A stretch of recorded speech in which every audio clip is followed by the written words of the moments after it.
Today, I am watching ice melt for 10 hours. I will be watching this ice melt for 10 hours. This is the third installment. I've watched paint dry and grass grow. And, yeah, we'll just start.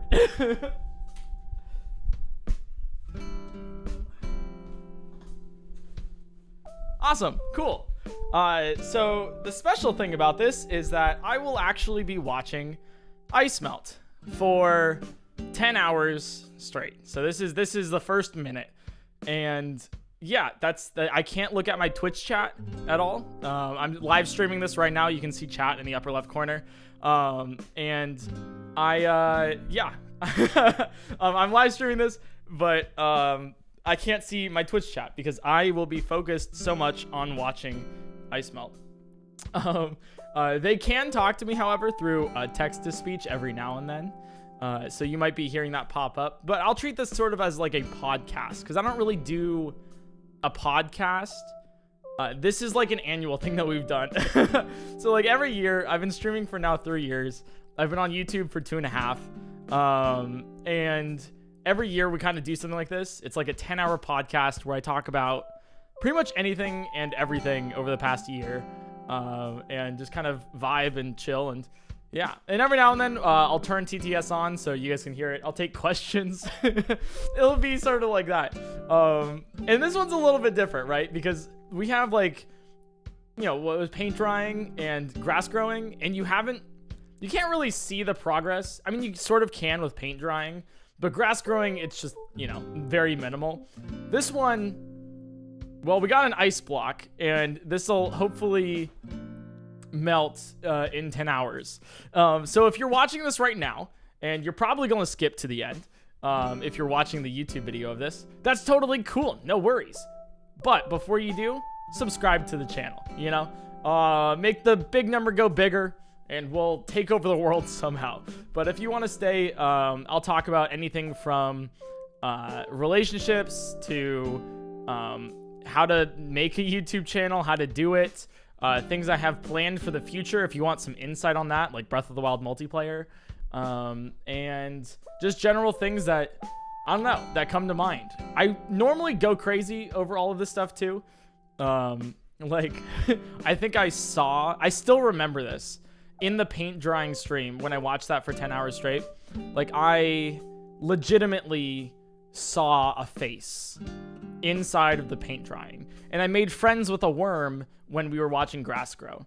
So I don't know what's gonna happen to this ice block, but it's looking mighty lickable. You know, it's like, it's all smooth because it's you know, melting, because it's also like really hot in my stream room. I don't know if like I have two really intense lights blaring down on me, plus the sun from a window, and then some overhead lighting as well. So that's kind of, you know, what it is. But let me like give you an example of like TTS. So I'll turn TTS on real quick, and we'll see like how it works, right? You know, just as a little bit of a test. We'll see how the much first for one. the melted ice water? E-boy ice water hot coolity Zach. I'm not selling the ice water. You know, PointCrow.shop, we do sell other things, but I don't think we're selling the ice water. Hey guys, PointCrow here. Do you ever get collector's anxiety? Oh god, I swear to god, if this is the next 10 hours, I'm gonna scream. But yeah, that's kind of how TTS works. And I'll start with some fun things. So, the first step on our 10-hour podcast is, let's talk about, I'll talk about Breath of the Wild multiplayer and like some plans later. I don't want to go out with a bang like that first, but I'll start with like the interesting things that like people, you won't expect, I guess, like as like a streamer slash YouTuber, just cause I don't know. I've seen this question like pop up a lot over the past year, of like, how do I do what you're doing? You're doing some cool stuff. And I was like, oh, thank, like it, I don't know. It means so much when you guys are like, hey, you're doing a great job, man. Like, I love watching your stuff. And I'm like, me? Like, me? You're watching me? Oh, it makes me happy. But yeah, I've seen like the question pop up a lot of like, hey PointCrow, like how do I do what you're doing? Or like what does like streaming entail? And I think it's like there's a huge misunderstanding, at least in like the gaming industry or just like or just like general populace of like streaming, right? And I'll preface this by saying streaming is no means like the hardest job in the world. It's not. Like, come on, right? I'm literally watching ice melt. That's not that's not too difficult. I will go crazy at I'm watching it at the cost of my sanity and time, but still, it's not the most difficult job in the world. But the cool thing is that it's actually not easy. I think a lot of people sort of like throw streaming kind of like in the bucket, and they're like, oh, you just play video games all day. What an easy job. Man, I wish I could do that. And it's actually completely different than you think, because I'd say about like 70 to 80% of my time spent as like a content creator is not actually making content. It's not actually streaming. It's not playing video games. It's not doing stuff like this. The majority of my time is spent setting things up for other things, talking with my developers for Breath of the Wild multiplayer, for the Pokemon map randomizer, coming up with new ideas, reaching out to other streamers for collabs, doing weird things like tax documents. Like I'm 24 at the time of speaking this. I have a lawyer, an accountant. Like you have to kind of grow up fast, and it's very weird, but it's like it's a full business that I run now. And if you watch like the paint drying stream and the grass growing stream, what's really cool about these like 10-hour podcasts is you can kind of see like how not only like the stream has grown, but like I feel like I've grown as a person. Because I started this as 22. Last year was 23. Today I'm 24. Or like this year I'm 24. I'm already going crazy. I can't even say the dates or whatever. But yeah, it's kind of crazy how it's gone from 22 to 24. And I've had different opinions, you kind of grow as a person. And as it stands right now, like the PointCrow business, because it is functionally a business, right? We now have 3 full-time people working for me, which is nuts, because I couldn't say that last year because I didn't have anyone working for me full-time last year. I currently, as it stands, I have a full-time editor, full-time social media helper, and then a full-time manager and assistant. And it's your average streamer probably won't have many full-time like contractors or anything, mainly because a lot of them really just play video games and talk to sponsorships, do deals elsewhere. But we're doing bigger things. I really want to like step into the like this new boundary of streaming, like push the boundaries of streaming, sort of like take streaming as it is right now and really make it do something. I feel like there's a lot of stagnation with streaming, at least in like when I started, of like, yeah, you play video games. Maybe a new game comes out and you play that video game and it's a really big event. That was really it.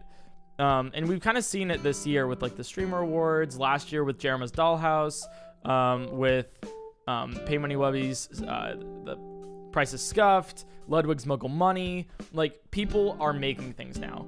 And I want to take... I don't know if you guys see that, but the water is now spilling off the... You can't hear it, probably. But the water's spilling off the table now. Oh. Oh, no. Oh, God. I'm going to have to hear water dripping for the next 10 hours.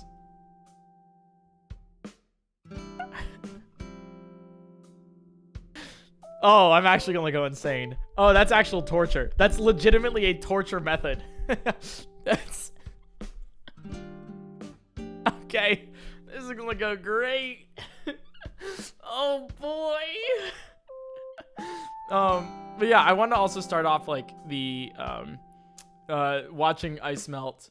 I wanted to start this off like without TTS for a bit, just because I want to like say like my stuff, and then I'll have questions. God damn it, dude. If one of the moderators as well, or like Abby or Adam or anybody who's wants to, could you like also take some timestamps so I can of like important moments during the 10-hour stream of like, this is what happened, just so I could like for the YouTube video, you know, kind of be like, hey, if you want to see me talk about this topic, it's here. But yeah, anyways, I really want to push like the boundary of streaming, you know. I want to like make things be cooler. I don't know, like I want to be the biggest streamer. I want to be something unique, like a league of their own sort of, you know. I want to really kind of do that, and so that's why I'm like expanding things so much. If I had to put it like this, 2022 is kind of like a year of expansion and risk. There's like a lot of chance that I'm taking, so that's kind of cool. Yeah, so that's like streaming's 70-80% like not actually playing video games, because I'm busy like doing emails, I'm busy talking to other streamers, I'm thinking of ideas, setting up those ideas, like those modding videos, like the Breath of the Wild, but if I take damage, my game gets weirder. I had to prep for a full week just to get all of those mods working properly, and even then it didn't even work totally properly like on stream. And then the Breath of the Wild multiplayer, that is insane because we had to prep that for, you know, a couple months, and then like tease it sort of, you know, like at the end of that video, which is a fantastic teaser. I'm so glad I thought of that idea. And it's like, you gotta really have ideas, you know. A lot of people, I feel like, take streaming as like, oh, I'm gonna play a video game and just be funny doing it, which is totally possible. Hell yeah, go for it. But I like, the way I do content is I thrive off of ideas of like, I think this will be like a unique thing. For example, how many other streamers have you seen watch ice melt for 10 hours? Probably zero. They're probably not crazy enough. I am insane. I am crazy, but I am free. Anyways, that's like my short talk on. I'll probably like revisit it later, because every single time we do this, I always have a thumbnail talk, just because for 10 hours, like, you know, I have to think of ideas of like what to talk about for 10 hours, and thumbnails and titles. Oh boy, I can talk about those for actual hours. So I hope you're ready, because dude, I get questions all the time from people of like, hey, how do I do YouTube? How do I do streaming? How do I make thumbnails and titles? I'm telling you right now, I'll give you all that info. All that info is available for free. Whether you take it or not, or you actively search to find the information or not, is up to you. If you are just like asking for it, totally okay. But you also gotta search for it, you know? Like, you gotta be like, I wanna come out here and I wanna really just kind of make my mark. I don't know. Like, you gotta search for things, and people will help. But yeah. Anyways, I get the question a lot of like, how do I do YouTube? How do I do Twitch? And I've told people many times, many times over and over and over. But you know, it seems like people want to ask the question more than they want to actually do it. So, I'll still say my advice. But yeah. Anyways, I'll turn TDS on real quick, and then you can any questions. Any questions, comments, or concerns? Welcome back to the podcast, you know, of the ice melting. I wish I could see you, chat. I can't, unfortunately. I hope you forgive me. One of my favorite things you do is send alliances to other streamers. Which streamers are Jing Ice Makers after this stream? Zach. Send alliances. Hey Bro, PointCrow, this is the first 10 hours stream I'm catching and I'm so excited. Don't forget to hydrate and stay sane, Crowl. I do have water to drink. Hey Bucko, how I did actually you have get a it so clear? Dark magic wobbly? I don't know. We got this from an ice sculpture place. I was like, hey, Abby, can you get me like a big ice block? And she's like, yes. And then she got me a big Mr. ice block. Crow, since you have touched grass for 10 hours, can we complete the bundle by getting a staring at the sun for 10 hours stream? I think that's a great idea. I think next year we'll do that. Yeah, for sure. But keep in mind, I didn't touch grass for 10 hours. I finished watching your entire paint drying stream and your growing stream. My beast takeaways are Virgil is a Chad and wink wink chomp chompy woo. Oh, those are throwbacks. Yeah, Virgil Was and that wink ice wink chomp chomp. expensive? It's so beautiful. The ice that we bought was about, I think, $300. Like this, ice is expensive, dude. Ice is really expensive. Lick, lick, slurp, slurp. Oh God, oh no, not a slurp, slurp. Dude, ice is pretty expensive. This was cut from like a full-on like giant Lick the ice block. Also, why don't you have something to catch the water? We do. You can't see it because it's underneath, but we have like a inflatable pool underneath this 2023 watch the beast table. candle burn. That seems a little dangerous, but maybe. I already have an idea, so no worries. But yeah, we have like a pool and a tarp to catch the water. Eric, can you describe why the ice is melting in great detail, including what is heating on the atomic level? Your response we be graded out of 10 points. The ice is melting because it does. Who are like you that. most looking forward to playing bot multiplayer with? I will be playing Breath of the Wild multiplayer with every streamer basically that I can. That's the goal. I'll be playing Breath of the Wild multiplayer with like every streamer I've ever made friends with. Just because I want to see their reaction to it, and I just want to make them happy, you know, because everyone's been wanting this for a while.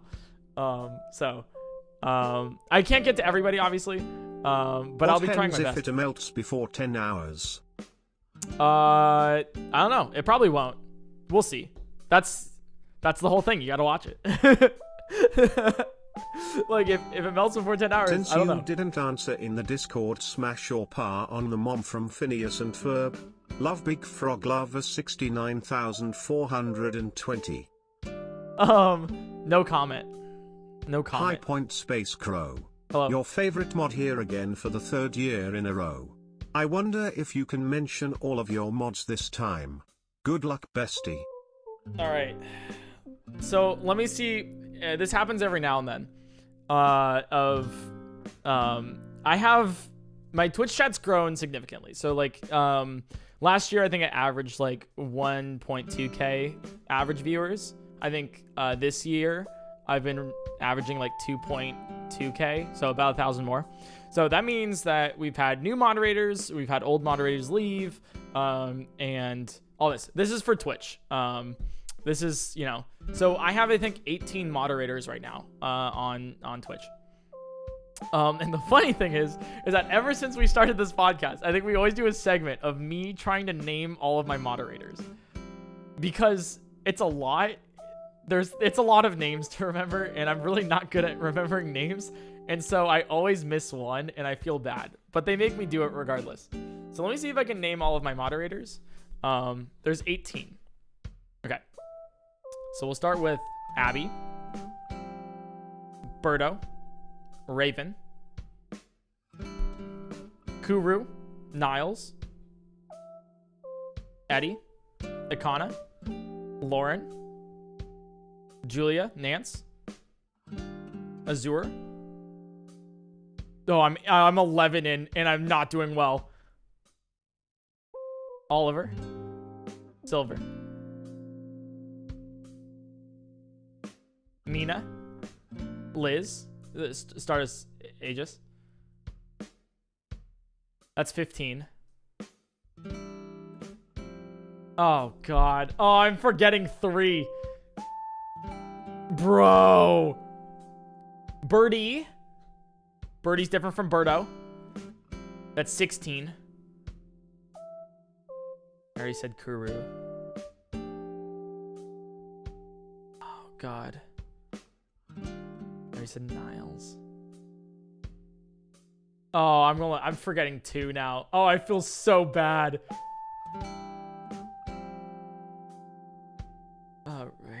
Raven. Oliver. Sea Strawberry. She's new. So that's 17. Oh, I'm missing 1 now. Am I I think that might be it, actually. I'm gonna say that. That's all of my moderators. I think I got this here. I think I only have 17. I don't think I have 18. Anyways, I hope you enjoy. Oh, look, the ice block is peeing again. It's falling off. So much water. Goodbye. Did I miss any? I don't think I missed any. Yeah, okay, this is gonna be torture. I feel like this, like, I'm, what, 20 minutes in? And, like, the water's already just, like, bothering me. You can't hear it, what but is it's like... the small community thing you wish you could still have? Subscribe a Minecraft server. Remember Ray your moderators? I remember... Something else? I remember the Minecraft... We used to have a... the Ice Ray fail. Minecraft server. I don't think I missed anyone, right?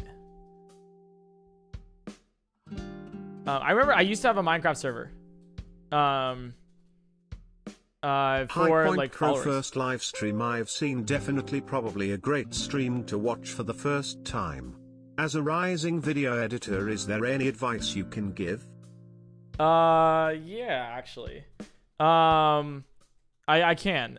So what a first stream to stop by the way. Crazy. If it's your first stream here, welcome.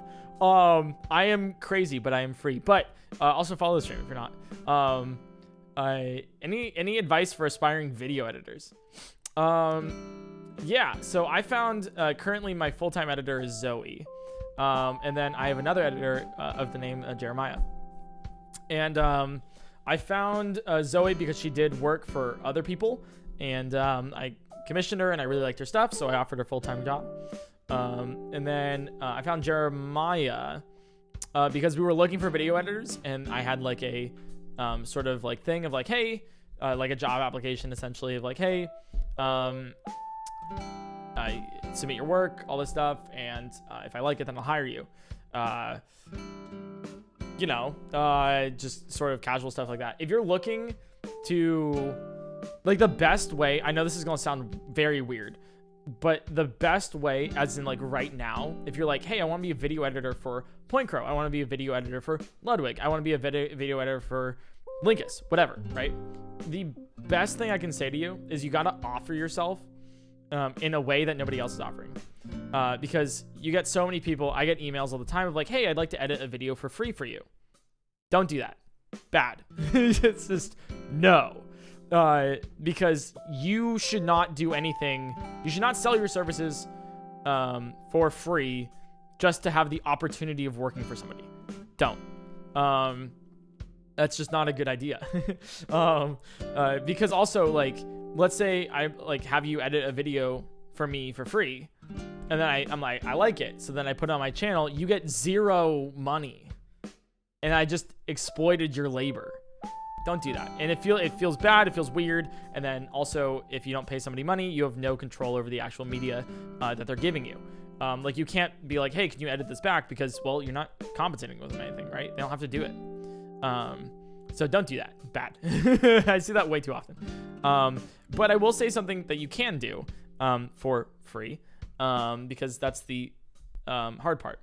I would take someone's like stream or whatever, that they, whatever, it varies per person. Like, it's very easy for like Ludwig, it's harder for me, and like super hard for somebody like Mark Rober, to like come out and be like, hey, I'm gonna edit one of your videos, because you don't have the footage for some of them. But for like Ludwig, who has like a ton of footage, or like me, who also has a ton of footage, you can be like, hey, I think that I really like your Subnautica playthrough. So what I did was I cut down your Subnautica playthrough to like the first like 2-3 minutes of how the video would go. Here it is. If you like it, let me know and we can work something out about editing full video. So it's like specifically, I know it's still, I know this could be bad advice.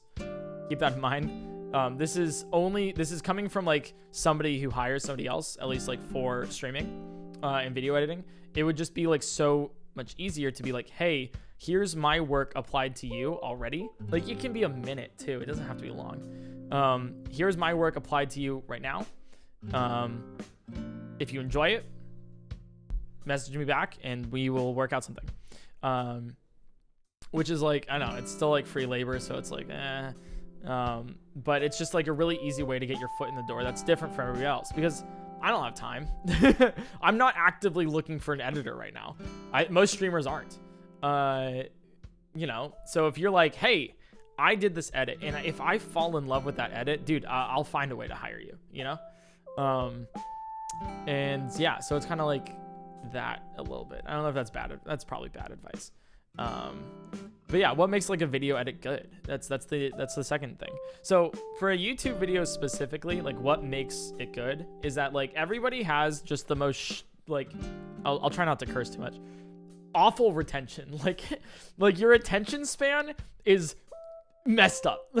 Everyone's attention span is messed up. Like TikTok has ruined it. Yeah, the internet's ruined it. It's just so hard to keep somebody watching, and a lot of people struggle to do that. So if you can get the best retention, if you can like get somebody who's like about to go to bed, really tired, had a long day, to watch your entire video, that's how you know it's good. And the way you do that is you really just want to get to the point. A lot of people, when having their YouTube videos or whatever, they don't get to the point. Like they just kind of start and then like stumble their way through into the point. Like they'll be like, welcome back guys. Hey guys, it's me, PointCrow. Sorry I wasn't streaming earlier, but I'll get back to that. Anyways, what we're probably going to be doing is looking at some merch, which I have on pointcrow.shop. Don't forget to also subscribe and then follow my Twitter as well. I know I haven't been streaming lately, but you should still do that because we're going to have plenty of challenge videos just like this, just like the past two. But yeah, without further ado, let me get into the rules of this challenge that we're going to start. So first off, we have to, it's like, okay, you've just like wasted like a full minute of my time. It's like your retention sucks because you're not getting to the point. And I've learned that, at least in the past like 6 months, of like, if I do a Pokemon challenge, I will be like, hey, I'm beating Pokemon with only 1 HP. And then the video starts. That's it. That's all you need. Super simple, straight to the point. You got your hook already. They've clicked. Get to the content. Like, if you're like, for example, this video, which you're probably watching on YouTube. I started the video most likely with, I'm watching ice melt for 10 hours. Let's start. Like I can do the rambling and the rules and everything else after I started watching ice melt, which I did, because now that you've already gotten the content that you came to see, then you're going to be retention, right? And so the way I'm doing retention in this one, which is different from other ones, is that I'm trying to be interesting. So I'm watching ice melt for 10 hours straight, but I'm also podcasting during it and talking about, hopefully, interesting topics. Like, hey, like it's I don't know. I don't know if this is interesting to you guys, but it is interesting to me at least. And retention's like a big thing, right? Like, let's say you're like, hey, I'm going to watch ice melt. Actually, that's probably a bad thing. Like, for example, you want to always like go against the grain. You want to set the boundaries and the rules for your video, and then have points in your video where you either go against those rules, you twist them, something insane happens, just a really like pinnacle. Like for example, the Breath of the Wild mod video. It's every single, you want to watch the video because you want to see me take damage, and then you want to see the game get weirder.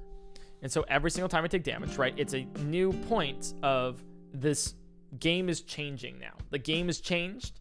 Let's explore it. And right as it's starting to get boring of like, yeah, okay, now we get it, we understand, game changes again. So it keeps you there, keeps you guessing, keeps you wanting to be into it, right? All of the questions that you'll have will be answered. And then you'll ask new questions about what next. And then once you're asking what's next, it changes. It's all about that retention. And I was talking to another YouTuber, which I won't mention who they are, but we were going over, they're like, yeah, you know, my videos aren't getting as many views. I'm not making tons of money off of YouTube. Like, I really need help. And the main thing, I was like, what's your watch retention? Like, on average, if you have, like, let's say you have like a 10-minute video, how long are they watching? And they're like, I think they said like 3 minutes. Like 30% of the video is the average, like, watch. And I'm like, bro, that's why. Like, if you have like 30%, bro, like, get that up to 70. That's your goal, is 70. Or, I mean, the goal is as much as possible, but like, you know, a good like threshold is like 70, you know? Because I mean, when you watch a video, you'll get natural decline. People have to leave, their internet shuts off. Natural things cause them to not be able to watch a video for X amount of time, especially if it's longer. You'll get some natural runoff. But what's very interesting is that like you can still like make it like worth your time. And so my videos have around 60 to 65% right now. And you can see this like direct split of when I started caring about this from the Breath of the Wild. But if I say this word, I reset my speed run. I took a month off and I came back with that. And every single time, like every single video since then has gotten around a million plus views. I think actually like a decent amount of them have 2 million, 3 million now. But still, that's like retention. You want to keep people there watching the video. And obviously you want to, because why would you make a video that people aren't going to want to watch? That's like the main thing with retention.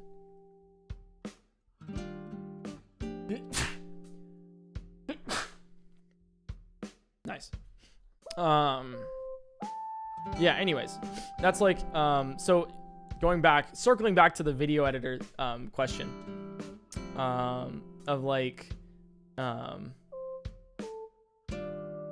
hey, how do I, you know, be a video editor or whatever? Focus on that retention. Hook them real quick. I mean, like 5-10 seconds. Start the video within the first 15. And then go. Right? Don't stay on things for too long.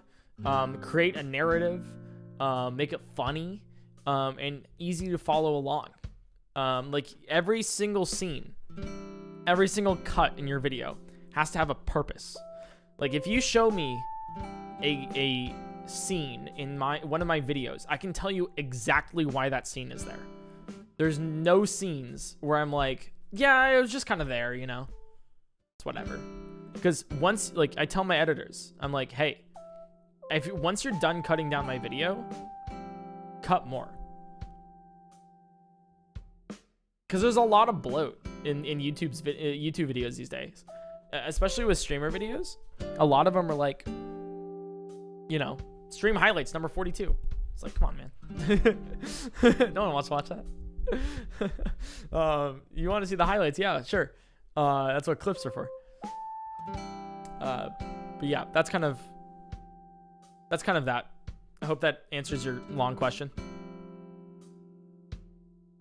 The ice block definitely is melting. It's kind of like going off the side. It'd be really cool to see a time lapse of this, which I might like include at the very end of the video. I think that's like a great idea, actually. I might just like include a time lapse of just like, because it's definitely not as high, I think. I'm not going to touch it because this is watching. I'm not touching the ice. I'm just watching the ice melt. But yeah, that's watch retention. I mean, obviously, like to make a successful like YouTube video, You want to have as much click-through rate as possible. So you want everyone to click on your video. So that's thumbnail and title, which I'll talk about later. But then you want to have people watch through your entire video. Because not only will they see ads, but they will also, get the jokes, see watch more. The more you watch a YouTube video, the more likely they're going to watch another one. You want to keep them, YouTube wants to keep you on the platform. They want you to watch more videos, so then you can watch more ads, and then YouTube can make more money. So YouTube's algorithm will promote videos that people watch. That's why clickbait doesn't really work anymore. Of you'll never believe what happened here, prank gone wrong, blah, blah, blah. You have a very GD understanding of your audience and retaining engine. Retaining engine. I love how they said that. Thanks, TTS. But yeah, no, you have to have a really good understanding of here's my target audience. Here's my target audience. Here's my market. This is what I'm selling to. This is the overall audience. So if you're a Subnautica speedrunner, your audience is going to be completely smaller than if you are a Minecraft speedrunner. Hi, long time fan, first time ca. Just wanted to share this. What do you do when there's a sink knocking at your doctor? You let that sink in. Side note, you did me a mod. How long until bot multiplayer is ready? Super excited for it, FLSGD man. Summer 2022. Breath of the Wild multiplayer will be on my channels in summer 2022. Hi PointCrow, I recently finished the paint drying stream. Is Emily still here to take puns, or is she gone? I haven't seen Emily in a while, actually. People come and go. But yeah. You forgot the moderators Navy and Nightbot. Oh, bro, it was Navy.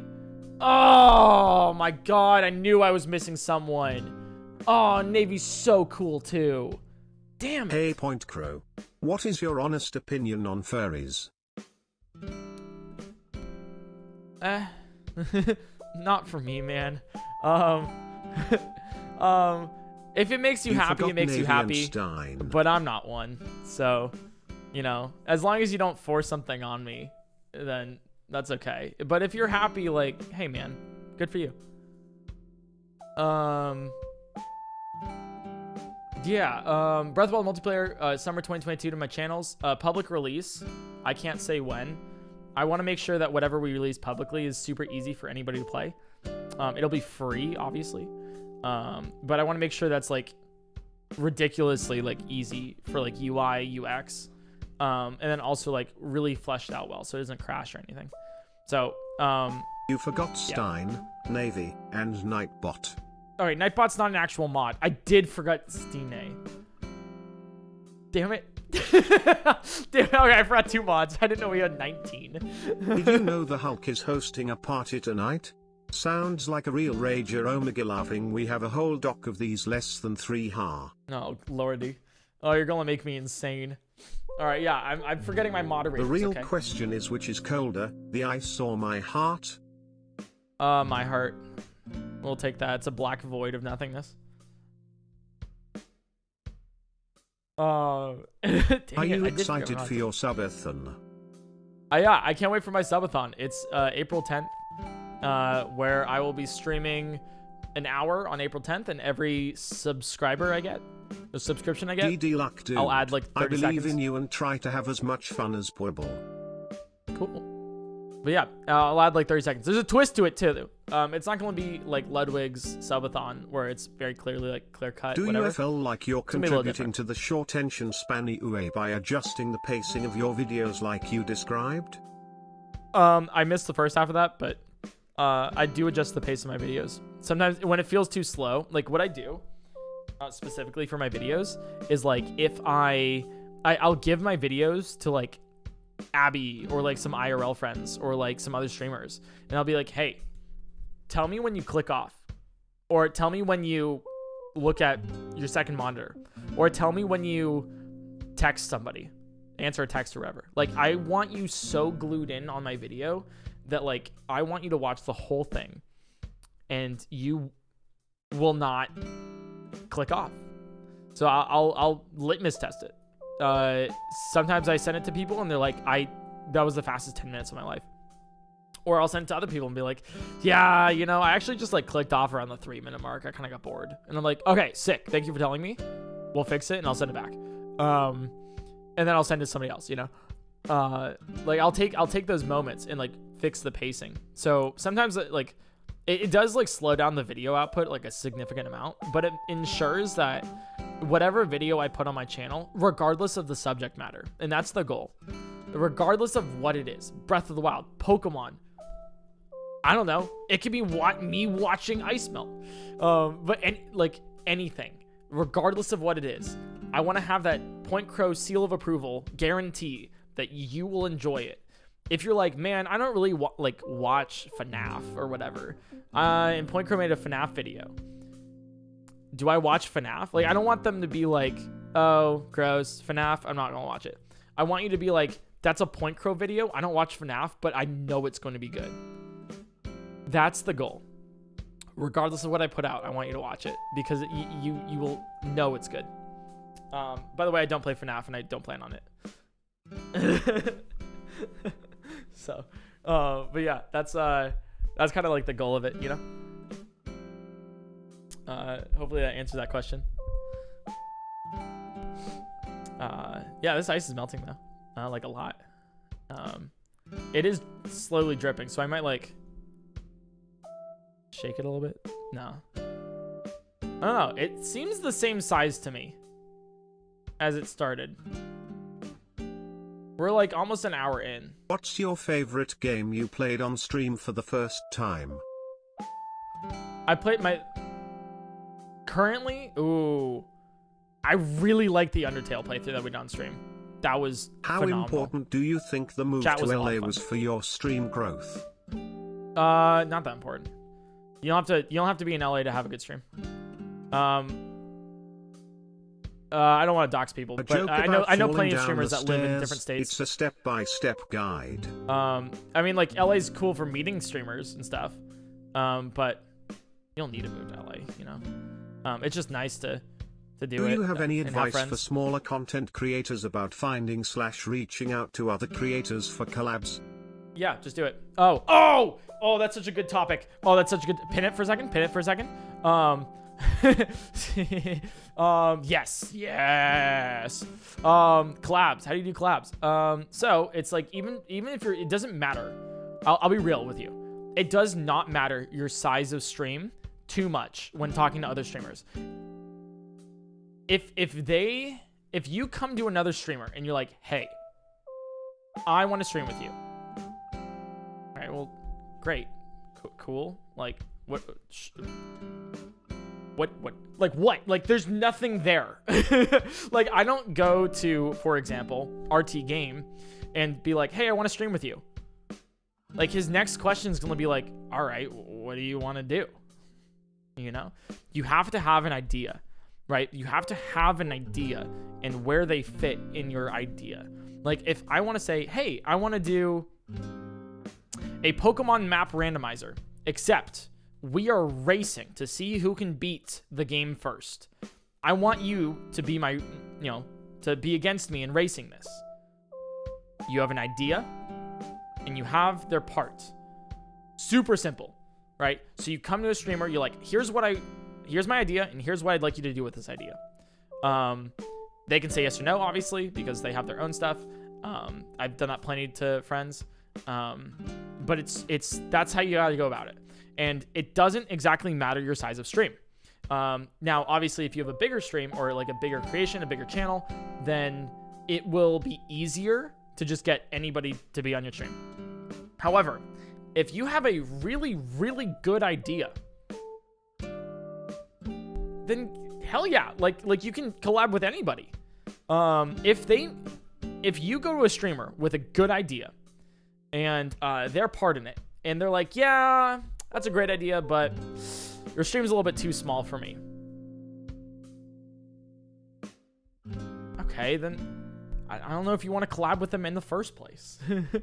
You know, like if your idea is that good and they are dono-walling you because of your size and not because they don't like your idea or they don't have time for it or whatever, and they're specifically like, oh, I don't know if I work with smaller streamers.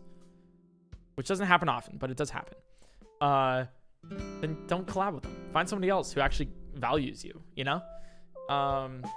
Yeah, so come to them with an idea.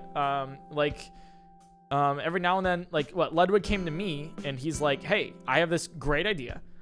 Fortnite has no building arena. And I want you, there's going to be, I'm going to invite a ton of streamers, and it's going to be one of the biggest events in Fortnite, like in terms of viewership or whatever. I would like, so that's the idea. I would like you to be a captain and choose 3 other people to participate. That's my involvement. Now, obviously I could say no because I'm like, maybe I don't like Fortnite. But I could very easily just it's the idea of it. And I'm like, I liked the idea. Yeah, I would love to be a part of that. Mysticat came to me, and Mysticat is a much smaller streamer than I am. I think Mysticat averages like 100 viewers, and I averaged 2,000. Mysticat was like, I have this awesome idea for a Minecraft mod where it's like a thing where you try to build as many blocks as possible. And I loved that idea. I was like, that's such good content. Hell yeah. And I think Mysticat's a they, I believe. I will say they regardless, just in case. But Mysticat was like, here's the idea, my involvement. I would like you to, I'd like to challenge you, and I'd like to do this really unique idea. So yeah, I'm like, yeah, it's a great idea. First off, I've seen Mysticat's videos, like the circle one in Minecraft or whatever, and I'm like, it's just such a good idea. And I was like, I want to be involved. That's how you do collabs. You have idea, their involvement, and if they don't know you because you're a smaller streamer, find somebody else to do it with. Now, that's not to say that like if you are a Twitch affiliate and you're like, hey, PointCrow, I want to race you in a Breath of the Wild speed run. It's like, all right, man, like, there's no unique idea there, you know? But if you're like, hey, PointCrow, I have developed this mod that randomizes Breath of the Wild, and nobody else has done this yet, and I would love to race you, or I would love to challenge you in it, or I'd love to do see how fast we can both beat the game. Then yeah, that sounds like a phenomenal idea. Like, sure. I don't see a reason why not to. Unless you're like a bad person, in which case that's something else. Anyways, that's how you do collabs. You come to them with an idea. If they like the idea, then yeah. And if they steal your idea, which I know is a concern for some people, fuck them. You can just be like, yo, I just came to this guy with my idea.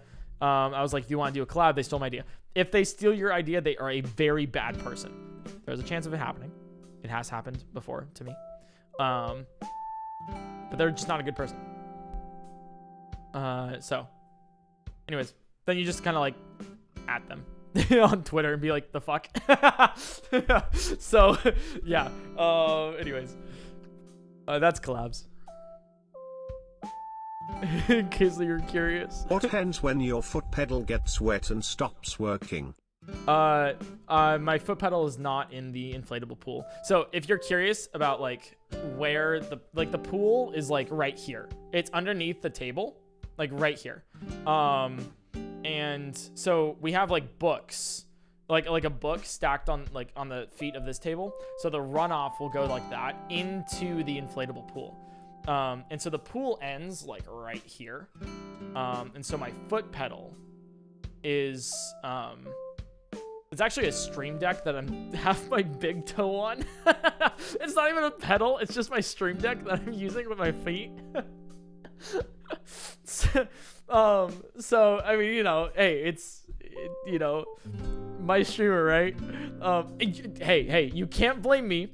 You can't blame me because there's some TikTokers who are extremely innovative where they'll take a camera and put the camera towards their monitor and then they have a mirror at their monitor that is pointed towards them. So they have a webcam and a capture card, and it's amazing. But yeah, so the pool's right here. So I am not touching the water at all whatsoever. I just have my mic, a fold out table, a block of ice, and a chair. Hopefully that makes sense. But yeah, streaming is really scuffed. Like, I feel like a lot of people are like, hey, you know, I need RGB lights. I need this. I need that for my streaming setup. Bro, you need a computer that works. You need good ideas. Like, come on. I haven't, like, most streamers stream from like an office. I feel like there is a correlation between view count and how shitty your setup is. And it's completely correlated. Now, if you put a ton of work into your setup, that's awesome, man. But I feel like there's like an inverse correlation of like how like gamer your setup is and how many people watch you. I could be wrong with that. That could be that might be an actual hot take. But most streamers that I've seen have you ever considered playing anything from the Persona franchise on stream or just on your own? I wanted to play Persona 5 once, but I don't have time. I have too many games in my backlog that I want to play that. So your toes edging wet? A is T smart. What? I have no idea what those. Something like that. But yeah. It's kind of funny. I will say this. I'm seeing colors in the ice. Like right around here, there's colors. That's reflecting off of like the light coming in from the window. What do you see when the sun is out? A daigle big frog. I don't understand the joke. Maybe I'm just not hearing you correctly. But thank you. What you said about how to make GD videos reminds me a lot about how Mr. Beast said he makes the best videos and his interview with Colin and Samir on YouTube. Dude, I would love to have an interview with Colin and Samir. I'm just not large enough. I think you're so right about the bad quality thing. ID stream and my chat could hear me clicking, and when they couldn't, they got mad. It's funny. But yeah, I one day I want to meet Colin and Samir. They seem really cool, down to earth, and I'd love to pick their brain about things. Because I think they know a lot of things that I don't, and I'm constantly learning as a creator. I think most people are constantly learning as a creator.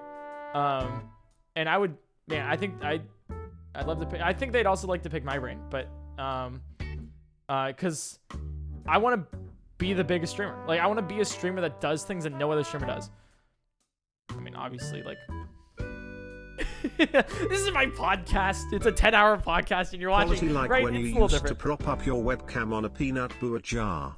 Also, yes. do you still have the raid videos?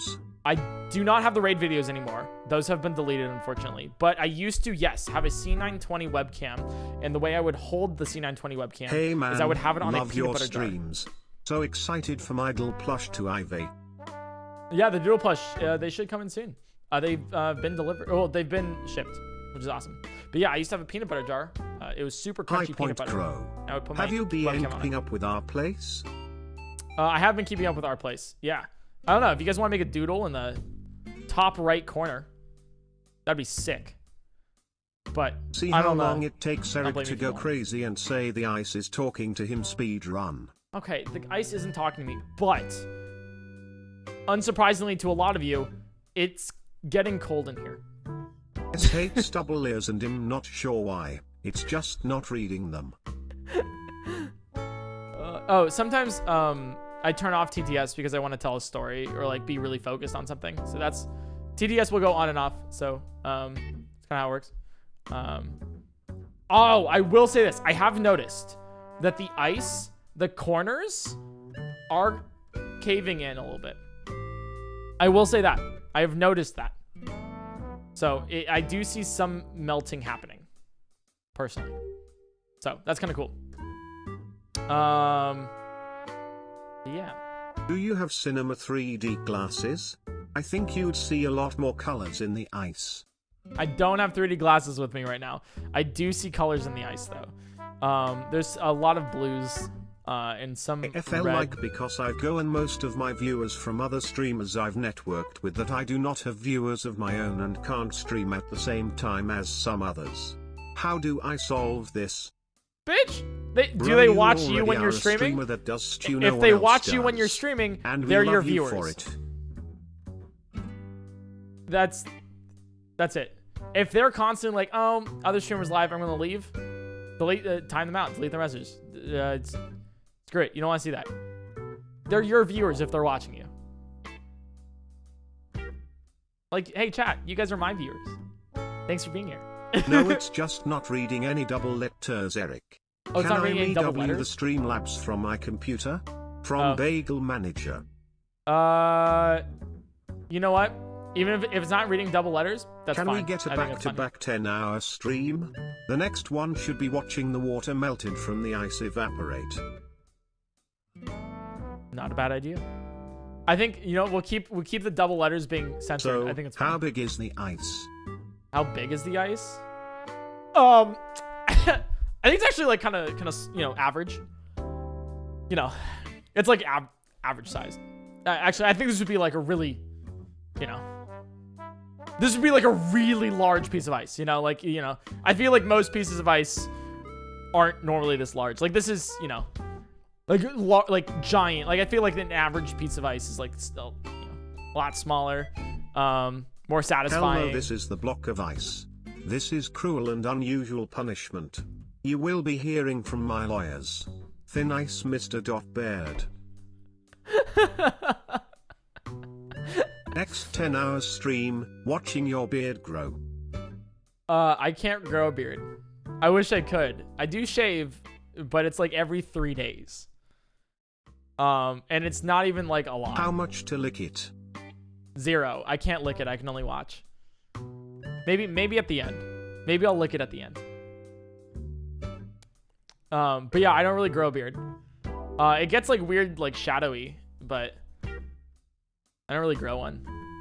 I do have like mad crow's feet on the side of my eyes, and I get some bags underneath. So if you want to watch me like Wink wink slurp do that. slurp. Oh god, the slurp slurp. But yeah, I guess I am now your captive audience, chat, or at least you're, cause yeah, I gotta be here for the next 9 hours. I know I'm probably a little bit out of focus here, but that's okay. I should have planned that later. That's okay. That's fine. That's how it works. It's so icy. You can't hear it on the microphone too, but one of the things that's not helping my sanity right now is that the ice, or like the water is dripping. So I feel like the ice, like the water is dripping, so I hear it fall from the table to the pool. Like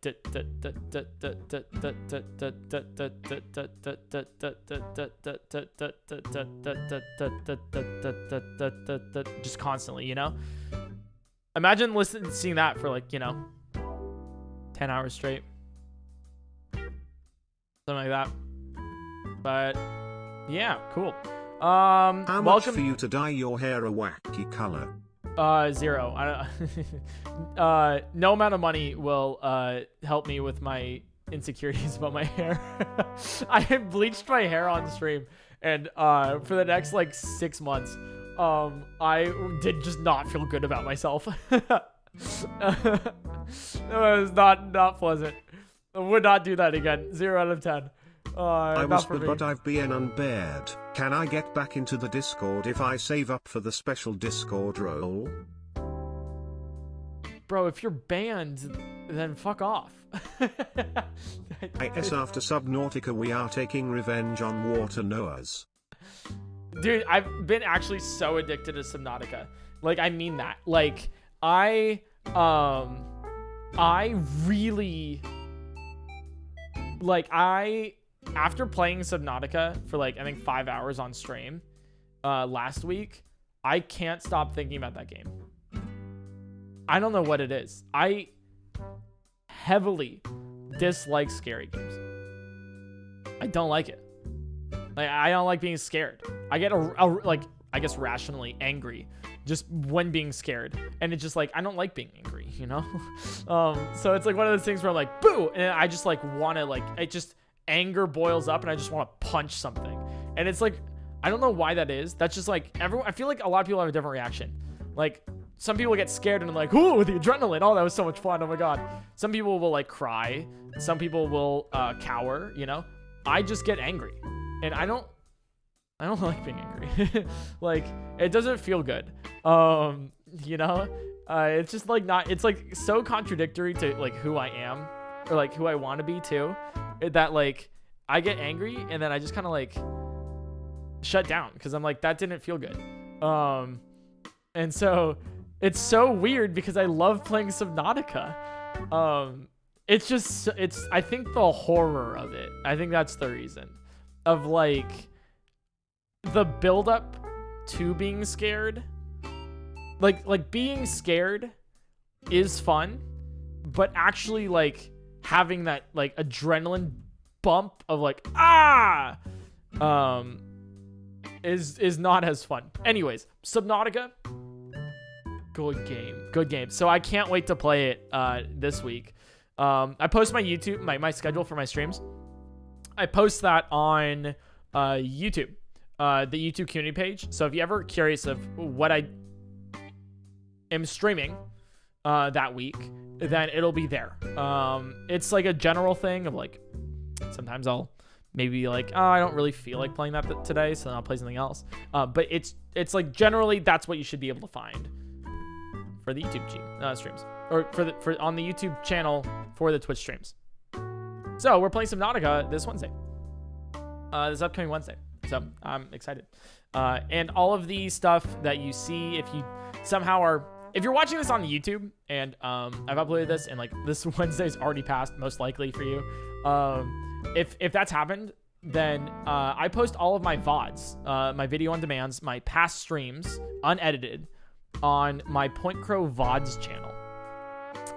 It's just PointCrow VODs, VODS. And so you can see all of my streams for the past 2 years, I think, actually, on there. So if you want to see PointCrow from 2 years ago, I mean, you can obviously go on the main channel, but if you want to see PointCrow unedited from 2 years ago, you can. Little fun fact, you know? So if you want to see that Subnautica playthrough, it's on there. Same thing with like Undertale, Deltarune, Wind Waker, Twilight Princess, Majora's Mask, Ocarina of Time. They're all on there. Including the like Insurgents playthroughs, or like Xenoverse, or Uranium. They're all on there too. So if you like the videos of like the edited cuts, then you can see those unedited of the actual playthrough. So I know like some people like watching like those YouTube videos of like Pokemon part 36 or whatever, part 37, and you like watching those styles. That's what the VOD channel's for. But rather than cut them into like 20-minute slices, you have like a 6-hour video times like 5. So it's less videos, more time per video. And we talk about everything and anything. I don't know. I really like streaming. That's what I've like discovered. I like streaming, and streaming is so much more fun with my chat. Like my Twitch chat is fun. Like you guys are cool. Because if I had a bad chat, if I had a bad like audience, I wouldn't like streaming as much. Like it's pretty simple. I just wouldn't like streaming. Hi Shane here. The paint was named Virgil. What is Ice's name? Coolly. Icy. No, that's probably trademarked or copyrighted. Yeah, so Coolly. I don't know.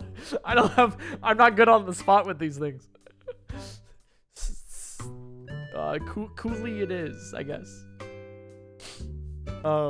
Dear here. I found my new favorite dance. Do you know the hokey Pokemon? The hokey Pokemon? Do you turn yourself around? Is that what it's all about?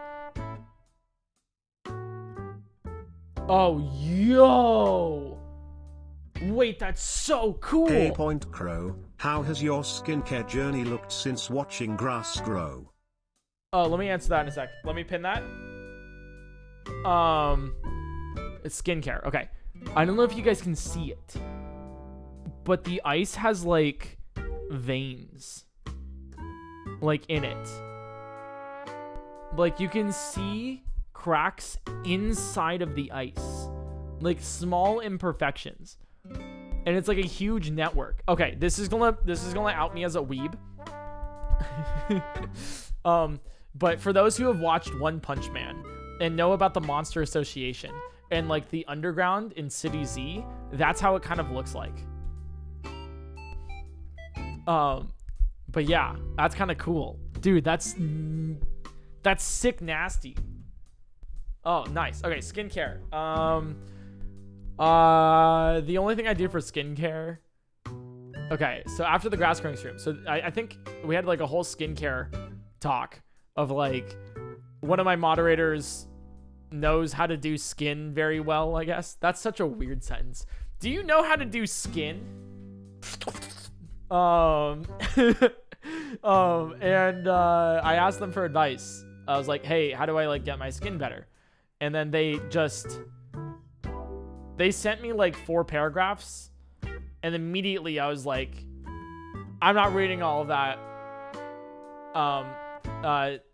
I'm glad that happened to you, or I'm sorry that happened. So I just didn't. Shout out to them for writing it out though. I did read it later. And it was very informative, but I was just like, that's a lot for me. Oh no, I'm not about to go do that. So all I do is in the morning and at night, I have like this Mario Badescu, whatever,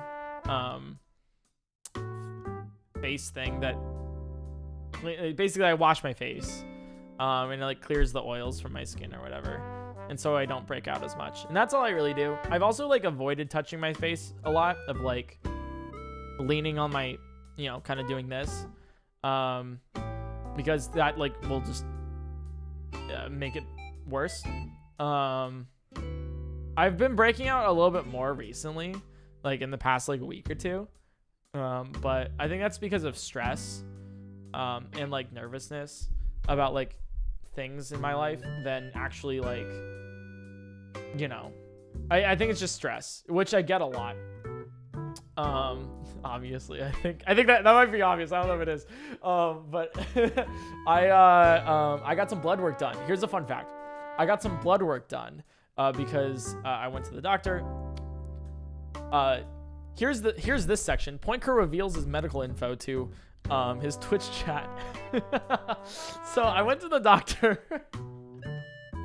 I got some blood work done, right? Because I wanted to see if I was getting anything like, if there's anything wrong with me, of like, hey, do I need to like, do I have like, because I don't know, for a while I had like a suspicion that I had an iron deficiency, or whatever. And so we wanted to double check to see if everything was all good.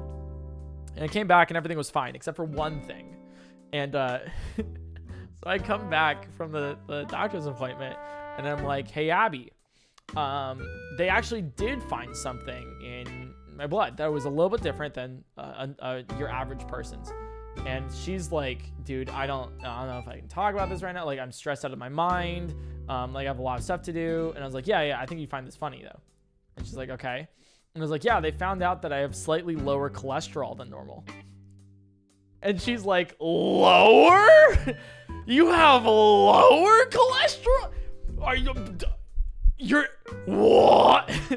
She's like, are you like just relaxed out of your mind? Like, what's going on? Like, are you serious? I was like, I mean, I'm still stressed, you know, like, but I have like slightly lower cholesterol. And she's like, I hate you. Stop talking to me. Because like her blood pressure is just like rising immediately. I think it's so funny. But yeah, don't worry, chat. It's not too bad. It's just like I gotta eat more vegetables, which I know is a large ask for a Twitch streamer. I just gotta like eat more vegetables and like be more active and stuff, and it should be good. It's like there's two types of cholesterol. There's like the good cholesterol and the bad cholesterol. I have the normal amount of bad cholesterol that you just normally get, but I have a slightly less amount of the good cholesterol, which essentially wipes away the bad cholesterol. So I just gotta like monitor that a little bit. Yeah. So fun fact.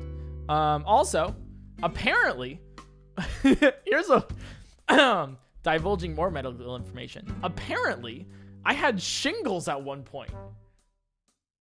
I didn't even know. It was crazy, dude.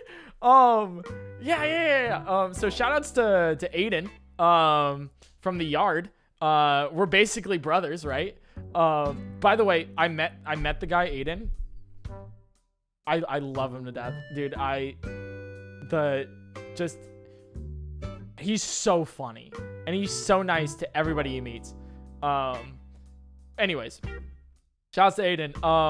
Because when I was younger, I remember I was working on a ranch, and as like a summer gig, and we were bushwhacking essentially. So we were clearing out all of the dry brush from the ranch, so then if there was a fire, then it wouldn't burn down the entire thing, or it's like less likely for there to be a fire.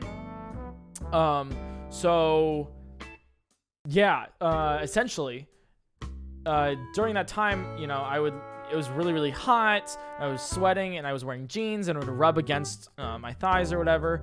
And so eventually it got like a little painful. So I took off my pants and I saw on my upper right thigh that I had a bunch of blisters. And I was like, oh, gross.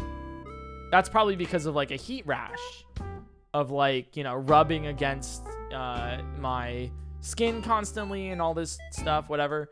And apparently, so I was at the doctor's, and you know how they do. Doctor takes off your pants, or you take off your pants, and they're like, well, I don't have to explain it to you. It was a physical, all right? Whatever. So, my doctor just notes, and he's like, oh, what's that mark on your thigh?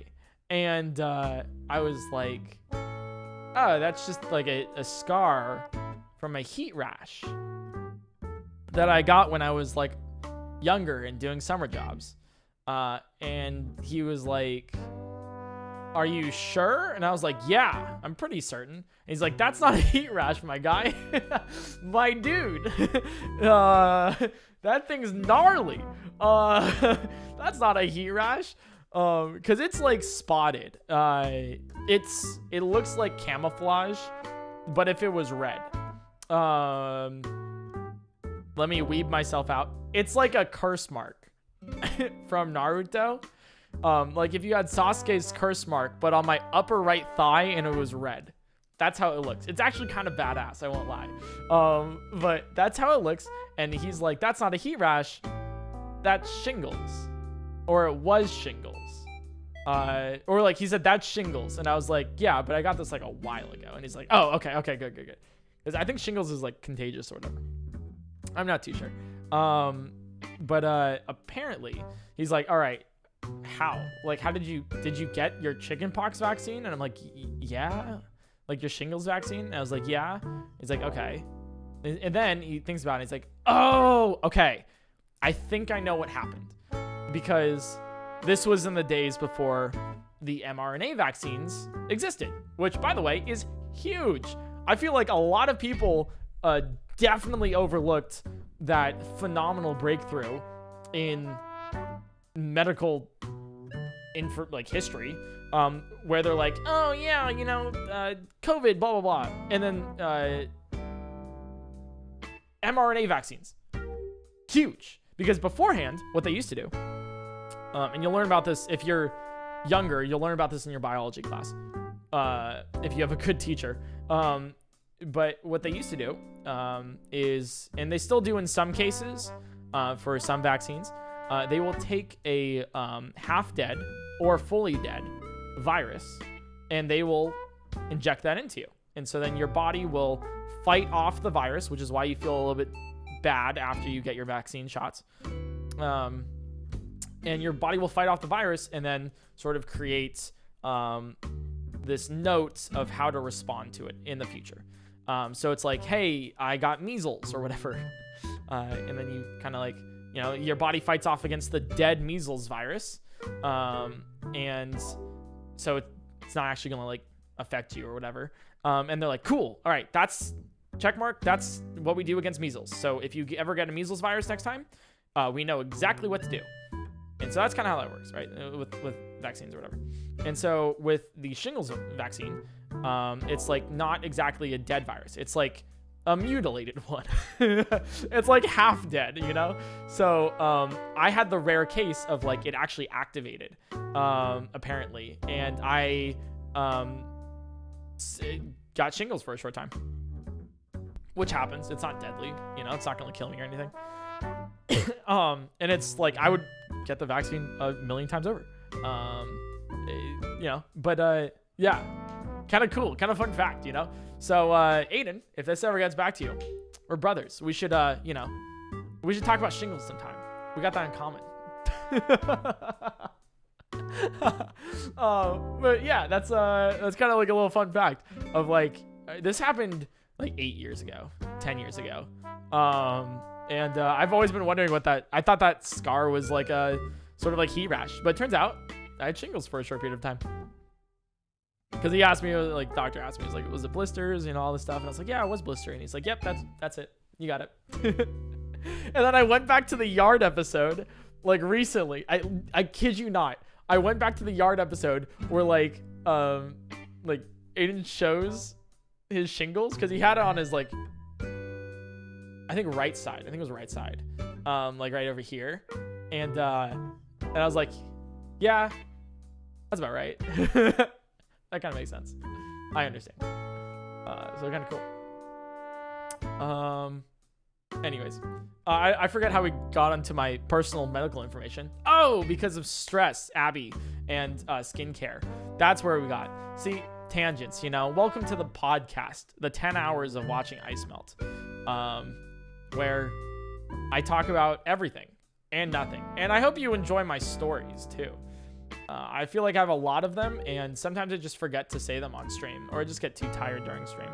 But the goal, obviously, for this entire 10 hours is to podcast.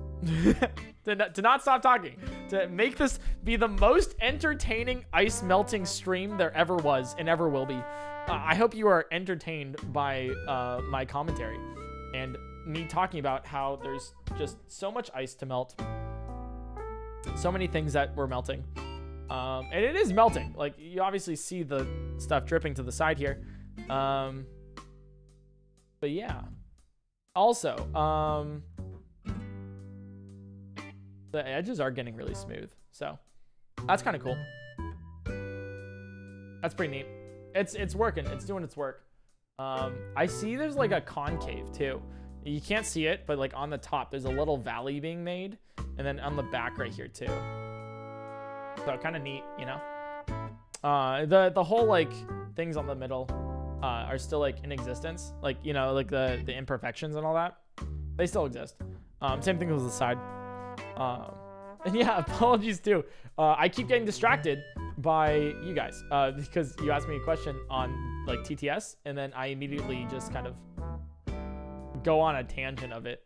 You're like, skincare. I'm like, yes, good topic. Let's run with it. Let's just go so far that you have no idea what I'm going to say next. Speaking of which, shingles. Oh my God, let's talk about that. Oh my lordy. That's funny though. Yep. A little over an hour in. All right, yeah, TTS is back on too. Yeah, so apologies for turning on and off TTS every now and then. I just want to tell a story uninterrupted sometimes. Of like, hey, by the way, this is happening, This is not happening. This is happening. Hey Crow, love the content recently. I know you were saying things were in the works, so is there anything that you can spoil? No. Hey Crow. What game that's come out recently, or is coming out that you're looking forward to playing? Anything coming out that I'm looking forward to playing? Switch Sports and Mario Strikers for sure. No, I've had this like Abby what are you most hopeful set for me in aside, Breath of the Wild 2? and Abby literally set me aside and she's like, Eric, you gotta stop telling people about our plans in the future. She's like, you're spoiling literally too much. You gotta stop. You just need to go and do it. And yeah, mainly because like we're also afraid of people taking our ideas. But yeah, it's I can't. I wish I could. The things that God. The only thing I can say is like, remember when I was like hyping up the Breath of the Wild, but if I take damage, my game gets weirder. I was like, you gotta show up for that one. Like, I mean it, because like I was teasing Breath of the Wild multiplayer there, right? But specifically, I really like I can only ask that you guys get hyped for the future. Wink wink chomp chomp wink wink chomp chomp. Not licking the ice. But yeah, I get the only thing I can say right now is that like if you're part of about the subathon plans we have, that could be fun. From Bagel Manager. Okay. I'll tell some of the subathon stuff that we have. But I'll say like this, right? If you are excited, if you want to hear about like all of the cool stuff that we have planned, you're already like part of it, to say the least. Like if you are a PointCrow viewer right now, you are in before most people. Because we have, I'll say it like this. I had a meeting with Twitch. Okay, and I told them all of the ideas that I've had for 2022 right now that we're planning, and the immediate reaction was, "Oh, dude, like you're gonna be big." And I was like, "Yeah." I was like, "Yeah, those are like, oh my god." So that's, I mean, you gotta get hyped because I'll say it like this. We're also like releasing a video soon. That is one of our projects. And if you liked the Streamer Awards, if you liked that video, then you will love what we have in the future. I just want to make you guys excited for things. And so I want to, yeah. So the end of this year, the middle of this year, next month, the month afterward, anytime during this year, if you are a PointCrow viewer, you are eating well. I think I said this. I've told Stream this a lot, but if you're watching on YouTube, then you probably haven't heard this. I, at least for 2022, am taking like a unique approach to a lot of creators. There's some creators that have done it before, like for example, Mr. Beast, where I am not making any money this year. Like every single dono, Prime. By the way, subscribe with Prime on twitch.tv/PointCrow. It's a free subscription, ad for viewing, you know, fun stuff like that. Anyways, like, you know, any subscription, ad revenue, Primes, subs, whatever, all of that stuff is going towards videos this year. Like every single thing. I am taking enough money out to pay my rent, food, all that stuff, but everything else is going towards contracting people full-time. Videos, there's like a video idea that's definitely costing over $250,000. Like I'm really doing that. Like I'm taking everything and putting it towards videos. And that's what I'm doing this year. So I mean to say that like it's big. I'm really excited. And I wouldn't do it if I wasn't confident that it would work. Because I think it's something that some of these things are things that nobody's done ever, and you're gonna be here for it. So subathon stuff, right? So Abby, who is my manager and assistant and manager and best friend, legal best friend, in Abby's contract it does say, I kid you not, in Abby's contract it says that I legally have to occasionally call her my best friend. She would not budge from that. She was essentially like, I will not work for you if this wasn't in the contract. I was like, all right, you know? So I Abby, also my best friend.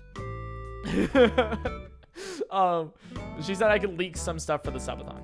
So the subathon, I'm doing it like April 10th. That is when it starts. And if you don't know what a subathon is, I will explain it really briefly.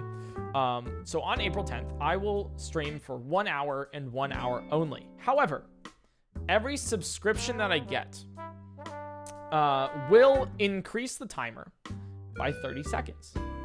And it could be, the stream could be 6 hours long. It could be a day long, 24 hours. It could also go on for 3 weeks or 2 months or a full year. It is up to you guys, but that is the subathon.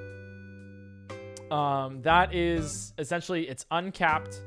That is, we're going to start it on April 10th, and I will be streaming. So I will be sleeping live on stream. I'll be eating. I'll be working out. I'll be making thumbnails, doing videos, all of it on stream for as long as you guys want me to do it. One subscription is about 30 seconds. I say about 30 seconds because there's been other streamers like Iron Mouse, Ludwig, I think Mizkif, like, who have done subathons where they're like, okay, 1 sub equals amount of seconds. There you go. That's how it works. But I, like most of my stuff, want to twist it. Like, I see this really cool idea, and I'm like, yes, that's amazing. But I want to do it differently. I want to do it unique. I want to do it in a way that nobody's done it before. Because if you want to watch my thing, well, you're stuck with me, you know? So we have a little twist to the subathon, which I won't reveal yet, but it will be on April 10th. And it's going to be different from those subathons and a little bit cooler, I think, you know? A little bit more unique. So, that's that. What are we gonna do for the subathon? I will probably be playing Amori. I'll probably be finishing Subnautica. There's some Breath of the Wild mod stuff that I want to do. I will specifically say you will not see Breath of the Wild multiplayer during the subathon, so please don't ask for it.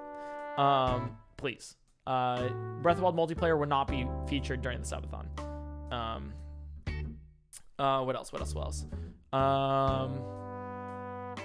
Oh, I'll be cooking live on stream. But I mean, like, legitimately cooking. Like, we're gonna get some sort of weird recipe for, like, tiramisu and make it. You know? Just to see if we can. I'll have streamers over. We'll have, like, a rotating thing. If a streamer in LA wants to come over and say hi to the subathon, hell yeah, let's do it. We'll do something maybe where it's like, if I get 8,000 subs, I'll wax my legs. Paintball battle indoors. We're gonna just do crazy stuff. We're gonna be doing like an all black puzzle. I saw Sam Witch do this, and I was like, that's such a good idea. Let me make it worse. So I have an all black 1,000 piece puzzle that we'll do like every morning. So yeah. There's a lot of ideas there. The subathon functions as like something that I think it's something where I will be like, I'll be doing everything that I've been wanting to do on streams that I just can't like just go live and do, you know? It's just gonna be whatever I want to. And I want to specifically make the subathon like entertaining. I know that's like not a weird thing to say, and that's kind of obvious, but regardless of what hour you show up in, same thing with this ice watching thing, right? I want to make it as entertaining as possible. So then if you pop in like day 3 of the subathon, I'm not just like, all right, guys, let's play video game number 34. No, I just want to like, I want things to be happening all the time. And that's going to take a lot of effort from not only me, but from you guys too. Just being excited for things. But yeah, that's kind of the goal with it. Same thing with like when I'm sleeping. So I'll be sleeping on stream. I will have a camera on me while I'm sleeping, which will be weird. But that's the nature of the subathon. And while I'm sleeping, my moderators, all 19 of them,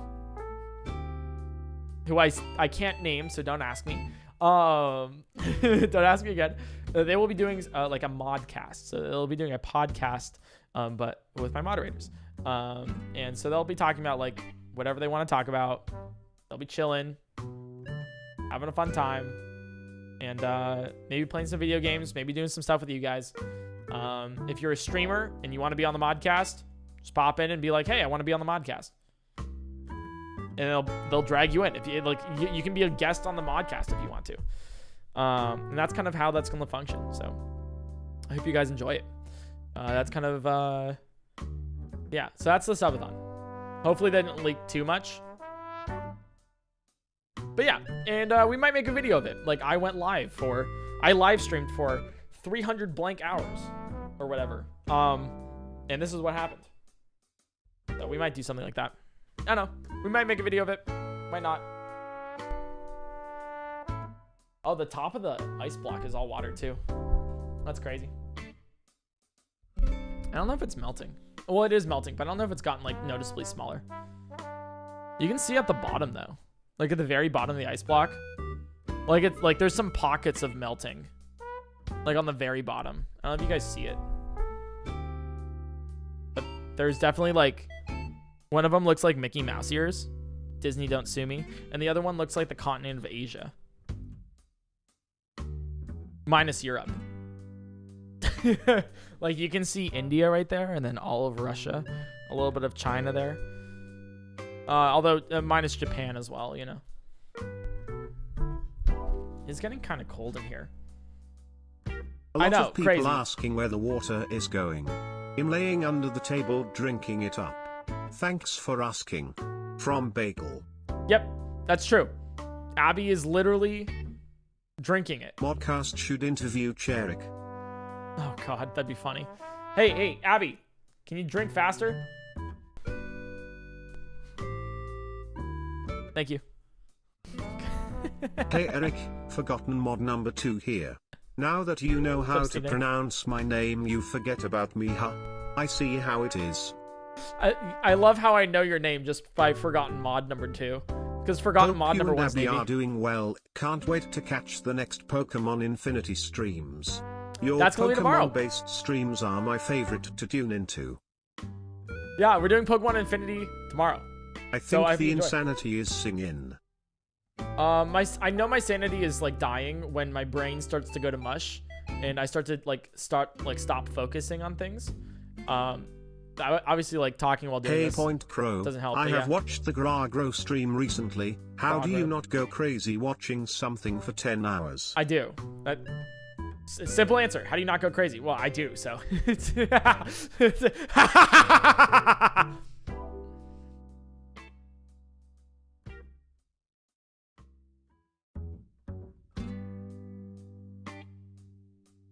Anyways, yeah. Hi, I'm the ice block. I love you, Eric. Thank you for bringing me into this world. Help me, I am dying. Yeah, the ice block. I don't know if you're like, hey, thanks for bringing me in this world. You are. Any plans for bot second wind during the subathon? Breath of the Wild second wind hasn't made too many big strides. Since the subathon, or like for the subathon, so I probably won't be playing second wind. But there's some mods that I have planned. I'll be real. I don't have many ideas for Breath of the Wild anymore. So I've been kind of, you know, trying to do more Pokemon stuff, trying to do some other stuff. Multiplayer is going to be like a huge bunch of ideas, but that's not for a hot second. So we might kind of like take a little break from Breath of the Wild and do some more Pokemon stuff, do some more other video game stuff. Hey Eric, the plumber is here to fix the clog. I'll be back later from Bagel Manager. Oh, sick. Nice. Thanks, Abby. Just here to say you're my favorite content creator and such a breath of fresh air compared to other creators at the moment, so please keep doing what you do. Thank you. Appreciate it. That is erring on the side of putting down other creators as a compliment to me. So just keep that in mind. I don't want you to put down other creators to say that I'm cool. But I'm glad that you enjoy the streams and the videos. The ice That's melting awesome. reminds me of Undertale Genocide when you take snow from the snowman. Where you keep taking it and you keep taking it. Dude, those Undertale streams, some of my favorite that I've done in recent memory on stream. Chat was so much fun. I know there's like some spoilery moments or whatever, but it was, dude, like a lot of people were like, God, chat during like an Undertale stream is the worst because they spoil, they backseat, they hate it. You guys did great. I really like my chat. Like, I think you guys, you made it fun. Like, it could have been so much worse. I mean, you guys made it great. I loved it. Thank you for not spoiling. Thanks for not backseating too much. My moderators were huge in playing a part. They banned certain words. They bopped people. They were like working 24/7. So shout outs to the moderators. But I mean, chat, you guys weren't bad. You guys made it fun. So thank you. I appreciate it. There was like one person like in my YouTube Q&A tab that was like, hey, if you're playing Subnautica, beware. There's going to be a lot of people trying to backseat or spoil. And I was not worried at all. Mainly because I'm like, hey, my moderators, like, they got it, you know? And my chat's like really cool. They like know, I don't know. How do I put this? During my grass growing stream, or like my paint drying stream, my paint drying stream was like fine. I was like, whatever. But during my grass growing stream, I was like somewhat unhappy with the state of my Twitch channel and like chat. I can talk about this now because it was like a year ago. I was a little bit like unhappy. Not wanting to do as much bot anymore. It's one of the best games out there, but everything has a limit to what you can do with it. Yeah, I've been streaming it for 3 years, you know? I have more ideas, but, you know, I have other stuff. But anyways, I wanted to mention... Oh, I just lost my train of thought. Oh, no, that's bad.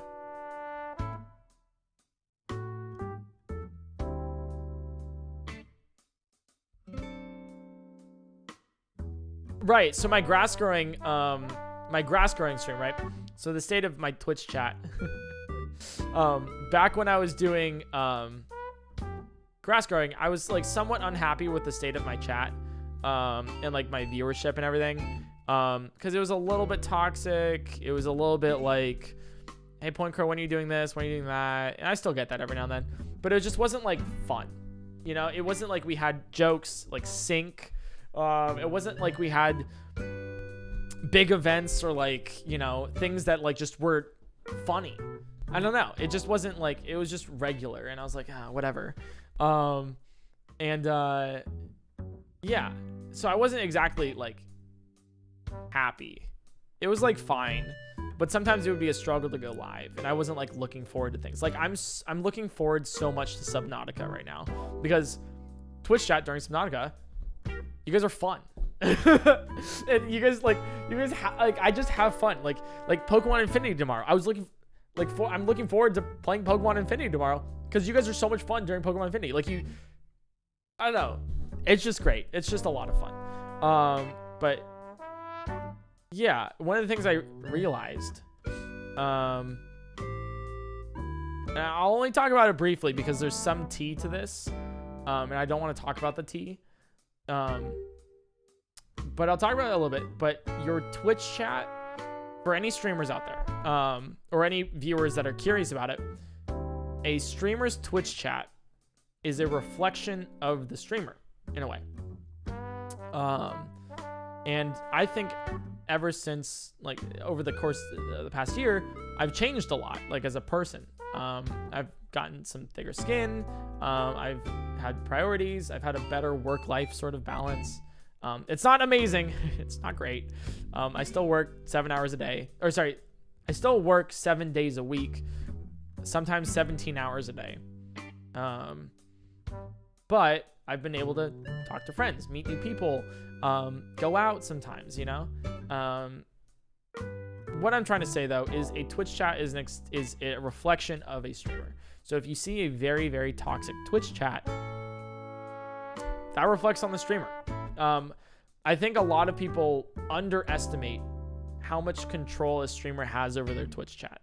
As in, like, to like steer conversations, you know, like if I see things starting to get a little bit like dicey, I'll make a joke. I'll steer a conversation one way. I'll do another way. If Twitch chat starts to get weird about something, then I'll shut it down by doing something else, or, you know, whatever. I think a lot of people underestimate the amount of control a streamer has over Twitch chat. So if you see a very, very toxic Twitch chat, they're fostering that toxicity. Same thing if you see a very, very funny Twitch chat.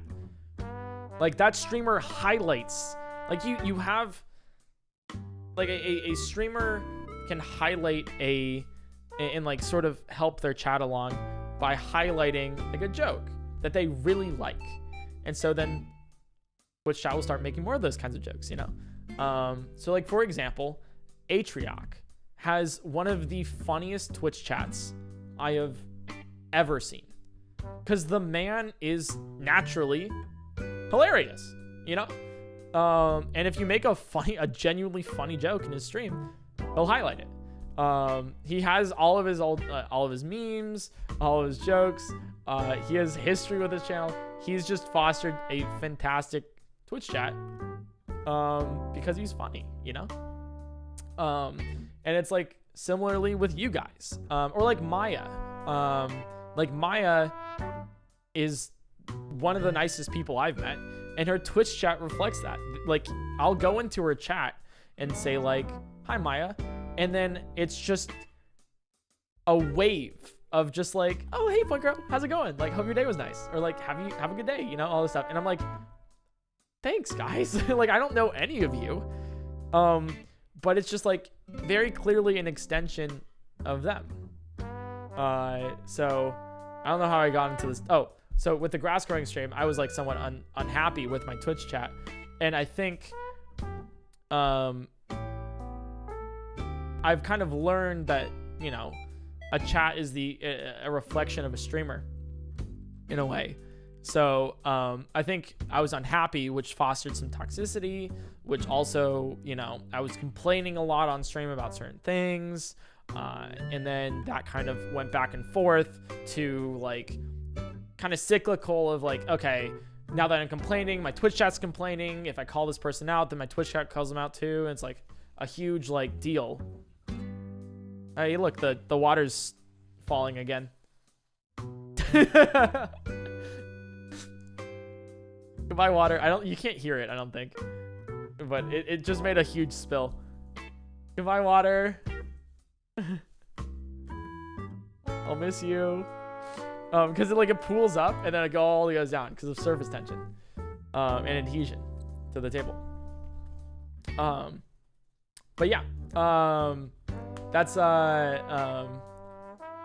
essentially, like, what I'm trying to say here is that there's like a huge thing with Twitch chats, and so I'm very happy with my Twitch chat right now, which I think is also a reflection of like, I'm happy with myself right now.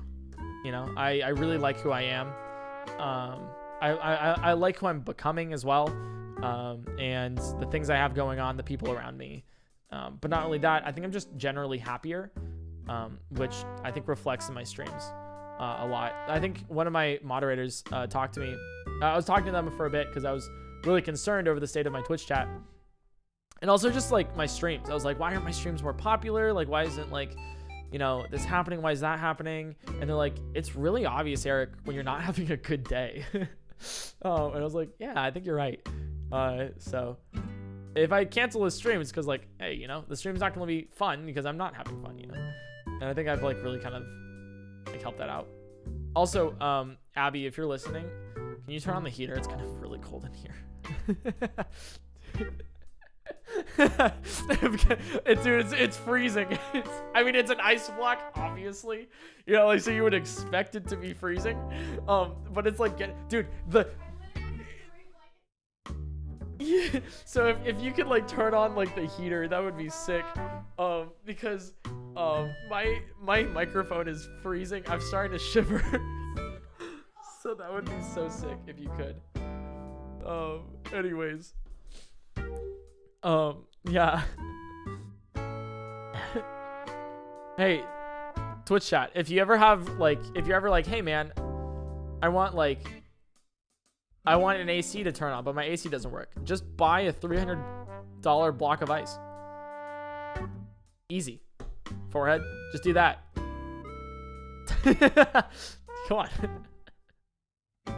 It's life hacks from PointCrow. Yeah, if you could turn it up to 80, that'd be sick. I mean, heater.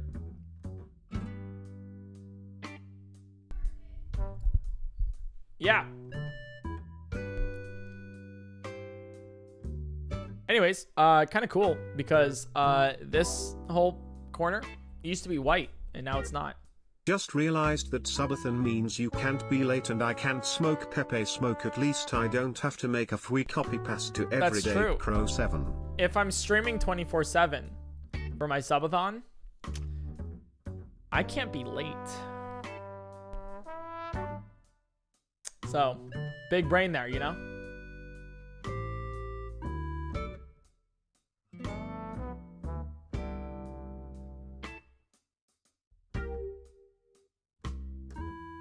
Not turning it up yet. Lee, know if you and a sweater. Bagel. Alright, so it seems like Abby's gonna make me freeze to death.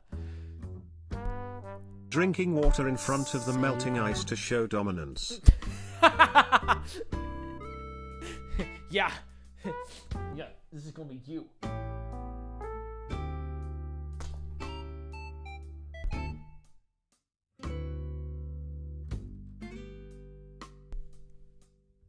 That's right. Who's the alpha now? This is my last TTS, so can you tell the pen NY trading story? The what? Oh. The penny trading story. Penetrating this dude. Yeah, come on. Hey, I'm kinda curious, how did you make the determination to get a nice block of this size? Or did you just queue? So here's how a lot of this stuff happens for ideas with streams. I'm like, hey, I have an idea. Hey, Abby, can you grab me a block of ice? I need it for a stream. For example, another example I had was, hey, Abby, I need a lion. Can you get me a lion? And so Abby, being the absolute just god tier person she is, an amazing manager, found me a lion. We scrapped that video. so I don't think you're gonna be seeing that video. But she did it, so you know, that's kind of how that happened.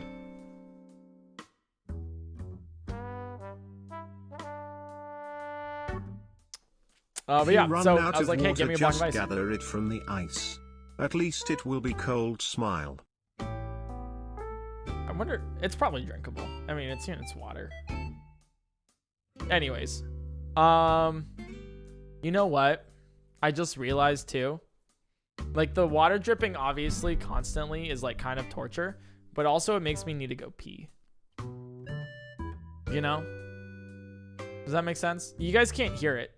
I'll keep saying that, but it's just like, it's like a stream and you're like, ooh, that could be me, you know? First project, never sing the light of day FLS, very bad man. Put the towel in there, bird. From Bagel. I do have the towel, yeah. Lick yeah, it, you can smile. Dude, there's like this mark in the ice right now. It looks like a sickle. Like it, like full on, like kind of style, like a reaper. Thanks for the fun content while I procrastinate doing my chemical engineering design project. Smile. Good luck. I've slowly discovered too, I'm one of the few streamers with a college degree. Like genuinely, I didn't realize that. I thought more people did, but it's kind of insane. Everybody I know that I've talked to with Twitch or YouTube, they either dropped out of high school or college. Which there's nothing wrong with that at all. But yeah. It's also so funny. Whenever somebody's like, oh, you know, for example, like the multiplayer or whatever, The one guy, the Destiny 2 developer, who was like, oh, you know, nobody knows about game development, whatever. I'm like, excuse me. You're assuming a lot. And then like in the comments, they're like, yeah, it was more than just like, oh, nobody knows about game development, because in the comments they were like attacking my personal character, and they're like, yeah, he's just a YouTuber, you know, what do YouTubers know? He just plays video games, whatever, he doesn't actually develop them or whatever.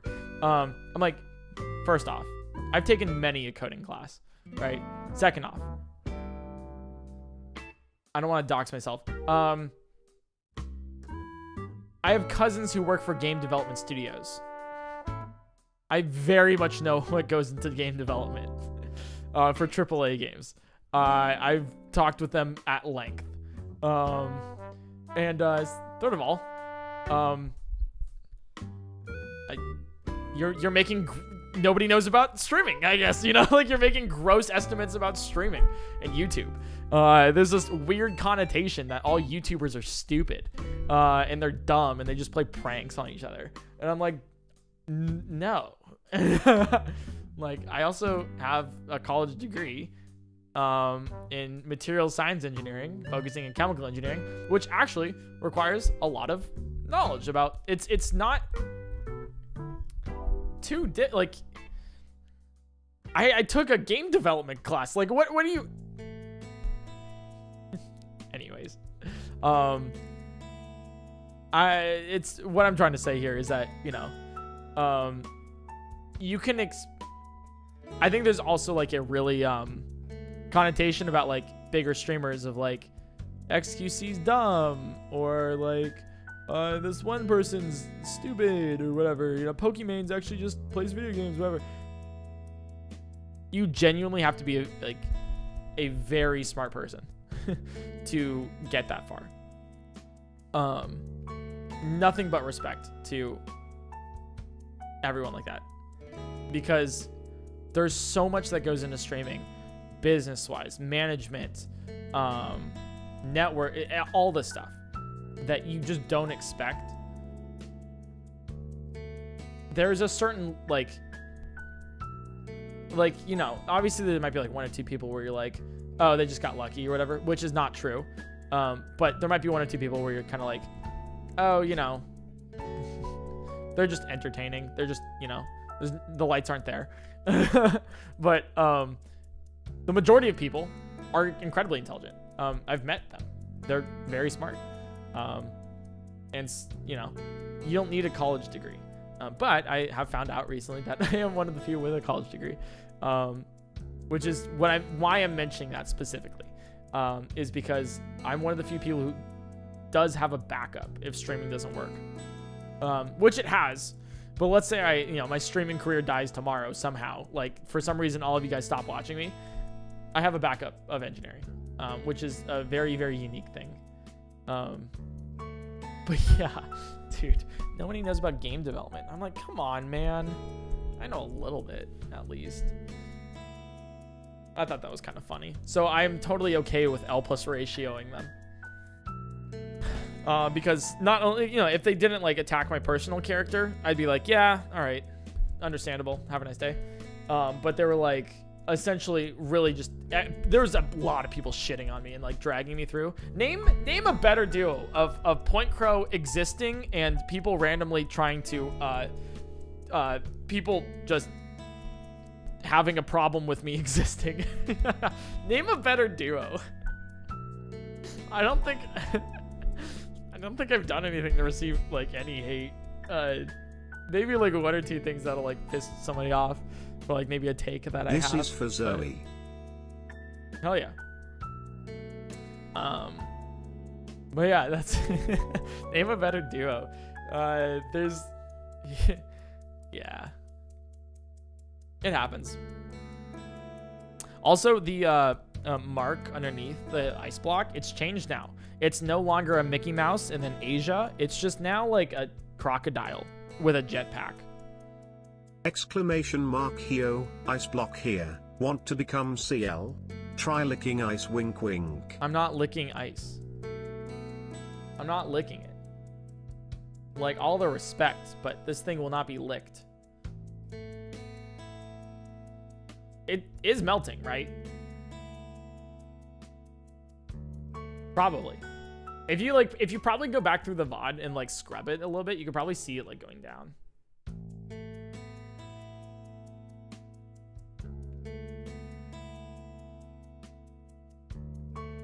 Kind of cool though. Forgo and mod number 1 tuning in. What is your favorite ice level? What's up, Navy? What's my favorite ice level?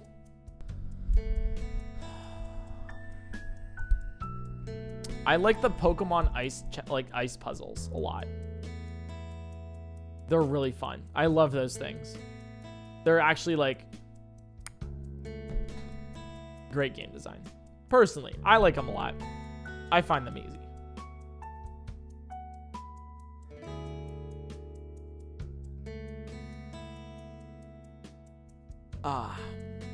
Almost hour 2. Almost hour 2. This is going by very fast.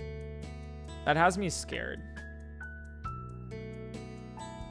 Wait, did they mean Pokemon or like states of ice? Wait, what? Pokemon or states advice? That's what I heard. Eric, it is definitely melting. How could it not with such a hot stream? Am I right, chat? Tote worth highing the sub goal. Yeah, you know, I don't need a heater if I'm just here, you know. Let me just... Yeah! Gotta exude the hotness out, you know? Literally flex on the ice block.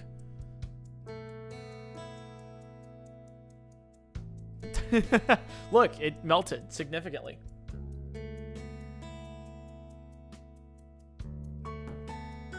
That's right.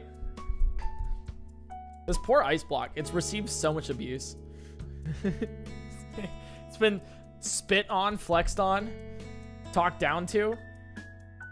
I hope you're okay. This poor ice block, man. And it's just melting. Like, we're watching it. It's essentially bleeding out and dying. If you want to think about it like that. Or ice block.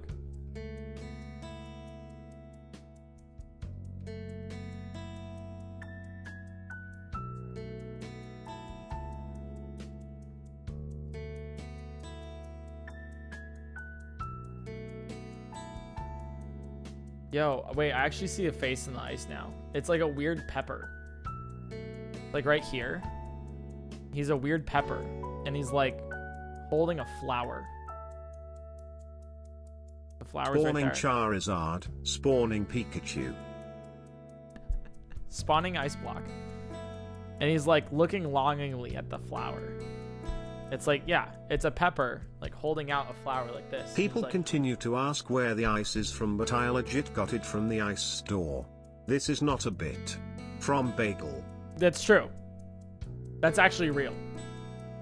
Yeah. She did get it from the ice store, and that's completely true. So. I mean, she went there, picked it up. We had to buy a giant cooler for it to transport it. But yeah, while she was out doing that, I was blowing up a full... Oh, it's spilling again. Goodbye, water. I was blowing up the inflatable pool. I will not be doing a hot tub stream. I won't be doing a hot tub stream on Twitch. But, hear me out. A bathtub stream, maybe. We have done a bathtub stream. That's true. That is legitimately true. I don't know if you guys remember that. But we have done a bathtub stream. And that was fun. I read out my subreddit while chilling in a bathtub, fully clothed, long sleeves, and flippers, and a snorkel. What a beautiful stream that was. What an absolutely beautiful stream. I wonder what's going on. Like, the bottom's kind of melting, too. Like, obviously the top and everything and the sides are melting, and that's why we're getting the whole, like, you know, puddle. But the bottom's also melting. I wonder what's gonna happen. Like with that. Like, is it gonna slip? Because I can see a little bit more on the sides here of like the ice actually kind of like dripping and everything. And it's a little weird. It's kind of strange. Let's see. What else has happened this year? That's kind of cool. I heard if you lick a block of ice you get more Twitch Prime. You should try it. Or you could use your Twitch Prime because you want me to watch more ice, you know? Hey Eric, the group chat desperately wants you to know that you have curly hair and you need to take care of it. It needs more hydration. We want the best for it. Have a pun. What do you calibi at the ocean? A bicycle. We should come up with a name for the ice block. I propose dry. It's Cooley. The name is Cooley. Yeah, no, I do have curly hair, and that's one of the, like, I've had like a little bit of a change of like my hair itself recently, because I've kind of like realized that hey, give it up for hour 2. I've kind of realized that, I mean, I do have curly hair. I used to have completely straight hair, actually. It used to be literally all straight, like no curls whatsoever. And then I went through puberty. I know, crazy as that is. And my hair curled. So for a good amount of my life, I was like still styling my hair as if it was still straight, and then it would curl, and I'd get annoyed at the curls. But I've kind of like sort of embraced the curls a little bit. Like I kind of go with it. What I used to do, and for everybody who knows hair that's watching, you'll immediately cringe. I would get out of the shower, and then the way I would dry my hair is I would take the towel and just kind of like as fast as possible just to get it dry. And that's why it would be so frizzy. So now what I do is I get out of the shower and I lightly damp it down, you know, lightly damp it. It's still wet, and then I kind of let it air dry, and then I style it a little bit, put some wax in it, and like, you know, kind of treat it a little bit better. And then I've gotten like some specific shampoo and conditioner for curly hair.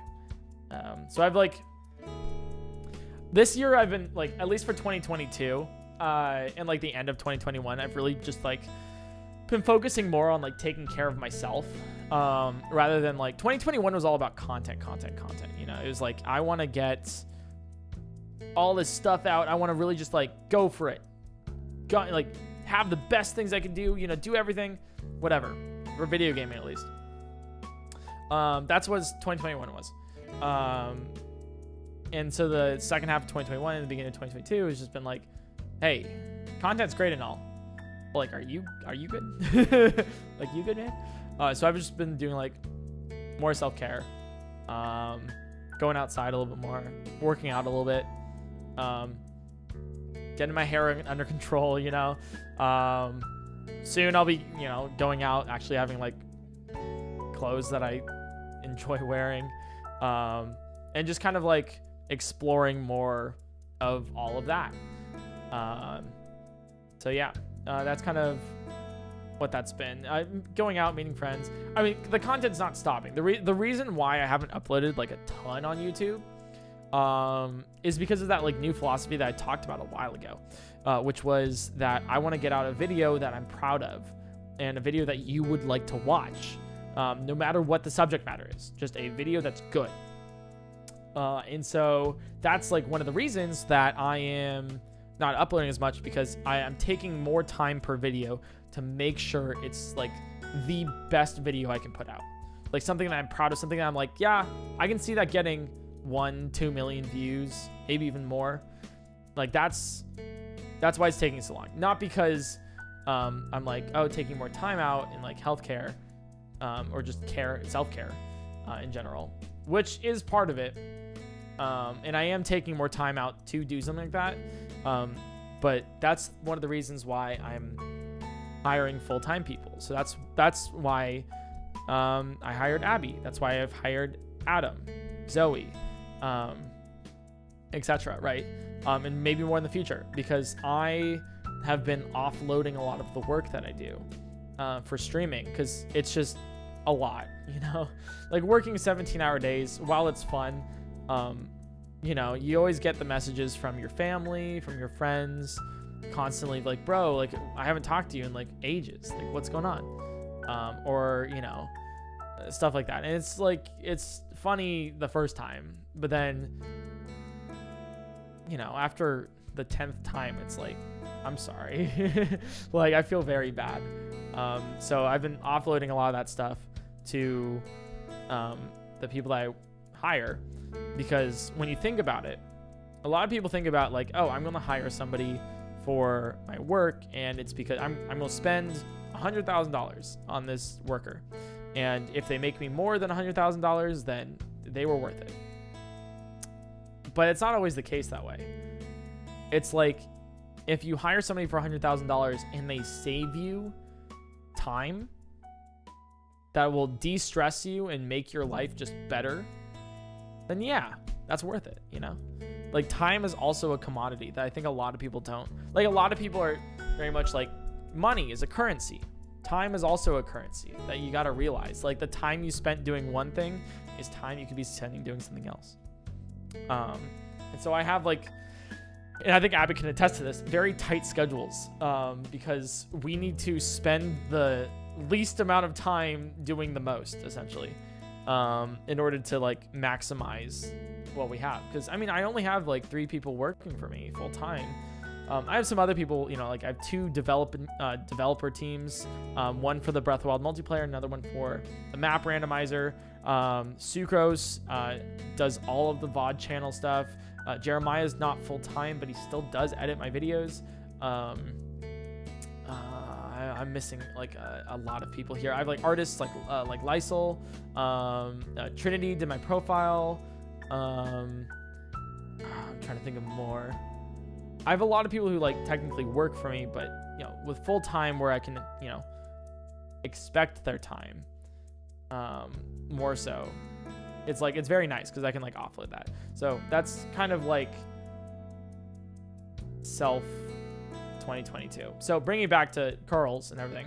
It's like, yeah, I have a friend who does styling, like hair styling, everything, like literally everything to do with like, hey, their job is essentially, hey, can you make me look good? And then they'll make you look good. So I essentially like sat down and I was like, hey, can you, let's actually get this under control. So she's been helping with that. And so, yeah, I've always been like very self-conscious about my hair too. Because I, you know, it's like, I don't know, man. Sometimes you're like, oh, I don't look as good as everyone else.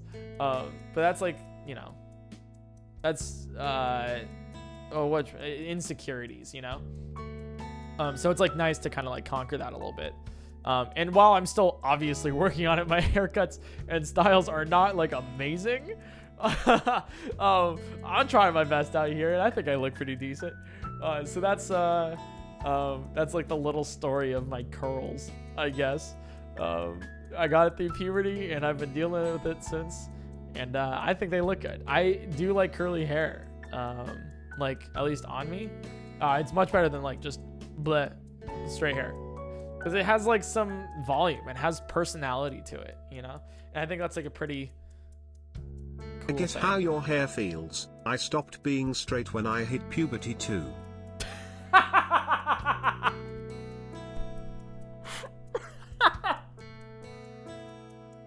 I'm proud of you.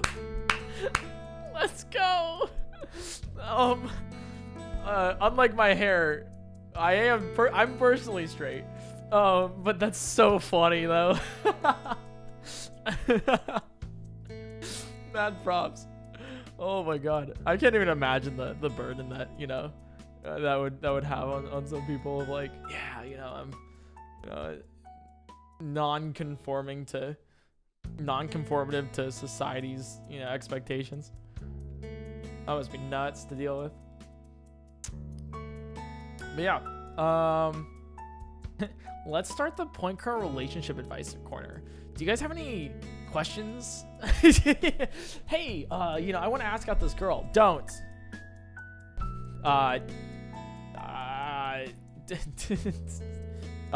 Or what's the worst that can happen? The world will explode. Nuclear bomb, just right on top of you. That's the worst that can happen. Hey, PointCrow, I was just going through a breakup. That sucks. Anyways, My boy is Ray having a hard time finding any women to like him. Any advice? This isn't bagel, obviously. Yeah, you should find somebody. Hope that helps. If they can't find somebody to like, or somebody to like them, then you should just find somebody that does like them. I got you. That'll definitely solve all the problems.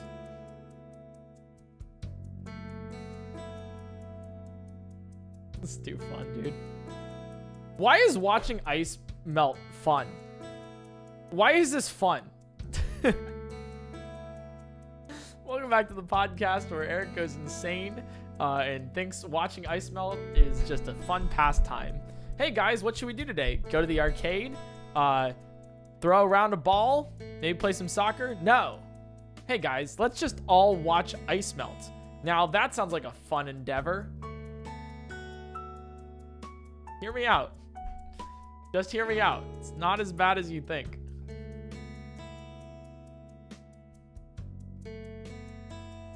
I mean, it is kind of cool. Although I am like going insane because I hear drip, drip, drip, drip. It's slowed down a little bit, but it's like drip. It's dripping into the pool next to me. So, you know. Cool though. We're also playing Animal Crossing music in the background, so I hope the soundtrack's like pretty decent. Damn you, Eric. I started reading One Piece instead of watching and it's been a week and I'm almost up to date. I can't stop. I have things to do, Eric. Yes! Yes! When I say watching One Piece ice melt is CL. is peak cold, fiction, I mean it. Even. Like, you should read it. I'm very serious about that. I cannot be more serious in my life. Like, it is so good. People who watch it, I feel like people who watch it are like, it's okay. Read it. Legitimately read it. The Shonen Jump app on your phone is $2, and you can get all 1,045 chapters. And other people are like, oh, hey, no, you know what? No. I'm pausing TTS. We're going to talk about this. No. You can't get away from this. Let me address this. I know I'm technically your captive audience, Twitch chat, and you're watching me. But no, we're going to talk about this. Because I've never been more passionate about something in my entire life. I am genuinely serious about this. You cannot, seriously. One Piece is good. And if you haven't tried it yet, I cannot give a higher recommendation ever. If anyone asks, hey, PointCrow, do you have any recommendations for me at all for anything ever? I would say read One Piece. Now, if you're not into manga, if you're not into anime, if you're not into any of that, that's okay. I recognize that it is not for everyone. And if you don't like it, genuinely, and you're like, I gave it a shot, and you know, I got to like chapter 100 or whatever, you know, and I didn't like it, that's okay. It is totally okay that you will have a piece of media that not everyone will like. And I understand that. But what I am trying to say is the people who won't give it a try and say, oh, I'm not going to do it. I don't like One Piece, and I haven't even tried it yet. That's bullshit. That's grade A, Wagyu, however you want to say it, right? Bullshit. Oh, dang it. I don't want to. This is going to be on YouTube. I can't get demonetized. Bull honky. That's grade A bull honky. Gosh darn. So, anyways, essentially, I cannot give a higher recommendation. And let me make my case here, and let me dispel some common things. This is my essay about why you should read One Piece, and why you most likely will enjoy it. I have grown up with it, so keep in mind that I have some nostalgia. This is I'll say my biases first, and also why I would say I'm qualified to convince you to read One Piece. So my bias is that I grew up with it. So I have been reading it ever since chapter 123, when I found a Shonen Jump magazine in my local Ralph's that I picked up and started reading it. It was during, I was young. I was 8 years old. I was 9 years old, because it was actually 2007. Sorry, not 2006. It's 2007. And I still have that Shonen Jump magazine with that One Piece chapter in it. And I still read it to this day. That is my bias. Nostalgia, I've grown up with it. I've read it week to week since then. And, or month to month when Shonen Jump would come out every month, so not exactly week to week. But that is like my bias. Now, knowing that, I still think it is one of the best pieces of media that you could come across. People say it's peak fiction. Now, obviously there's going to be some debate about that, but I think it at least is one of the best in modern times. I genuinely believe that. And it's not just like, oh yeah, I watch My Hero Academia, I watch, One Punch Man, and it's good. No. You got to take this separately. And I'll give some evidence. First off, I'll say it like this. One Piece has been the #1 selling manga for like 20 years? Basically since it came out. It's been at the top 3 at least. Top 1 in recent memory, and then I think last year was Demon Slayer technically. But if that doesn't show you that it's very popular, people like it, a general public opinion of it is great, then I don't know what does, right? The second thing is that it's been going on for 1,045 chapters. Manga in Japan is ruthless. If your editors don't like it, if it's not performing well, or if they want to make more space for a different manga that's coming up, they will cut your manga. They did that to Bleach. At the very end of Bleach, the reason why the last 3 chapters are so rushed is because Shonen Jump was like, hey, you gotta end it. End it now. And they haven't done that to One Piece because they genuinely know it's great, it's entertaining all the way through, and there's a lot that goes on, and I won't spoil anything of it. So this whole talk, I won't spoil it, but that is one of the things. I'll say also, read it over watch it. Watching it, you'll get filler, you'll get animation that was from 20 years ago. I'd say read it because the art style is genuinely great, and you will miss things that the anime doesn't show. Like, for example, episode 1 of the anime starts like chapter 5 of the manga.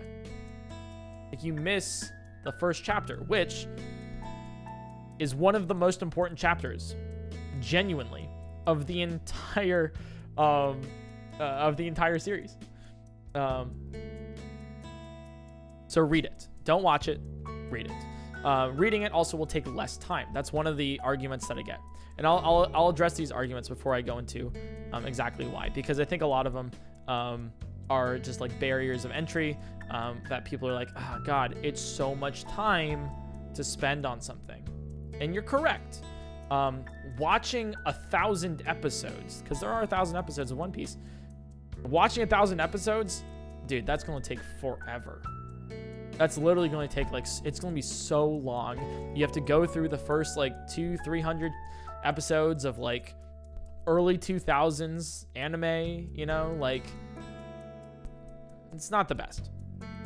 And then it's just like a huge time sink. And yeah, you can watch it, but read it. Reading is, if you're saying, hey, it takes so much time, then you read it, because you can genuinely read it pretty fast. And it's a lot more condensed. It's easier to consume, and one chapter would take like maximum 10 minutes for you to read. That already cuts it in half, you know, more than half. So yeah, I'll address it like that.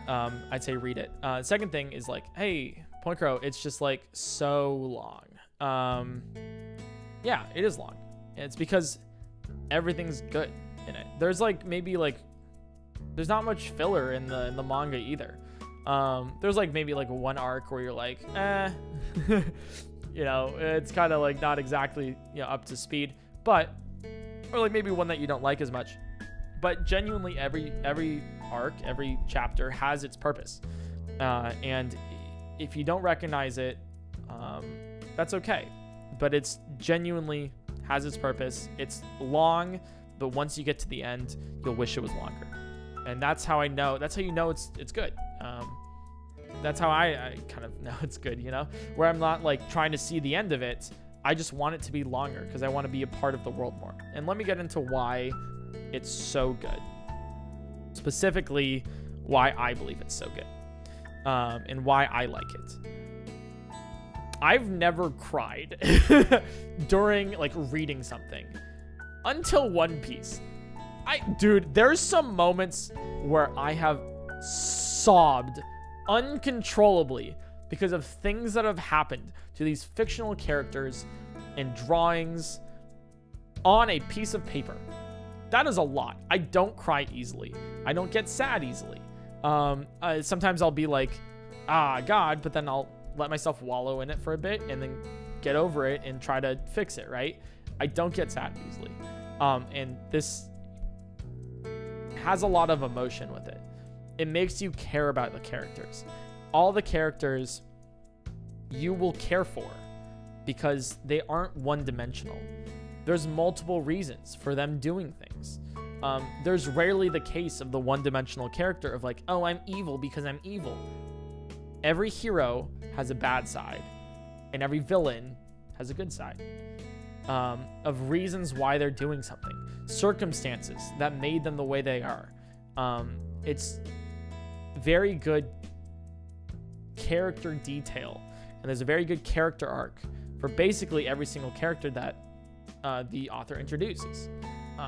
Let's say there's a side character and you're like, haha, whatever, you know, they're just there to be, you know, a comic, or they're just there to be fodder or whatever. That character has a backstory. That character, if you go deep enough into it and you read enough into it, has a genuine full backstory that you care about and in arcs that you want to know more, and that will lead into things in the future. That villain that you really hate, sometimes you really like villains in One Piece because you care about them so much. You care about like what they're doing, what their motivations are, how their childhood was, you know. It makes you care about the characters, and it has full character arcs where they do redeem themselves, they do fall from glory. It's a full epic. So that's the characters. But the thing I like most, personally, is not just the characters and like the story, which is very intriguing, obviously, but the world building. And I love world building. World building is, it's hard to do. It's hard to make you care. If I've learned anything as a streamer, content creator, it is hard to make anybody care about anything. Like, it is so hard to just be like, hey, Twitch chat, can you care about me watching ice? Like, that's a lot to ask of somebody. It's a lot to tell them. It's a lot to be like, hey, I am watching ice right now, and I want you to care about me watching ice and the things that I say. It's very difficult.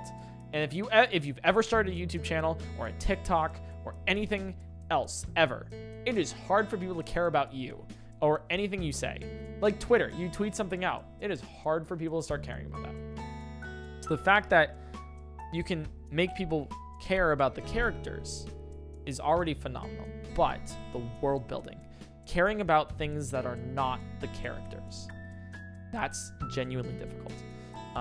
And One Piece does that masterfully. And once again, no spoilers. There will be no spoilers here. But I will say it like this. You can have multiple chapters, full-on arcs, without the main characters, and it will still be entertaining. Like, you will still care about what's going on. You will still want to know what's happening. You will still look forward to the next chapter. Not because of the characters themselves, but because of the world. That's the first one. The second reason is because the world continues. I know that's weird to say. But if the main characters aren't in frame, or let's say the main characters go somewhere, like to an island. They have two choices, Island A or Island B to go to. And they go to Island A, the world has consequences for going to Island A. Like, Island B will still function. Everything will still happen. Things that they did, like, you know, on Island C will have consequences when they go to Island A or Island B. And then while they're at Island A, things are happening at Island B. It's the world keeps turning. It's not just like, oh, you know, I'm just, you know, you go to Island A and everything stops until they're off of Island A and they go to a different one, right? Things still keep going. That's very important. And it's really, really cool to see that because it has a time component of, oh, you're living in this world. You're experiencing this world. Every chapter is a certain amount of time that passes in this world. So you can expect, oh, this one thing that this character was doing 100 chapters ago, they're like maybe building a house or whatever, right? You come back 100 chapters later, that house is built. It's the smallest detail, but it makes you care about the world. Like, it makes you really like the world, you know? I don't know. Maybe I'm rambling too much, but that's like important to me. It has history. It has lore. It's not like the world started when the main characters were there. No, the world existed long before the characters were there. There's things that happened a while ago that matter now.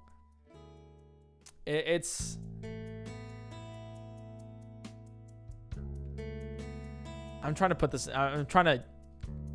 into better words than I have. It makes you care.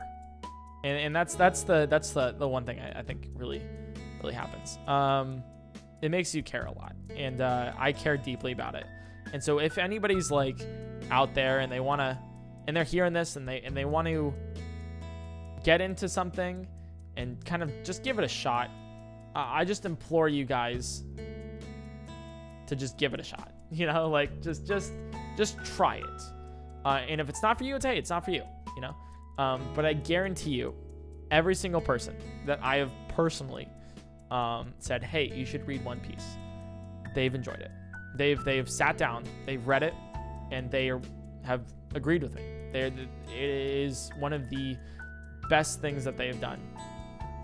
And it's one of the best things I've done. I don't know. I plan on getting a tattoo, fully, like of One Piece in the future. Because yeah, I don't know. It's something that I'm very passionate about. I think it's a fantastic story that a lot of people make fun of, and like, for lack of a better word, shit on, just because it's so long and all that, you know. I think the argument of it's so long is a stupid one, because take your favorite manga, your favorite anime, your favorite TV show. At the end of it, you're kind of like, I want more, right? Like, what if there was more? more of that good content? What if there was like more of that season 2 Office? What if there's more of that Avatar: The Last Airbender? Good content. I'm not talking about like season 8 Office, you know? I'm talking about like it's genuinely good. Imagine if you're watching The Office or whatever, and you're like season 2 or like Avatar: The Last Airbender, and you're watching all of Avatar: The Last Airbender, and you're like, what if there was a book 5 in Avatar, and it was the same quality as all the other 4 books? You'd say, hell yeah, you'd watch that, right?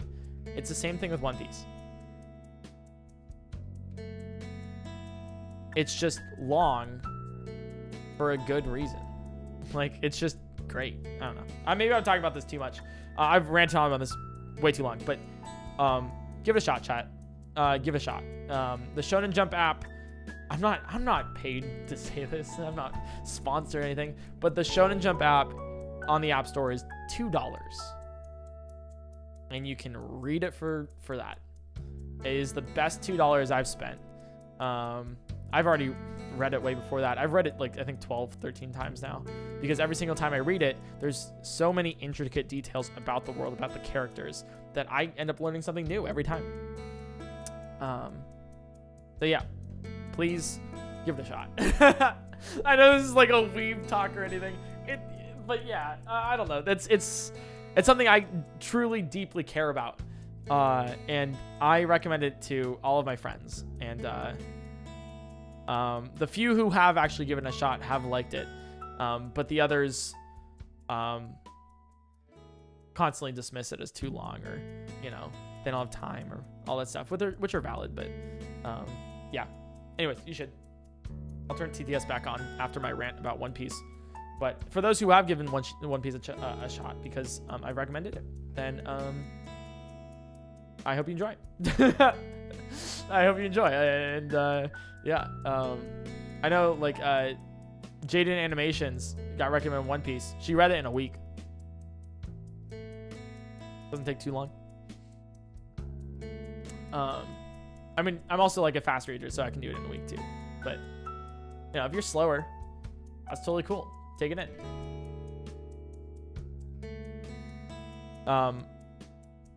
Yeah, I don't know. Maybe it was a bad idea to turn on the Animal Crossing music. It's making me sleepy. It's just like playing the music like across the day over the course of 10 hours. It's literally like an Animal Crossing 10-hour playlist that I have on loop. So that's kind of fun. But yeah, I don't know.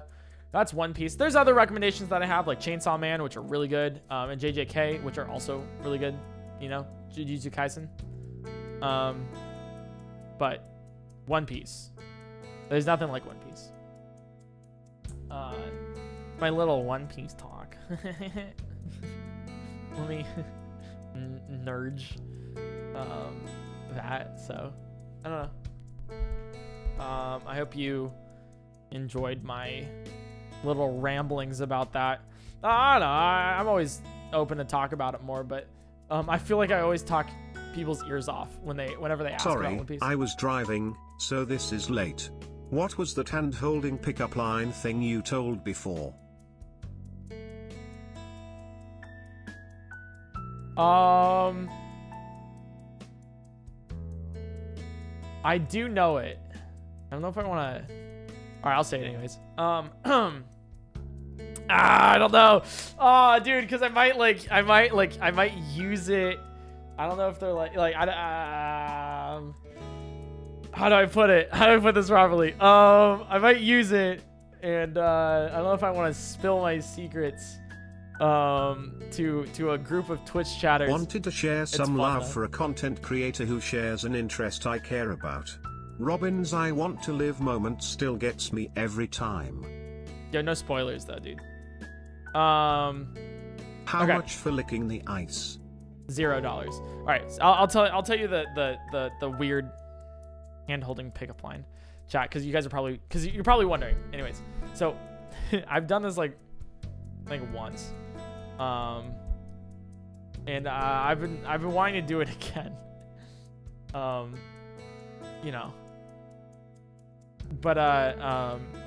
basically, like, if you're walking next to somebody, you're like, oh, you like start reaching in your pocket, and you're like, oh, hey, really quick, can you hold this?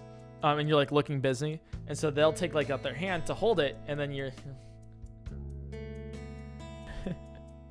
and you just do that. And it's like really sweet and kind of cute. So yeah. That's yeah. Use it wisely, I guess. I've just been looking forward to doing that again. Can we put something on the ice block? Also, while you are at it, try licking the ice. No, I'm not licking the ice. It's the same thing with the grass. I'm not eating the grass. I'm not licking the ice. I'm not touching the paint. I gotta watch the ice, you know?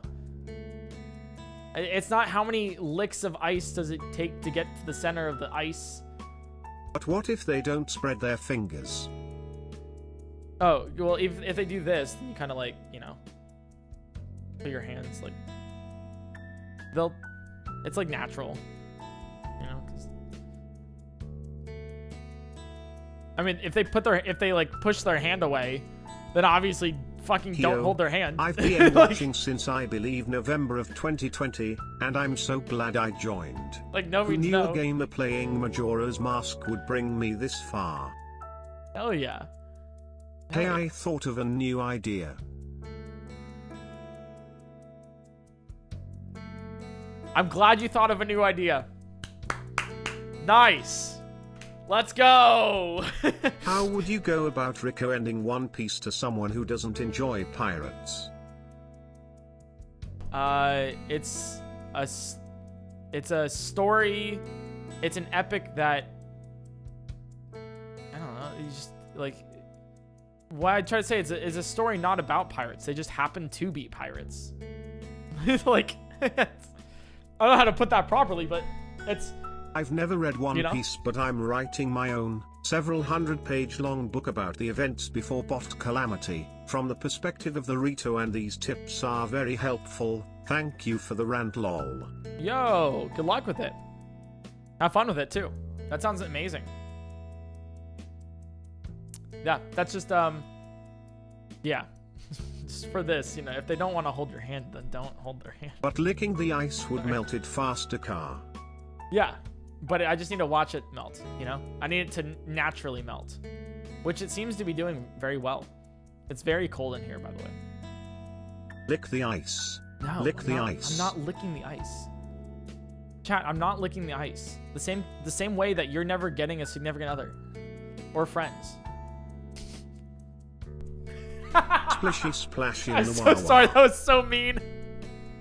I couldn't help myself. All right, I'm not licking the ice.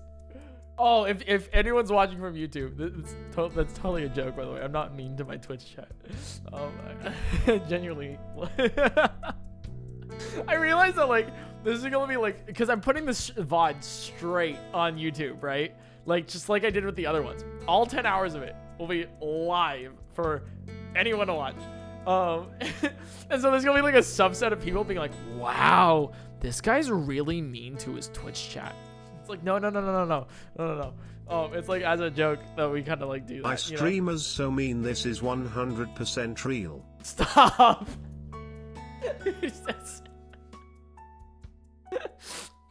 Oh my god, what have I done? Anyway, when an oak betrays its friends, it coits and smile. That was probably a pun I didn't get because BTS is a little weird with it. But yeah, if you're a YouTube frog and you're watching this, check out the Twitch channel, twitch.tv/PointCrow. There's some cool people on it, you know. Chat's pretty nice, and they'll love to say hi to you, you know. If you just pop in and say like, hi, I'm new, they'll, you know, there's gonna be at least one person that says kids that love to spend time on the ice? Children. What? Maybe I'm not getting the puns. Maybe it's just because I'm just not getting the puns. Can you collect the ice water in a cup and then drink it at the end of the stream? No. No.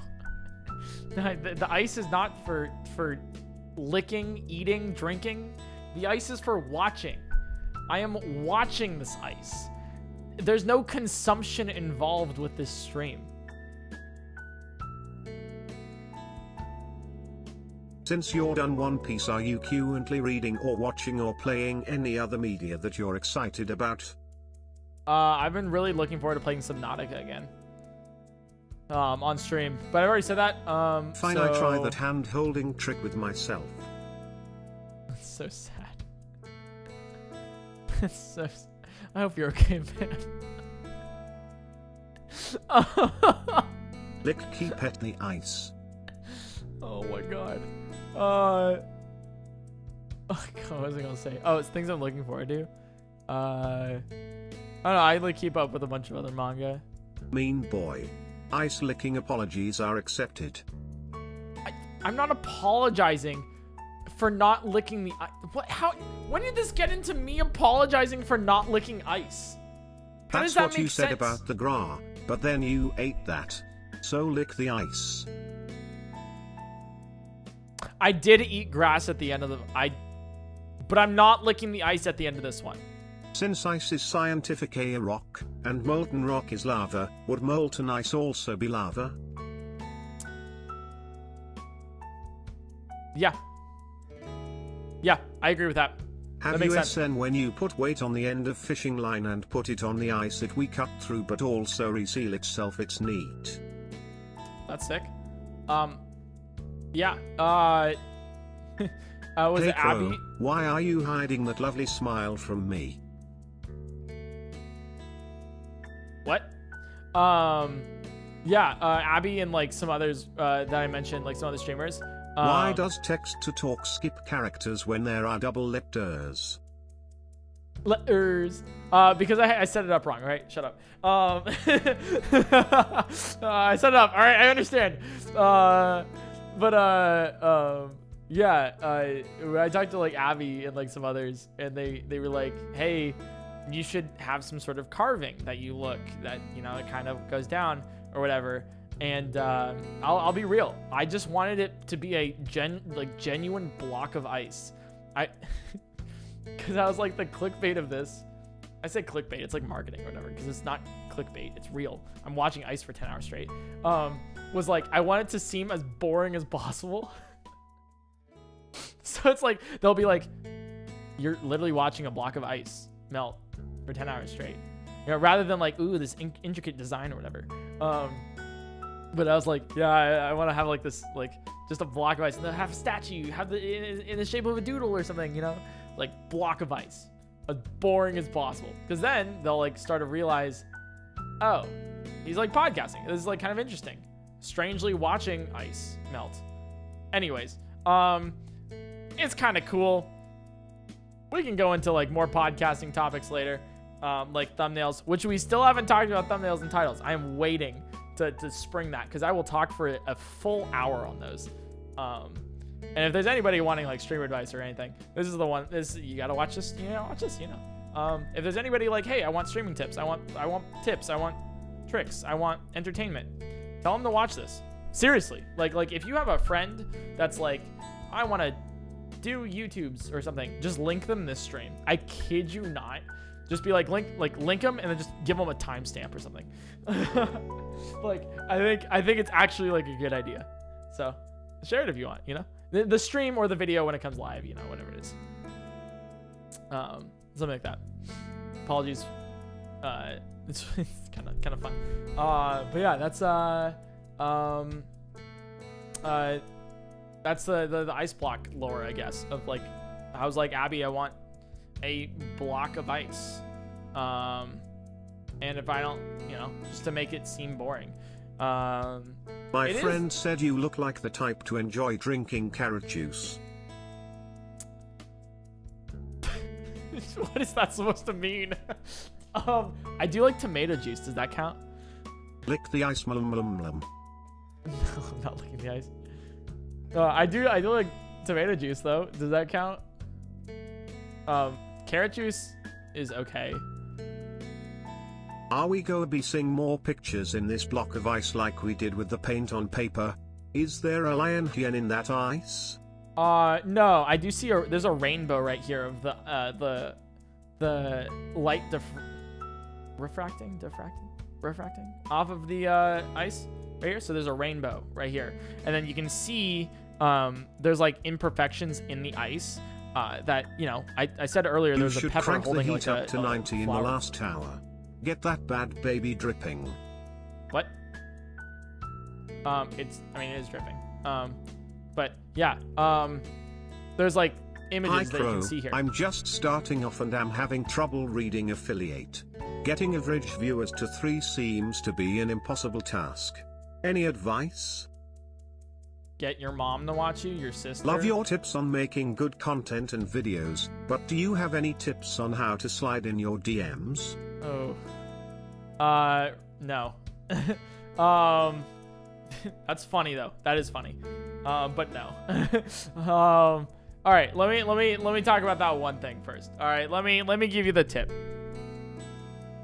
For in this, I had a whole stream about this, for like 3 to 4 hours of just talking about this.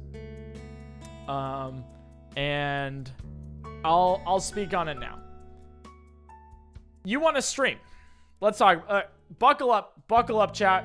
Monkasteer, whatever you want to do. Buckle up. We're about to go down the highway. We're gonna talk about this. It's gonna be a rabbit hole that we're gonna dig deep down to. So you want to stream? So you want to do YouTube? So you want to be a content creator?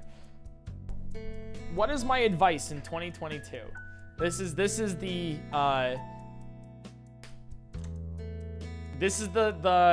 segment of the ice watching stream / podcast where I will explain all of it. First off, getting affiliate. If you have a phone, you can give your sister your phone to watch. If you have a laptop, you can give your mom your laptop to watch, you know? If you have a computer, you can watch your own stream to make sure it's quality while you're streaming. There's 3 viewers. So, you know, but besides that, you know, assuming you want more than 3 viewers for Twitch affiliate or whatever, I'll say this advice, okay? And if anybody for the next couple months asks, hey, PointCrow, I want to start streaming. I want to do this. Twitch chat, can you do me a favor? Can you link them this video / this timestamp for this video? Can you just like do that? Because I've given this advice so often, and I'll just put it all out here. Okay? So you want to be a content creator. So you want to be a streamer. Here is my advice coming from somebody who has over 1 million subscribers with 1 million views per video, and also averages like 2,000 viewers on Twitch. I have 5,000 subs. That's my whatever. Coming from my perspective, and that is very much my perspective. Keep that in mind, okay?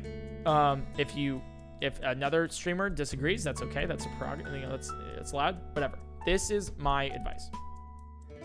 If you want to grow on Twitch, if you want to grow on YouTube, make good content. Make good content. Ask yourself this question. Why the hell, out of the 10 million people that went live last month on Twitch, unique users, 10 million, why do I want to watch you? Why? Like, why should I watch you over XQC? Why should I watch you over Ludwig, who's on YouTube, actually? So that makes sense. All right, but like, why should I watch you over Cutie Cinderella, Atrioc? Why should I watch you over Pokimane, Disguised Toast? Why? You don't have an answer to that? Circle back to that. Try to find an answer. And if you're saying, well, because I'm me and my personality is different, great, awesome.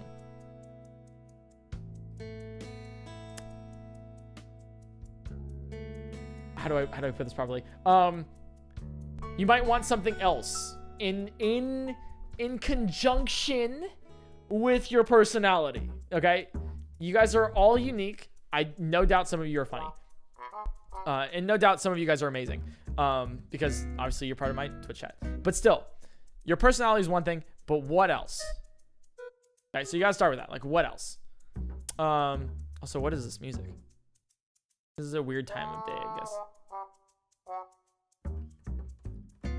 I'm going insane. Okay, so besides your person, why do I want to watch you? Like, what makes you valuable? Like, why do I want to watch you? Like, why is your Twitch stream more entertaining than another Twitch stream that I could just so easily watch, that I already follow, that I already watch, that I already know of? Why do I want to watch you? Come up with an answer for that. That is a very difficult answer to come up with. My answer is because I do things that people don't do. Like, I do very unique things. I have Breath of the Wild multiplayer coming on. I have Breath of the Wild mods that I cover. I've done some Breath of the Wild challenges. That's what I started with, doing challenges. I was the first person to beat the game with only bombs, with only like no stamina at all. A whole bunch of things that if you wanted to see it, well, you were stuck with me. You had to watch it. That's my answer, right? If you want to see things that are unique that nobody's done before on Twitch, on YouTube, you watch me. And that's why, that's specifically why you watch me. Or what, that's a big draw, basically. So if you can come up with something like that, that would be awesome. And so you should have content that is worth watching. And I know I'm spending a lot of time saying you should make good content, but that's real. A lot of people will go out and start streaming and they'll, play a game, and that's cool. If you're just doing it as a hobby, hell yeah. But if you're like, I want to be a bigger streamer, you got to take it a little bit more seriously. You got to be like, okay, what brings in people? Like what makes people stay? What is my retention for a stream? What keeps people there? Because it's concurrent viewers, it's average over time. So that's that. Now, let's say you have a general idea of this. Maybe your personality is great. Maybe you have some great content ideas. How do you take that and transfer that to your stream? Twitch has terrible discoverability. Awful. God awful. It sucks. If you start streaming, no one's going to find you. Literally, no one's going to watch. 100%. It's not going to happen. So, if you want more people to follow your stream, you got to bring them in from somewhere else. And before, I would recommend starting a YouTube channel, which I still think is a great idea, but a lot of people get YouTube wrong. They don't understand thumbnails. They don't understand titles. They're like, hey, I'm going to do stream highlights number 37, and people are going to watch that because it's me. No, wrong. All of that's wrong. You don't have to start with YouTube. It's a good idea, but my current advice in 2022, start TikTok. TikTok is ridiculously easy to start. There's a small barrier of entry. You can get yourself in front of eyes of a lot of people. And if you're doing something unique, if you're funny, if you have some great ideas, promote it on TikTok, but in a funny, unique, different way. For example, Purple Cliff. Purple Cliff, my Twitch chat knows a lot. He's hilarious, and he has some really unique ideas that people haven't done before. He started a TikTok, and that's how he blew up his stream. That's how his channels got started, because of his TikTok. Very easy. Aviva Sophia, same way. Sam Witch. Some of you guys probably know Sam Witch. She started off of TikTok.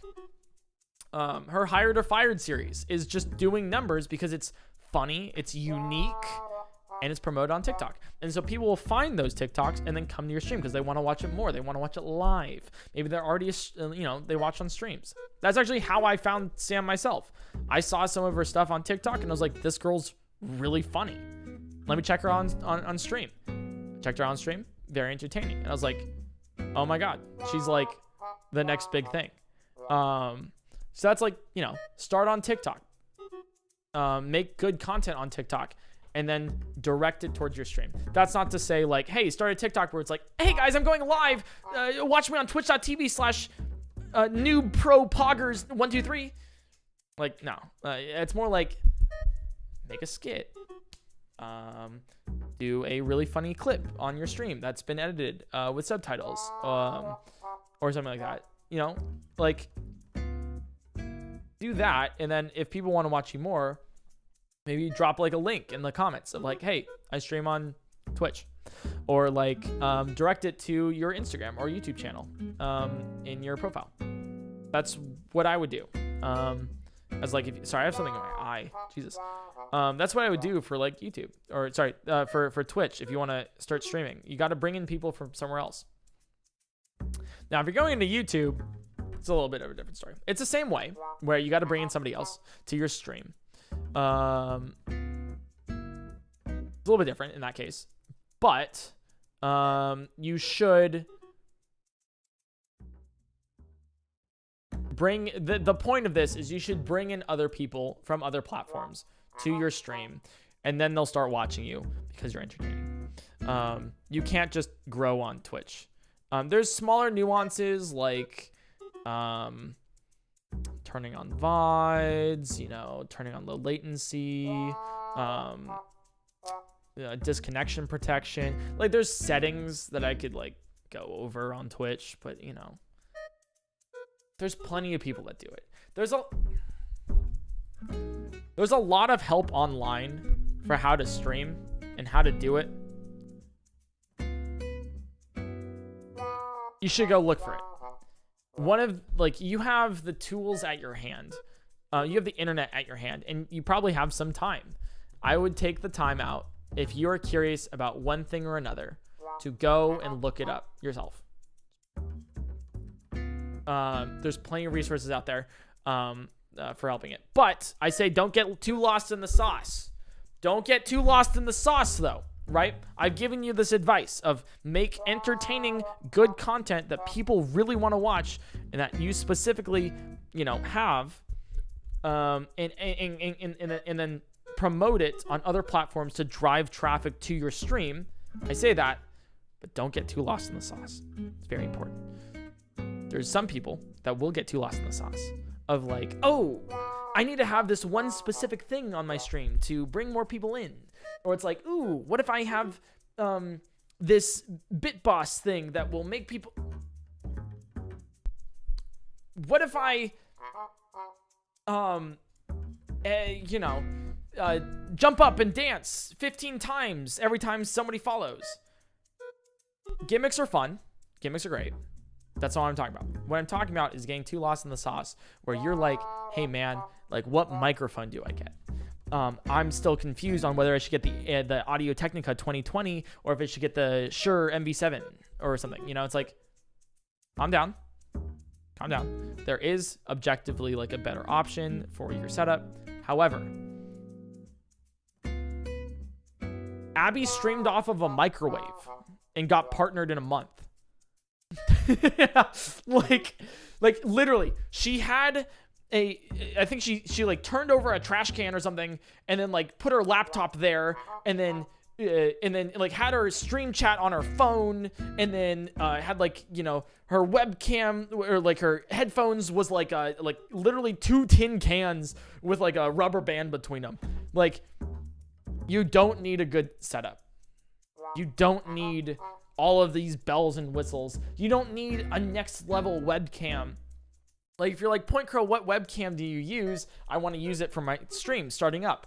I'd say I have a Sony A7C with like this insane Sigma lens, $3,000. And you're like, damn, I need a $3,000 camera to start streaming. No, dude, you have a phone. Your phone has a nicer camera than most webcams. You can use your phone. Like, you can what, XQC? Didn't he stream without a computer case for a while? Like, he just had his motherboard just open on the ground? Like, don't get lost in the sauce is what I'm trying to say. Like, don't care too much as long as you focus on your content. Don't care about your RGB lights. Don't do it. If it's fun, if you're doing it as a hobby, do whatever you want, you know? I'm taking this as a perspective of you want to stream to become a big streamer. Care about the content. Care about what you're doing on stream, what you're talking about, how it could be transferred over. Have that content mindset of new ideas. When you're recording content, how it could be transferred over to other platforms. Like if you're streaming and you're like, wow, if I did this, it would make a really good clip for TikTok, then go do that, right? Like ideas while you're doing your other ideas. Like really just keep that brain churning. That's what I'm talking about. The content, what you put out is the most important. Not whether if your setup has like 14 RGB lights and you know, some sort of thing out there that, yeah, come on, you know, if you have a good idea, then do the good idea, but don't get lost in the sauce. That's my advice. As like, oh, we're almost at 3 hours. Damn, this has been the fastest 3 hours of a 10-hour watching stream that I've done. Wow. Anyways, that's my like advice for starting streamers. Don't get lost in the sauce. Hour 3. Let's go. Don't get lost in the sauce. Have good content and promote it on other platforms. Reddit, phenomenal place. Make content. Don't self-promote. I say market yourself. Do not self-promote though. Do not go to a subreddit and be like, hey, I'm live right now. Watch my stream. No. Make content. For example, for the Breath of the Wild subreddit, I specifically made content for the subreddit. And then in the comments, I'd be like, by the way, I stream. Very small thing. And people would check it out, you know? On YouTube, you know, I don't I specifically like make content for YouTube. And I'm like, hey, check out the stream. Right? TikTok, which I don't do right now. I used to. It's more like you make content for TikTok. And then like in the comment or like on your profile, it links to your Twitch channel or YouTube channel or Instagram, whatever, right? Make content and direct the traffic. Don't self-promote. That's, I guess, the shorthand of advice without going into too many details and getting too lost in the sauce. Because if I start getting the details, then I think people will start getting too lost in the sauce, to say the least. So you're good. Don't worry about it. That's how I'd say it. Getting affiliates, ridiculously easy if you ask, you know, whatever. Be a part of a community. I don't know. If you're like into speedrunning, really just try to make that unique content about maybe if you're running Twilight Princess for like a speedrunning thing, make videos or TikToks about glitches in the game, or just talk to other speedrunners, make friends. Be like, hey, I'm streaming, you know? You know, just kind of do that. Find that community, and just kind of also just meet new people. If someone's doing something similar to you, chill with them, have fun with it, you know, make friends. That's also a great idea. All right, sorry, that was my little winded way of advice for 2022. I think in 2021 I was like, don't do TikTok, do YouTube. Do TikTok over YouTube. Although YouTube, you won't make money off of TikTok, but that's financial stuff, and we don't. Thanks for the streaming advice, Eric. Do you have any advice in general for making friends? No, you're screwed, dude. It's a good luck with that. No, I don't have advice for that, you know? Just be nice, I guess. Just be nice. That's all it is. Dude, I am cold. I am so cold, dude.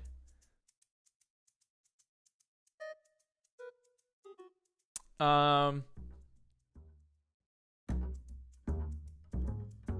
I don't know, like, how much is it, like, changed? I don't know if it's changed much. Boring sanity for Eric. I need sanity, please, thank you. Can you grab me some more while you're at it? Oh, the little valley I was saying on the top. What if I want to stream, but I don't have a personality? Well, me neither, so good luck. You're just like a husk of a person, just like a hollow. Or Kingdom Hearts. How do you feel your stream has grown over the last 2 years since the Grass Grow stream and the Paint Dry stream? Oh, what was the question there? It's like, oh, I think it was a comment. I'm like, it's cool to see how the stream's going. Yeah. What was your favorite part of rowing? I like being in shape. I also really like the races. The races were the most fun. Being like on the water, competing against others. Hi, I hope you are well and this stream does not make you insane. You Uh, are an amusing little guy and I like your streams. big guy. Especially big guy. since you're one of the few people my IRL friends also watch. Hell yeah. Yeah, but like, I'm an amusing big guy, like large, tall guy. I think is like the adjective you need to use there. I think you like mistyped or something. You know, just above average. Are you sure this won't take more than 10 hours? Unless we turn on the heater. I don't know if Abby's in chat or anything. I can't see chat. I just can't. Hi PointCrow here. Any expectations or anything you're excited about in Breath of the Wild 2? 2? No, I just hope it's a good game. I'm glad they're taking more time to develop it. But yeah, if Abby's in chat or anything, can you turn up the heat, please? Because I'm actually really cold. I'm kind of shivering. Like, you can't see it, like, on stream, probably. But my legs are shivering. It is getting smaller, I think. Don't FL bad, Eric. We love a short king. I am not short, though. I am tall. Very tall. I am actually gigantic. I am Eric, just what the I tallest meant person. to ask is over the years from the grass grow stream and the paint dry stream, how do you feel how your channel has grown? Oh, I like it. I really like my chat. My content ideas are I'm awesome. always here. And I'm excited. We turn up the heat. Do you want a jacket? From Bagel. I'd like you to turn up the heat. Please. Thank you. I don't need a jacket. Just heat, please. What if the ice melts before 10 hours? Are you watching a pool then for the last 2 hours? Yeah, I don't think the ice will melt. Yeah, I don't think it'll ice. Pardon the interruption. Happy 3 hours. Smile now. Lick the ice. You glumborbian boy porridge. I'm not licking the ice. Happy 3 hours. 7 more to go. Eric, have I bring you a sweater? LOL. Oh no, I don't want a sweater. Thank you though.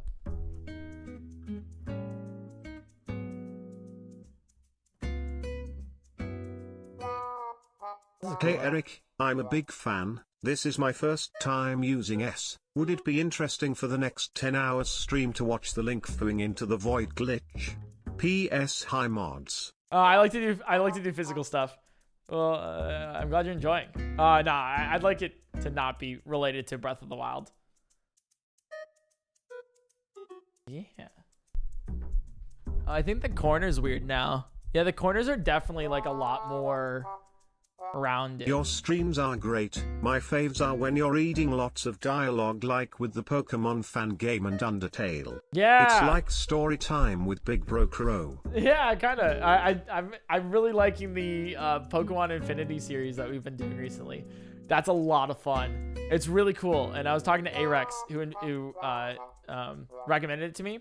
He said the story is just awesome.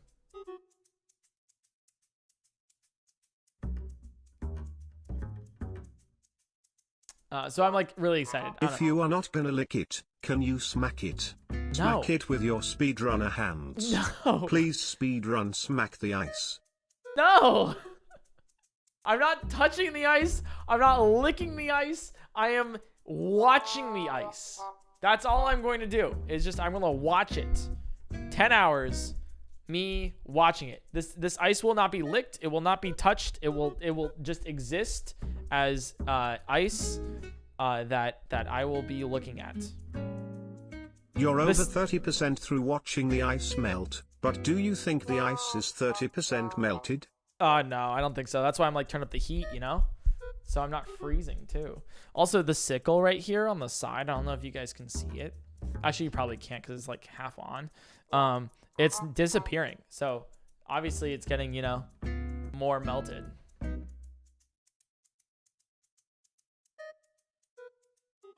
That's kind of cool.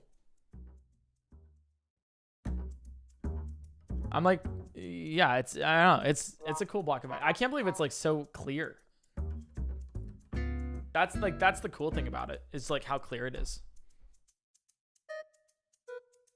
I just wanted a clear block. I didn't like, cause you can kind of see through it. When I started watching, I was a junior studying chemistry. Now I just opted an hour to do my PhD in chemistry. Thanks for a wonderful supportive community, everyone. Sheesh. Can we get a 10-hour ice licking stream next? No! No! Hey, congratulations though. That's awesome. Oh my god. How fast would you have to smack the ice to transfer enough energy to melt it all? You should probably ask that for like XKCD. Fantastic comic strip and artist. Turned guy, up the scientist. temp already. I crank it up at the 5-hour mark. Also hi chat from Bagel Manager. Sounds good. Yeah, there was like, you know, it's like, what if you like pitch a baseball at like the speed of light? There's like the what if series. It's very entertaining. I don't know how much kinetic energy I'd have to transfer to smacking the ice for there to be enough heat to instantly melt it. A lot though. Probably a lot. How much of your sanity is left? Well, we have 7 hours, so 70%. So I think it's like a pretty accurate Kirby, thing. Pokemon, Digimon. One has to go. PS sexiest Zelda YouTuber. PS sexiest Zelda YouTuber. That is a weird title. Hey Crow. I want to send stew to you for your P.O. Box stream and saw some interesting stew the other day. Would you rather have a bar pit or 2 giant Nerf guns? 2 giant Nerf guns. I will be doing a P.O. Box opening so stream. I hope you're ready. I will be doing a P.O. Box opening stream soon, by the way, chat. It might be the last for a while. So, that'll be sometime during the subathon. I should probably give a date. I'll think of a date and I'll give it to you guys tomorrow. And I'll like post on Twitter or whatever. But if you want to send me something, you should do it soon. And I humbly request that you don't send me something that you like. Just send me something that you'd like to see me open on stream. If that makes sense. The P.O. Box opening streams are always just like fun, you know, of just content. Send me content. that's the main thing. We'll do some stuff. If you we'll are do not some fun gonna stuff. lick it, and you won't smack it, can you lick or smack the table? Then through the transitive property you will have done it to the ice. No, I'm not gonna lick or smack the table either. Why smacking the ice? What happened with like? I understand licking the ice because it's lickable, but smacking it. Hi And then- Eric, BN watching since the beating bot without stamina days. It's BN amazing sing your chail grow. Your Hell yeah. content is always so free. KP it up my guy Crow turkey. Hell yeah, thank you. I You love could how put it it on doesn't a read metal double words. surface and S if it can melt at the 10-hour mark Crow turkey. Hopefully it'll melt by the 10-hour mark. Also, for the person who was watching since Breath of the Wild Stamina, that's a while. That's 2.5 years ago. Should have done a watching ice guard ever melt for 10 hours. What? Sorry, my brain function is slowly deteriorating. Getting kind of hungry too. What is your least and most favorite Pokemon? My least favorite Pokemon is Simisear. My favorite Pokemon, Pidgey. Followed by like Frostlass and like Umbreon, I'd have to say. And then like Lopunny and like Mewtwo for like other reasons, you know, like that's like here, like neither here nor there, you know. If you really, you know, if you want to get into the details of it, you know, if there's any, you know, any Mewtwo shaped, you know, that's, I mean, like I won't like say no to that, you know. It's like, but you know, smash or pass, smash, you know, but you know.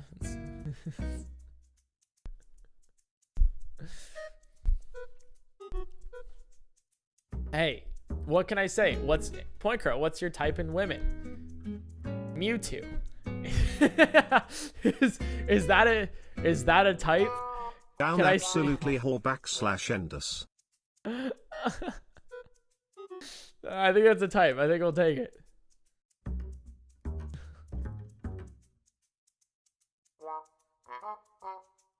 Yeah, I see rainbows in this ice too. Like they're forming, dude. Yo. Wait, if you look at it in like a certain way, it's like a waterfall. And there's like a face in the waterfall. If you like go up and down, you like make the face chomp. Like, Hey Crow, do you think you ever make a form or something like that for us to recommend new games for you to play? There are so many games I want to recommend, so I just put them out there now. The Binding of Isk, Wandersong and Chicory are some of them. I do have a suggestions channel in Discord. So discord.gg/PointCrow. There's a suggestions channel that you can put those in if you'd like. I take a look at it every now and then. I don't need like a form or anything. Also, I have like a ton of games that I do want to play, so the backlog is pretty thick right now of games that we'll probably be playing, but because I have to mix in playthroughs of games with like content. Although I might put Subnautica on my channel, I'm not too sure. It's just like a fun game. I think I have like a good idea to like market it in like a good way. So that's kind of how it goes. That's how it rolls. The drip from the ice is gonna make Hey, insane. Hope you're having a good day and love the podcast streams. Hello. It just feels like you're sitting down with a friend on a summer night and are talking about the universe and anything beyond that. Smile. Yeah, it's nice. If you LK at it in a certain way, you can S an alpha lopui. I have no idea what that last word was, but don't be. I like my girls like I like my Mewtwo, a clone of itself, wants to enslave all humans, and thick thighs. Yes. Anyways. You got me on that last one though. But I'm glad you like the whoever the other donor was. I'm glad you like the podcast streams. It's awesome. I just can't like form my words for some reason. I'm slowly losing it. Help me. I've been trying to paint you all week to send to your PO box, but sadly it is looking a little demonic at the current moment. By the way, I love your streams so much, and I'm proud of you embracing your curly hair from one curly-haired person to another. Let's go. Yeah, if it's turning demonic, embrace that demonicness and enjoy, and paint it. I will be leaning back because I know I'm like slightly probably out of focus. But you know what? I think it's okay because it makes me more relaxed right now. I'm gonna go insane, dude. I'm gonna actually go insane because like. What are you hoping to S in your PO box to open? What you want to send, or like what you want to open or whatever. Anything. Send if you want to send me anything, and me. But don't send me perishables. And just send me something fun, something funny, you know. Yeah, I'm supposed to hang out with friends after this. I don't think I'm gonna be a husk of like of what I once was. Like they're gonna like come over and hang out at my place, and then I'm just gonna be like, welcome in.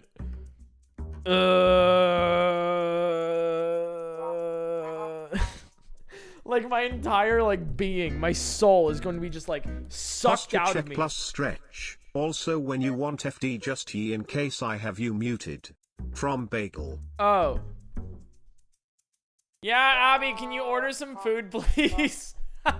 Love how we started seeing things in the paint, saw and killed little friends in the grass, R.I.P. Smithy, and now it's rainbows. There's rainbows right here. It's on the side. You can't see it, I don't think, because of the light. But yeah.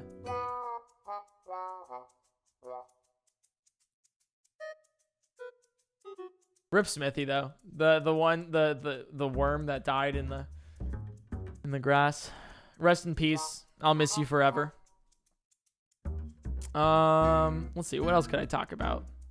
If you could live in any fictional universe, where would you live? One Piece. Give me a hard one, please.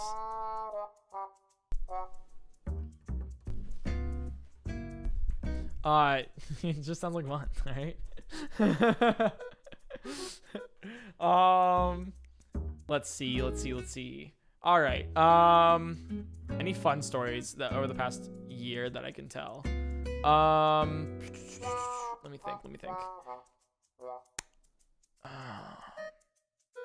Oh, let me tell this like one thing. So I've like grown up more, right? So I'm 24 years old currently. My birthday's January 21st. And when I started streaming, I was 21 actually. It was right before my birthday. So I've been streaming at least a little bit. But I've also been to college, went through high school, all that stuff. And let me talk about parties. Let me talk about college parties and how like it's changed over the course of years.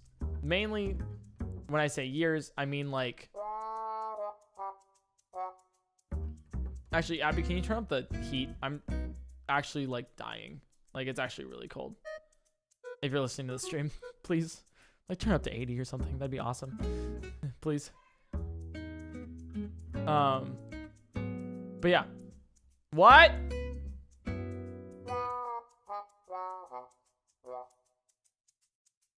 I can't hear what I can't hear what she's saying.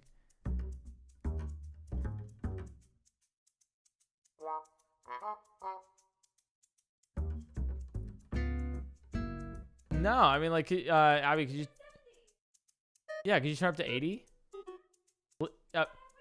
Yeah, please. Thank you. Please, that'd be awesome. Thank you. True. What? I'll take anything. Don't order me a popsicle, please. Okay, sorry. But yeah, okay. So, okay, what was I saying there? Oh, yeah, so parties in college, right? So, I was on a sports team, you know?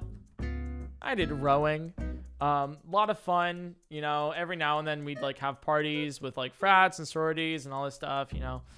Great times. However, you know, I feel like over the years, I've just kind of like stopped enjoying that.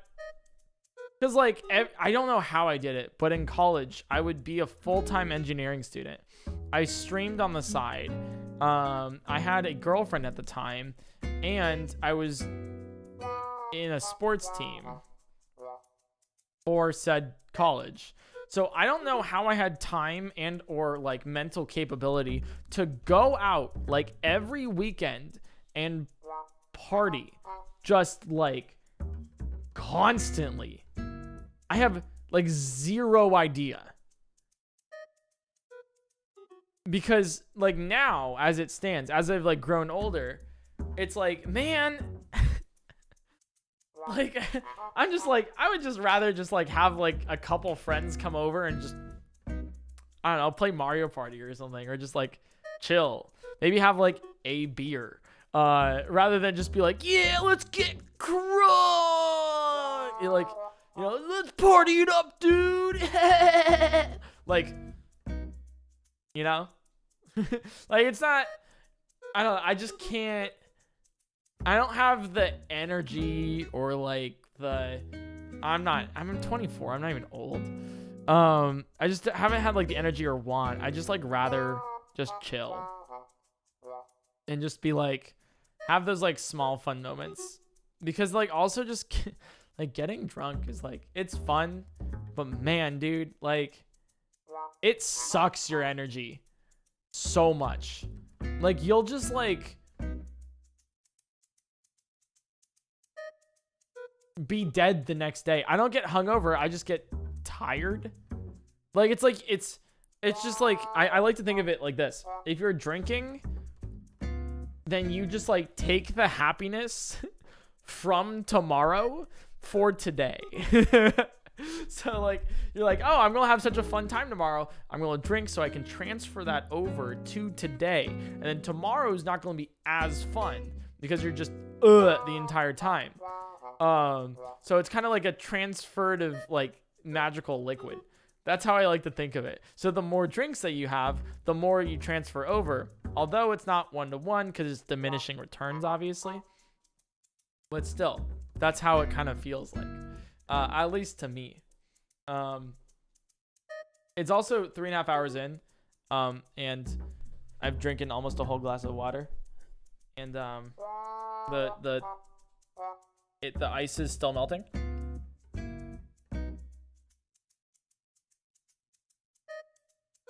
And everything. But it's also dripping constantly. So I'm really quick going to fill up my water.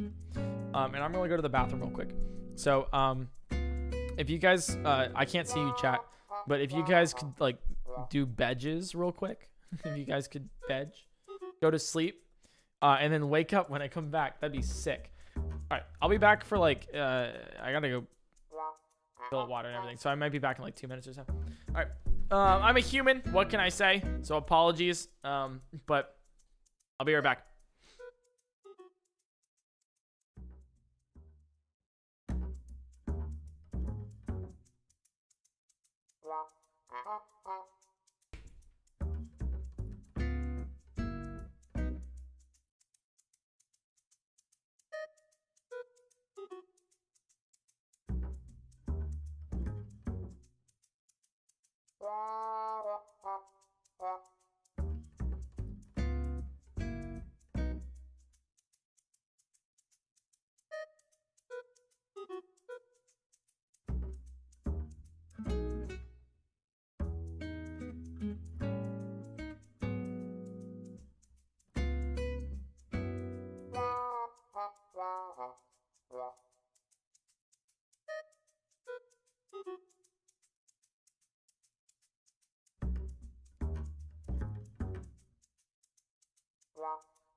Hello.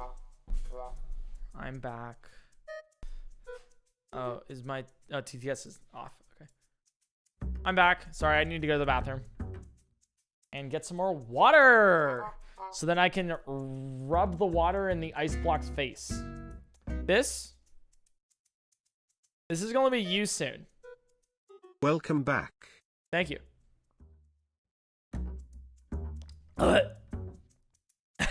Sorry, I choked on water. All right. Watching more ice, like we do. What other jobs have you worked? I worked. Oh, that's a fun one. So I have my degree in material science engineering, focusing in chemical engineering, and I have worked in a couple different fields for that, but specifically I have worked a couple really cool jobs, mainly like internships and stuff.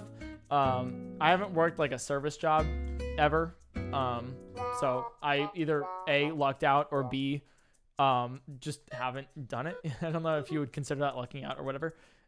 Just got, I guess, lucky. But I haven't worked a service job, but I have worked like internships, and so I have worked with multi-layer ceramic capacitors, specifically with like low fire dielectrics and electroplating. I was like pretty decent at helping like solve those issues with the systems that they would have for that. And then I also worked on some like acid etching solutions for like aluminum, for like essentially, I won't say exactly what it is, but it's essentially like a particle detector, where it would like detect certain things it's in the atmosphere. But yeah, I had to, those were like two jobs that I had. The first one was like essentially like electroplating solutions for low fire dielectrics. So essentially what would happen is like you would fire the ceramics for these capacitors under like low heat, so they'd be like faster to manufacture, obviously, and like in some cases they would be have more capacitance, and that's why like low fire was desired. Or like some applications would be, you know, under, you know, low heat or whatever, and they didn't want to like it was a necessary thing, right? And so what was happening essentially was the dielectric itself, like the ceramic, was being eaten away by the electroplating solution. So you would try to electroplate the terminals on either side of the capacitor, and then the actual electroplating solution would eat away at the actual capacitor, like the body portion of it. So my help there was to try to stop that from happening. And so there was two solutions that we came up with. One of them was to coat the capacitor in a certain, like the body of it in like a certain material that would essentially not react with the electroplating solution, and that did work. But it was cheaper to find an electroplating solution that was more less acidic. I think it was. Yeah, there was some that were basic, some were acidic. So we just made like a sort of process that was more neutral. And so that was like the first one I had. It was a really cool one. And then the second job I had as another internship, I worked on this particle detector that would detect things in the atmosphere. Won't go into more details than that. However, in order to build the particle detector, they had some issues with materials where they would essentially be the welders were having issues building it, and so there was like aluminum, and my job was to help them weld, and for some reason the aluminum wouldn't weld to each other. And so the problem was that the aluminum had aluminum oxide. So if you just have pure aluminum and you wave it around or whatever, oxygen will bind with the aluminum to create aluminum oxide. I think it's Al2O. Yeah, it's like Al2O3. And so my job was to find a way to get rid of that aluminum oxide so that it could weld. So that we got rid of the aluminum oxide by using acid etching. So we put it into an acid solution. And that acid solution would eat away at the sides, and then you would quickly take it out, dry it off, take it out, and then you would weld it. And that did work. But the process of it was trying to find like the cheapest and easiest solution and the most efficient solution for the cost that we could. So that's why we actually tried hydrofluoric acid, which is you breathe that in, you die. Like you breathe in enough of it, like you will have problems. So I had like full on respirator, kind of style, like the whole big garb, the giant, chemical suit. And it was fun. That was a lot of fun. It was really, really cool. I think we settled on some soap. I know it's like a little bit weirder, but like some soap blend for the initial. You'd try to scrub it off, and then you would acid etch for I think 30 seconds in I think it was hydrochloric that we ended up using. But yeah, that's the other one. I also ended up working on some capacitor projects for that second internship, where they would work on. Yeah, I've said this before. Okay. They would work on rail guns. Like full on rail guns. I helped with the capacitors for those things. Like the giant like electric weapons essentially. Yes. But giant, basically they would charge it and then through oh god, I forgot the term for it. But you'd have like a coil and you'd shoot it through the coil essentially. If you charge it up, you'd have a moment just like straight through it, so you go like the spiral goes straight through. So I would have the capacitors that would like really, really charge up and then shoot it through. So I was helping work on that. So kind of cool. Those were the two jobs. Oh, and then actually I had a job before those, although I can't say too much about it because obviously I don't want to give too much information away to you guys. But I helped build I helped design and model roller coasters. So that was, those were my three like jobs. Two of them were internships. One was like a side gig. So depends on like what you think it is. It's like it depends if you. I would consider them jobs because I had to clock in, but they weren't like permanent things. So I eventually stopped. I graduated, and at the point when I graduated, it made more sense for me to stream. than it would to go into engineering. So I ended up going into engineering, and that was that's kind of the story behind it. You know, that's kind of what happened, and all that jazz. So that's kind of cool. Hopefully that was entertaining, but yeah, that's like my little story, I guess, on the jobs I've been through. They were a lot of fun, and sometimes occasionally I do miss engineering, but streaming is just like, it's more fun for me, and it's like I don't ever really feel like I'm working too much because I just have so much fun doing it. That's like how it's like, it's just really, you know, it's entertaining all the time forever for me. That's my thing right now. That's why I like it. I can just do anything. I've also turned TTS back on. So yeah, that's, I also like money wise, I make more from streaming than engineering, so it financially made sense too. That was the main sell, because you know, my parents are very supportive. Talking about having fun while watching an ice cube melt. This is so much fun. But I really, I don't know. I really enjoy doing this, obviously, but it was, like, my parents are super supportive and everything. And if I was like, hey, I'm dropping out to go to be a stripper, like, they'd be like, weird choice, but you know what? We support you either way. So I'm very lucky to have supportive parents like that. But it was also like an easier sell of like, by the way, I'm not going to be doing my degree that I worked for 4 years and, you know, thousands in debt, or like, you know, that we spent, you know, thousands of dollars to do. I don't have student loans. I don't want to give the impression that I do. But yeah, you know, it's more like, you know, like it was an easier way to be like financially around here, and sense. I have to get up early, but I can't stop watching. So entertaining. Great job. Yeah, I can't stop watching either. So majestic. It's nice to hear that Crow has to flex with the supportive parents while we are here grieving for our parents. Love, lol. No, I mean, I'm not trying to flex. I'm just like, I realize that I've had like a easier time with a lot of things, you know. Like I have like a privileged life essentially, you know. So I don't want to like diminish anything. I just want to put that as in like the context behind it, like in a way.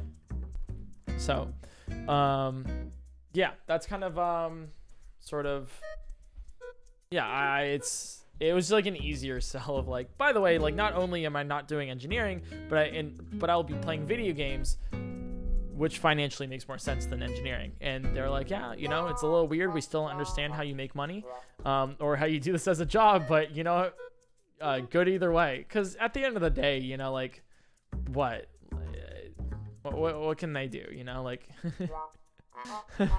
like if I'm like, hey, I'm dropping from streaming to become a stripper, which is totally fine. That is a profession that you can have. There's nothing against that. But if they did that, it's like, what? Like, if they say no, I'll still do it. I guess like some people have like some ties to the parents where, like, if they're in college and they disappoint them, then the parents stop paying for college. So there's some sort of like incentive there. But for people who don't have that incentive or whatever, you know, do what you like. I can't remember how big this ice block was to start. I really can't. We turned up the heat a little bit, just so it would melt more.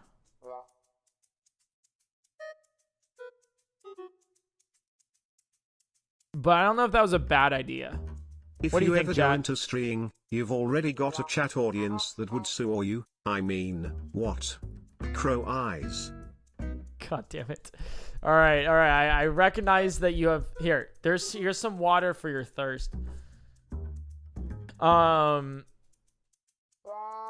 Yeah. Cause it's like warm now, you know? It's not cold like it was. obviously melting more. But it's like a weird thing, because I don't know if it's going to last 10 hours. Do we think this is going to last 10 hours? Hey PointCrow, really enjoy your streams. Just wanna ask one question. Okay. The ice. Smash or pass? Smash. Easily. What are you doing if the ice is done melting before the 10-hour mark? I don't know. We'll figure that out. I have no idea. But it's melting. Crow points to the draining water and chatter rush in to lock it oh the floor omega lol. Jesus Christ. You guys are funny. Hey Eric, it's Hello. Klein here. Loved hearing that Lyle's story about what you had to do during your degree. I'm kinda a nerd myself, haha. Speaking of the comment about you having a girlfriend in university, what would your ideal date be and why? My ideal date? What would my ideal date be? Good question. I'm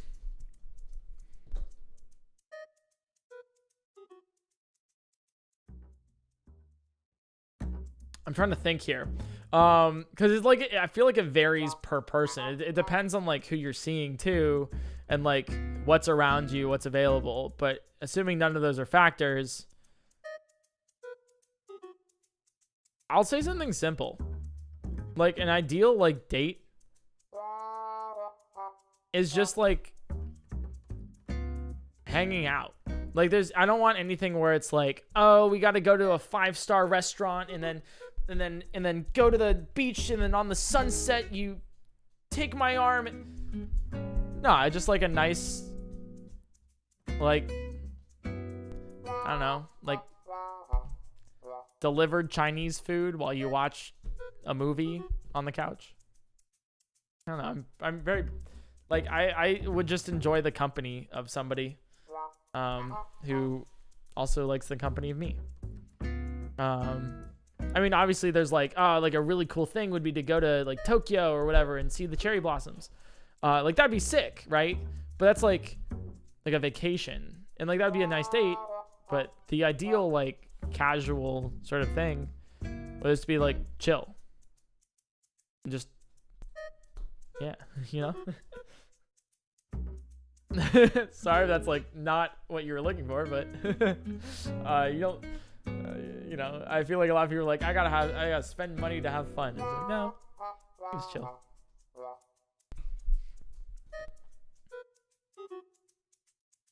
That's what it'd be.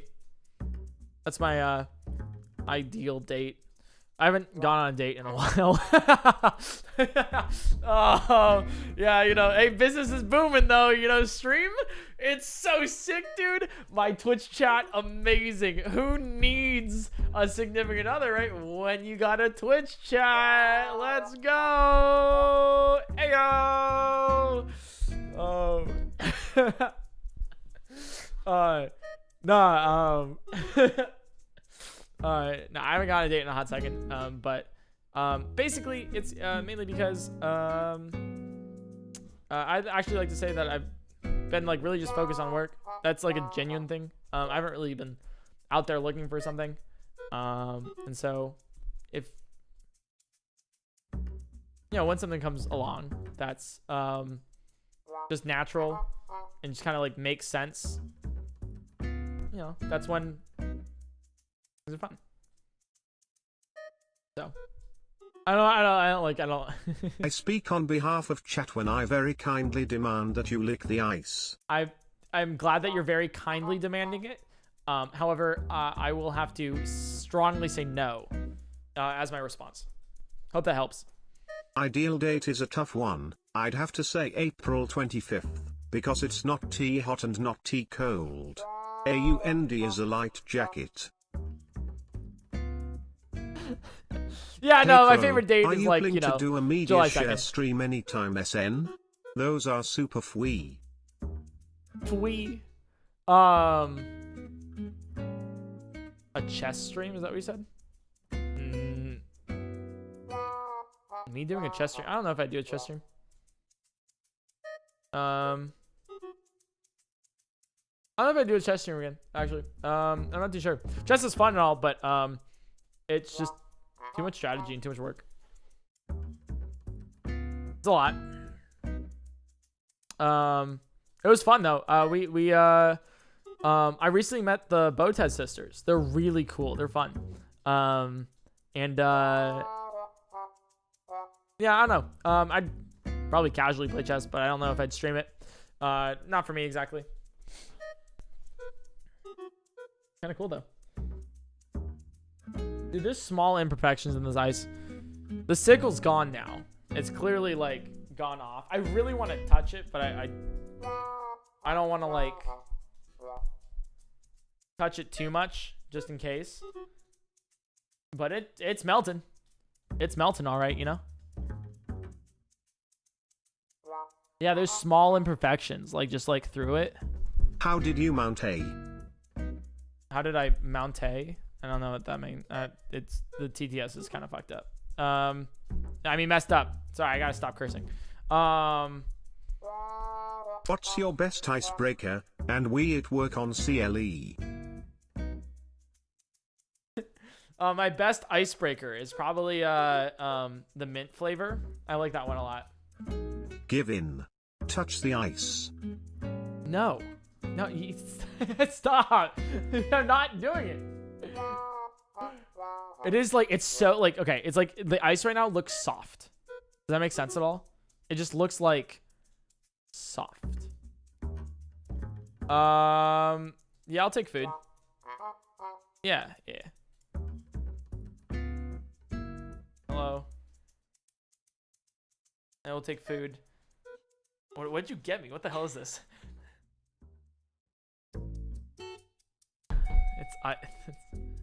It's ice.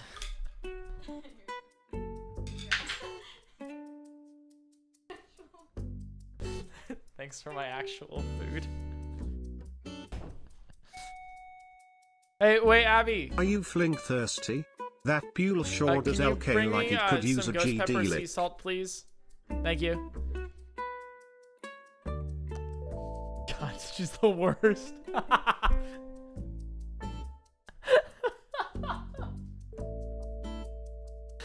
God.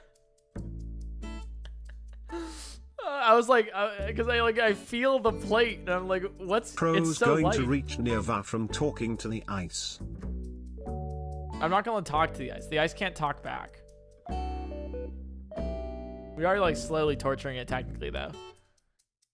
A guy earlier asked, how did you meet Abby? Oh, how did I meet Abby? Oh, how did I meet Abby? Oh, she was a moderator for another channel. And she streamed herself. So then it just kind of, I don't know, she was a friend, and oh, it's so funny too. Sorry, before I eat, it's so funny because she basically, it was so easy to have her be my manager because in college she's such a good friend. She had like a job that she would do like clerical work essentially, and she was really good at it. Underappreciated by her workplace, obviously, but you know, she was really good at it. So in college, like I would be streaming and all of this other stuff, sports, engineering, girlfriend, whatever, right? So I had no time to do anything, and that included some homework. So there was like this one point where I was like, hey Abby, you're my good friend, like because we met through Twitch or whatever. I was like, you're my good friend, can you help me out in writing an email to my professor trying to convince them to give me an extra day for this essay? And so she would write some of my emails for like, as a really good friend, like seriously, for my professors to sort of like help out. And so I'd say a part of my degree is thanks to Abby, you know. So she was like part of it there, which is kind of really cool of her. So then like it came time where she like visits LA, and I meet up with Alpharad, and Alpharad's like, yeah, you know, I see all the stuff he's doing. He's telling me all these ideas, and I'm like, yeah, I also have these ideas, but I just don't have time. And he's like, I asked him, I was like, hey, you work really closely with Deanna, who was at the time his manager assistant. So I was like, how do I do you think I need like a Deanna? And he's like, dude, if you're asking that question, it's already too late. Like, you needed it like a couple months ago. So Abby was literally over at the time, and we're in the backyard talking about One Piece. Like, it's just him and me in the backyard talking about One Piece, and then Abby and Deanna like sitting in the living room. And he's like, yeah, you should hire Abby. I was like, huh, maybe I'll give it maybe I'll think about that. And that's kind of like how like I kind of like, and then I offered the job, and then and she moved out here, and I was like, hey, like I was like offered the job, and I was like, hey, would you like to live with me too, just so you don't have to like find a place to live, and rent will be, you know, all this, etc., right? And so we kind of worked that out. And so yeah, we basically worked that out, and then she became my roommate, and that's kind of like how I met Abby and all that. So kind of cool. Anyways, so this is like some pad CU, and like as in for like for foodstuffs, and I really like this thing called ghost pepper sea salt. It's literally salt that has like spice to it. So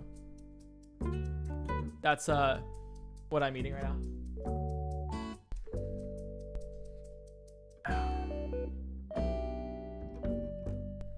So give me a bit for a lunch break. TTS is on though, if you want to say anything to me. I don't know if I can reply.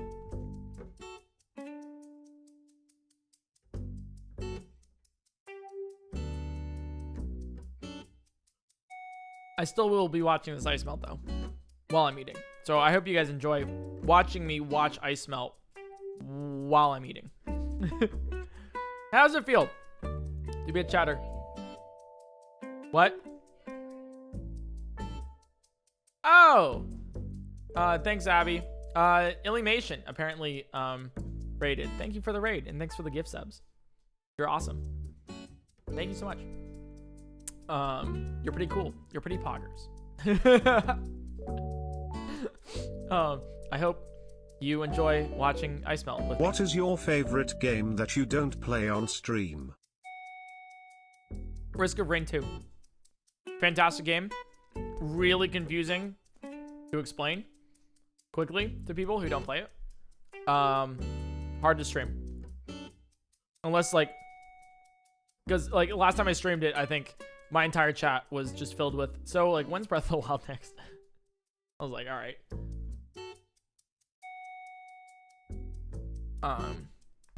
So.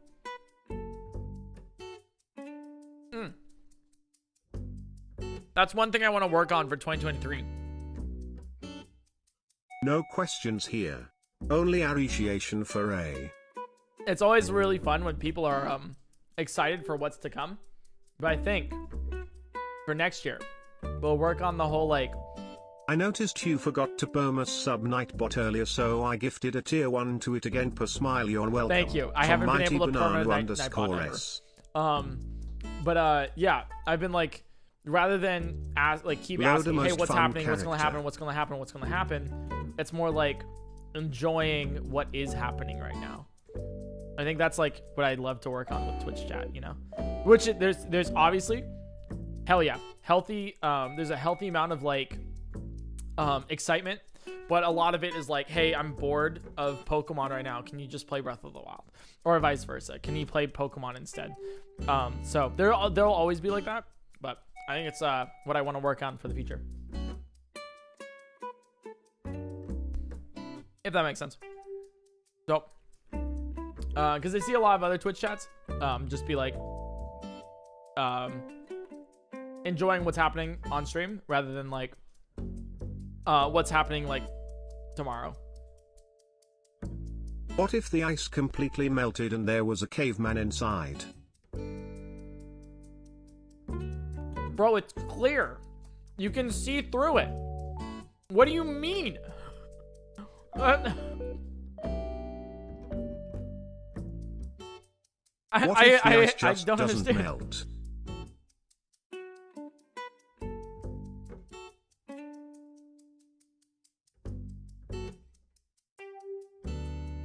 But anyways, I hope you guys like watching ice melt with me.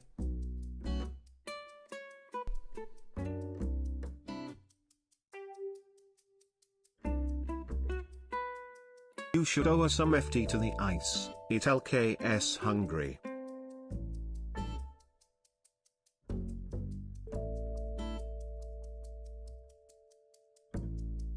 I'm But starving, like dude. what if? What? What if? Oh, yo. Happy 4 hours. Let's go. Woo! That shirt is flames. Where do you get it?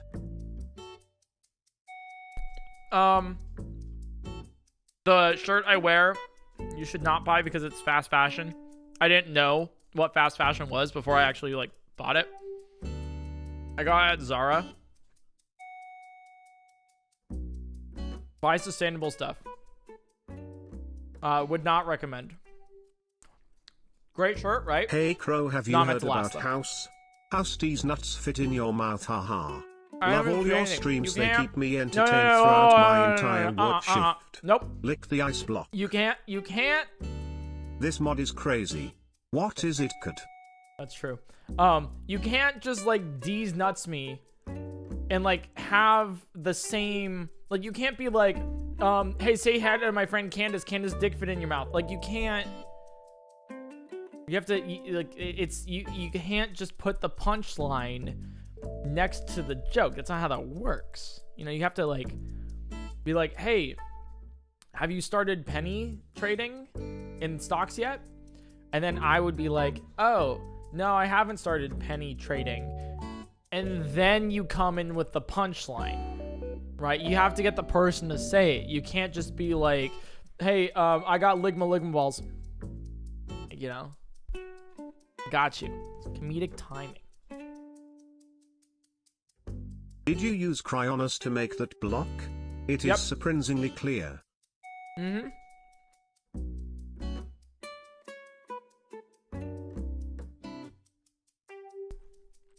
Ghost pepper seasoning, just to stay warm. We've turned up the heat a little bit, so it is a lot warmer now. Yeah, although it is kind of cold still in here, but we'll be good for now. Here's an old saying. Build a man a fire, he's warm for a night time. Light a man on fire, he's warm for his lifetime.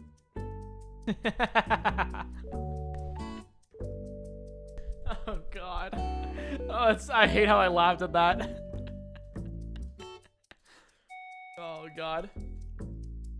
But yeah, this is ghost pepper sea salt. My mom gets it for me. Like every now and then. It's really nice.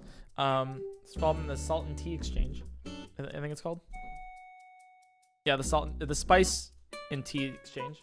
And it was really nice. Abby just to, I think just out of the goodness of her heart, just got me like a couple shakers of it. She's like, yeah, you always bring one into your office, then you always have one in the kitchen, so I got you two. I was like, thanks, Abby. It was very nice of you. She's so sweet. And you know, like, Abby's like not only like a good person, but like doing her job well. When I get a bunch of DMs from other creators being like, hey, how do I find an Abby myself? You know, like how do I you know, like because like they meet her like at streamer awards or like other parties or whatever, and they're like, hey, how did you find Abby? Like, can I have Abby? And I'm like, well, I can help you find somebody who's half as good as Abby. I don't know if you can find somebody like as good, you know, because she's like insane, but it's actually really cool. I don't think she ever gets the recognition she deserves.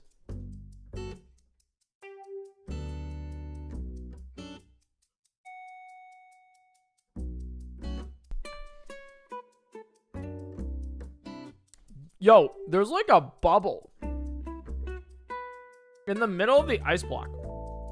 We have a at home. Like, it's like a bubble, but it's like filled with water.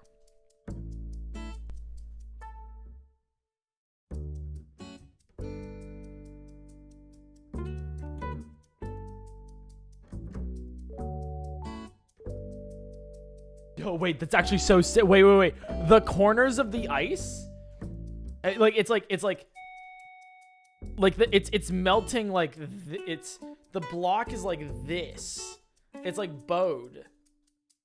Like the corners right here are not the corners. They're like inwards.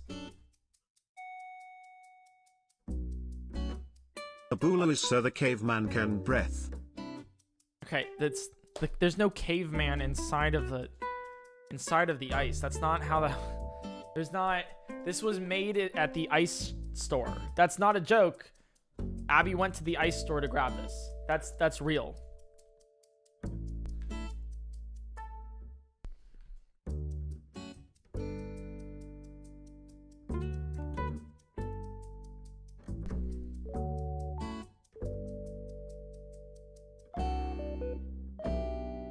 Just curious how much for you to lick the ice. 0. I'm not licking the ice. I told you guys that. What's your SAP conditions currently? Also lick lick slurp slurp. Not the lick lick slurp slurp.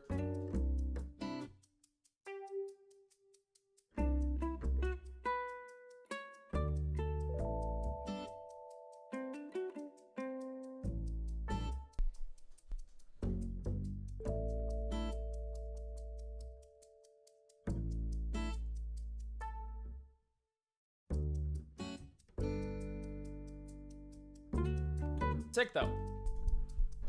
Ice is melting well. Oh, that's nice. That's The last of the ice liquefies and then you Nice. hear it. Yahaha. Wait. I don't know if you guys can hear the. You probably can't hear the drips. Can you head pat the ice? It's been such a good boy. No, we're. The ice isn't sentient, right? You guys are like, oh, I can't wait till Eric starts seeing like things in the ice. I think you guys are the ones going crazy this time. You guys are treating this thing like it's an actual living thing. It's not. It's dead and or dying because it's melting. You said you wouldn't lick the ice, but as it is melting, would you lick the water surrounding the ice? No, I won't Zamboni the ice. Water. It's not. That's not. I'm not. Can you doing lick that. it once? No. Just a little lick. No. Guys, it's the same thing with the grass. It's the same thing with the paint drying. I'm not going to lick the ice. Has someone done this today yet? My sprinkler goes like this.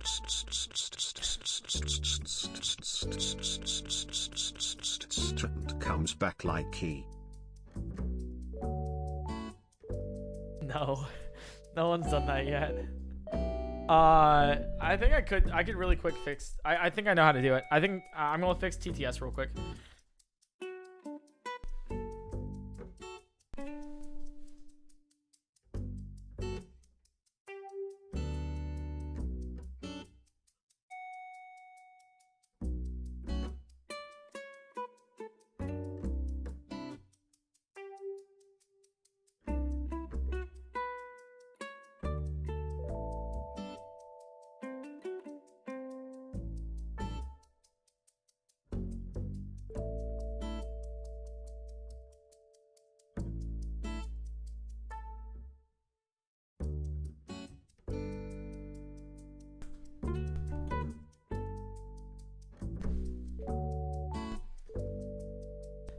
Okay, TTS should be fixed. I think you can now say double letters. I had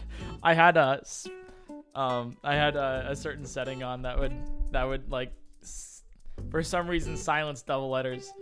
So now you can say things like Abby or meat or letter or other things like that if you so wish. So hopefully that works. I don't know if I broke it though. I might have broke it.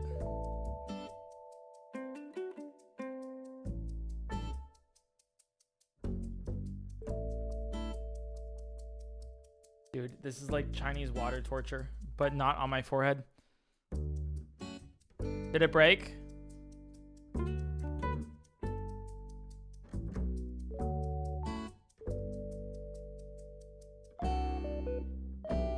It broke? Okay.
Double letters. Let's go!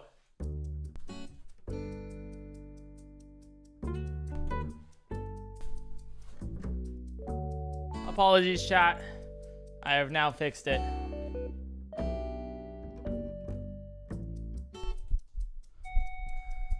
Anyways. Yay. More ice watching. Here, let me see if TTS works. Pee pee poo poo. Okay, it works. That's the first one that comes in after I fix it. That's the one. Oh my god. That's my Twitch chat. Yay. All right, shall we get into Let's talk about thumbnails. Oh, okay. Let's talk about thumbnails and titles and why you suck at making them. All right, let's get into the talk. All right, let me start this. I'm gonna have water here. Okay, PointCrow. You might ask, random viewer, random chatter, random streamer content creator. PointCrow, man, my videos are good. Why aren't they getting any views? First things first. I've already talked about watch retention and how to make your videos good. If so, I think that was around the 2-hour mark. But if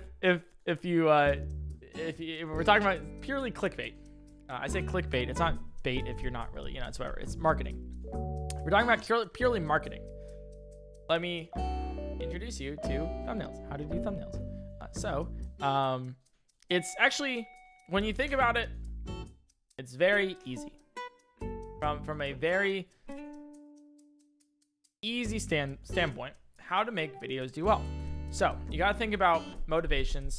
It's not like, oh, I can't wait till it randomly hits the YouTube algorithm. I don't understand the YouTube algorithm. All this. The YouTube algorithm is very easy to understand. It exists to make people stay on YouTube longer. If you can stay on YouTube longer, the longer you'll stay on YouTube, the more money YouTube will make. Whether it's entertaining, whether you're interested, whatever it is, if YouTube can make you stay on their website longer, they will make more money. Specifically, because if you watch a video all the way through, you'll probably get served more ads. You'll probably get served more ads.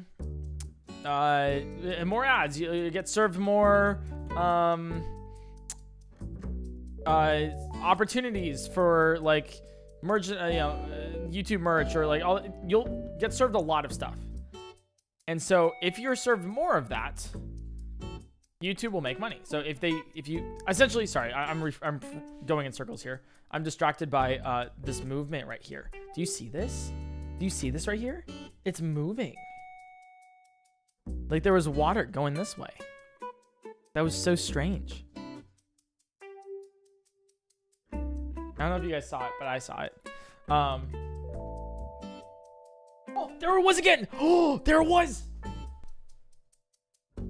Wait, it's gonna happen again. It's gonna happen again.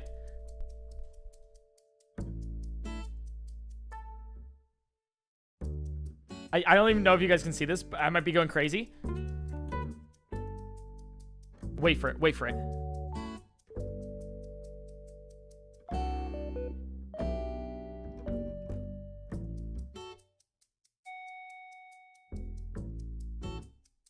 Wait for it. Oh, right there, right there. He's right there. It happened again.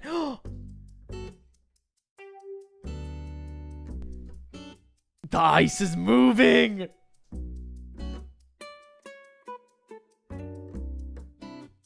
I knew it. All right, that's so. Oh, again.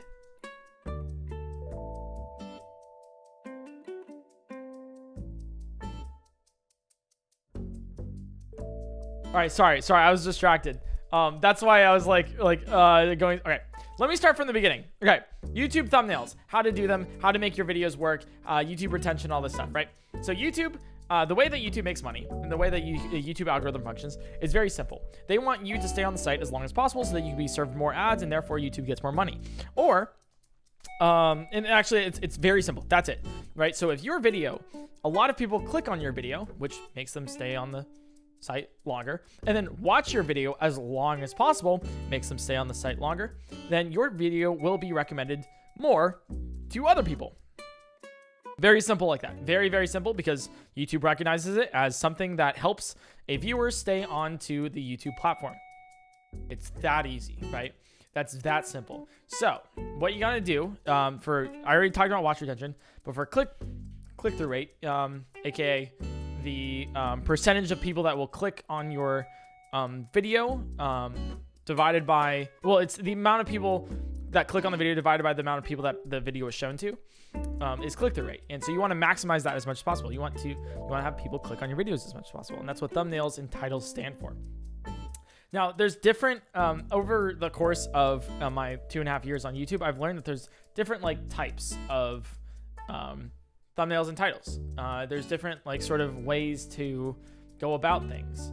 Like for example, clips, like short form content is a lot different than long form content. And that long form content is different from video essays, and it's different from, there's a lot to go. I will say it from my perspective on my corner of YouTube for challenges, for insane things of, you know, oh my God, I can't believe what he's doing there. A lot of the times I will, you know, I'll say it for that. So clips, VODs, whatever. Well, VODs are actually pretty similar, but regardless, what I'm trying to say is that like, if you see another YouTuber like Summoning Salt, for example, who is an enigma, or like Easy Speezy, or, you know, and they're not doing what I'm like proposing or saying, that's okay, because there's multiple different types of how to do it and all that. But the main goal that they are still employing at the end of the day is they are offering you something intriguing that you would like to click and to find out more about, which is exactly as YouTube wants. So if you see Easy Speezy come out with a video that's like 4 million views and you're like, wow, why does it have 4 million views? Well, it's because it's very entertaining, like most of his stuff is, and it's also intriguing. The thumbnail's intriguing. Why do you want to click on it? So that aside of, you know, this won't apply to everyone. It's not a blanket thing. The only blanket thing I said is that YouTube wants to keep you on their site. That's the only thing. So you want to intrigue somebody to make sure that they stay on YouTube.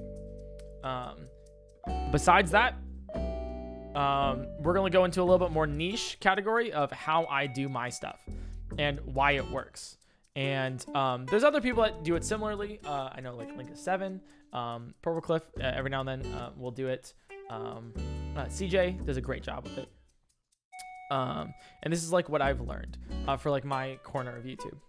So for thumbnails and titles, it doesn't matter which one you come up with first, but there's a lot of cases where I think of a great idea for a video and then I can't think of a title or thumbnail. And I'm like, damn it, dude. So if I can't think of a title thumbnail to go with the idea, I won't do the idea. That's kind of how it functions. Unless the idea is just like so great, so cool, monumental that it's going to, you know, get views regardless. I just don't do it. So I always think of the title and thumbnail of how I'm going to market this thing before I even start it. For example, the Pokemon Insurgent stuff. Now, Pokemon Insurgents, you can start off with a title saying Pokemon Insurgent. Your average YouTube user / content creator will attempt to put a video with a title labeled something like Pokemon Insurgents playthrough number 1. There's a problem with that. Now, obviously some people can get away with it. Jugga Conroy does it all the time.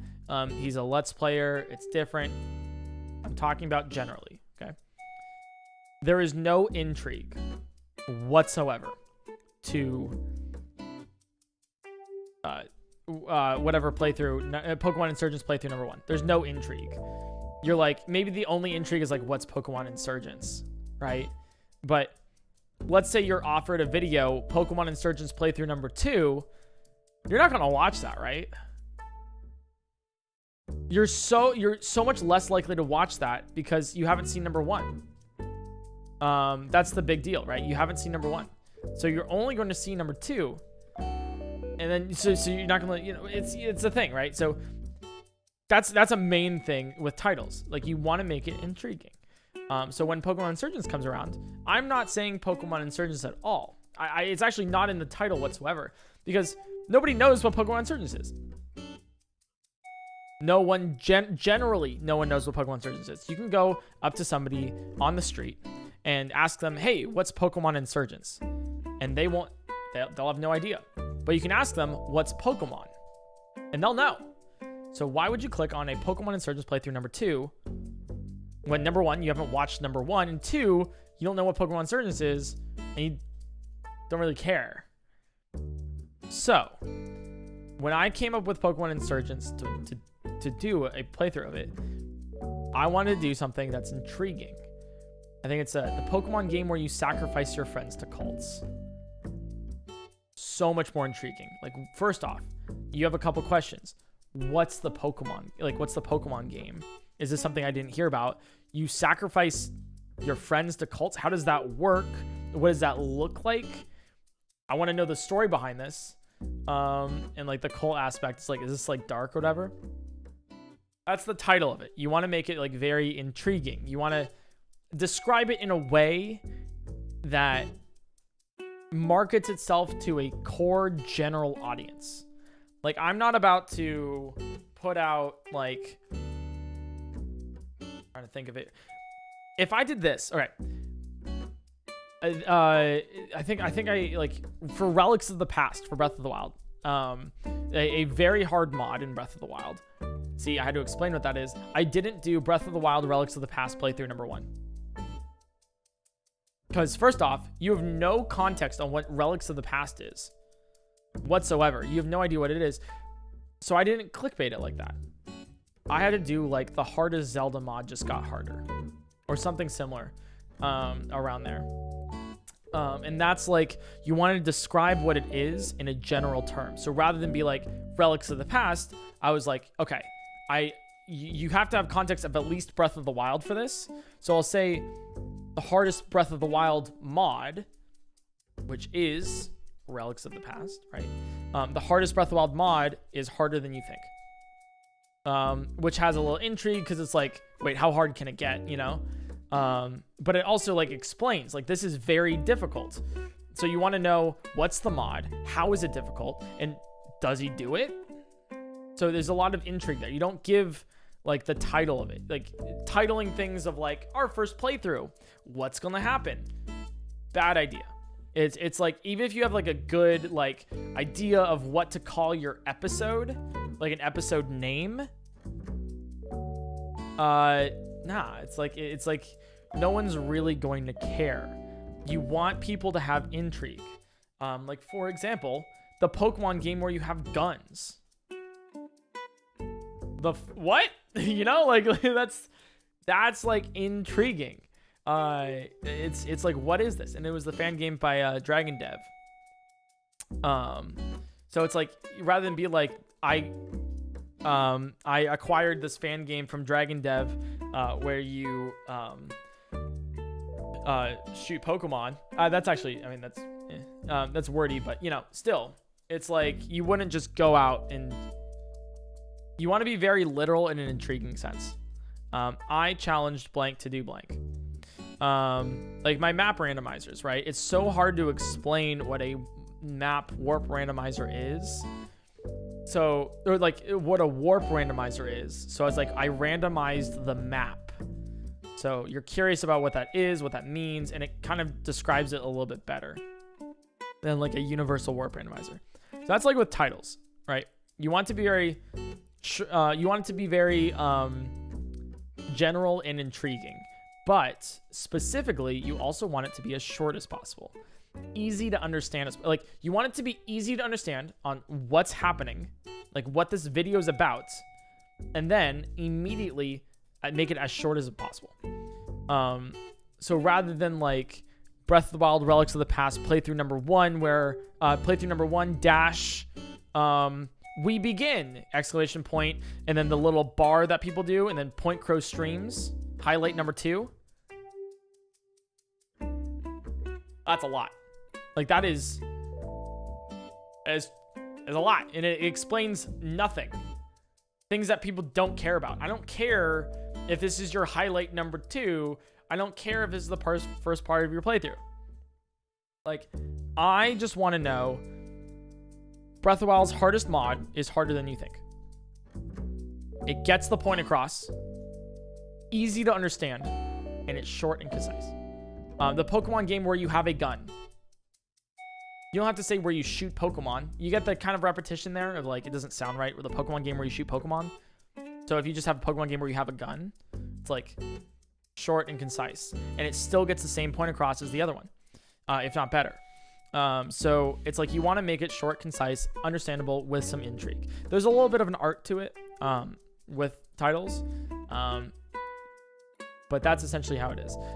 You can look at Mr. Beast, who does them fantastically, where his titles are very short and very literal. Same thing, you know, where it's like, I was hunted by the military. I think that's one of his, right? Super concise, super short. You're already filled with intrigue. Did you escape? How did you get hunted? What happens? Like, it's fills you with intrigue. And that's like titles mainly, right? You want to be very literal, concise, short, and intriguing. Now with thumbnails, it's a little bit different. Thumbnails, I think a lot of people, it's not too difficult to get titles. It's like, you can, if you do them enough, you will definitely get titles down. Thumbnails are where I see like people having a lot of issues, where they're just kind of like, I have no idea. Like, or they put a thumbnail up and it's just like simply not good. And I'll explain what not good is too, but it's like they simply put like 3 seconds into it. They're like, that's probably good enough. I have a decent title, whatever. I'll go as far to say as 60%. I used to say 70. I'll say it's 60 now. 60% of your video's performance will come from your thumbnail and title, from your marketing, essentially. 60%. So if you're spending 3 seconds on that and you just kind of slap it on, like, yeah, your video's not going to do well. because you need to really think about it. You really got to put it to, like, you want to spend more time than anyone else really making that, honing it in. I'm trying to think of a thumbnail that was a really good thing for this. The Breath of the Wild randomizer, a recent video that I made.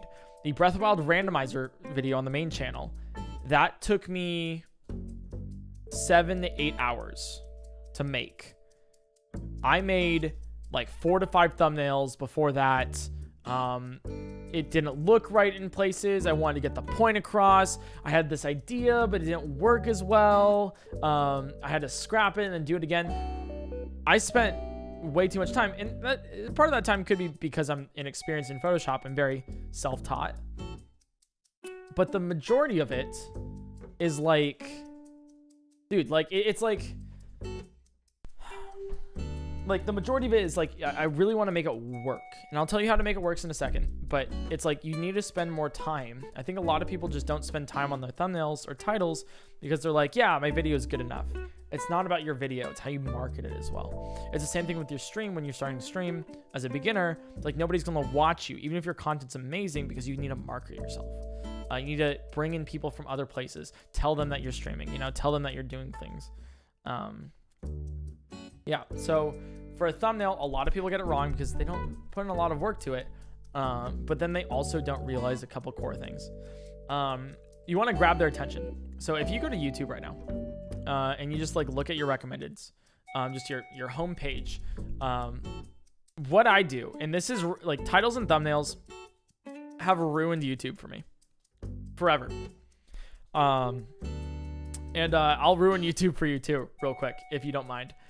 I look at the recommended tab on YouTube, and then I find something I like, I click on it, and then immediately I'm like, oh shoot, why did I click on that? So I'll go back, I'll look at the title, look at the thumbnail, you know, it's like, why did that one grab my attention?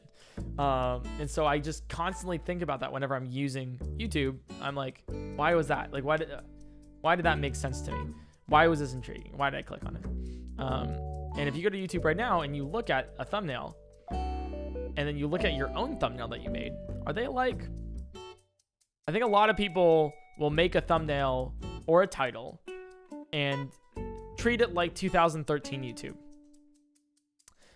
where the title is playthrough number 5, and then the thumbnail is like a screenshot in game, or, you know, and that's it. And you're like, that's good enough. It's like, look at the thumbnails today. There's nothing wrong with comparing your thumbnails to somebody else's. That's actually encouraged. A lot of the cases, I'll be helping somebody without a thumbnail, and they'll be like, oh, you know what you could do with this? You could actually take like elements from this Doug thumbnail, and then actually like take this part, and then if you merge that with like RT Games thing here, when he did that, then maybe take something from CJ and like combine that together. You see what I'm getting at? And then put those, like, that would make a really good thing, like a really great concept. And so like, I'm constantly referencing other work. It's the same thing like if you're like making art. You reference other people's works. You're like, yeah, you know, I really like the style of that and the concept of this. What if I took that, twisted upon it, and then put it into my own style and my own work? Kind of like that, you know. If you make fan art of something, if you do a Bob Ross thing, you know, it's similar to like that. So it's like, if you look at somebody else's thumbnail, I just implore you to look at it and see, why did I click on that? Why is that intriguing? And what am I doing wrong with mine? And I do that all the time. I still think my thumbnails, they're great in my opinion, but I think they can always be better. And I'll get to that in a second, which is like chemistry stream on how that one became better after a while. But the first part of it is essentially thumbnails. So let's talk about thumbnails. And I'm telling you guys, I can talk about this for hours, so I will. This is one of the most fun things that I like to do. I have all this knowledge in thumbnails and titles, and I'd love to give it. Yeah, so For thumbnails, a lot of the time I see you want to obviously be as intriguing as possible. So you want it to pop. A lot of the times you'll get like desaturated things of like basically what I like. Breath of the Wild itself, the game, is desaturated. Like there is a desaturation filter on it. It is desaturated. So you know, we saturated a bunch. We rework the colors. We recolor it. We make sure that whatever we're showing pops.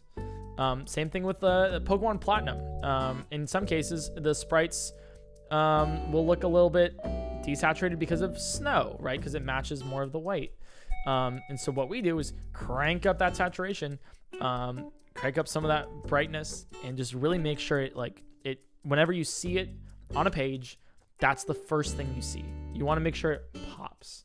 Obviously, within reason, you don't want to make it dank. You know, you don't want to make it like a dank meme of like beans or whatever, right? So you want to like really make sure it's like it just pops like a proper way. So that's like, you know, the color aspect of it. But the subjects, and I see this all of the time in Pokemon YouTube. A couple things. One, you don't need to restate your title in your thumbnail. There's no reason. Anything, your thumbnail is supposed to show what your title tells. I'll bring back the Breath of the Wild Relics of the Past one, right? This Breath of the Wild, the hardest Breath of the Wild mod is harder than you think. There's no reason why I'm going to now put that text into the thumbnail. It's already there beneath the thumbnail. There's no reason you need to put it in the thumbnail itself. It's already there. It exists.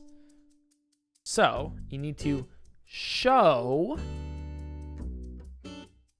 why it's hard, right? So in one of them, I think I have a mod aspect where Link is holding an ancient blade saw, which is actually in the game, but I made a little I kind of made a little risk, like bet, that most people didn't know the blade saw existed. So I was like, all right, this looks modded, I'll just add that. So I have like Link with the ancient blade saw, so it's like clearly modded, and then he's up against a like malice guardian, right? And it's like, I feel like everyone in Breath of the Wild knows what guardians are. And so a malice guardian, an evil guardian, more so, is like, whoa, it's clearly modded and it's definitely harder than you think. So you want your thumbnail to show what your title tells very directly. Like another example, that the Pokemon Insurgents one. The Pokemon game where your friends are sacrificed to cults. So you show your friends sacrificed to cults. So I had a Pikachu in the middle of a satanic circle being pulled down by shadowy demons. You know, like it's, you want to show what your title explains. Like very, very, very simply. Yeah. What else? Yeah, in a lot of cases, I say pop, you want your title in your show. Subjects. You want to put maximum. There's exception, by the way, before I say this, there are exceptions to every rule that I say here. There will always be exceptions. This is not like a surefire thing. This is a general advice that I normally have that works for me. There's exceptions, and I think I have an exception to this next rule specifically for like if I laugh, then I reset my speedrun, I think it is. But it made sense in the point. But rarely should your thumbnails have more than 3 subjects in them. A thumbnail is only so big on the website. If you go to YouTube, you click on a video and you look at the sidebar, those thumbnails are tiny. Tiny. So anything more than 3 subjects, that's when you're starting to get a little bit too small, too detailed to really just know what's going on from a distance. So very simply, very easily, just have like maximum of 3 subjects. And you can see that. I'll once again use the 2 examples of the hardest relics of the past. You have Link and you have the Guardian. The Pokemon Insurgents, you have Pikachu. That's it. 2 and 1, right? I think there's like if I reset my speedrun, I think there's 4 in there. It's a little bit busy. There's me, there's the cats, the timer, and Link. That's 4. It's a little bit much. However, it gets the point across, so I'll let that go. You might be asking, okay, what about the Breath of the Wild randomizer one? There's Link, and then there's like a million different inventory things. That's 2 subjects, actually. It's Link and the inventory. You don't need to know exactly, like, the thing is like, I say this often too, don't get lost in the sauce. Really don't get lost in the sauce. Like, it might be a little bit busy for the inventory, but it doesn't matter what's in the inventory. It just matters that it's random. Because it's Breath of the Wild randomizer, so you want to show Link being random, and you want the inventory being random as well. That's how it works. So that's like your subjects. You don't want many subjects in the title thumbnail. Sorry, in the thumbnail, because it'll distract from what the thumbnail's about. Unless the thumbnail's about having like a million things, like the Mr. Beast Squid Game video where it's like him and then a bajillion people. Once again, exception to the rule, because it's the point across is that I've invited 456 people. So the thing about it mainly is that you really want to just like sorry, I'm getting distracted. You really want to just like make your title and thumbnail as simple as possible while still getting the intrigue away. Another thing that I see a lot of issues with is that you see like people really like the thumbnails will have 2 small things. Like you'll have big boss on thumbnail, and then like you'll have their webcam for some reason like in the upper right corner or something, and you're like, you just can't see it. Have your subjects big. Make things bigger than you think. If you're making a thumbnail, right? My thing that I always do is I zoom out a ton on Photoshop just to see what it would look like so much smaller. And that's like, that helps a lot, at least for me. So then like sometimes I'll be like, oh shoot, that's actually like really small. Let me make it bigger. Let me make it bigger. Let me make it bigger. Always make it bigger than you think, because that's what you need. So that's like essentially what it is. What else? That's like generally like, I think mainly that. Yeah, there's occasionally some people put too much in the thumbs. I'm getting a little lost in the sauce here. I'll be real with you. But the main thing is you want to make your thumbnail reflect your title. Show what your title's saying in a very simple manner. What else? There's a couple. Clips are different, obviously. I mean, it depends on like your medium, but like at least for me, that's like how it works. Titles and thumbnails. There was one more thing I wanted to say too. Oh, I don't think I needed to say this, but I see a lot of times that people put, like, let's say it's like, oh, how about this? Right. Okay. Here's a good idea. So I already have the thumbnail for this. I already know what I'm going to be putting for this, this video that I'm going to be putting on YouTube. I already know exactly what the thumbnail looks like. However, let me propose to you guys a thumbnail that wouldn't be as good. So it would be me going, and then the ice block, and then like a TTS donation saying, how are you doing this for 10 hours? Question. You want to make, and the title is like, I watched ice melt for 10 hours or something, right? You want to make your title and thumbnail as simple as possible, which means that TTS donation, that third subject, there's 3, me, TTS, and the ice block, right? that TTS donation, you don't really need that, right? Because it's not like, oh, I watched ice melt for 10 hours and also TTS was on. It's like, you just need somebody watching ice melt. Very simple. The TTS doesn't like give anything more to like the thumbnail at all. Now, if the title was like, I watched ice melt for 10 hours and my chat made me go insane. That's too long, by the way. Too long of a title. I'm just proposing that as like, if you can rephrase that as shorter. You know, I went insane. Like, you know, actually, and like it specifically, it's like, and my viewers made me insane. Then TTS would be good. But even if you're just like, I went insane watching ice melt, then TTS wouldn't even matter in that thumbnail because you just show yourself going insane watching ice. There's no need for that extra text, that extra thing. You only need two, which is you and the ice. And that's you know, kind of like thumbnails 101 of how to do it. I just see a lot of people doing it wrong, and I don't really want to give unsolicited advice to anybody. So like, if people come to me, I'll just like rip their channel apart. But I don't want to like go to somebody and be like, hey, I'm gonna rip your channel apart and you didn't even ask me to. You know, it's kind of like, I just want to help.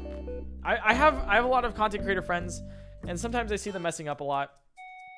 And I just want to help them, you know. I just want to like really, I wish I could just implant my knowledge to them. And whether or not, you know, people take my advice, that's up to them. But I would just, you know, I'm trying to give it for free. You don't need a master class like ninjas teaching you, right? People give it all this info away for free on how to do YouTube, how to do streaming. You don't need a paid master class or whatever. You know, that's a cash grab. Plus also like I'll be real with you. And I don't care if he sees this, but the content in that class, from what I've seen, is not great. It is, it's not great. Anyways, another thing that I see a lot of time, I going back to the 2013 YouTube. Sorry, I'm jumping around a little bit. I'm jumping around a little bit, but it's important to know that a lot of people will still try to do like clickbait. Like, you'll never believe what happens to this ice block, you know? Or it's like, he went insane after watching this ice block for 10 hours. Ice block prank gone wrong. Like, very literal. Don't do clickbait stuff, you know? Like, don't go back to 2013 YouTube. Check out what's working for 2022 YouTube and try to emulate that yourself. That's titles and thumbnails. I am open for questions about the intro to titles and thumbnails. The very intro. If you were looking at my titles and thumbnails, by the way, for comparison or whatever, I mainly ask that you look for the past 6 months, because that's when I've like really gotten good at it. And I'm still improving, obviously, but yeah. Also, I can't see chat, by the way, in case there's anybody new here after almost 5 hours. I literally can't see chat. It's closed on my screen because I need to watch this, not you guys. Oh. No, TTS is on now. Just ice. Ice hey, is definitely Eric, not half. I hope you've either. formed an emotional bond with this ice by now. Just wanted to say thank you for being a wonderful streamer / YouTuber, and I'm excited for what you have planned this year. Less than 3. Less than 3. Thank you. I'm glad you've been enjoying. I do not have an emotional attachment to this ice block. I hope it dies soon.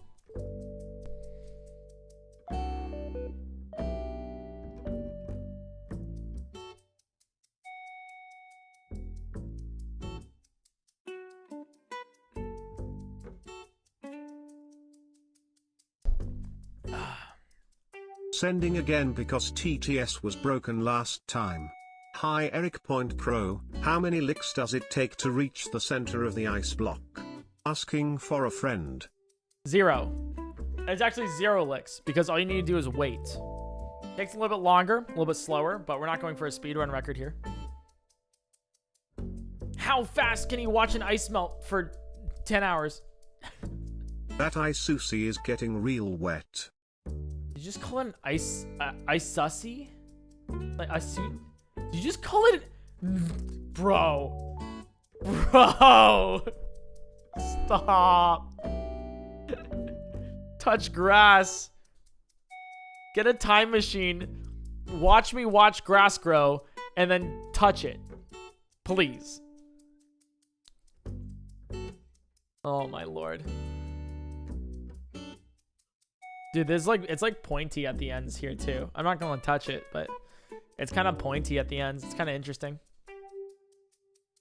Dear Ice Cube, how does it feel to know all these people are here making a spectacle out of your death with no remorse from the ringleader? I'm sorry, bud. The Ice Cube can't answer you. I'm sorry about that. I saw you blink earlier. Run's invalid. Reset, please. Damn. I had to go to the bathroom earlier too, so I guess it's spliced now. So with all of that thumbnail knowledge you have, how would you create the absolute most worst thumbnail ever? I would put a bajillion subjects in the thumbnail. I would make it black, actually not even black and white. I would just make it desaturated as all hell. I'll include a bunch of text on it. Oh. I have, how do I put this properly? I have a thumbnail in mind, but I don't want to say it because I feel like it would give the creator some hate. But I would have, I know exactly what it is though, because it's not great. But it's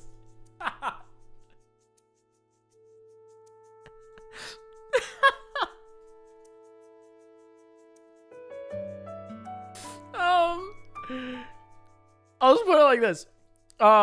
There's a ton of subjects, way too many subjects, all desaturated. You have no idea what's happening. The title is like Subnautica playthrough number 47, the episode name, and then, you know, the bar, and then like streamer highlights. And then it would have a ton of subjects on it, desaturated, and have like the number 47. It would have the title on the thumbnail, like in text, and it would also have the game logo as well. Yeah, I think you would, I think that would actually be worse than a random screenshot from the video. Oh no, dude. That's so funny though. That's so funny. Sorry, I pause TTS every now and then so I can like get a, I think I've learned from like the past 2 streams of like, I'll pause TTS just so like I can, just so I can like form a full thought and like really explain things in a more concise, like a more proper manner than having to ignore TTS. So I'd rather do that. I mean, it's like, it's on now. But yeah. This is nice music too. I like the Animal Crossing. But if you guys have any questions about thumbnails and titles as well, like I would. Is there a partial car thumbnail you're really proud of? Did you say thumbnail? Is that what you just said? A thumbnail I'm proud of? Yeah, that chemistry video. The chemistry video where we broke the world record. I'm very proud of that one. I didn't make it myself. But we went through, I think, 7 or 8 different thumbnails for that video before actually landing on that last, like on that current one, just because it is, it's concise, it makes sense, it shows what the title is, and I think it's the best one that can. It's more like I like it the most because I put the most effort into it, because that was over multiple, it was like over like 2 weeks. Yeah, that was like over 2 weeks. I really love my Pokemon ones that Lysol and Sucrose make. They do fantastic art, and it's like I don't have to make it myself to enjoy it as much. I just like how it works. And it's, yeah. Anyways, put more effort in your thumbnails, just generally. That's just like a good thing. What causes ice to be clear versus frosted? It's the way it freezes. I believe if you, it's the way it freezes. Also, if your ice is like impure, if it has other things inside of it, it would crystallize in a different way than if it was just like more like distilled, like deionized, I guess, too. Plus it's the way it's frozen. Like if it's flash frozen, it might be different from then. If it is slowly cooled, vice versa. From what I understand it, take everything I say with a grain of salt. Can you explain the process of flash freezing? No.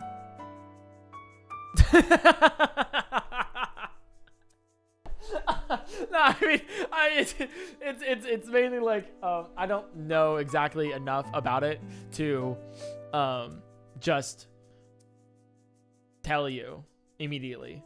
So I wouldn't be comfortable giving you info that I'm not the most educated on. So that's why like I won't like I can like guess, but I don't want to also guess wrong and you guys take it as fact. So I'm not gonna explain it all. I'm sorry, it's not you, it's me. Wasn't meant to work out this way, Twitch chat. Man, the ice is okay. I don't think the ice is half melted. There's no shot this ice is half melted. We're almost at 5 hours. We're almost at the halfway point.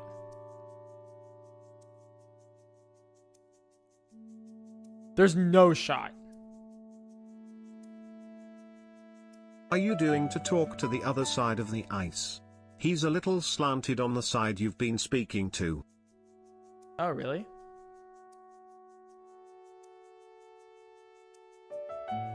Maybe it's because I'm so hot that I'm radiating heat, which is actually not untrue.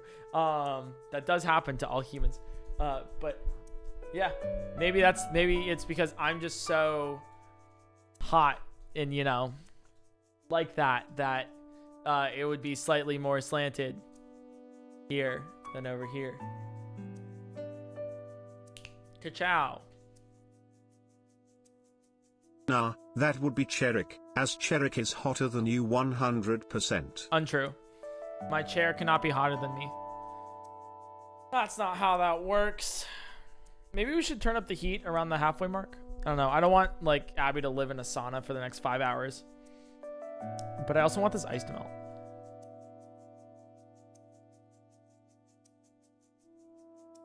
I mean, like the pool's starting to fill up a little bit at the bottom. There's a little thing underneath here that's like capturing all the water.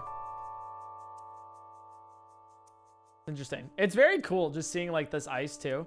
Do you think the ice will melt faster as time goes on since there will be less ice cooling down the area? Yes. 100%. Also, once you get to the very, very small amount, like it'll get a pool of water. And so the warmer liquid around it, like here's a fun fact for you. If you put something in cold water, it'll freeze.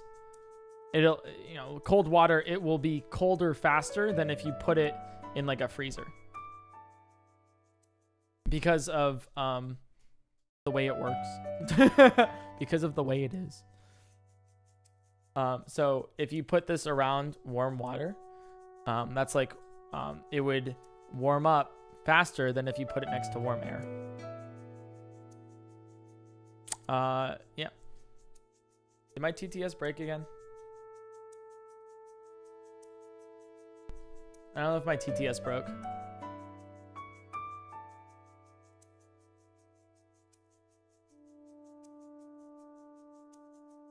Did it break?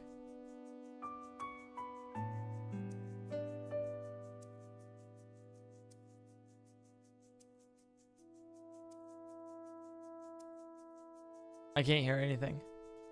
Yeah, it broke. All right, let me fix it. PTS test for Eric. Never mind, it works. DDS works. All right, sick. Let's go. Nice. We did Can ice act as a Verity cage? Yeah, this dripping is gonna make me go mad though. I'm gonna be crazy by the end of this. Oh my lordy.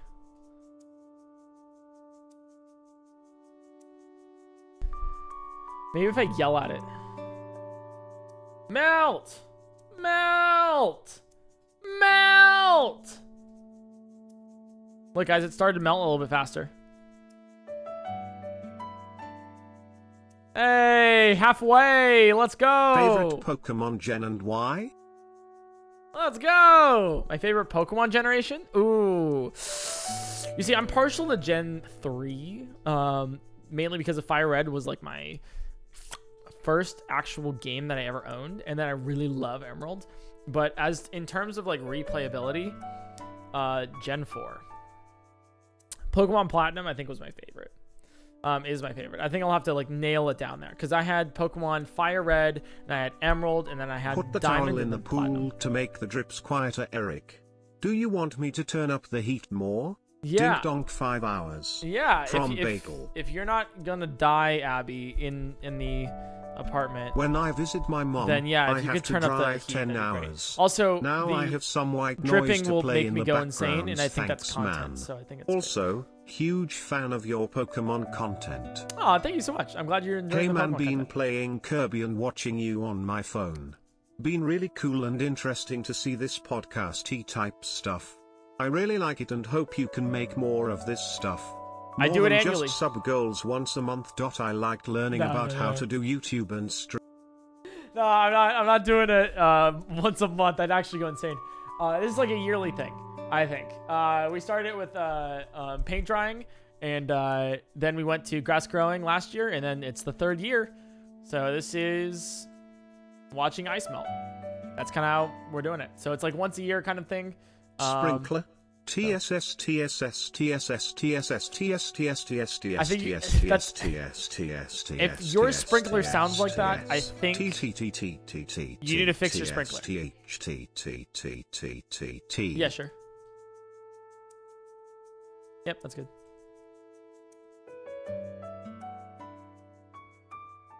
I went back to the beginning of this stream and measured the ice with a ruler. It used to be 18 centimeters high on my screen, now it's 17 instead of 18. That's a...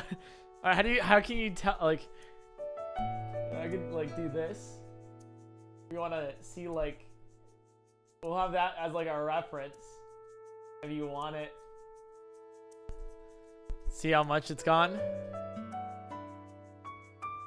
I mean, the drops are going to make me go insane, but I think we're good. It seems fine so far. But we have the heater running. Here's a real sprinkler. It sounds like this. There you go. That's a working one. That's a working sprinkler. You got it. Comes back like. If you had the opportunity, would you want to go on the Yard podcast? I'd love to. I've seen the dude, that'd be so sick. I've seen I was over at their whole like suggestion for next year, watching the DVD logo for 10 hours. Oh god. I saw the actual Yard shooting location because I was at Ludwig and Cutie and Nick and Aiden, their house basically for a Super Bowl party, and I like met Nick and everything, and he's so cool. I love the guy. And we were like, hey, like Abby and I are like actually really good, like big fans of the Yard. Like, can we like see it? And he's like, yeah, you know, that's sick. Hell yeah. Like you can come over. And so like he leads us up to their attic and everything. and like we signed the wall and stuff.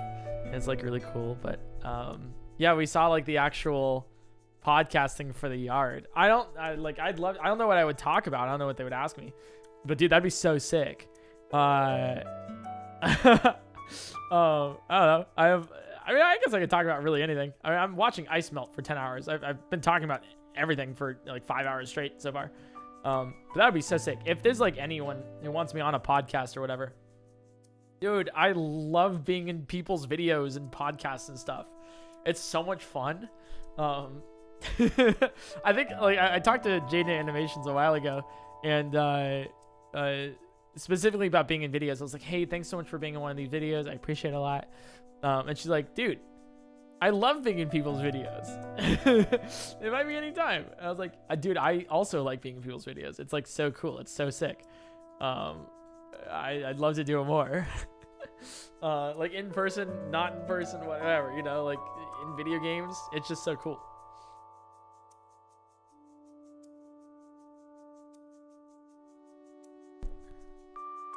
I know it's not a type of vids to make, but I hope you can make this YouTube and streaming advice into a vid.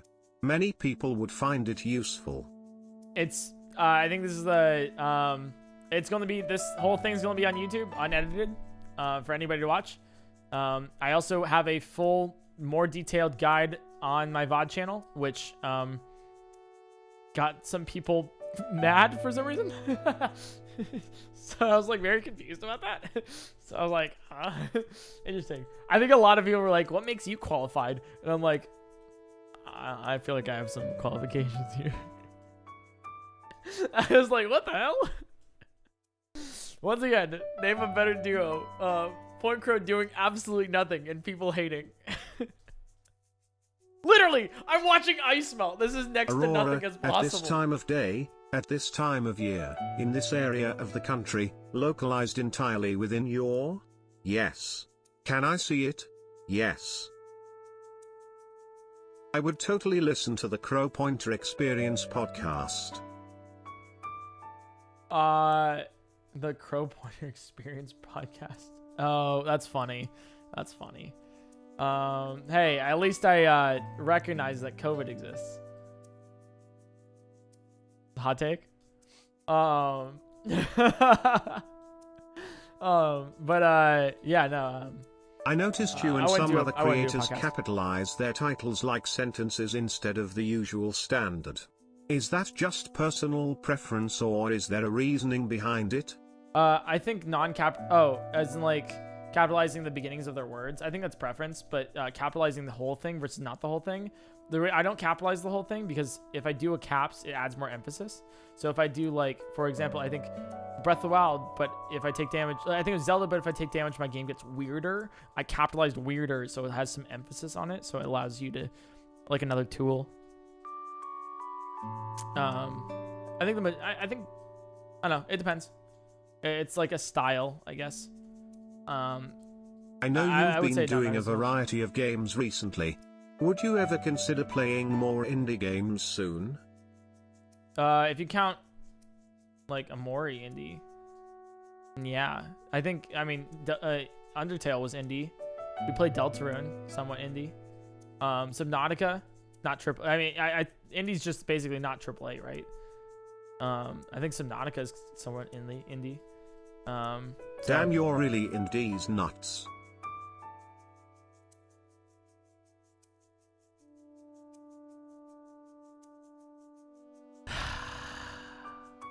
All right, that was good.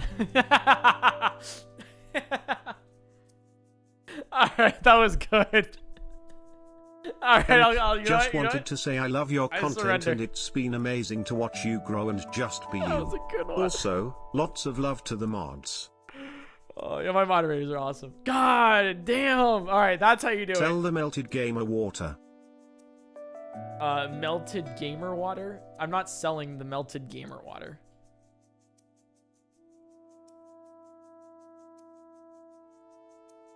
Also, what makes this gamer water? What, like it's like backwash or something? Like, what is gamer water? Like, is it just kind of like you kind of L plus ratio plus you're bald. I'm not bald. I have hair. I'm not bald. What? I mean, the L plus ratio is valid. What happened to the Hollow Knight content? Did it perform poorly?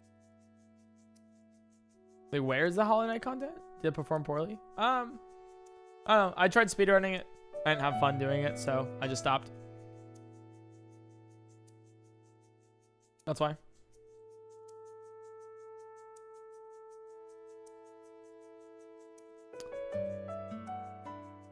Oh. Dude, there's nothing I would like more than just to like touch this ice. I'll be real with you. You did spit take on Cooley, so maybe that's why it's gamer water. I did, you're right. I love how we named it Cooley. There. Me and who?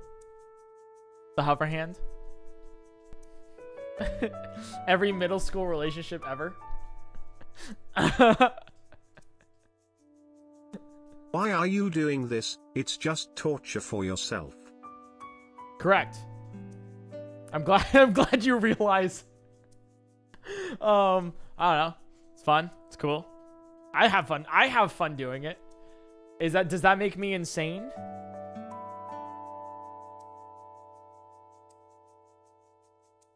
I might be just a little crazy. You know what? You could probably see. I think like the founders in the channel, right? Like the very beginning viewers of the channel. They'll like tell you that my personality has changed significantly since I started. I was more shy and everything, like starting it. I think they'll also attest that I think I have gone crazy. I think my sanity has broken in some ways, for sure. So, you enjoy that.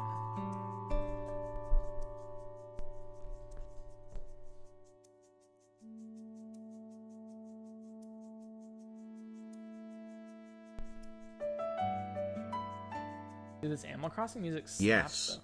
But who is more insane? The guy watching ice melt 10 hours?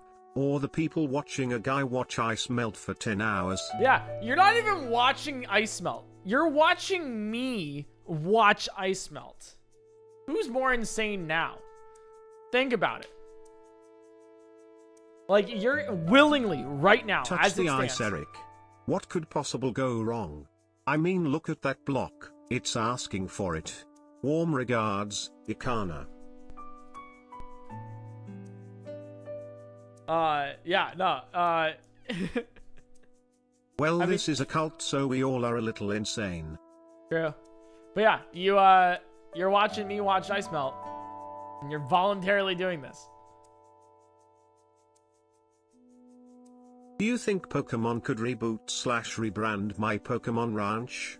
I know they wouldn't, but I was talking to a friend about how the new DP remake's art style kind of looks like a farm sim, and a Pokemon themed farm sim would be super fun. It would And be fun, also but not being gonna do able it. to just watch. You've spent just under 15 hours staring at inanimate objects, you are crazy. Also 15 hours talking to TTS. Cold regards, Shugay. 25 hours. Today I was called dumb for spending $1,000 on a computer instead of saving it for college tuition. Did I make a mistake? Also, love your streams. I loved seeing you almost crap your pants playing Subnautica. Made my night. It's so fun. I can't wait to do that for you guys again soon. Yeah, no, 25 hours, because I've watched grass grow and paint dry, and so now it's 5 hours into ice melt. So, 25 hours.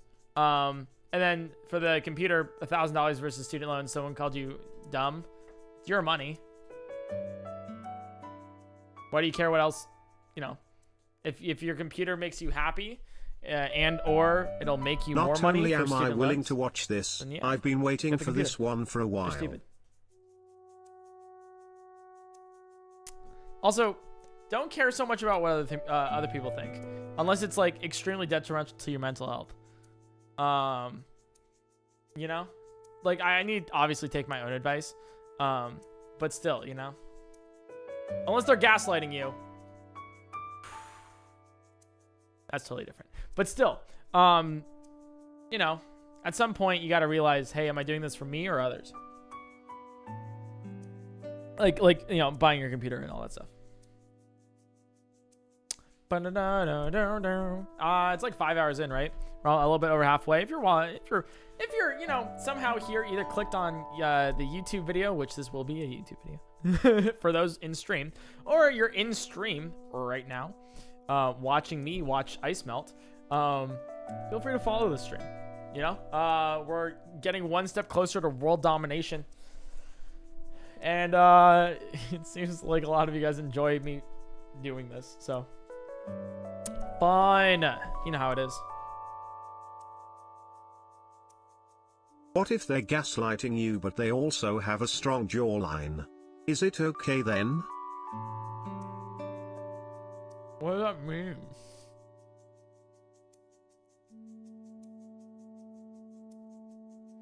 What does that mean?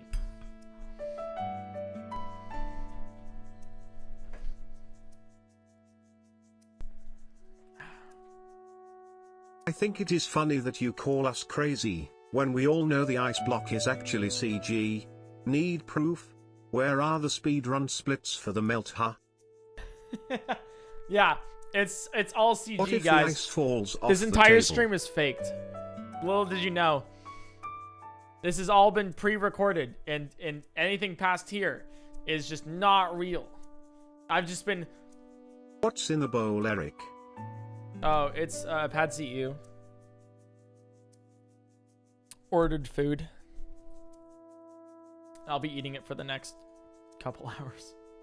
All national anthems are categorically country music.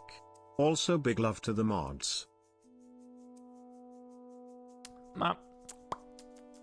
Yeah, my mods are pretty cool. Wish this would melt faster.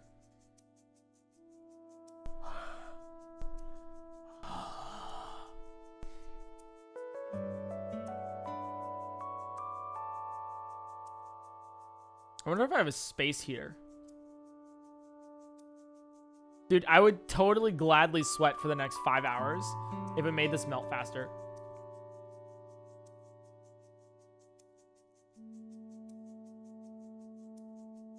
No? It was worth a shot.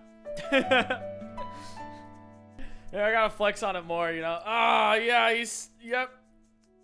Gotta show my six-pack. Which I definitely have, by the way.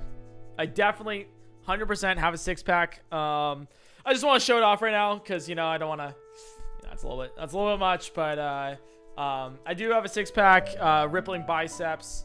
You can use a fan or any sort of airflow to melt ice way faster. Also, can we see water freeze for 10 hours next year? Maybe. But yeah, no, that's... So, you know how it is. I'm just like super buff and all that stuff. I just don't really show you guys because I don't want you guys to be self-conscious about your own... Where is the melted ice water going? Off the table. Yeah, I don't want you guys to be like concerned about your own, you know, physical well-being or anything. So you're welcome actually for not showing you that. So yeah, I've been actually meaning to work out more. I told you guys I wanted to run a marathon sometime this year. So I have been for a while there before I got hit by a car. That's real, by the way. I did get hit by a car. That's not like a stream bit or anything. Yeah, it was the beginning of March. And it was like, I say I got hit by a car, which is, you know, the clickbait part of it, but I got in a car accident where the car T-boned me.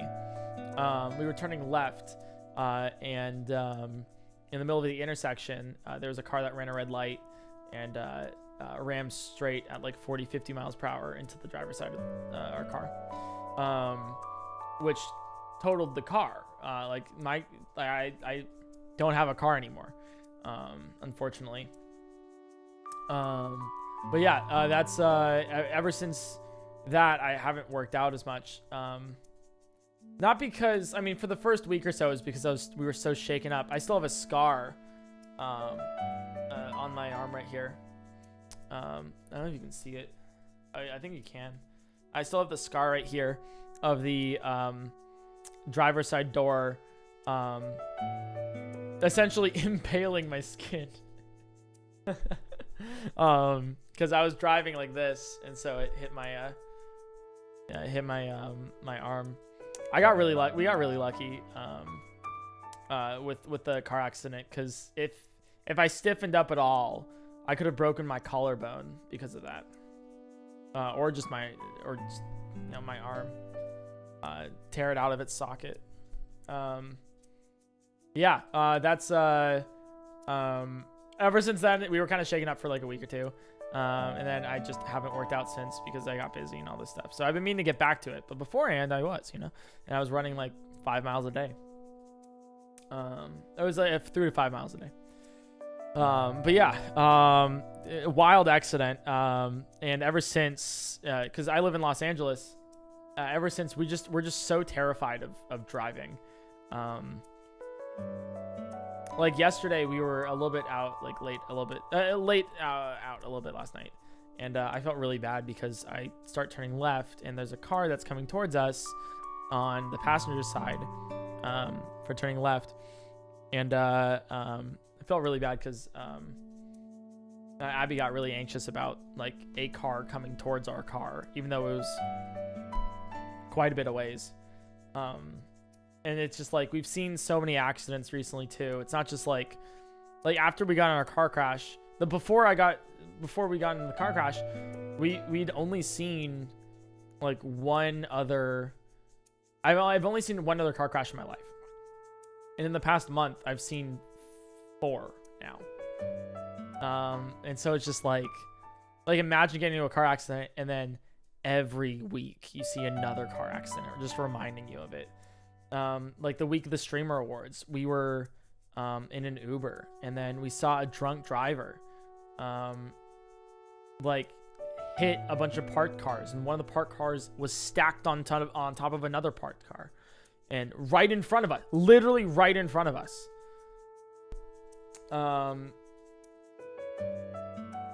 The week afterwards, Abby and Adam are driving back from a film shoot, and the car behind them gets in a fender bender. And the week after that, I'm at like a grocery store.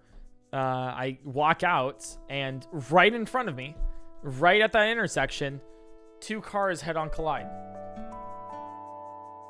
It's like I'm like white knuckling my steering wheel every time I drive now, just because it's so nervous.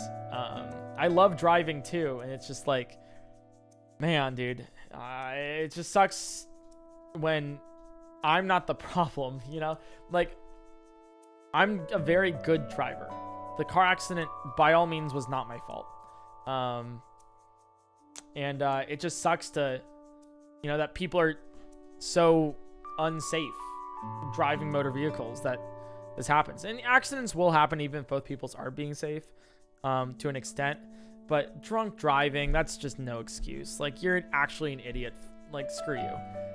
Don't ever get behind a car if you're drunk. I don't care what's happening to you. Don't. The head-on collision, I have no idea what happened to that. And the fender bender, it's just like distracted. So it's like, I mean, I am not to say that I'm better than everybody else. That's not at all. I've gotten my fair share of, like, I've gotten a fender bender before, I've been distracted. All this stuff. But it's like, especially the drunk driving, like especially that, you can tell. It's just so stupid. But anyways, I know I'm like rambling a little bit, but that's kind of the nature of the stream while I'm watching ice melt. But that's essentially like the bad part about it is, it just sucks now to drive. And my car's gone. I loved that car. I really loved that car, dude. Like it was like, it was older and, not like a Ferrari or by any means. It was just like your average car. And, that thing was a little Rust Beckett, and, I didn't treat it well at all either. That thing was dirty 24/7. Like the outside, I think I cleaned it like a single digit amount of times, which is not great. The paint was definitely not great either. But that car ran, and that thing was a tank. And And I miss it because I really enjoyed driving it. It just handled super well, and I was just used to it. It was my first, like, it was my car. It was my first car, you know? So I had the pink slip and everything for it. I mean, that's how you own a car. Regardless, it was just like, that was my first car, and it got totaled. Because, yeah, we were turning left late at night. Car ran a red light, 50 miles per hour, right into the driver's seat. That car was a tank, though, like an actual legitimate tank. That thing oh god, dude. When I got in my fender bender in high school, the other car crumpled, which cars are designed to do, right? You want a car to crumple, so then it takes a lot of the impact and it doesn't actually like shake you. You want it to crumple, and that's great. But it's so funny because I like bumped. You know, it was a mutual thing in a parking lot where we were both pulling out at the same time, so we got hit on the edge, and the other person's car like just crumpled, and mine has like the smallest dent on it. Like the smallest little hit. I'm like, all right, nice. And then with this T-bone, right, you would expect a T-bone to majorly injure the drivers or the passengers, and the car would be gone. I'm telling you right now, I'm telling you straight up, my car, the car that was mine, Dad, those are my tears. The car that was mine, it was not bad. The other car did not have a front, like at all. Like the engine block was gone. It was flattened. That whole thing, it was just not, yeah. And then my car had a dent in the front door. That was really it. The charging port also, because it was electric, the charging port was also like messed up a little bit, but like the dent in the door was not like, you know, anything significant. I mean, it was significant, but it wasn't, you know. So you might be asking, hey, PointCrow, why is your car totaled if it's just really just the front door? It's because of the safety system, which was really awesome. I'm so stoked. I don't know. It was, man, I felt so safe being in that car, like now. Yeah, it was, I won't tell you what it is. Sorry. But like the car itself, like the door concaved a little bit. But the rest of the car was fine. The reason why it was total is because of the airbags. The side airbags went off, in the cabin, or whatever you want to call it. The side airbags went off, and it was the entire, like, you can take off the entire roof of the car, basically. Not like the actual roof, but like, you know, the interior, and you can just take it all off because the airbags exploded it, just to save us. And Abby was in the car at the time, and if it weren't for those airbags, her head would have gone straight for the window, because she saw it coming. She looks forward, braces, which don't brace, because it'll give you whiplash. She braces and then gets smacked right into the window, but the airbags were pulled off, so she hits the airbag instead. I didn't know it was coming at all, because she looks to the side, and she screams my name. She's like, Eric! And I look towards her, and I'm like, what? And then we get rocked, right? Then we get hit. And that's like how it like kind of went about. So I was like loose, and that's why in drunk driving accidents, that the drunk driver is normally the one that walks away living. Not because of any other reason except for, well, there's some other reasons, but, you know, mainly because they're limp. You know, they don't like flex up. They don't get whiplash, you know, all this stuff. So anyways, that's essentially what kind of like went down. sort of what happened for like the car crash. It was nuts, dude. It was actually crazy. The funny thing too is I tweeted this out, so if you're not following me on Twitter, you should. It was so funny because I sent over an email. I call up a body shop that my family uses all the time, and I call them up. I'm like, hey, you know, I'm actually this person's son. If you can help me out, that'd be sick. I would love for your advice or whatever on this. And they're like, okay, you know, we can only do so much. Your insurance, blah blah. But we'll take a look at it. Just like send me over the pictures, and I can give you like the most general estimate of like within a couple $1,000s. I was like, yeah, that's fine, as long as I know like just generally, so I know if I need to get a new car or not. And so I send over the pictures. It's the funniest email because it's just like the playful tone of it was like it was literally, and I quote, it was like, oh, this is an easy one. Your car is considered a total loss. I was like, oh, I know this one. Your car is fucked. And you're like, all right, cool. It was so funny. And like the guy who was like, you know, helping out, family friend and all this stuff, and you know, has a great sense of humor. I just thought it was like hilarious. Like I think I posted on Twitter and some people were like, yeah, it was really unprofessional. And I was like, I needed to laugh at that point, you know? Like if you just have a really bad situation and your car is like, you're not doing so hot, you need to laugh, you know? So I thought it was really funny. But yeah, that's the story of how I got hit by a car. And that, you know, I now use that as my excuse for everything. So why weren't you working out the other day? Dude, I got hit by a car. And instantly they feel bad. And you're like, yeah, that's right. I'm not working out because I haven't found the time yet. But you know what? Let me use that as an excuse.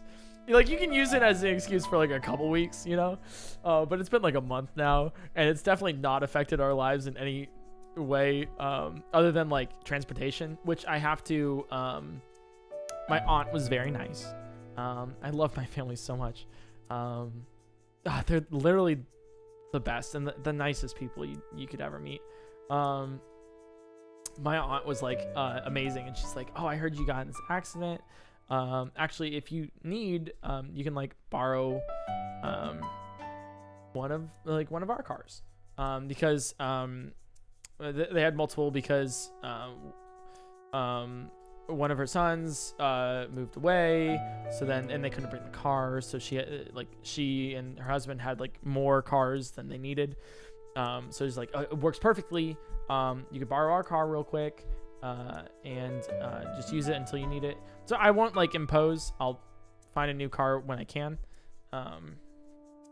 But yeah, that's essentially like super nice of her to just kind of go out of her way and give that car, let me borrow the car, as long as I need. So I'll probably be car shopping soon. It's super nice because streaming and all that stuff, I can kind of like choose what car I would like. I ideally would like an electric car, because I really liked the electricity of my last one. The instant torque is amazing. But the thing is like, I really wanted a Tesla Roadster. Oh boy. Oh my God. Talk about dream car, dude. Tesla Roadster, dude. Oh my God. The issue is that, one, it's super expensive. So, you know, my wallet's going to take a huge dip for that. Second off, it's not out. You can't get one. So I'm like, damn it. You couldn't have like T-boned my car in a couple years? Like, had to be now? So I don't know. Maybe I'll just get like a Camry or something. Maybe just like you know, classic casual car. And then like wait until, I don't know, maybe I can be Hassan and like get like a Taycan or something, you know, like a Porsche. That's not gonna happen. Watch me, dude, I swear it'd be actually so funny if I get the same car as him and then be like, so how do I, like, do I trend on Twitter now or later? You know, when do I get to trend on Twitter for getting this car? Oh, but yeah, no, that's so funny, dude. Oh my God. It's the rhetoric of like, you can't, like, I forget exactly what the issue was for it. I know part of the issue was like, he's like talking about taxing the rich or whatever, and then goes out and buys an expensive car. I forget exactly what it is. I still say tax the rich. There's no need for billionaires, but let's not get into that too much. But yeah, that's I think that was like part of, yeah. So I don't know. Maybe I'll get like some sort of electric car, something like that soon. I don't know. But I am driving my aunt's car for the meantime. All seriousness, I hope both you and Abby are doing okay physically and mentally. We're fine. Abby went to urgent care just to see if she had a concussion. I think she had like a very minor one. But I don't know if but they're like, you're fine. So she had some major whiplash though. So she did not feel good. You said before that you watched the progression series for UGIO. Have you thought about doing UGIO content yourself? UGIO. Maybe a draft duel with another streamer? And yes, Yu-Gi-Oh has draft packs. UGIO. 4 broken my right collarbone twice, first from a car crash when I was 4, and again when I was 8. I got hit by a car. Pepper happy, I'm 24 in May and you can still feel the bone slightly out of place. Gamalul love for you and Abby. Monka, dude. No, I probably wouldn't play Yu-Gi-Oh on stream though. Drip drip drip drip drip. Drip. Yeah, I probably wouldn't play Yu-Gi-Oh on stream. I do like the progression series a lot. I root for Gage. It's just like a fun little thing I like to watch. It's entertaining. Story I put time. it on when I can. My close family friend got in a major spin out on the freeway next to a drunk old lady, who sped off and called her a swerving beach. She said it felt like her soul left her body. Anyway, Jesus. the actual swerving beach left her plate and bumper on the floor for all to see. Nice. I always love those karmic justices of like the fender bender, then they run off and it's like, well, you just implanted your license plate on my fender, so you know. Oh, that's so funny. But yeah, progression series for Yu-Gi-Oh, Ugayo, I think it was. I put it on when I run or like row or work out. Sometimes I just put it on when I'm eating. It's just like a little comfort thing to do. Simo puts out like a ton of content on YouTube for like Yu-Gi-Oh stuff. I don't have enough time in the day to watch all of it, so I just stick to the progression series and then like flip around every now and then. But Gage for the win. I recommend you guys watch it if you're into card games or anything like that, or you just want to get into something new. It was like a YouTube rabbit hole that I went down. And crazy thing is, I met Jarvis Johnson a while ago, like a hot bit, like, a couple weeks ago, and we were talking all about it because I was like, dude, you watched the progression series too, like on YouTube for Yu-Gi-Oh? And he's like, yeah, dude, it's so crazy. And it was like, he's the nicest guy. Oh my god, he's crazy, man. Every streamer I've really met, except for like one or two, I've like. Dude, they're just so nice. The streamer awards, everyone was like accommodating. Everyone like wanted, it's just like they're people. I think a lot of people just also didn't know everybody else because they're new streamers. And like what you see people like online, right? But you never see them like in person. So it's like always a different dynamic. It's kind of crazy. But everyone's like super nice, like super nice. And so I just love meeting streamers. It's really cool. It just takes everything that I have not to like spoil all of my plans in the future of like, hey guys, this is what I'm doing in June. This is what I'm doing in July. It takes me everything not to just like spill all of my ideas. But I really want to, because like, I'm like, I want you on my video. There's some cool people out there. There's like a reason, you know? But yeah. So you're only interested in getting a roadster? I mean, if you go big or go home, more power to you, but since you said you wanted electric, I thought you would get a Model X or Y or something. Yeah. I don't know. I don't have enough money. I don't have enough money to get both, so I was like, I'll just go with a roadster. Yeah. But like, if I get a roadster, I'd probably have to get like a second car that's like not as nice for like the not as nice areas in LA. Because while I would love having a roadster, it's like I would also like it not to be broken into. Like that would also be like a plus, you know? I would like my car to remain intact. Enjoying stalking your riveting date with the ice block, but it would unfortunate if the big mess it's making happens to make it slip off the table. That would be top 10 worst ways for a date to end. If the ice block slippy off table, is that what you... I just want to make sure that's what you said. I want to just confirm that that is the terminology that you used to say the ice block falling off of the table.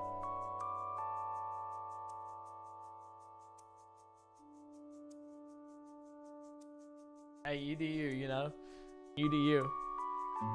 It is so cold in here. We've turned up the AC as well. Maybe we should make it hotter. Because the ice is definitely like, it's like melting, obviously, right? But it's not like... This is significantly better than watching you murder tiny insects in the grass watching stream. R.I.P. little guy. Hey, I'm not...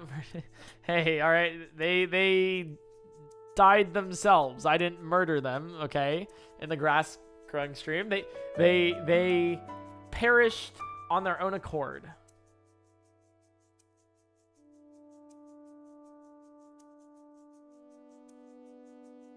Here's my station wagon starting VRVRVRVMMMM, and now here's my Tesla starting up. Oh, I'm disassociating.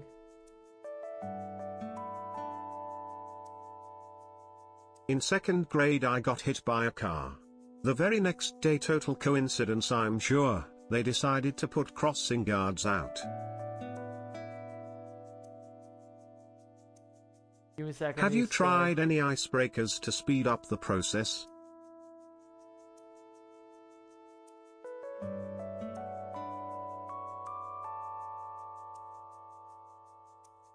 They didn't drown themselves with the water from the cup themselves, Mr. Crow.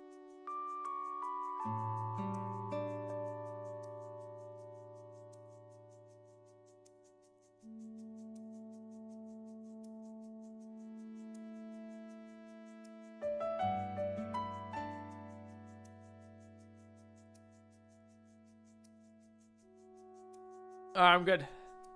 I'm good. Sorry, I was like seeing things. We're all good. Hey, Abby. Could you possibly turn up the heat? 83 degrees. Let's go. Did you know it's actually proven that if you scream at ice it will Thanks, melt Abby. faster?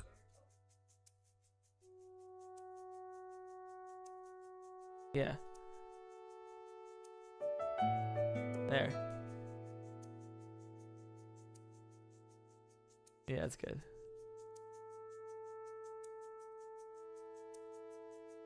Get a DeLorean, seeing as you know how to make capacitors, make a flux capacitor, go back to the future. Easy content. Sorry, the ice block is like... Are you still seeing the rainbow? Or is the caveman dancing? I see a rainbow.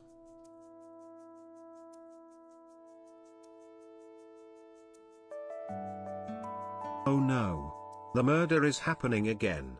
We can never escape it. People help us all.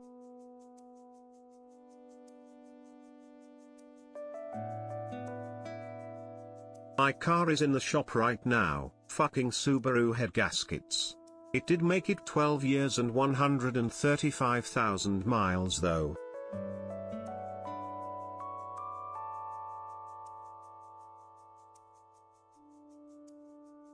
Is the ice speaking to you, PointCrow? Yeah. Sorry. There's it's just like, dude, my soul just like left my body. Anyways, we're all good. We're fine. Don't even worry. Things are okay. I was seeing images, man. They were dancing. Do you need to sub out for a second? Take a lap? Sincerely, Bagel. No, I'm good. Thank you, though.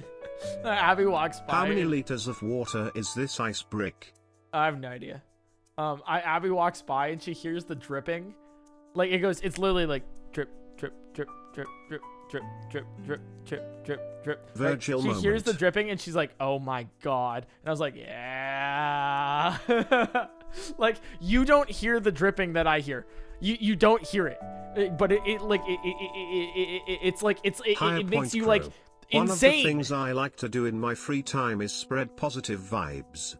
With that said, I hope you have an amazing day and a wonderful stream. You're such an inspiration to us all. Thanks for being genuine and kind. Is it inspiring Skywater, that I'm watching an ice block? This is the craziest Breath of the Wild mod yet. Is this inspiring? Wow. One day when I grow up, I too want to watch an ice block for 10 hours. Mom, when can I do that? What is one of the weirdest dreams you've had? Like something that makes you think, damn, how did my brain make that up? I have no idea. A lot of the stuff, it's like, I don't ever think of like, how did my brain think that up? It's more like, yeah, that makes sense. Why didn't I think about it sooner? It's never like, why, like, how did I think that up? It's more like, why didn't I think of that sooner? You know? It's always kind of like that. Spawning friends.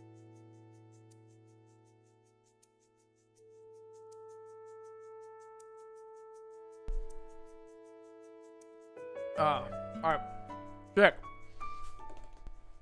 Let me see if alright. I need to start telling stories. What's a story I could tell? What's something that you guys would like to know?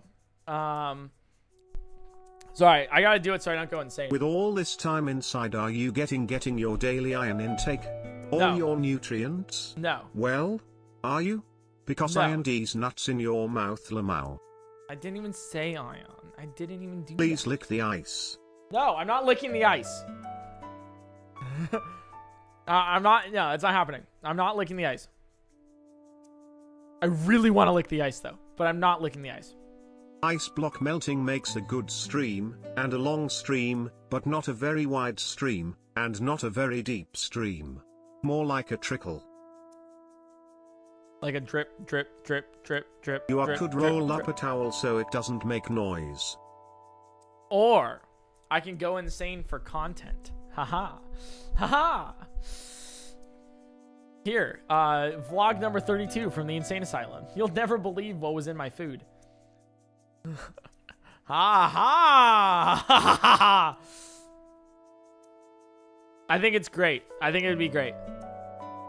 I'm about to order Chinese food. You want anything? Nah, I'm good. Thank you though.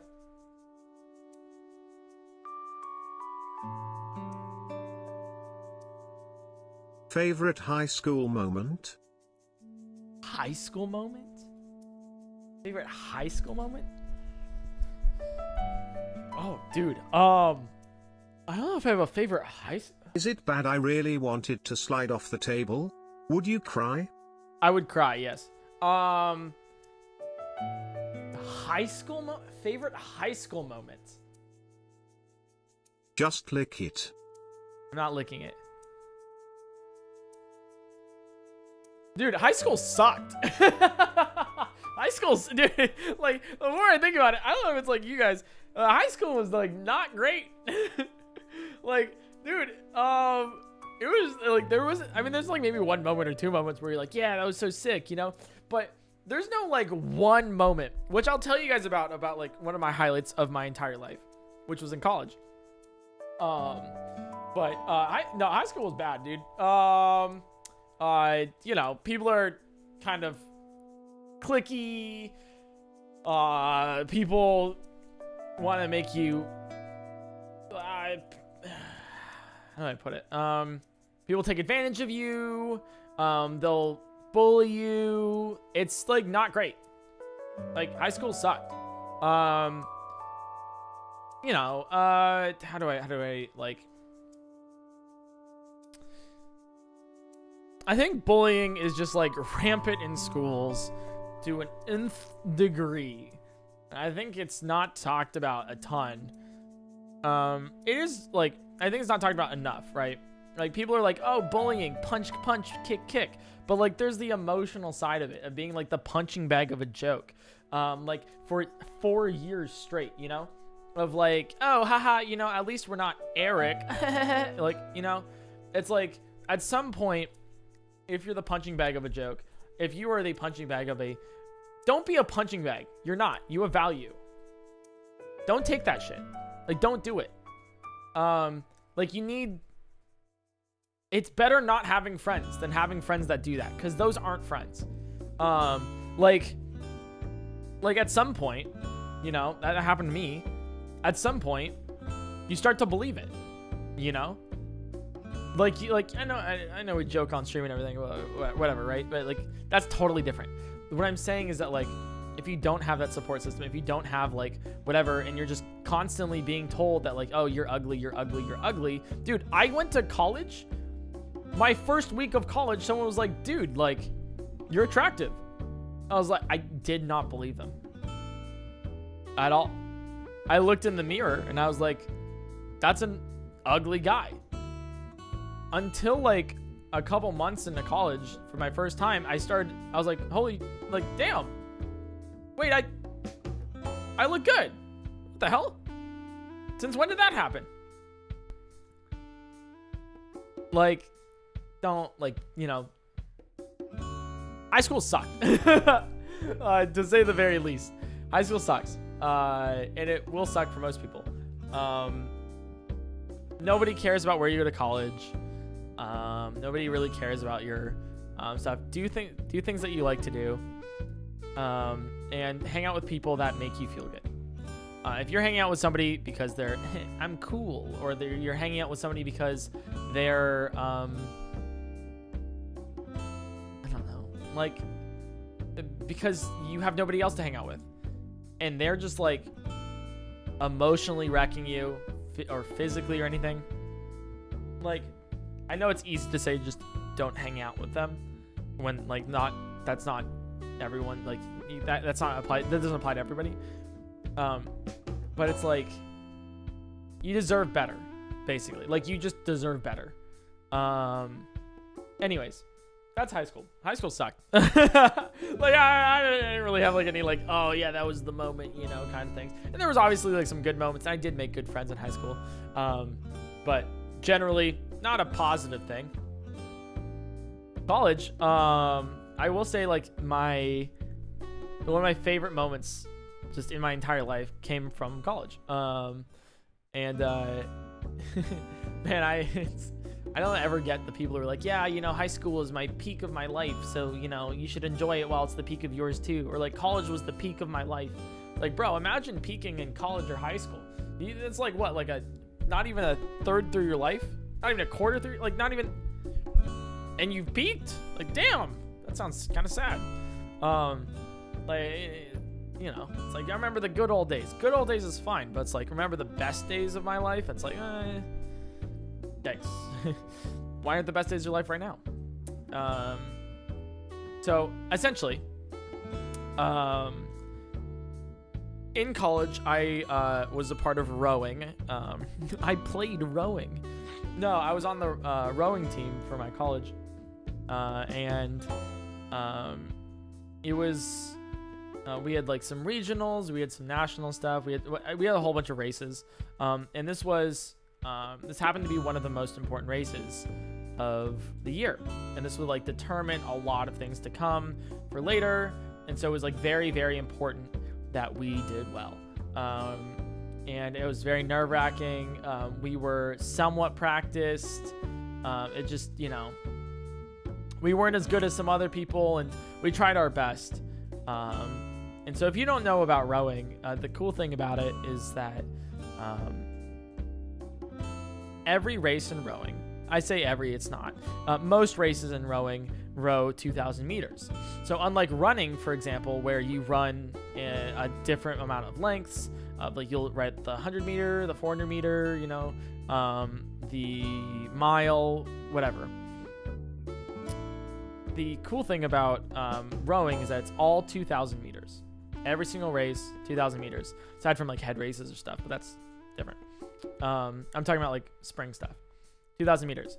But you will race in different boat lengths. So you'll race in 8s, where you have like 8 people. You'll race in 4s, 4, 2, scull. You'll have quads. You'll have doubles. They're different kinds of boats.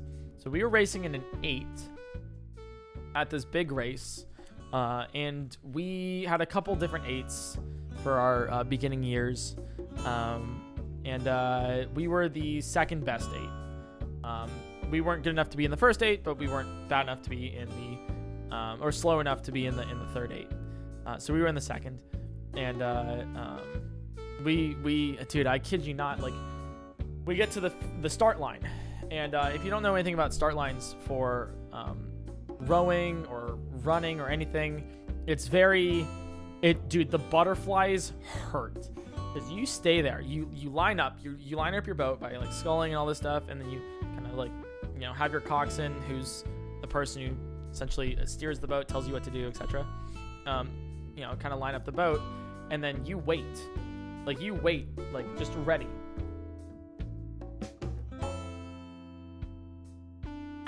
Go, right? It's like they don't it's like that split, like that quiet time from when they're like, all right, ready up,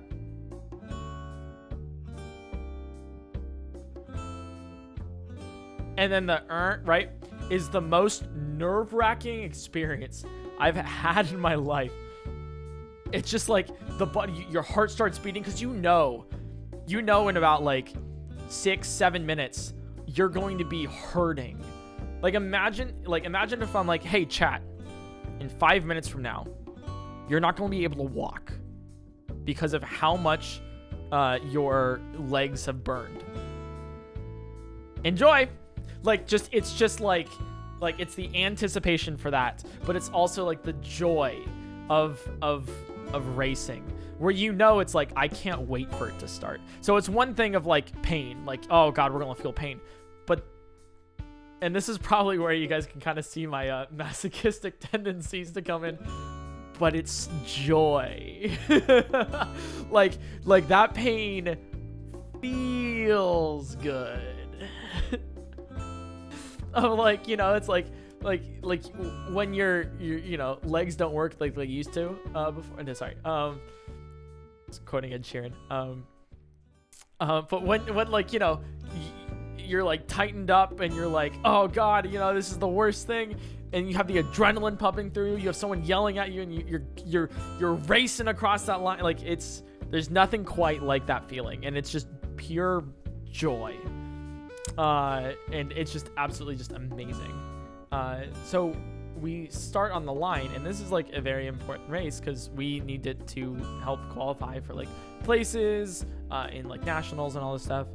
And so what we do is we kind of like we sit there at the line and we're waiting, and we're like we wait, and it was just like, I think like there was like one friend that I brought from like college because it wasn't too far away. We were wait, go, right? And then immediately, so we have starts in rowing, and I'll tell this story like in full detail because I've never told it before in full detail on stream. And we start, And so with a rowing start, it's not just like you do a full stroke and you take a full stroke again. You do a half, 3/4, full, right? Where you do a half stroke, 3/4, and then you go, and then you send it, right? And then you go at race pace, which is around, I think at the time for us, I think it was like 34 strokes per minute. And then later in my years, we would bring that up to like 38, 40, which is disgusting. But I think we're at 32, 34 for the race. And basically, like, immediately as the start goes, we hit a crab. And so the crab is essentially like we go 1, 2, and what a crab is essentially is like when your oar isn't taken out of the water. So you have your oar go in, you push, and then you take it out. You go back, put it in, push, take it out. That's kind of how it works, right? And you push with your legs. Rowing is a leg-centric sport. Hey, 6 hours. Let's go. Hell yeah. Woo! Hey, 6 hours. Let's do it, dude. But rowing is a very leg-centric sport. Like, it's very, like... It's like 70% legs. But yeah, so you push and you take your oar out. But a crab happens. When your oar stays in, and because the boat is continuously moving as like this goes, if you don't take your oar out of the water, it'll put pressure and it'll move past you, and it'll stop your boat. Like people will mess up and it'll stop your boat, and you'll try to muscle your oar out of the water, and you can't because there's this lateral force pushing against your oar, and you just can't muscle it out. So that's why you have to really be in timing with all of it, right? So immediately, where you go the half, 3/4, crab. And so our boat stops at the very beginning of the race. You can like, we can't look behind because we're like looking towards the coxswain or whatever. But we immediately stop and we're in last place. Like, it just by default, because we essentially just didn't start. They're like, and we like functionally stood there for like a minute. Well, it's a bit less than that. It was like 10 seconds, but still, it was like, oh God. And so we like try to start again, and it doesn't work out right, and we're kind of struggling to get it back, and eventually we get like back in order, and we're like, okay, cool, we're doing it, crab. It's like, oh my God, again? And it was a different person too, and you're like, are you serious? So our boat stops again. I say stop as in like the boat speed stops, the acceleration stops. So guy kind of muscles it out again, and we start again. We go 1, 2, keep going, in, out, right? And we just like we go through it, and we're just like, I don't know. The feeling when you're rowing is completely different, because you have 8 different people in your boat, and you're all synchronized together. And so you also have this like weird feeling of like, you know what the other people are thinking. Like, you can kind of see and feel like what the other people are feeling based on their oars, based on their strokes, and just like the general sentiment of what just happened. Like, you can kind of just like get the feeling. And so it wasn't a feeling of like, damn it, dude, like we lost. It was a feeling of like, oh, let's get revenge on that, So we just like go, whoa. And we're like, all right, we gotta at least beat one boat, we gotta do one boat. We're like 500 meters into the race. So we have 1,500 left. And we pop in on this like last place boat. And they're doing like, okay, they're not like, they're struggling a little bit, they're not like totally in sync. Their boat's kind of like wobbling side to side, because when you row, if you look at it, you'll see people put their oars in, go in, take their oars out, flip them, right, to the side and go like that. Now that is all about balance. When you take your oars out and you flip them, that's all about balance. And you have to be in sync with everybody else on the boat for that balance. And so if you don't have it, your boat will tip to one side or the other, and the oars will drag on the water. And drag will mean that you lose speed. So this boat to our right was just dragging all the time. Like every single stroke, it went brrr, boom, brrr, boom, brrr, right? Just, I mean, they were ahead of us, right? And so we're like, okay, like we gotta pump up on this. And our coxswain, who is, I still talk to her to this day because she is just one of the most lovely people I've ever met. And she's just great. Our coxswain is like, I want to catch this boat in 10 strokes. So we did like a power 10, right? Where it's like, you just really muscle, like, well, I say muscle out, but it's like obviously with finesse, because you have to still like maintain form and everything. But it's like, give me like a power 10 of like, you really go hard. Because you're trying to pace yourself for the 2,000 meters, because that's about 200 strokes, maybe a little bit less. So you're trying to pace yourself out for those 2,000 meters. And so she's like, give it all you got for 10 strokes, and then go back to your pace rate that you know that you can handle. And so she's like, all right, power 10, here we go. 1, boom, 2, boom. I see. She told me this after the race. She's like, dude, I got to 2 and you guys already like were like 5 seats up on them. Like, and it was like 3, boom. And she's like, we just passed them. Wait, what the hell? So we finished the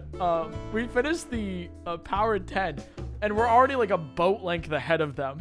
And she's like, yeah, keep it up, which was the motivation we needed, right? Because after that power 10, we see another boat on our left, and that boat is a little bit better form and everything.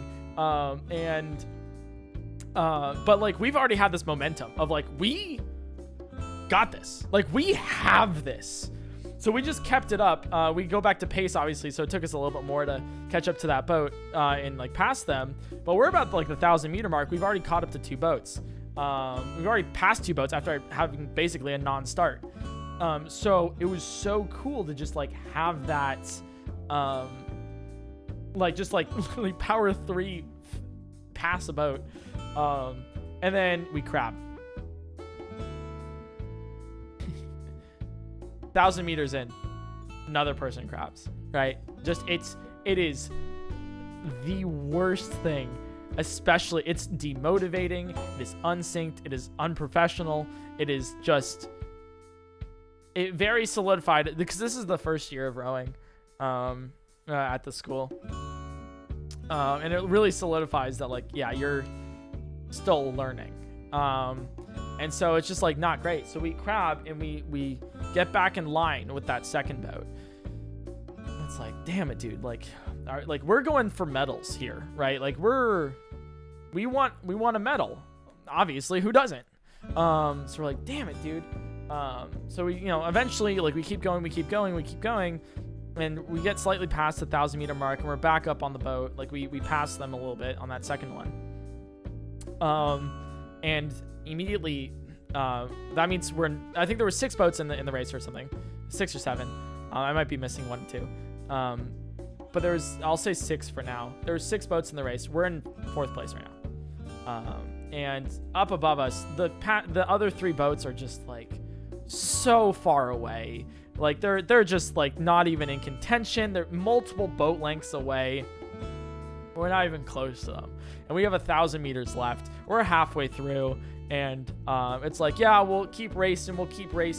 Our coxswain's still motivating us to go. But the cool thing about it was around the 500 meter mark left, she's like, wait, the boat to our right, they're like, we can do this. Like we can medal. Like they're right there. If we just beat them, we can get it. And so these are our rivals, because in a previous race, they beat us by that much. that much. In a 2,000 meter race, they beat us by that much. And every single time we've raced them, they've beaten us. But this is the one that mattered, right? This is the one that helped qualify us. This is the one that like we needed for like nationals and everything, right? So we see them, and we know, like, our coxswain like knows like how much this means to us too. She says like, we're right up on them, right? I don't care what you need. Like, you need to put everything into this. And so for those 500 meters, right? This is like right in view of the audience, because like everyone who shows up to the races, normally at regattas, they will have a full stand of people at the finish line, so you can see like how people finish, little changes right at the end, their sprints, because you sprint at the 500 meter mark. Basically, that's when you just like, well, 500 meter, it's around there, you know. Teams sprint like maybe like 300 meters, sometimes it's 100 meters, sometimes it's 600 if you're like really behind. You sprint around there, so you see like their real power, trying to just like leave it all on the water, just like empty the tank, go for it.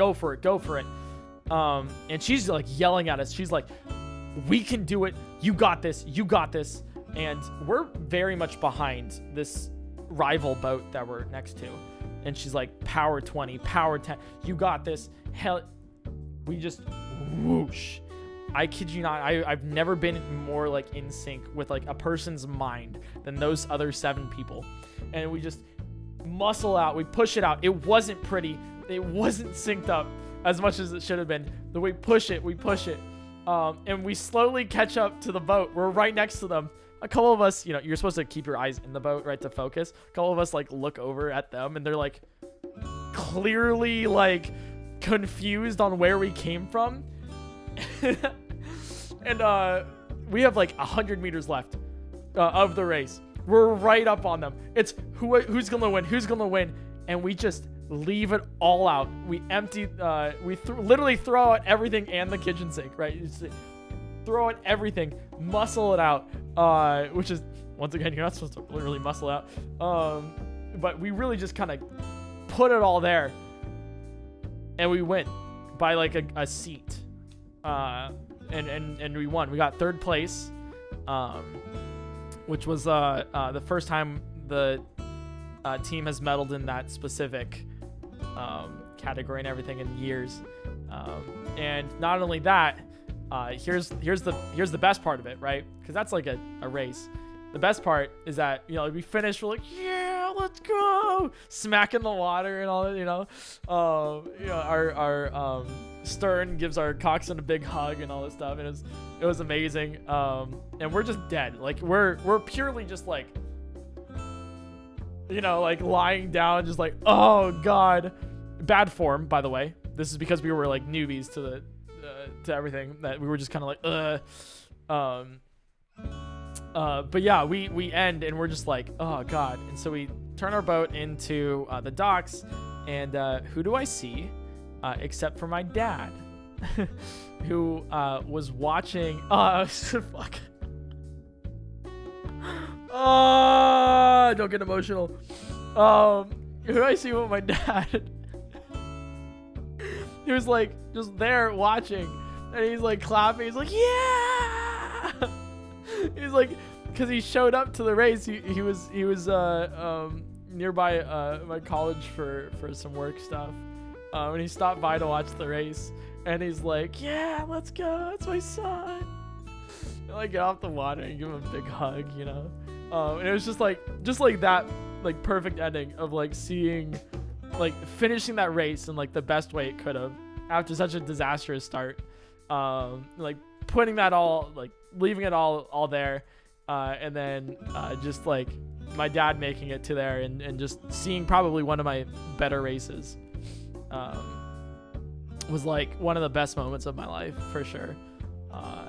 So that's like, I know it's like a long story, but I haven't told it in that much detail before. God, I'm tearing up. Fuck. Oh god.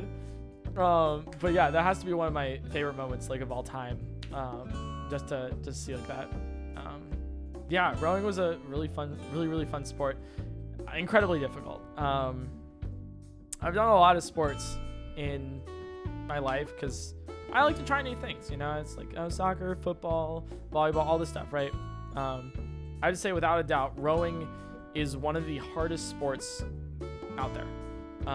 Genuinely, I do mean that because it's not only a full body thing. You use like every muscle you have, but it's also heavily cardio. I wouldn't say it's the hardest though. I think I do have one sport that is harder than rowing for sure, and that sport for sure, definitely without a doubt, is water polo. Dude, I tried water polo once. I like drowned. I drowned. You know, that's what kind of happened. So I was like, no way, that's not happening. But rowing is a close second to that of everything. Absolutely fantastic. Great sport. Had a great team, and yeah, I miss it every now and then. So I have like a rowing machine that I bought, and that's kind of what we have right now, and I work on it every now and then. Race to start. But finishing the races are always the best part. There's a certain feeling of accomplishment you get when you realize all the work you've put. Hell yeah, 100%. It's incredibly satisfying.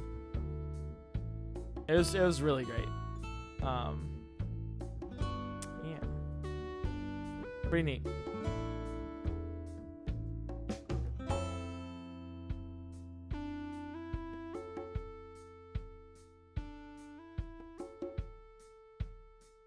Dude, I don't know. If you're ever thinking of getting into a sport, I'd recommend rowing. It's a good sport. Gets you in shape and teaches you some teamwork, and well, you get some really cool memories. It's really hard though, so prepare for pain.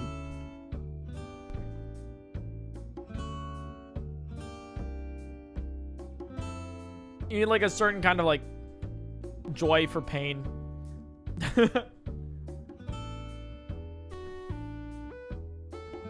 If you want to put it that way. Sports that require you to race hit different, let me tell you.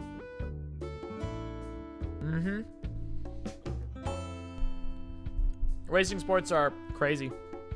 Versus team sports like soccer and stuff. Do you like baseball? Yankees or Phillies? I don't watch baseball.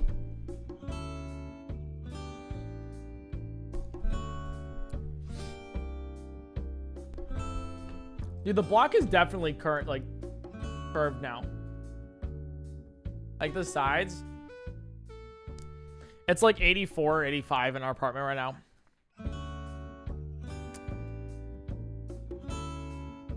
It's like warm.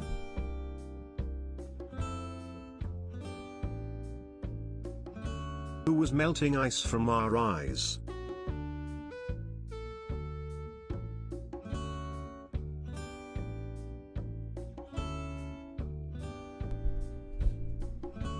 Why don't you Yankees pants down and Phillies nuts? Stop. Bro!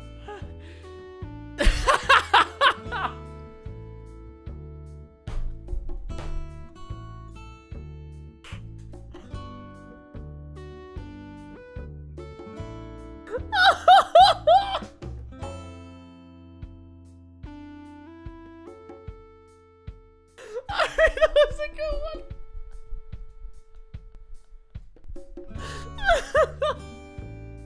I just lost it. Alright, you got me there. Alright, you got me. That was a fair one. I'll give it to you. I'll give it to you. I should have said something like the Mets, you know. It's all about the Mets, baby. Oh my lord, dude. Jesus Christ. Hey, that's creative, you know, unlike the 15 million Candaces I get per day. Or like the Ligmas and stuff. I'll give it to you.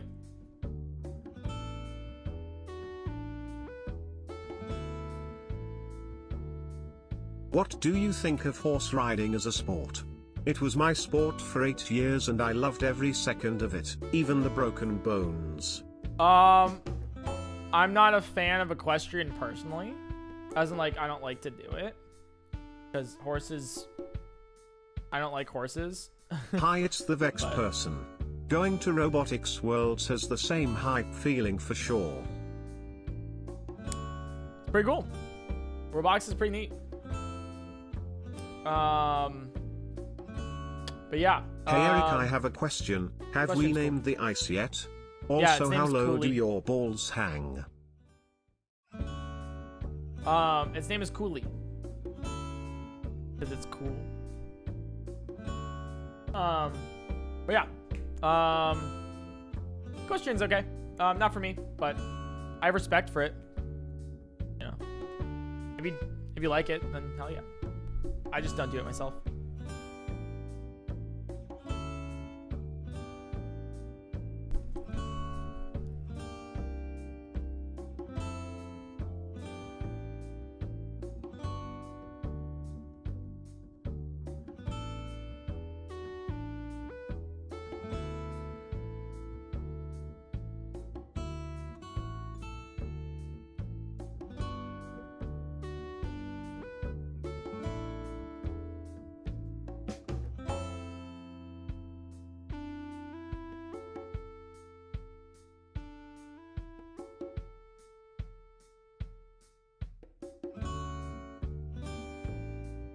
Hey, chat. I can't see you guys or anything, but I'm curious. I am watching ice melt for 10 hours. But do we take like a hair dryer to it at like hour 9?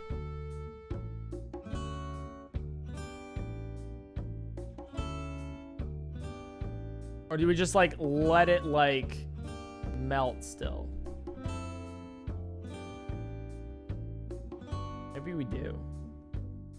Dude, I still see... It's actually really cool. I still see the rainbows here. The consensus is yes, Mr. Crow. How do I know the consensus is yes? You could just be saying that.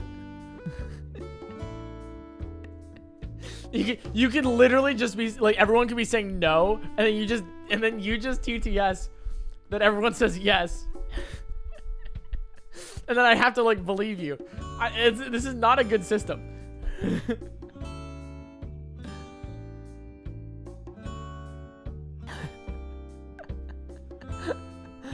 Oh my god. Alright, stop, collaborate and listen. Eric's back with a brand new invention. Something grabs a hold of me tightly, watching him stream daily and nightly. Everyone is saying microwave it. Dude, the ice is so pretty too. Like, it's gorgeous, dude. The census is no, capitalism punk. The consensus is no, but the other person said that the consensus is yes. Who am I supposed to believe? They all said no, the other one lied. No, that's not how that... Now I'm inclined to believe that the first one was real. Oh my god, this is the worst. I can't ask a yes or no question. Gotta love democracy. This does not sound like... This is literally capitalism at its finest. This is, late stage capitalism. Also, the consensus is that Crow licks it. I'm not... No, there's no consensus that I lick the ice block. It does look very lickable, though. It looks pretty. Ice. Nice. It does look... Yeah, it does look nice. Yes, the first one was real. Literally everyone was saying yes. Yeah, okay, but then the next two said no, and then now you say yes. So now it's 2v2. Whatever the next dono is... There are 3 people in chat. One always tells the truth, one always lies, one always answers randomly. You can ask them 3 questions to determine which is which. Wink, wink, click, click. All right, the next one I'll believe. Because 2v2. The next one I'll believe.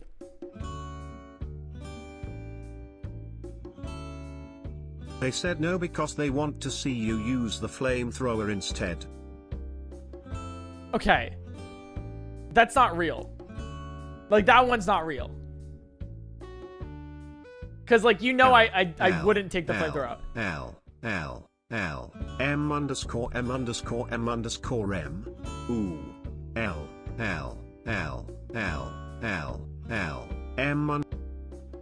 I got it. Ooh. Look, easy. I got a mute button. Did they say yeah? Wait, was that a yes? Oh, shoot. I didn't even see it. I didn't hear it. They said lick it. I'm not licking the ice cube. It's not being licked. You can consider this an unlickable ice cube, okay? Consensus was to either flamethrower or lick it. That's not... Jack. That's not... I just wanted a yes or no. I just wanted a yes or no. Why do you do this to me? It's not me watching the ice block that's torture. It's me having TTS for 10 hours straight. That's torture. Everyone says lick it until it's gone. How many licks does it take to get to the center of the ice block? The world may never know. L plus ratio plus chat said no plus your mods are hot. L plus counter ratio plus you're stupid. Thanks for the $3. Have you ever played the critically acclaimed MMORPG Final Fantasy XIV? No, I haven't. But I have friends who have. Like Rubber Ross. He was pretty into it for a while. Seemed pretty interesting. He did an eggathon. We voted yes for the hairdryer. Okay, I'll take that as a yes then for the hairdryer. That is the final vote. The answer is yes. So we will do it. Chat did indeed say yes to the hairdryer at hour 9. Got any funny or wholesome stories to tell? Here's a funny story. Once there was a Twitch chat that watched PointCrow. You What expected a simple answer from Twitch chat. That was a good one, right? It was a good joke. The guy that said no meant to replace the no with yes. Oh, you're breaking my brain. You're breaking my brain. Anyways. What should I talk about? What's a fun topic to breach on? I just got back from working outside all day and this ice cube is the most refreshing thing I've ever seen. Well, it sucks that you're not going to be able to lick it. Alright, let me talk about pets. COINTELPRO was a series of cover and illegal projects conducted by the United States Federal Bureau of Investigation, FBI, aimed at surveilling, infiltrating, and disrupting domestic American political organizations. #CourseLight. Eric, why are you trying to trick chat into believing we have free will? You don't. You literally don't. If you're a part of my chat, you don't have free will. I'm sorry. That's how it works. Vote is lick the boat. If you don't have free will, put a wide people happy in chat. I can't even check to see if you're doing it. But put a wide people happy in chat if you have no free will. I'm willing to bet. With the block for the last tower. Building block for the last tower? I don't understand. Alright, let's talk about pets. I you guys like have your any shirt. questions you want to Where ask. is it from? Okay, so let's talk about pets. So, my first pet ever, because I know this is exactly what you guys want to be hearing. My first pet, my first animal ever, was a roly-poly that I killed. And then it was a fish. we got a fish from the pet store, and it was a little shark. It wasn't like an actual shark. It was a fish that looked like a shark, and I named it, and I kid you not, Sharky. Back then, I named everything after what they were, which is actually, I say back then as if I don't name all of my girl characters grills. So, but yeah, I named it Sharky, and Sharky was my little fish friend. And we had no idea how to take care of fish. So it was Sharky and a bunch of other little fish that we also had names for, which I totally forget now, but we had no idea. And so, what we would do is like every now and then we'd go on vacation, like during the summer, and we would come back to a tank of dead fish, because we would have like, we would put like little blocks of like the pyramid whatever things in the fish tanks, and we would like they would try to feed on them, and then they would just not eat them, and then they would die. There was one time where we had some goldfish, and we put that in a tank, and then the goldfish was pregnant, actually. Somehow the goldfish was pregnant, and then it died during childbirth, and then the little baby fishies as well also died shortly afterwards. Right. Oh my god, I totally remember this other one, right? So I don't know if you guys are familiar with betta fish, right? But we weren't. So we got betta fish because they were so pretty. We put a couple of them in a tank. And if you know this about betta fish, well, they like to eat other fish, and they fight violently with other fish. So yeah, those didn't last long. So we had one betta fish left at the end of it. That was kind of cool. Yeah, we don't really have any fish anymore. After their childhood, we really don't have any more fish, now that I think about it. Maybe we should buy a fish. Nah, maybe not. I can't keep things as pets, unfortunately, because whatever I have as a pet just dies for some reason. It's crazy. It's like an unknown reason. But whatever I have as a pet, it just kind of perishes. That includes the grass from the grass growing stream from like last year. That grass, I was like, all right, if I can keep this grass alive for like a couple months, then maybe I can get like a fish, or maybe I can get like another pet, and maybe it'll work well.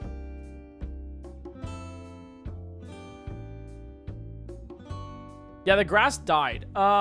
Basically, I left it outside and I just forgot to water it, and it was like 110-degree heat in Los Angeles. And when I remembered, I opened my backyard door, and just kind of like blew away in dust. You know, it was just dust at the end. Fun fact too. Chat, did you know I lied? I've been lying this entire time to you guys. I don't know if you've known this, but I have not been telling the truth to you. I know. And I will expose myself. Feel free to take to the Twitter skies, the Instagram hashtags, or subscribe with Twitch Prime. Whichever one you want to do. But yeah. So this whole time, we've been saying, hey, the paint drying stream, the grass growing stream, and the ice melting stream. Well, that second stream wasn't grass growing. It was actually it was a kind of moss, actually. It wasn't grass. It was moss, technically. So it wasn't exactly watching grass grow. It was watching moss grow, which is a lot slower.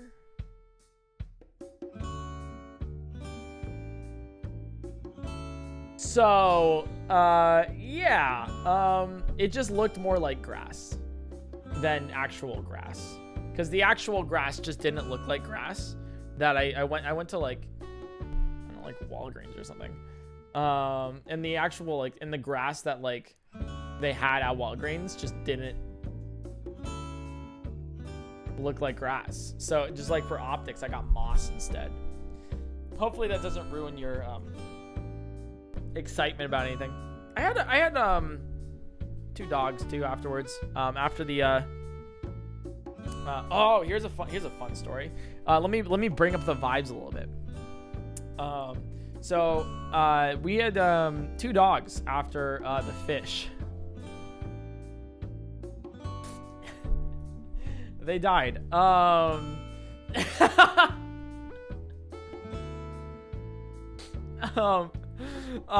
old age. Okay, they died of old age. All right, Jesus. It was like a while ago. We got them when we were 8. They lived for like, I think one lived for 10 years. My dog lived for 10 years. My sister's dog lived for 13. But yeah, you want to know the saddest part about it? Let me tell you the worst part about that. I love those 2 dogs. They were the cutest ever.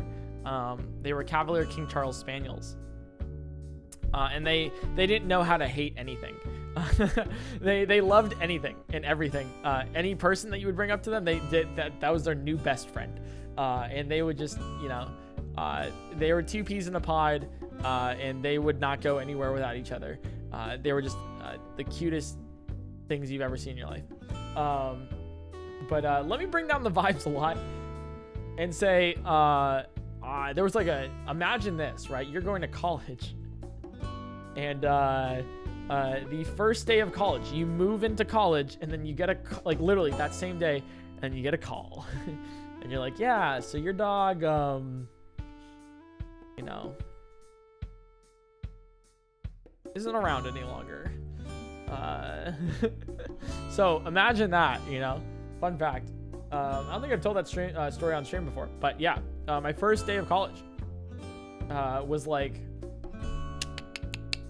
and I didn't want to be like a Debbie Downer. So what I did was I like tabled it, took that emotion, bottled it up like you know, like you do, and I put it somewhere special, you know, in my heart. And I was like, all right, grieve later. Make friends in college first. That's what your dog would want you to do. So then a couple months pass, and then I take that little special place out of my heart, and then like start like violently crying. But yeah. Fun fact. I hope that fun fact was as fun for you as it was for me. No, the reason for death was because Cavalier King Charles Spaniels unfortunately have like a known sort of I wouldn't say issue, but they're more susceptible for like heart disease. So both my dog and my sister's dog suffered from this, of their hearts randomly like sometime towards the end of their life will just grow rapidly. They'll just like keep going and keep going, and by the end of my sister's dog's life, my sister's dog's heart was like half the size of the actual dog. So yeah. So at some point it's like probably more in pain to live than, you know. But yeah, I like to think that they just loved too much. So then yeah, that's why their hearts were literally too big. But now my sister has a new dog. After a while of that, she went through college and everything, and then got a new dog. It's a let me see if I can pronounce Jolo, Mexican hairless dog, except it has hair, so it's defective. So yeah, that's and then my mom got a Jolo as well. And you guys know my mom's dog, Xena, and Xena is like a bottle of energy. I can't keep up with the dog. Like that dog will literally go into the living room of my parents' house, and they have a circular coffee table, and the dog will literally run like 50 laps around the coffee table and then look at you like, should I do 50 more? I think it's too much energy. And don't worry, they take the dog out for hikes, for walks, and everything. And it gets exhausted, but Xena's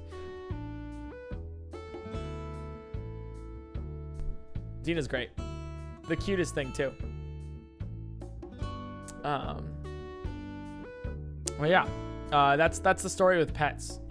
I haven't had a pet since my dog passed, but I just also, like, you know, I can't really get a pet right now because I would not be able to, like,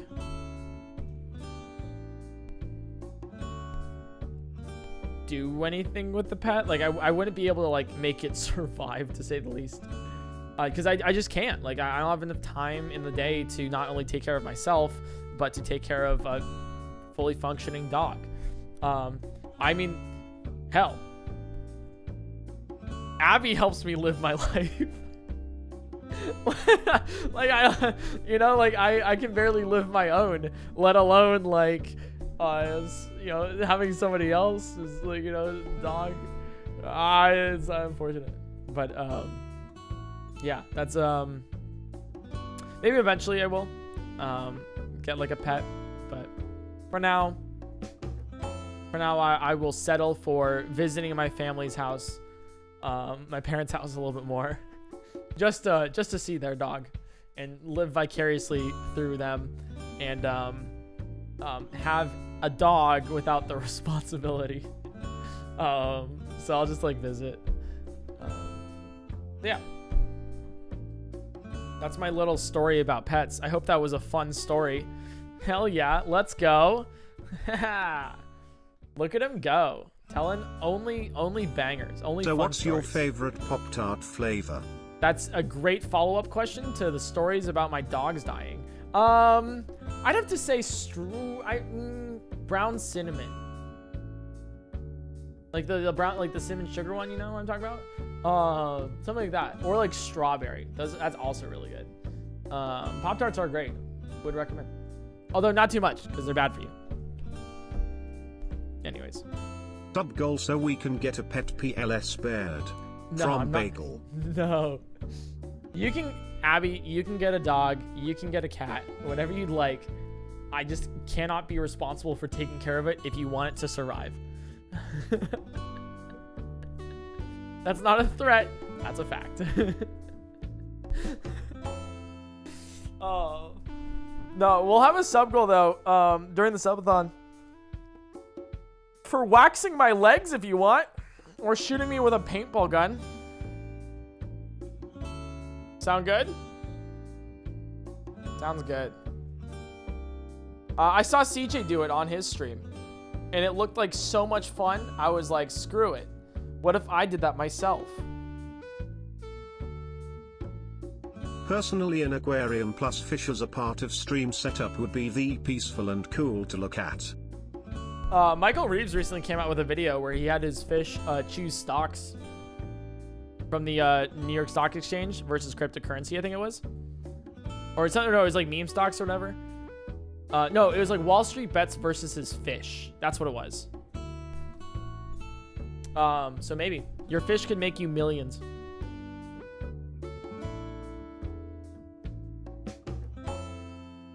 That's like not a joke. Like, he actually, I would recommend the video if you haven't watched it. He makes good content.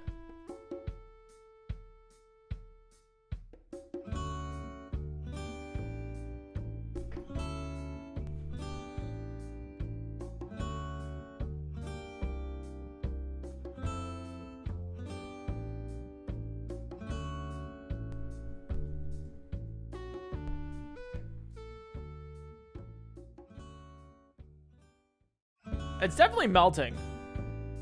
I mean, obviously, you can see the liquid there, but Not melting fast enough. So I think we do the hair dryer at the end. Are you looking for the caveman? There's no caveman in the... It's clear ice! Oh my god.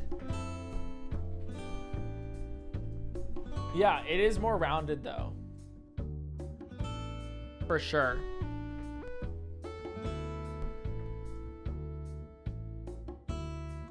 It's like, I'm pretty sure like Abby's made it like 85 degrees. Like in the house. That's so funny. I hope she's not dying.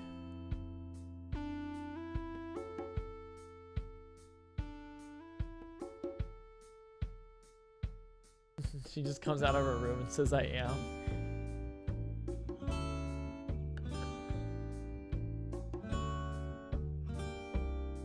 God.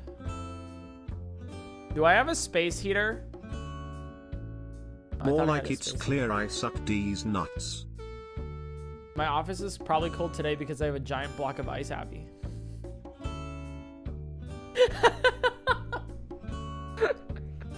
I sure hope your floors aren't carpeted because I don't think watching ice melt for 10 hours is worth water damage. No, we have an inflatable pool beneath this, don't worry. It's running off into the pool.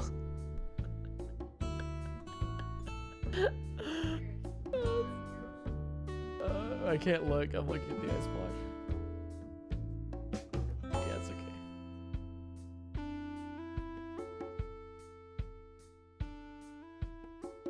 Ice block. But yeah, it's running into a inflatable pool.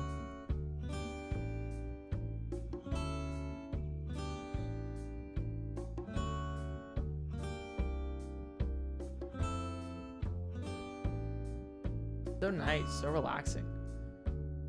It's still dripping, by the way, for the past almost 7 hours. Swim in the ice water pool as a subathon gold peepo juice. Some what, ice water? What, like bottle it, sell it, whatever? No. Not happening. I know you really want it, but there's some imperfections in the ice right here. Am I glad that he's frozen in there, and that we're out here, and that he's the sheriff, and that we're frozen out here and that we're in there, and I just remembered. We're out here. What I want to know is where's the caveman? I used to own 3 fish. Then I added too many chemicals to their water, and they all suffocated in the water filter.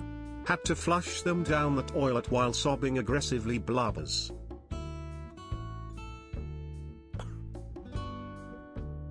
I'm so sorry.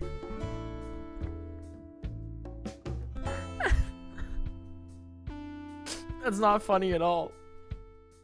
I hope your fish are okay. Well, actually, I don't think they are. Oh my god. It is like a nice it is a breath of fresh air to hear other people's stories too. Unlike your fish, they definitely they couldn't breathe. My guy, I said swim in the ice water pool SMH. This is using up the rest of my bits. No, I'm not swimming in the ice water now. I'd suffocate like those fish.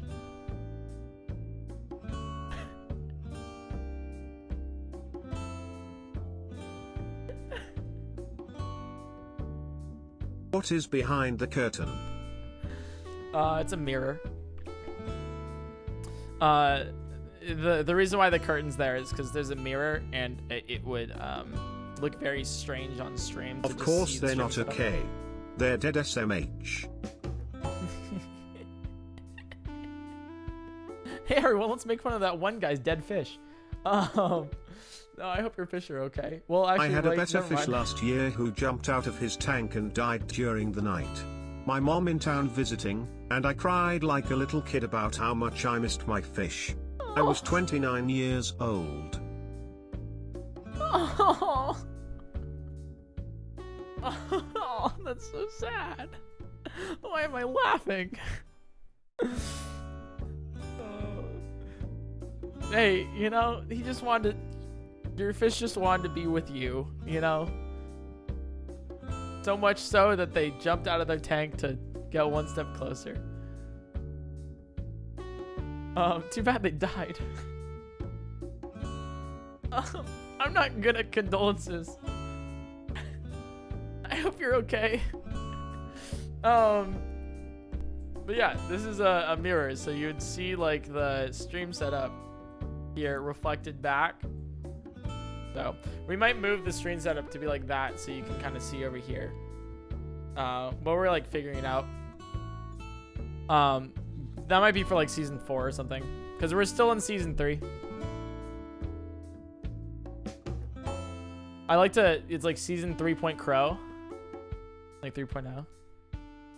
That's like the name of like this whole like thing of streaming, because you can see it in like my setups, like streaming setups and everything.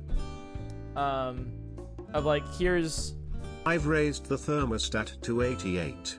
Godspeed chat, this is where I perish.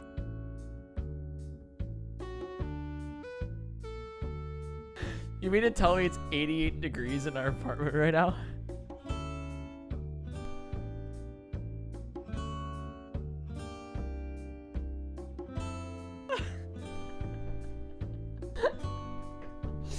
Oh God. That's fun. It's kind of cold over here.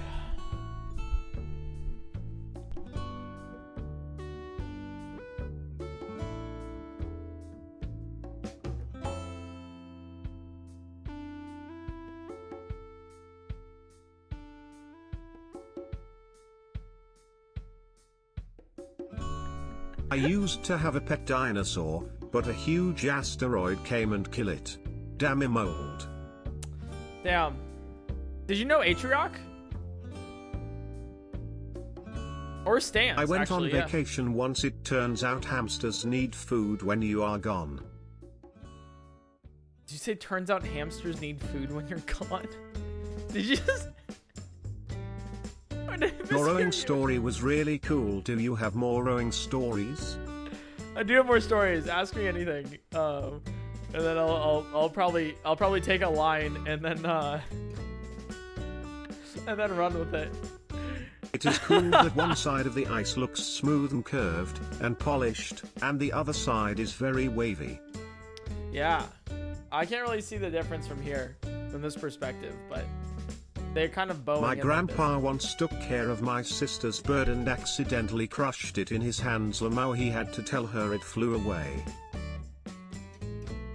I just imagine your bird flew away. When will you transform into Kirby, become a living blink black hole, suck up the cube and gain ice powers? Soon. Eventually. Oh. Maybe I'll turn into a bird and fly I'll take away. a line and run with it. PointCrow 2022.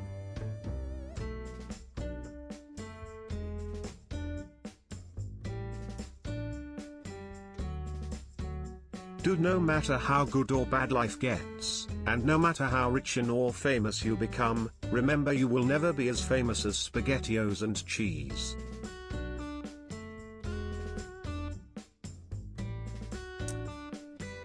I feel like there's some people more famous than SpaghettiOs, you know? So I don't know if that's exactly true.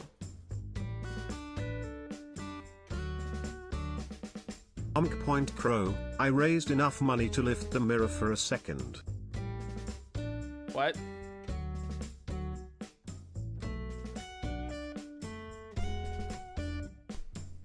Ta-da, it's a mirror.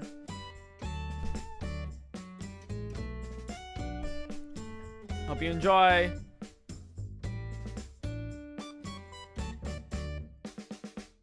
Remember around hour 2 when you talked One Piece? I've been here since December 2020 listening to you fanboy over it and I never cared before, but now I'm on chapter 17. I don't know what happened. You won. Yes! Yes! Let's go! Oh my god. December 2020. Wow, a long time.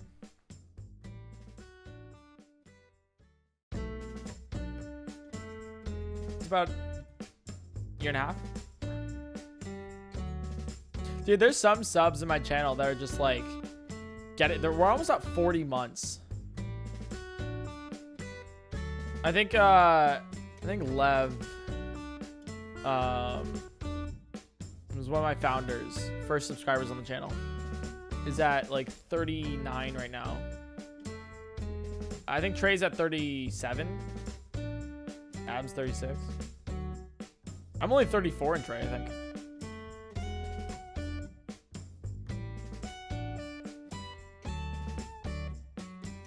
I remember Trey's first actual stream. Mine was like Breath of the Wild, right? You would assume his would be like Kingdom Hearts or something. When is 2 Piece coming out? I totally missed that. I'm sorry. Trey's first game that he streamed, Fortnite. Huh. You know that? He was a Fortnite streamer. Well, here's a throwback. Want to tell us about the blue eyes problem again? Crow sync. Oh, that is a throwback. All right, I'll explain a logic puzzle to you. It's one of my favorite logic puzzles. I've already done this in a previous thing, but if you haven't heard it, then you can hear it now. So this is the famous blue eyes logic puzzle. Let me see if I can remember it too.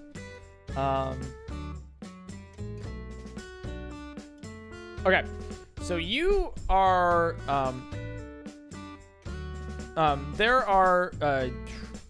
there is an island, and on said island are 100 brown-eyed people and 100 blue-eyed people. These people are complete logicians. If something can be derived, they will all derive it immediately.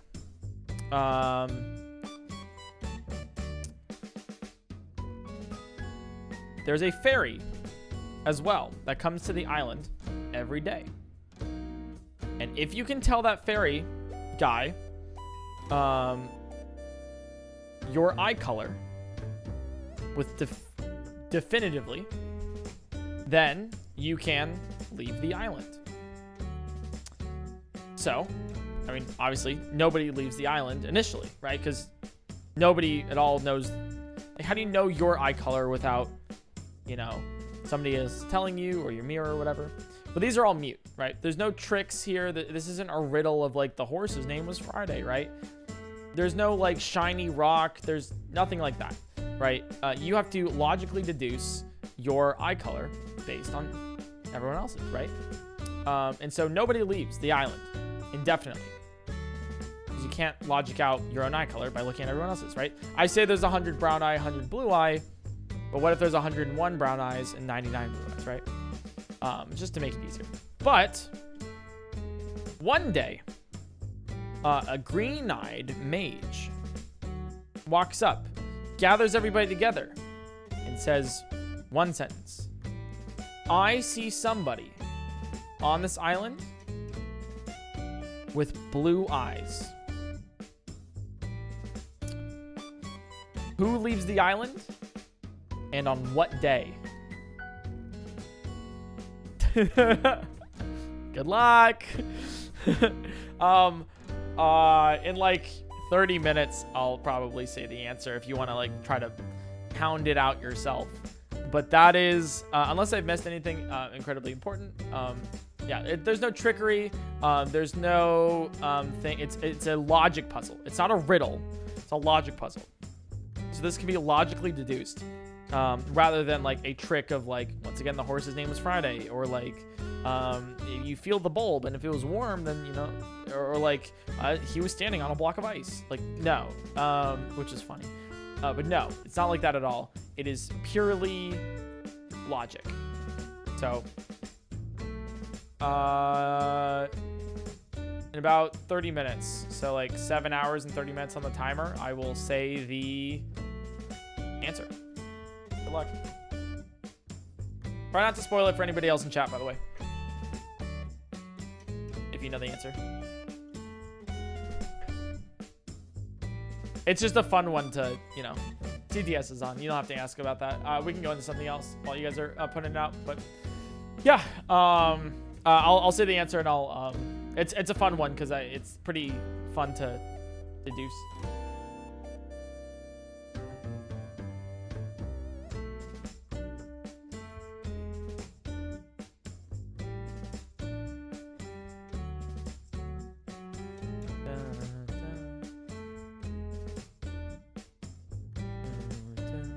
Dude, there's like a mark in here that looks like dry bones. Like one of the things inside of the ice. It looks like dry bones. That's kind of cool. And it's so cool. You can see all the imperfections of like the ice in here. Like there's like cracks inside of it. I think I cracked the code. You don't want to lick the ice because you are afraid of licking the caveman's balls. You got me. That's it. Do you have any ghost stories? Or spooky WTF moments? No. I wish I did. I know with improv it's a yes and, but I just have no stories. Bro, my peanut brain cannot handle the amount of thinking, so it'll just go shrivel up and die in a corner. Have fun. Yeah, but no, I haven't had any ghost stories or scary stories. I don't like being scared. Hi Crow, I've been watching for a while and your streams always bring a smile to my face. 7-hour hype. Hey, hour 7, let's go. 3 more hours left. We're on the tail end. Fine. Hey, if you, oh, there's gonna be somebody, you know it. There's gonna be someone randomly that skips to this part in the video of like when I post this on YouTube. I got a kitten named Shinx from Pokemon. Have a good day, peace. Oh, that's cute. And if you're that person, subscribe. You have to. It was like literally like it you know, it's meant to be if you hear this. There's gonna be one person being like, oh my god, what just happened to me? Probably shouldn't have done it at the 7-hour mark, just probably like a random time, you know? I'll do that at the end. I've done it at the end at like both of the others of like, yeah, I know you. You skip to the end.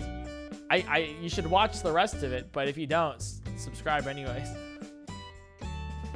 Because like, come on, right? Like everyone wants to see how much the ice melted or like, you know, how insane I've gotten.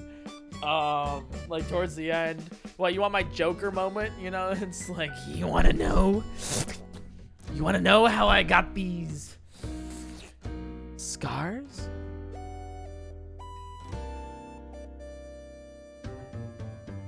Let me tell you about an ice block in a dream. I was watching Myth the other day. He does actually a scary Joker impression. He does such good impressions, dude. I'm very jealous.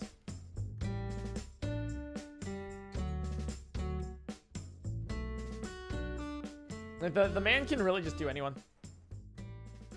He does Ludwig well, XUC. He's done Moist Critical. Joker, obviously.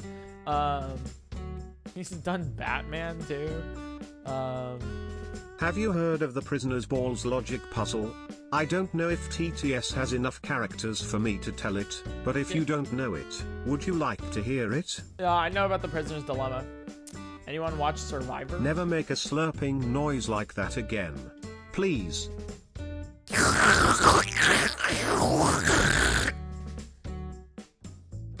Any grapefruiters? Eric says you wanna know how I got these scars? Let me tell you how I got singles. You wanna let me tell you. Now let me tell you how I got shingles, right? You know? I was working on a ranch.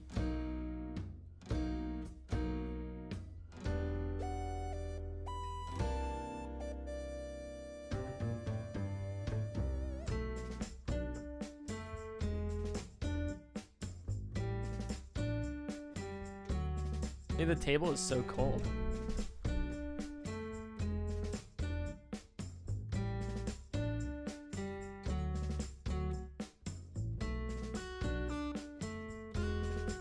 Trying to think of like a good way to set up a hair dryer. Just kind of melt, you know? Because while I'd love to set one up right here, there's like water. So I don't want to turn it into a toaster bathtub kind of situation, you know?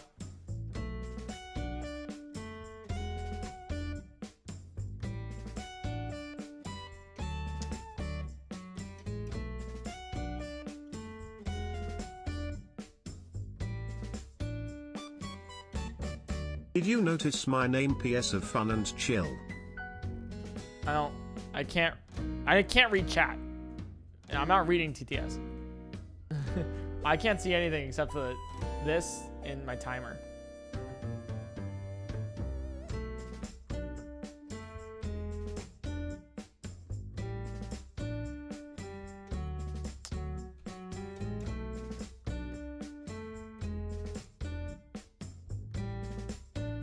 Use the microphone boom to affix the hairdryer in place. I could. I'd like it to be off screen though. I'll figure it out.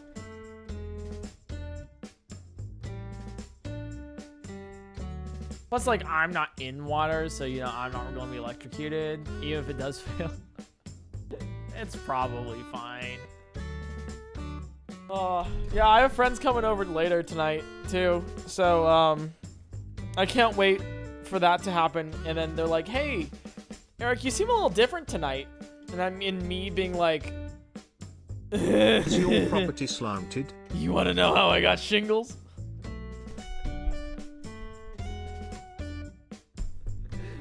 Now let me tell you the story. It's not a story that the Jedi would tell you.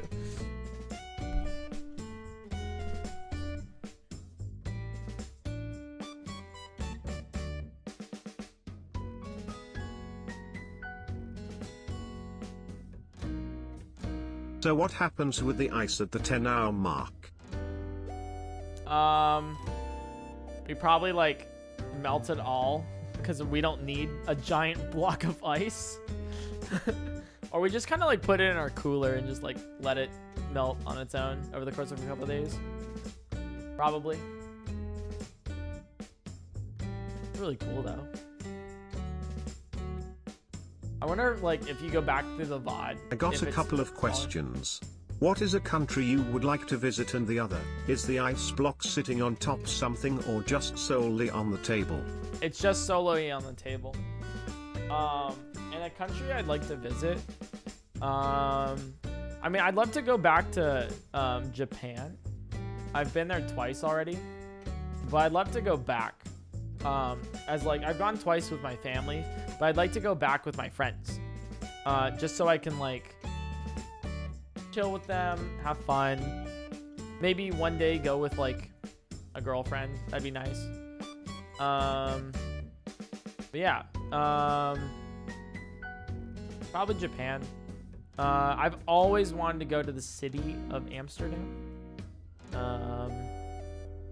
Seems like a lot of fun. We're tentatively going to TwitchCon Amsterdam this year.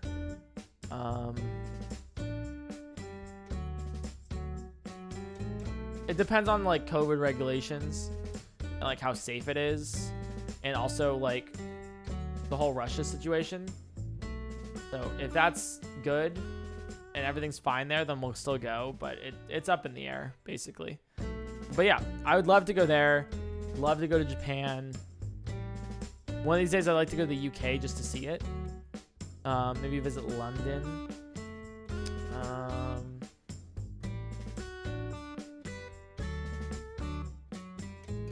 Besides that, Canada. I've never been to Canada. I would like to go to Canada one day. Very beautiful sights there, so I'd say that.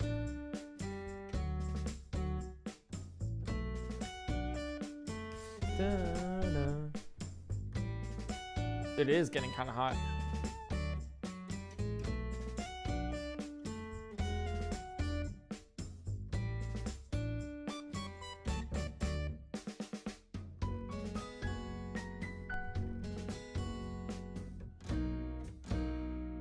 All right.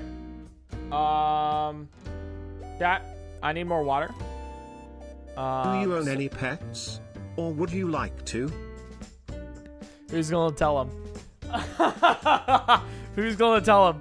All right, I'm gonna go to the bathroom real quick, because this dripping is making me insane, and I'm also gonna fill up my water. So I will be right back, chat. Give me like 2-3 minutes. I'm allowed to take a break every now and then for health reasons.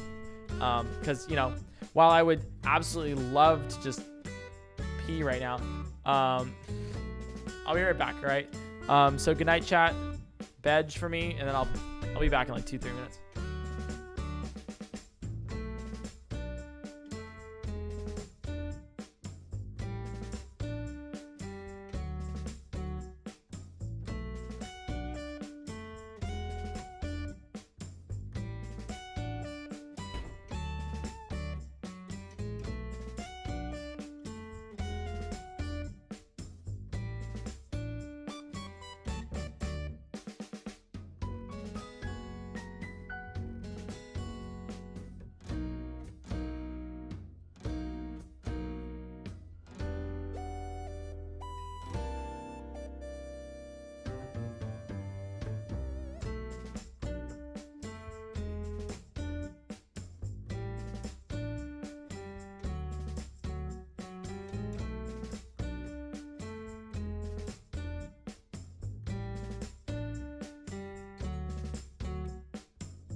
Hello.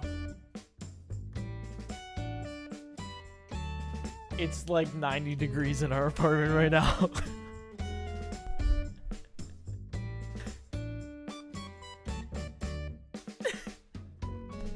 It's so hot. Dude, poor Abby. Like, I passed her on the way to the bathroom, and she's like covered in sweat.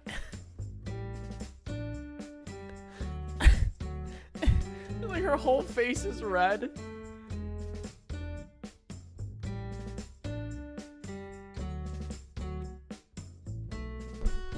Oh my god. Oh, man. If only we had some ice water. Oh well. I did bring the hairdryer.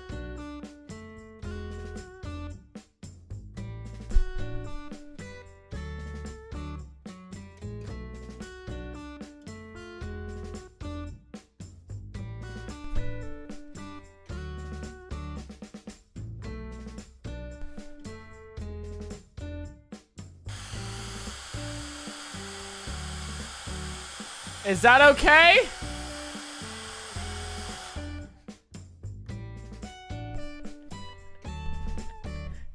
Is that loud? Is that, can you hear this while I'm talking?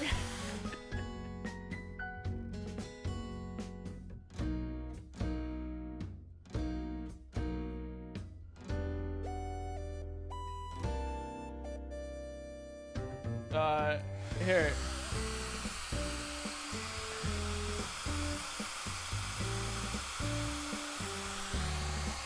Oh, that is hot. Okay, like here, I'll talk while I'm doing it. Chat, let me know if it's like good. Looking for a new roommate, only requirement is that they don't do this kind of thing to me. Apply here. That's a steep requirement. I could like set it up so it's like constantly going from this side.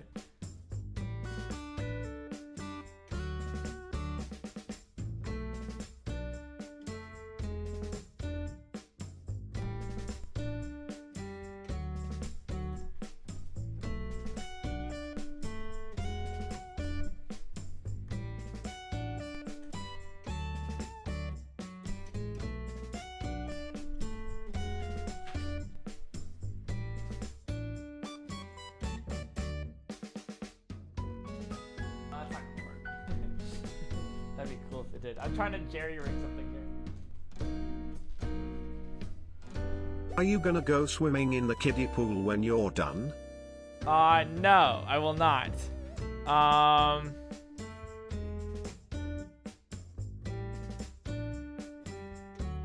Subscribe so we can afford our electricity bill this month, chat. Thanks.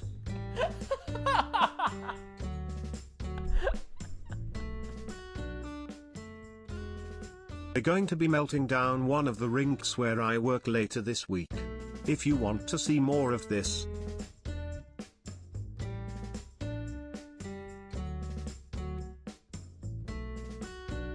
do I literally just hold it like this? Is this how we're doing this? Do I just kind of... I'm trying to figure out like a way to set this up so it's not like intrusive for you guys. you should get a blanket or sweatshirt so Abby can turn down the heat. Also great stream. No, she's turning up the heats to the ice melts. I'm trying to think. What's like a good way to like jerry-rig this? Like set it up. So then I can just like be here while it's like also just kind of like, you know, kind of going. I also gotta do this while still like looking at the ice. So this is weird. How do you live with a slanted kitchen? I don't know. How do you live with a slanted kitchen? This is, if you think this isn't my kitchen. Clamp the hairdryer to a camera tripod. Yo, good idea, actually.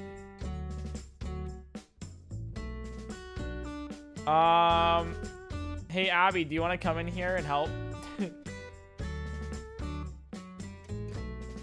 Actually. Alright, I think I got it.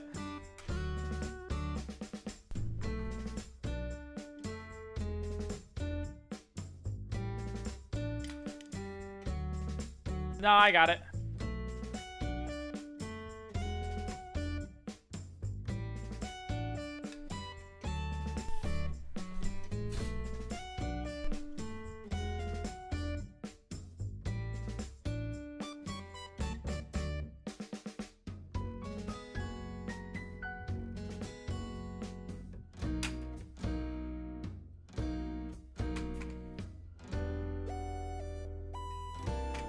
Touch the ice sensually to turn on the block.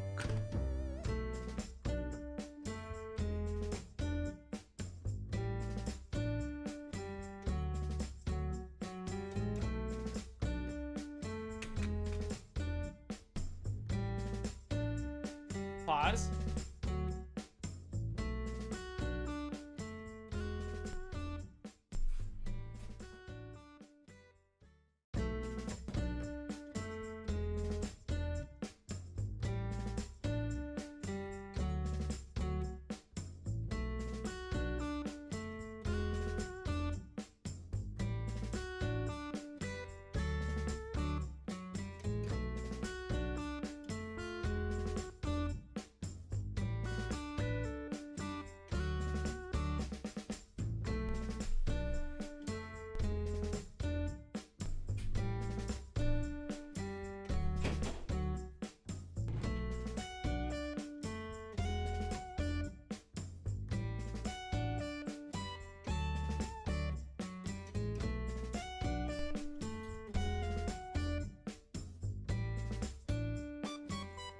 If the stream ends, it's BC of a power surge. Obviously.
Can you guys hear that?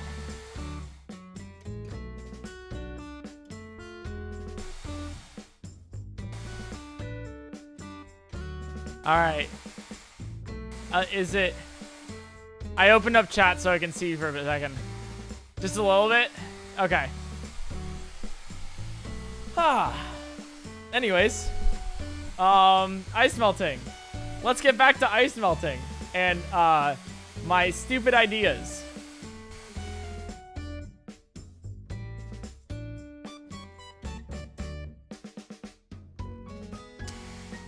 It's so hot in here.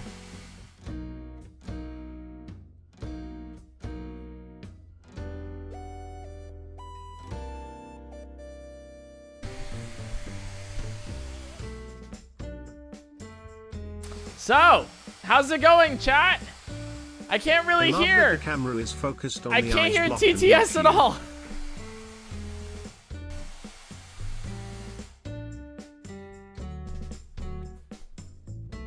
This is arguably one of my worst ideas. I'll be real. I don't know if it's like a lot. Can I run a hairdryer for like 2 hours? Or like an hour? Is that like a thing that we can do? I don't think that's a good idea. All right, we'll let it go.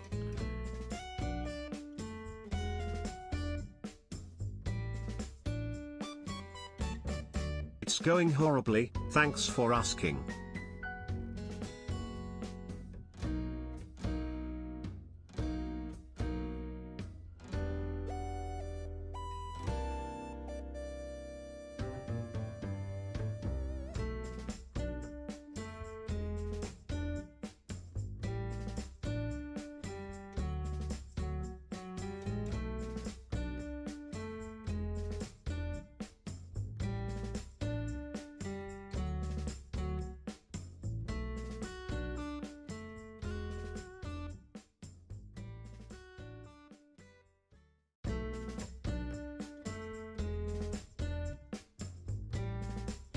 All right.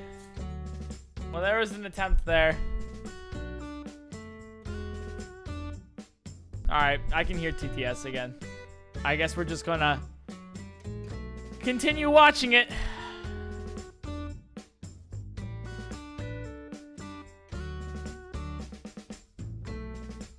I'd like to remember us, chat. Eric is an engineer and he McGivered that hairdryer. I am an engineer. Hey, I thought it was pretty smart with the tripod and hair dryer. I thought it was a good idea.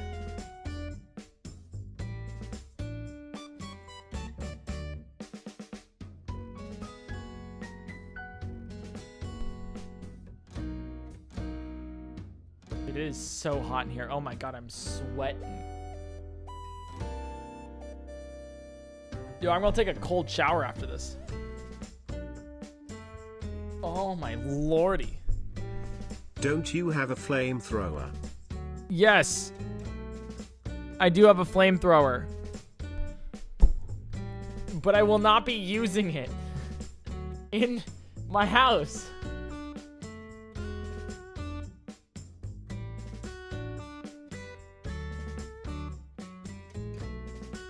I said I'd treat this like a podcast, but the dude, I'm telling you, the heat has like sapped away all of my energy.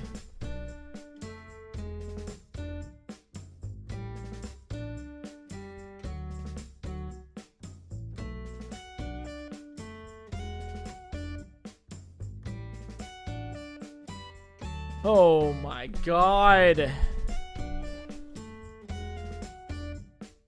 It's pretty though. And like I can confirm it's definitely melted a little bit. Cause there's like there was a defect like right here, like the sickle I told you guys about. It doesn't exist anymore. So it's definitely melted.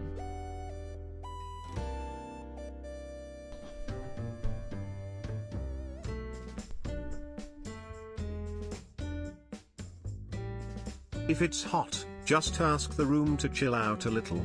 Or lick the ice, it's up to you. I'm not licking the ice to make it hotter.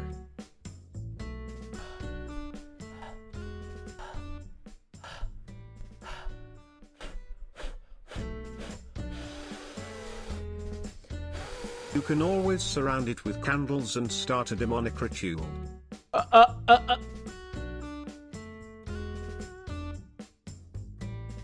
Did my camera just die? After 10 hours, can you bring it outside and then light it on fire with your flamethrower?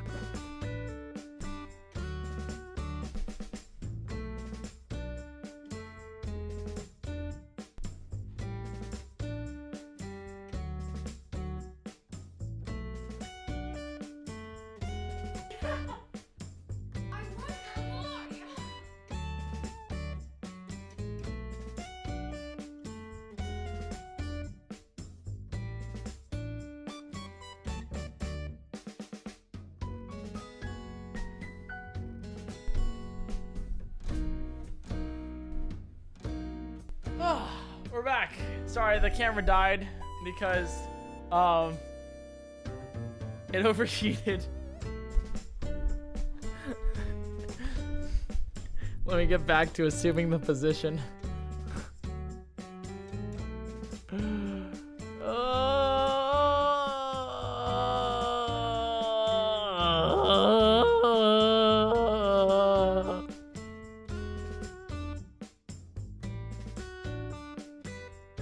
Hey Eric, this is the ice block.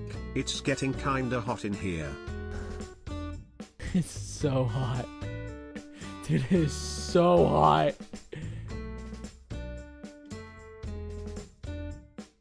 It's 90 degrees in the apartment.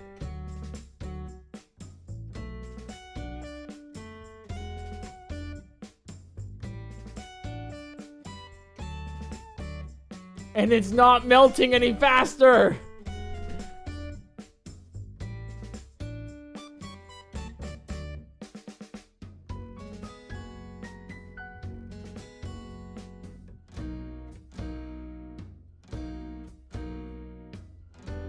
All right, chat, do you have any ideas on how we can make this thing melt faster aside from using a hair dryer or licking it or my flamethrower?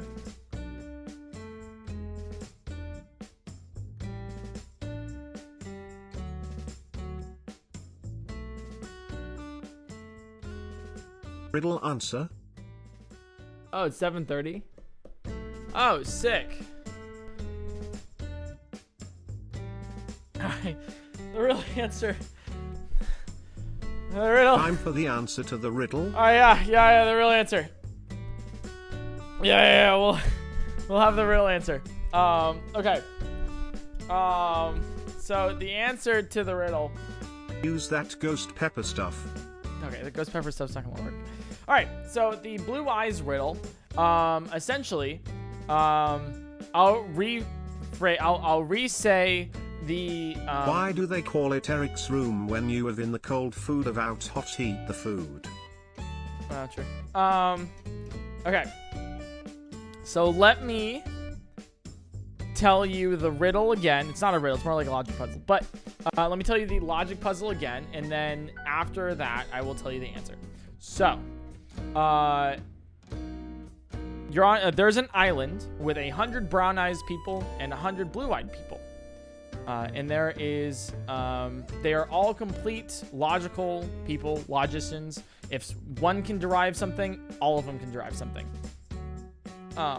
There's a fairy that comes to the island every day, and if you can tell the ferryman the color of your eyes for certain, not guessing, for certain, then you can leave the island. And for ages this has been going on, and nobody has left the island because you cannot discern your own eye color based on what others' eye colors are, because you don't know how many totals there are. One day there's a green-eyed person comes on the ferry and brings everybody together and says, "Hey, I see one blue-eyed person. How many people leave the island and on what day?" Now that is the riddle / logic puzzle, and I don't know if any of you have figured it out, but the answer to it is, once again, completely logical, right? There's no secret like, oh, you turn over the seashell and you wait for a full moon to look into the ocean to see your own color. No, it's no, it has nothing to do with that. Complete logic. And the way you solve it is actually really, really cool. And you have to think about it. And this is something that I think a lot of people need to, like, if you're doing problem solving, this is something that's like really good to have in your arsenal of like a tool that you can use. So I'm sweating, dude. Jesus Christ, I'm gonna break out like no other. Yeah, it's a logic puzzle and it's a good tool that you can use. So whenever you have big numbers, make them smaller. Like, what if there's one blue-eyed person and one brown-eyed person on the island? and the mage or whatever, the green-eyed person comes and says, hey, I see one person with blue eyes. So if you have blue eyes, if you're the blue eyes person and you look, you can see one brown-eyed person. And that brown-eyed person can see you, and they see a blue-eyed person. So logically, if you see one brown-eyed person and there's two people, one blue-eyed person leaves the island the first day. Really simple with that. You can even simplify it further. It's like, what if there's one person with blue eyes? Green-eyed person says, hey, I see a person with blue eyes. The blue-eyed person leaves. Right? So let's make it a little bit more difficult. Right? Same thing, similar. What if there's two brown-eyed people and one blue-eyed person? The blue-eyed person sees two brown eyes. Okay. Blue-eyed person leaves on the first day. But here's where it gets a little bit more difficult, right? What if there's only two blue-eyed people on the island? Two blue-eyed, that's it. Two blue-eyed people. And the green-eyed person says, I see someone with blue eyes. Now, if you are one of the blue-eyed people, you look and you see another person with blue eyes. Okay. Well, it's not me then, you might think. So then you wait, and a day passes, and the other blue eyes person is still there. Logically, they thought the same thing. Oh. They're, like, they must leave. And if they didn't leave, oh, then we're both blue-eyed. So two people leave on the second day. And then you scale that up, essentially. And brown eyes, it doesn't matter how many brown-eyed people there are. It's kind of a little bit of a, red herring. Because if you have two blue eyes and one brown-eyed person, it's the same thing. Two blue eyes people leave on the second day. Because, if you're a blue eyes person, in that case, you see one blue eye and one brown eye. You make the same decision. If you are the brown-eyed person, in that case, you see two blue eyes. They leave the second day, so clearly you're not blue-eyed. You don't know if you're brown, but you do know that you're not blue. You've knocked out one of the colors. So the answer to the logic puzzle is that 100 blue eyes people leave on the 100th day. Hopefully that was satisfying to some of you. And it's a really cool logic puzzle because it's completely discernible, but a lot of people won't take that simple step of simplifying the numbers. Because it's really difficult to figure out 100 blue eyes and 100 brown eyes. There's 200 components there. Or you simplify it to 2 components. Pretty cool.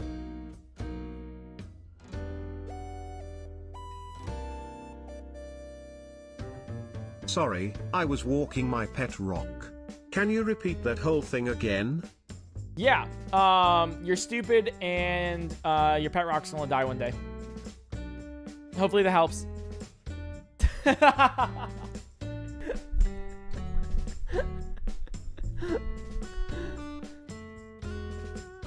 But yeah, that's the puzzle. It's really, really cool.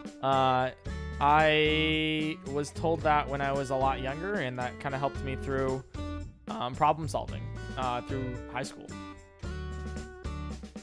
If there was something like really difficult, that's why I was like pretty good at standardized testing. Is because I was pretty good at like logicking. It's not a word. Out problems of like, oh, I don't know the formula for this, or I forgot the formula, or I didn't know, so I'd have to derive on the spot, which obviously took a lot of time to do and would not recommend, but that's Hey Eric, it's your girl Liz. My riddle for you is this: I have cities but no houses, I have mountains but no trees, I have water but no fish. What am I? Stupid.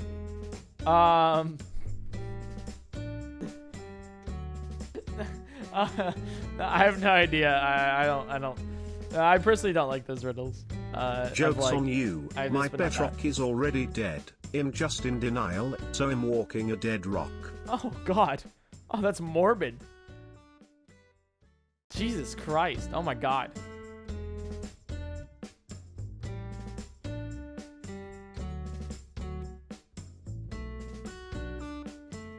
I think it's melted, right? Just a little bit at least. It looks like it's melted.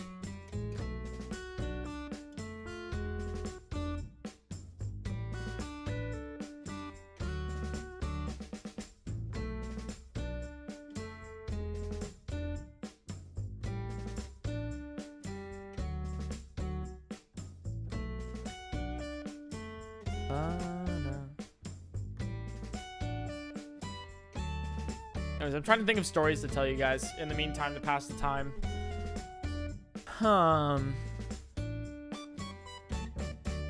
Because I am going crazy and it is burning hot in here.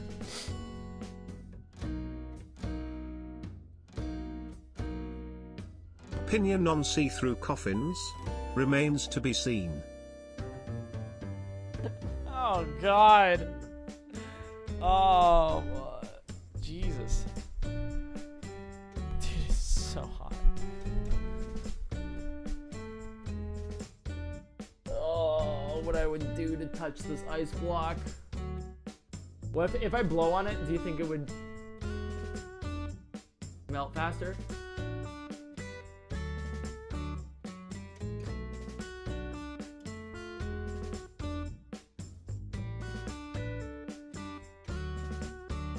If you want to melt the ice faster, try using some salt, but only if you want to. No, I don't want to put anything on it. Wink wink chomp chomp wink wink chomp chomp wink wink chomp chomp wink wink chomp chomp.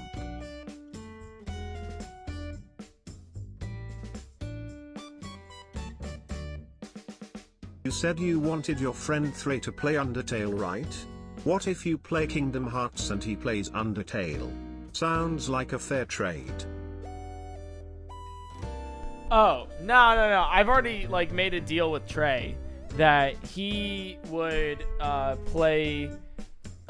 he would read all of One Piece if my... he would read all of One Piece if I... Oh, Abby, my camera's dead? Oh.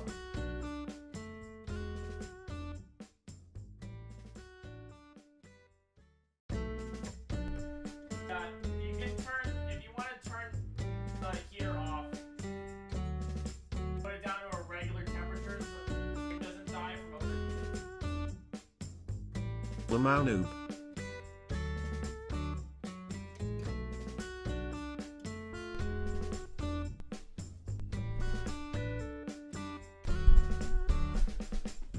Sorry, it's Chad, it's so hot in here that my stream is dying.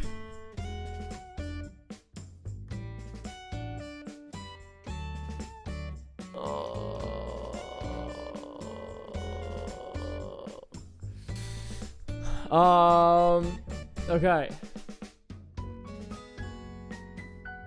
What was it saying? Oh, yeah, the thing with sorry, I will be melting slowly for the next 2 hours. Like this ice. Me and the ice are the same. Yeah, I already made a deal with Trey where he would read all of One Piece if I played 4 Kingdom Hearts games. Trust me. Sorry, he'd not read. He'd watch One Piece, which I think is still a bad idea, but whatever. If I play 4 Kingdom Hearts games, so I might be playing on my alt when I have time, just to make a point. Yeah, I think he wants to make me play like Birth by Sleep, Kingdom Hearts 1, 2, and 3.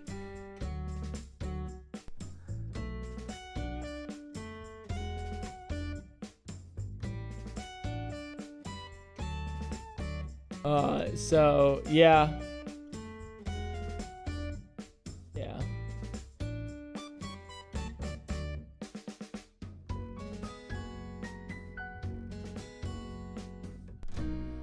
Eric, please just lick the ice block. It will No. make you feel better. I will not lick the ice block. The ice shall not be licked. Some really intelligent people in chat are saying to try using a regular fan to help melt the ice faster. Just passing on the message for them. That sounds like the suggestion Abby made a couple hours ago.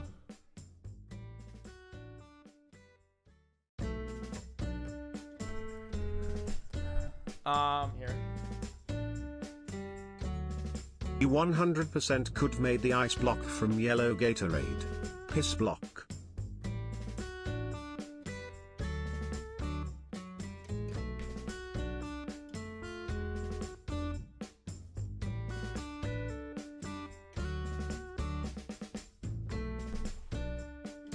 Can you hear that, chat?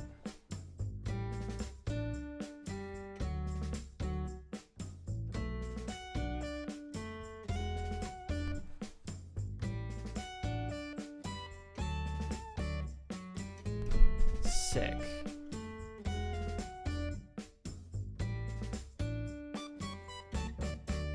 I think there's some airflow.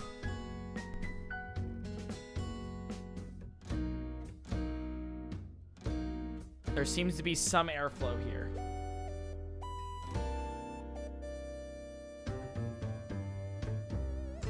I think it's working. I think it's working. All right.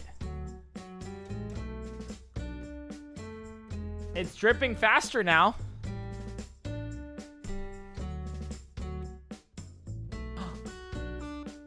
Wait, I have a good idea. Wait, chat, pause, champ. I have a good idea. Embrace the ice. Sniff the ice. Lick the ice.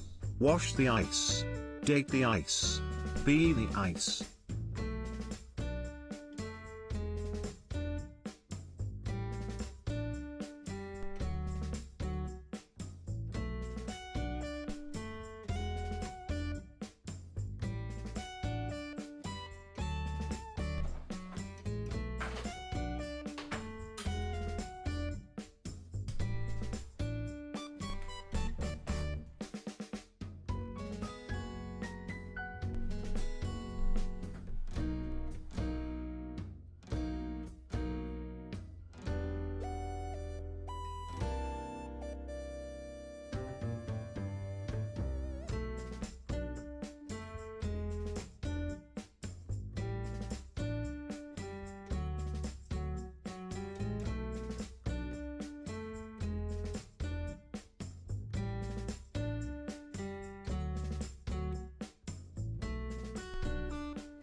All right, there is now a fully fledged fan, an FFF on the ice block.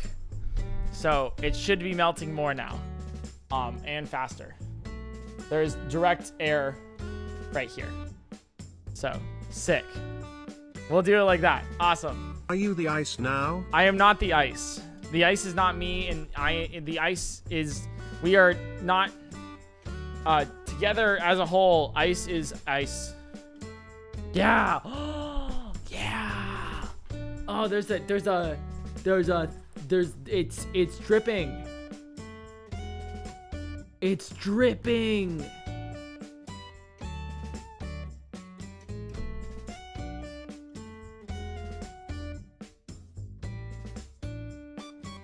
Yes.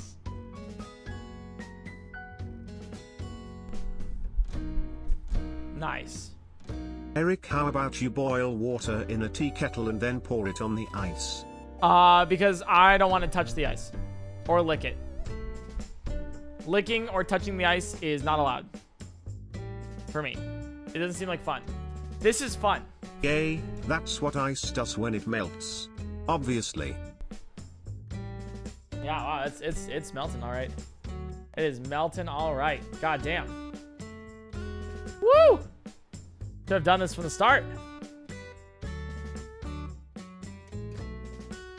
Now that is what I call some melted ice. Damn. All right. Let let me see if I can come up with any fun stories while we're waiting for some ice to make a move. I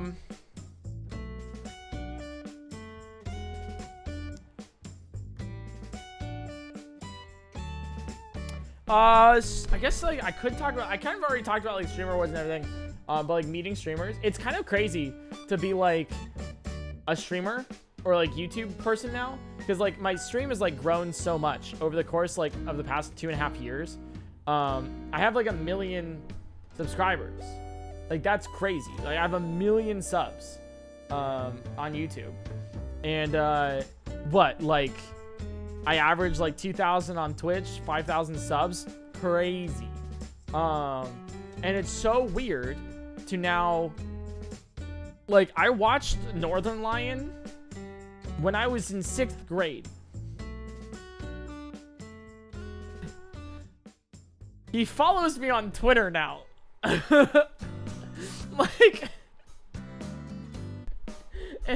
and like we see, you know, and I've done a stream with him. Like, that's wild, dude. Like Chugga Conroy answered to one of my tweets. I was like, oh my god, me? And then like same thing with like Dan Giesling. I watched him when I was a lot younger, and he's so cool. God, who else, dude? I watched Cutie Cinderella when she was in the Austin show, and she's like one of my great friends now.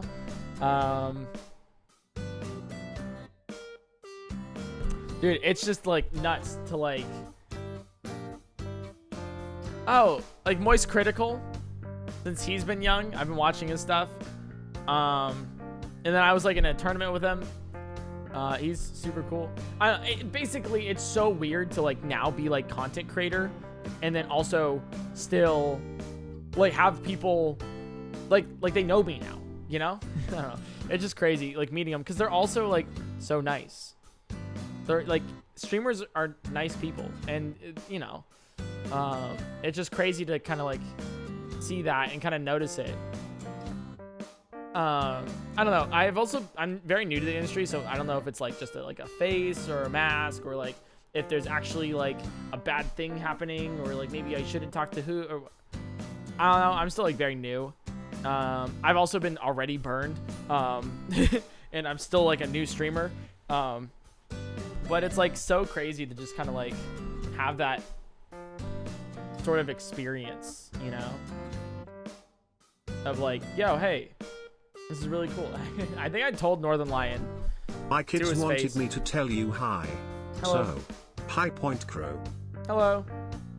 I think, yeah, it's just wild to me. I don't know. It's like I told Northern Lion to his face. We were doing a stream and we were doing introductions, and he's like, I'm Northern Lion, I do this, I do that. And I'm like, hi, I'm PointCrow, and I do this, I do that. Also, not to completely date Northern Lion, but I've watched him since middle school. And he was like, oh, and I was like, yeah. I was like, I remember when you started Binding of Isaac. What has been your favorite fan interaction? And what are you comfortable with fans asking for, like hugs or pictures? Ooh, good question. I'm not too comfortable with hugs. More like a fist bump or like a handshake. Of like, yeah, you know, it's like, it's, you know, it's good to meet you. And picture is totally okay. But also I've only like met people in real life like twice. I've been recognized twice. That's it. I mean, I live in LA, which is huge. I was talking to Virtual. Apparently he gets recognized all the time because he's like the largest streamer in Norway. But I don't really like get recognized at all. I mean, feel free to say hi, you know, like I'll say hi back, small thing, go about our day, right? But yeah, like I've been recognized twice, and one of the times was I was in downtown Disneyland. I forget his name. Oh my god, I remember how old he was and what he looked like. But I remember it's downtown Disney, and I'm with like Trey and Adam, and we're just having a ball, and we're walking back with some drinks. And then I hear from behind me, it's like, PointCrow? I was like, what is... Okay, he's like, PointCrow, is that you?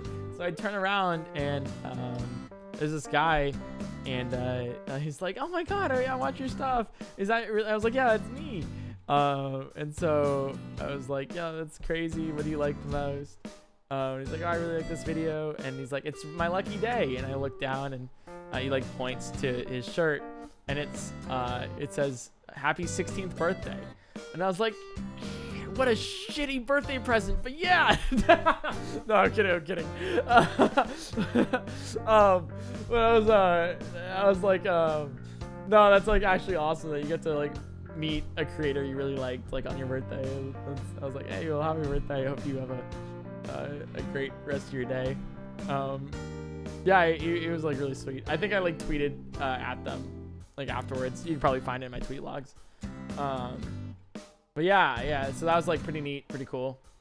And the second time, I was skiing with my family. Skiing, which is important to the story because I don't know if you know exactly what you wear during skiing, but I had like a mask, goggles, and a helmet. I did post on my Instagram story, I'm pretty sure, of like what I was wearing, so like that kind of makes sense.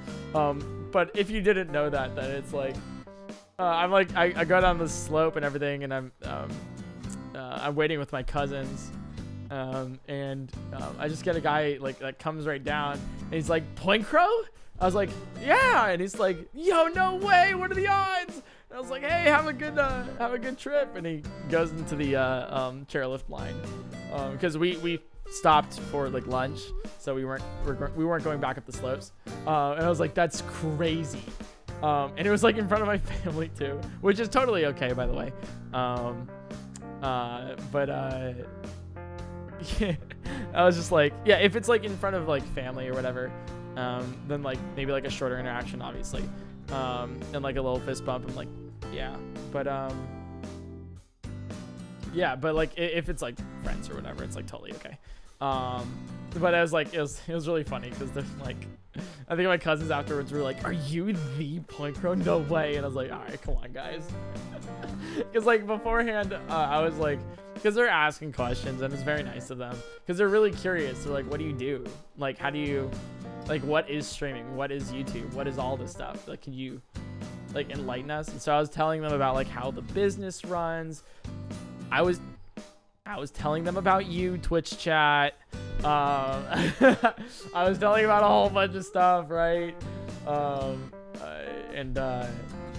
Yeah, so that's kind of sort of how it kind of like went on. And so it was kind of cool. It was like good timing, basically. And that's the only times I've been recognized. I guess if you count like Alpha Rad's like Romeo and Juliet thing, where he had like an open theater, where you could see creators do Romeo and Juliet stuff. If you count that, then like, hell yeah. I don't know if I do, because it was like a meetup sort of thing rather than being recognized. But yeah, I was talking to a really, really good friend, and she said that she was shocked that I don't get recognized more. And I was like, I'm not too sure about that. And I went back to my logs on YouTube, and in the past 90 days 10 million unique people have seen my face, like watched my videos. I'm like, that's crazy, dude. That's nuts. 10 million people. And then I looked at my impressions, and my videos in the past 1 year, my videos have been shown to people on YouTube 2.3 billion times. Imagine that. You can't. A billion is like actually an unfathomable number. It's really difficult to conceptualize a billion, let alone 2.3. So that's like crazy. Yeah, so I mean, not all my thumbnails have my face in them, but you know, like a good quarter of them, like a fifth or sixth of them do. So that's still a lot. That's like a couple 100 million.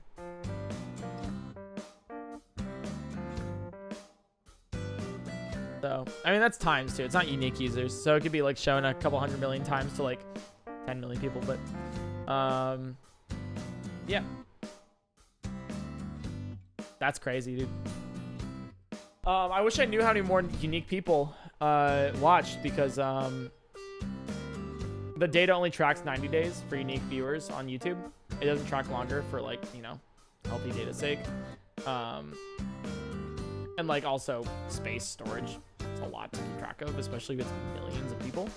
And yeah, so that's kind of cool. That's actually really cool. I wonder what, it was probably higher in like December. Now that I think about it. So, it looks like it's, you know, there's like enough that's going on here that it seems like my strategy of the fan, rather Abby's strategy of the fan, works.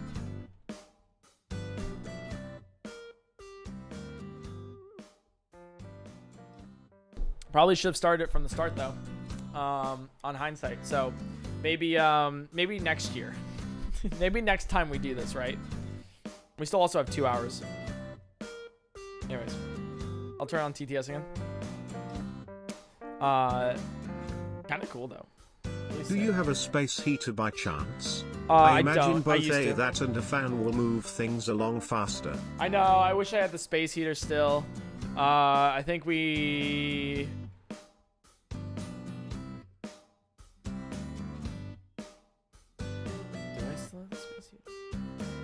I don't know if I have the space heater still.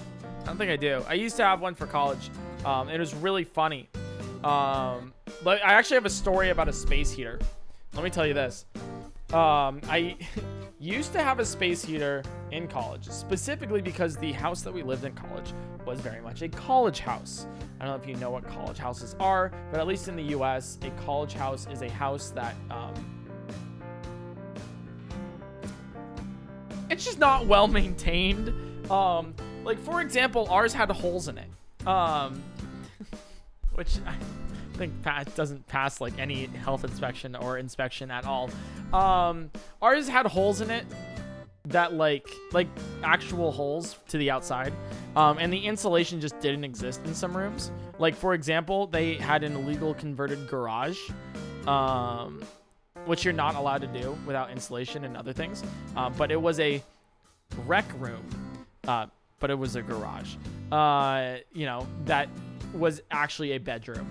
So, you know, anyways, so it was a college house, and it had like little to no insulation, and we would never run the AC because of how costly it was, because there was little to no, you know, I'll just say because there was no insulation essentially. There was a small amount, but come on. Single pane windows, basically no insulation.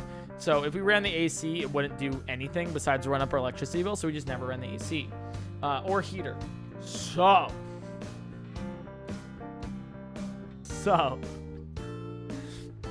oh, hour 8. I've totally missed it. Wow, it's going by fast. So essentially, in the summertime, it would get burning hot, and in the wintertime, it would actually get freezing. Like we would wear like 3 layers of sweatshirts to like keep warm. And during the summer, we would just walk around in our underwear, just because that's how we would do. That's just, you know, and so that's, you know, essentially how I lived in college for 3 years. But it's so funny because one of these years we had the bright idea of getting space heaters, because if we didn't want to like heat up the entire house because most of it would be lost, we were like, all right, what if we just heat up our specific rooms? So I got a space heater for Christmas, and I was like, sick, this is awesome. And then one of my roommates also got a space heater. They're like, dude, this is great. Let me share this with another one of our roommates. So they share it with the roommates in the garage. And I lived with 5 people. So 4 of the 5 people had space heaters. And we were sitting pretty. Probably the entirety through college, the entirety through that winter. Because we would just turn on the space heater the moment we got home and just kind of like sit in front of it until we got warm enough to actually like do homework and stuff. In a great fashion, winter becomes over, and in like April, our 5th roommate, we're in the living room or whatever, talking about like, dude, space heaters were such a good idea, and we're talking about it, and then our 5th roommate comes out and he's like, what do you mean space heaters? And we're like, oh, we all have space heaters, you know, to like heat up our rooms. And he's like, what? I don't have a space heater. So we're literally like, oh, yeah, I mean, you could have gotten one. And he's like, you mean to tell me that I sat in my room every night with like the 4 blankets, wearing 2 sweatshirts to bed and 2 pairs of pants, and you had space heaters? And we're like, yeah, you know, sorry, thought you knew. Like, we thought you just never got one. So, you know, the next year we all had space heaters and it was like nice and dandy. But you know, still, God, that poor guy. That poor guy. Yeah, it was miserable, but fun. It was miserable. So yeah, I think I ended up burning out my space heater. I think it stopped working as well, and so I think I threw it out. But yeah, that's the story behind space heaters and me. I'll turn on TTS again, but in case you were curious. So no, I do not have a space heater anymore. I do actually have central air heating and insulation. So that's kind of cool. I know, it's wild, right? Having the basic things for like, you know, living right now, especially in California. It's not like we're literally running our apartment at 90 degrees right now to melt this ice faster.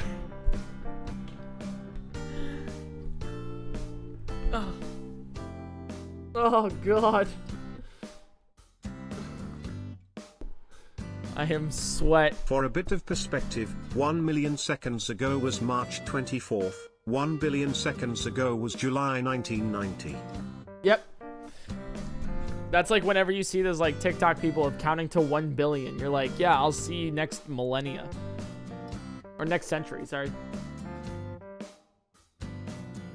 But yeah, college was a trip. Oh, speaking of holes in the house, let me give you that little thing. I totally glossed over the holes in the house of the college place. When I mean there were holes, I mean there were holes. Like, holes. You could see the outside. Anyways, we had a huge cockroach problem, which is a great way to debut this story. Like a giant, I don't know why, but the place was infested. And you know it's infested when you don't see. Okay, I've learned this. So there's 2 types of like infestations of cockroaches, right? One of them is with large cockroaches and one is with small cockroaches. Now, the one that is worse is the small cockroaches. Specifically, because the big cockroaches as an infestation means they're coming from somewhere else. They're already grown. They're big enough to survive or whatever. And they're trying to find new places, right? So that's the large cockroach. But the small one means that they're there. Like, they're in wherever it's infested. That's where they are. Like, that they are birthing. They're getting birthed in your place. So we had small cockroaches and large cockroaches. We had cockroaches from every size, big or small. You know, one cockroach, two cockroach, red cockroach, blue cockroach. I don't know why they didn't make a Dr. Seuss book out of it, because we clearly had plenty of different colors, shapes, sizes, all of them. And let me tell you more about this horror story, because it's just absolutely wonderful. We learned to live with them. It was a coexistence, right? We were 5 guys and a bunch of families of cockroaches all together. We'd kill them when we saw them, but we learned to kind of keep spiders in the house so they would also like take, you know, like other bugs. I'm serious.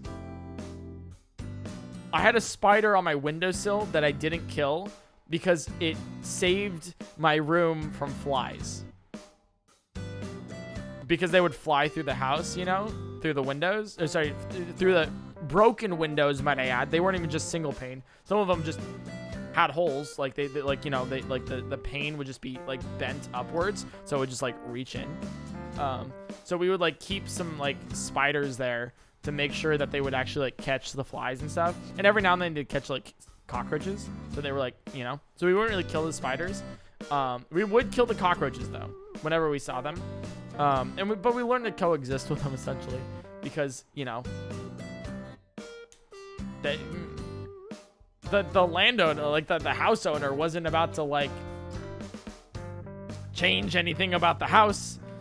Because where, like, literally, like, we'd be like, hey, can you change this about the house? And they're like, where else do you think you're gonna live? Because it's a, you know, it's college, so they can really just charge whatever the hell they want, and you'll just take it. So yeah, I'll tell more stories about the house in a second. But yeah, the cockroaches.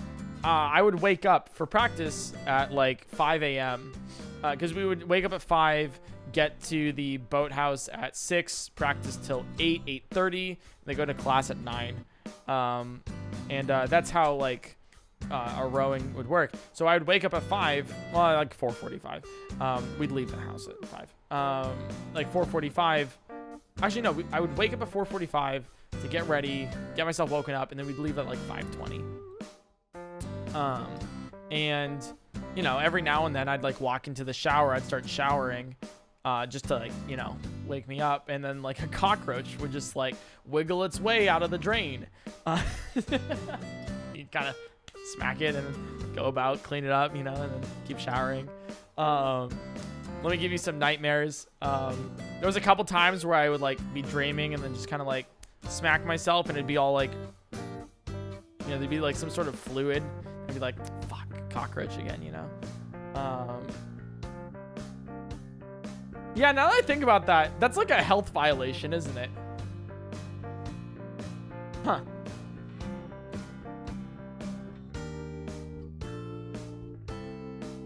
Oh well. Anyways, that's kind of, you know, that.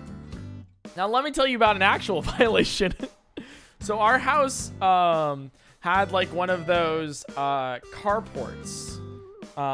It was a like legit. It was like you know, like where you have a driveway, and then over the driveway you would have like a sort of like roof for the driveway, also known as a carport. Like, so we had that at our college place, and oh look, you can see it's like melting a little bit, you know, a little right here. This is so sick. I can actually like tell the difference now. Nice. Cool. But yeah, we had like a carport where we'd park our cars underneath, and someone would park, like, because we had 4 cars for the 5 of us, and we would have 2 under the carport, and then yeah, 2 under the carport, and then 2 on the street. Yeah, 2 on the carport, 2 on the street. Or actually technically 1 in the carport every now, regardless. Okay, so we had, that was the carport, right? And we noticed that it was made of wood, and like everything else in the house, it started to rot. It was rotting wood. And so we were told by the property management company that it was unsafe to park our cars there until they fixed it. And the owner of the house loved to do house repairs, like a hobby, you know, or whatever. And so we're like, all right, cool. So the management company sent out the owner to go fix the carport. And I kid you not, I'm looking through my window and I see the owner working on the carport. I'm like, awesome, sick. So he starts by taking, like, at the front of the carport are two very rotten pieces of wood. They're falling off. You'd like touch it and it would crumble. And you're like, yeah, it's like, I don't know, it's incredibly old. So we're like, yeah, cool. So what he does is he takes a stepladder or whatever, and then takes two 2x4s and goes and leaves. So what he did was he just put new wood over the old wood and called it a day.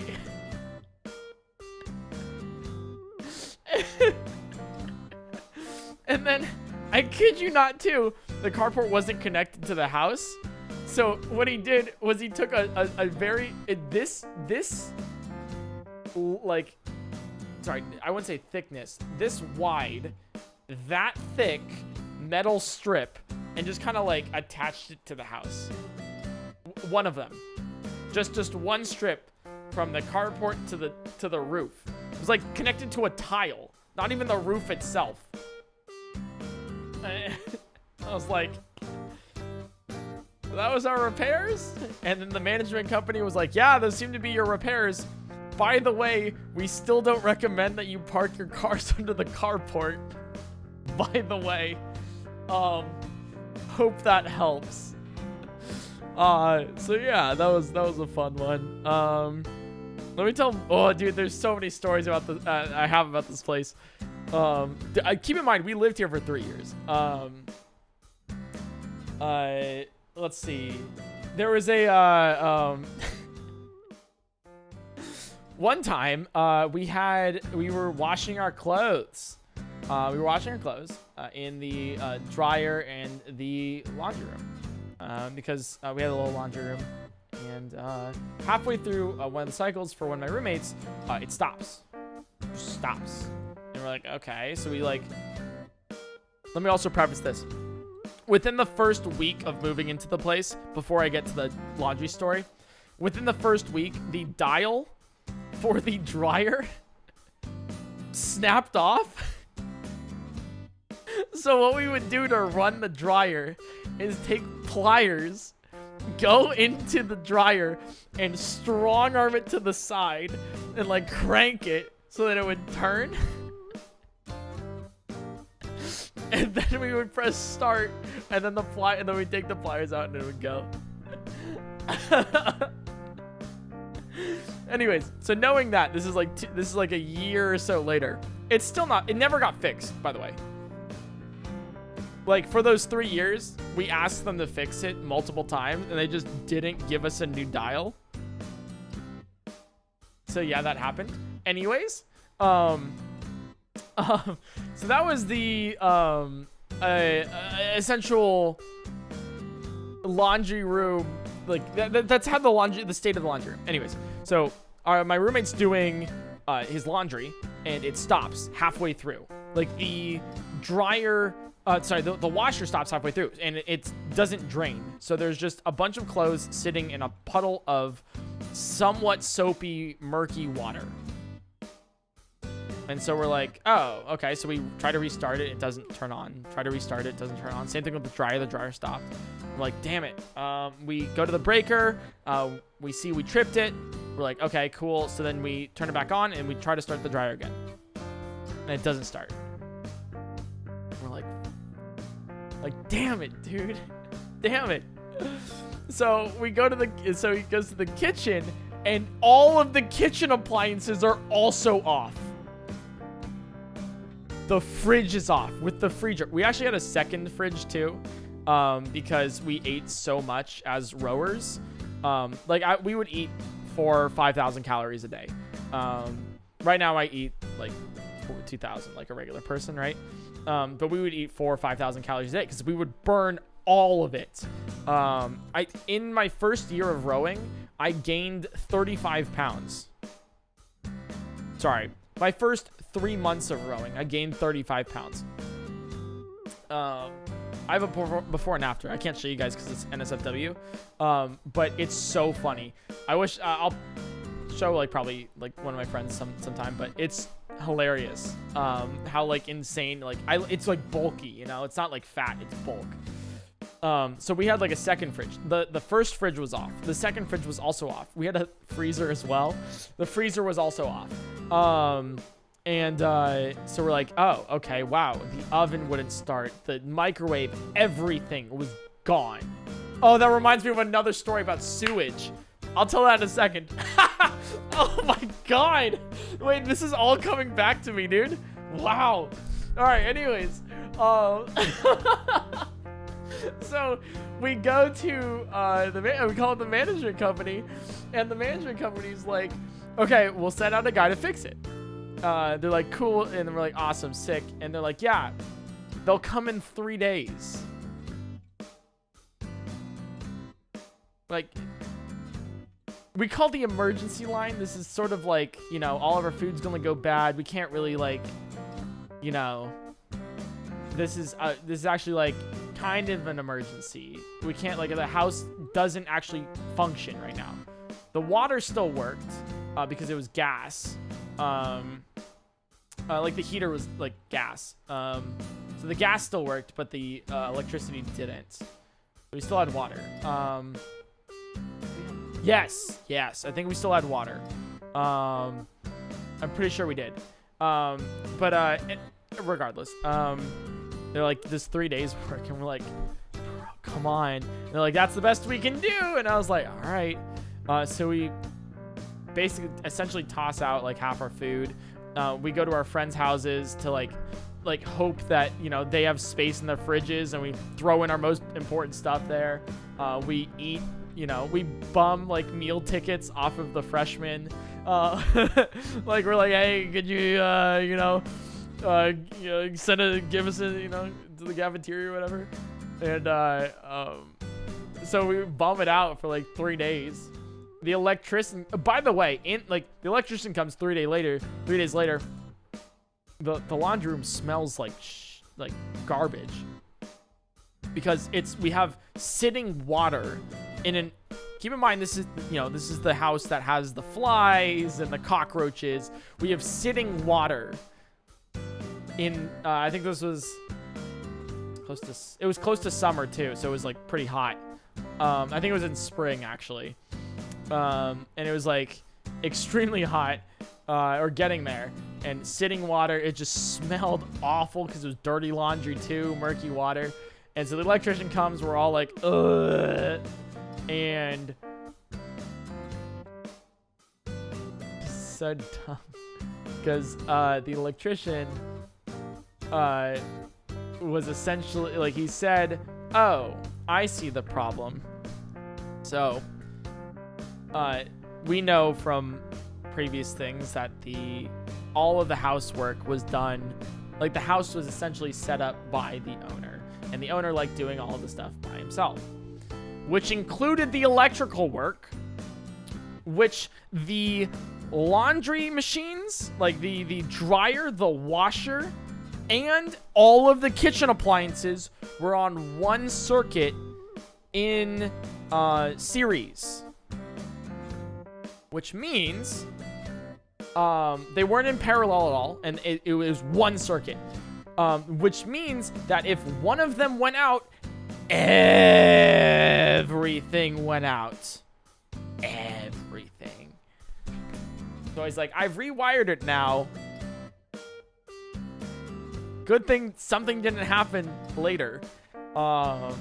Implying A, a fire, or B, you know, this happening more than once. But we're like, okay, wow. And that was a fun time cleaning up the laundry room. But yeah, let me tell you about the sewage story as well. The more I talk about this, the more I remember it. So every now and then you'll have a house that will, you know, the citywide, you know, like there's always some failures that happen here and there and all this stuff. But specifically, like with our house, you know, for some reason we wake up one morning and we go to our car at like 5 a.m. To go to practice. And this is right around summer. So this is between this is at the very end of the last semester of school, the second semester of school. And we smell just rotten garbage. Like, it's just awful stuff. And we look to our right as we're headed to the car down the driveway, and we see on our front lawn just something bubbling from it. And it's not soap bubbles. Those are not soap bubbles. They were it was, you know, it wasn't like violently, it was just like every now and then just kind of like bloop, bloop. And it was dripping down. It's gross. And we're like, okay, we'll check on that later. So we go to practice, we come back, we see that's not dirt, that's definitely not mud, that's something else all over our front lawn. Apparently the sewage pipe below our house burst overnight randomly. And it was yeah. And it wasn't exactly, it was weird because it wasn't exactly the house. It was connected to the city's thing or whatever. It was the house to the city, and it was right at that intersection too. So it was like, oh, okay. So not only do we need help from the management company, but we also need help from the city to help fix this. And dude, that thing did not get fixed for a week. That thing, oh god, dude, it was just out there for ages. You would have to cover your nose on the way to and from the house. You couldn't smell it from inside the house, thank god. But outside the house, ooh, it was nasty. Now, does it make it worse to say that this happened 4 times? I think it was 3 times. 3 times. Over the course of a year? Because that was the first time. It kept happening. Oh boy, oh boy. It kept happening. Our sprinkler system broke every time. We just stopped with it. The gardener, who was supposed to like actually garden, because that was the one thing included with our lease of like, we covered everything, gas, electricity, whatever. It's pretty standard. We covered everything, but the management company covered the gardener. And they tried, at the very end, they tried to cite us for like a dead lawn. And we're like, no, there's no dead lawn. The gardener just stopped coming. Like, he just didn't do anything. Like, he just wasn't here at all, ever. And they're like, oh.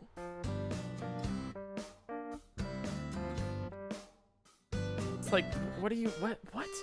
Like, don't you just like, it's like, technically it's like on us for telling them, I guess, but it was like, dude, like, we're not in charge of that. And they're like, oh, it's actually because there was some, like, you would like trample on the grass, and like, we found this one beer bottle outside. So yeah, actually that's like all on you guys. And we're like, what? Anyways, yeah, what a nightmare. We did get our deposit back. We did get the deposit back.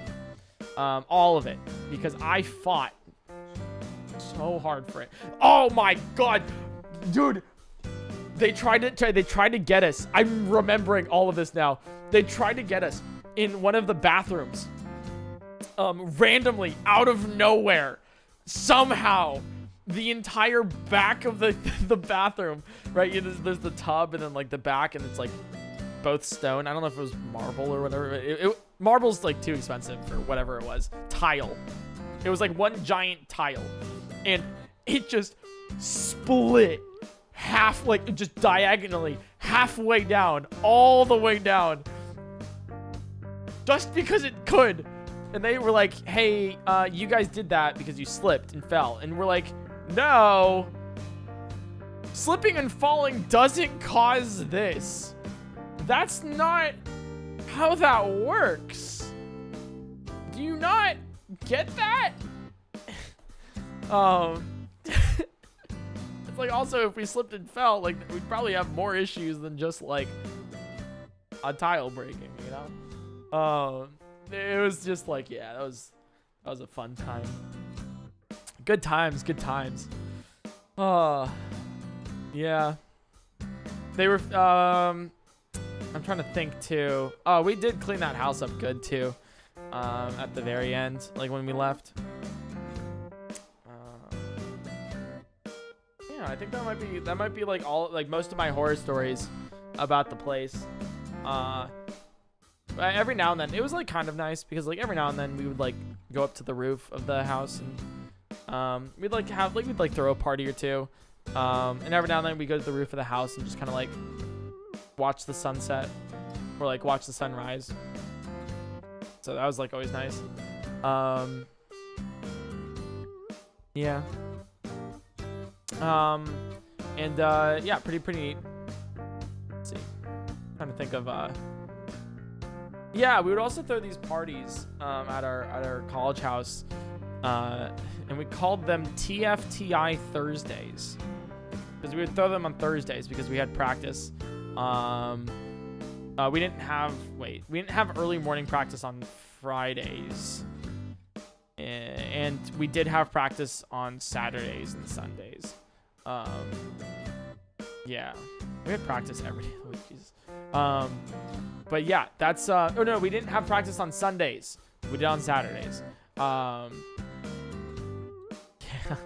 Jesus, we had so much practice. Anyways, so we would call them TFTI Thursdays because whenever you would hear about them, you would exclaim TFTI or thanks for the invite with a sarcastic tone, where it's like, where was my invite for this? I was like really excited.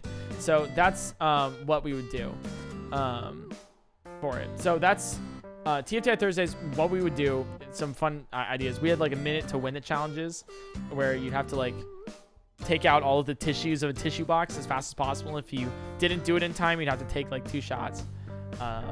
We had like an Oreo stacking challenge. We had a bunch of stuff like that. We held a party where it was a middle school dance.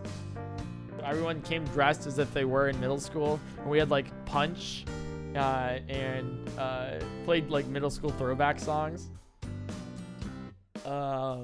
There was a couple things where I had like yeah, there's a couple things where I had like whatchamacallit. Oh, we turned the entire house into a mini golf course. That was fun. We turned the house, and that was, we had like a whole windmill and everything. And if you got like every shot over par was a literal shot. I don't think we really made it past hole 5, but that was a lot of fun. It was just a lot of fun. So, yeah, we got like an hour and a half left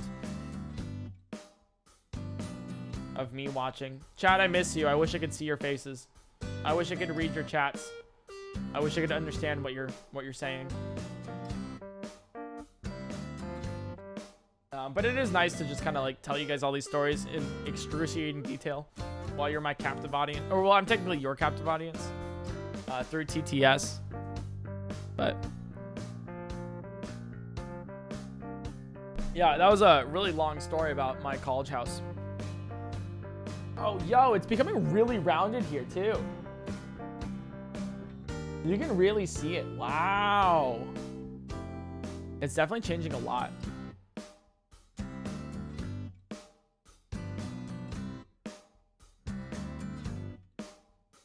That's kind of cool.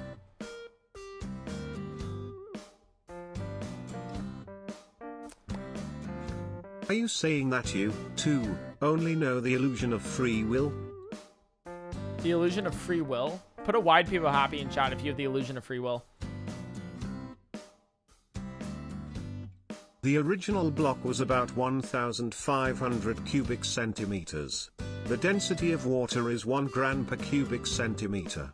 Using what we know about heating curves, we can conclude it takes 27.0 kilojoules of energy to melt the whole. College house stories are so funny.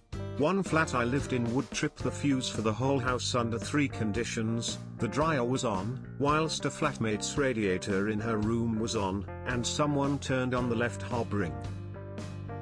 What the hell? That's so specific. That's so weird.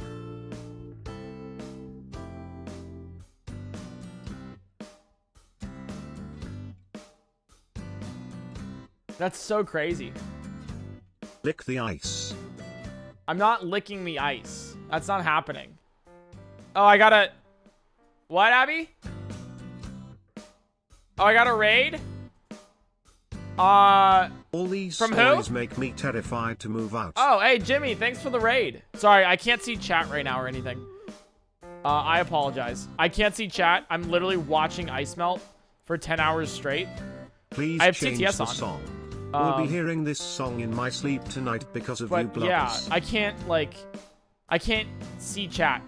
So thank you for the raid. I hope your stream was good. Appreciate it. But yeah, I do this every year. I treat it as somewhat of a podcast for 10 hours on like everything ever. I was just telling some college stories way back when, you know, back in the good days. I'm kidding. Yeah, I was just telling about like my nightmare of a college house. Really fun. Yeah, that's essentially that's like the college house and all that. It's kind of cool. It's kind of fun. Kind of neat, sick, nasty, as it were.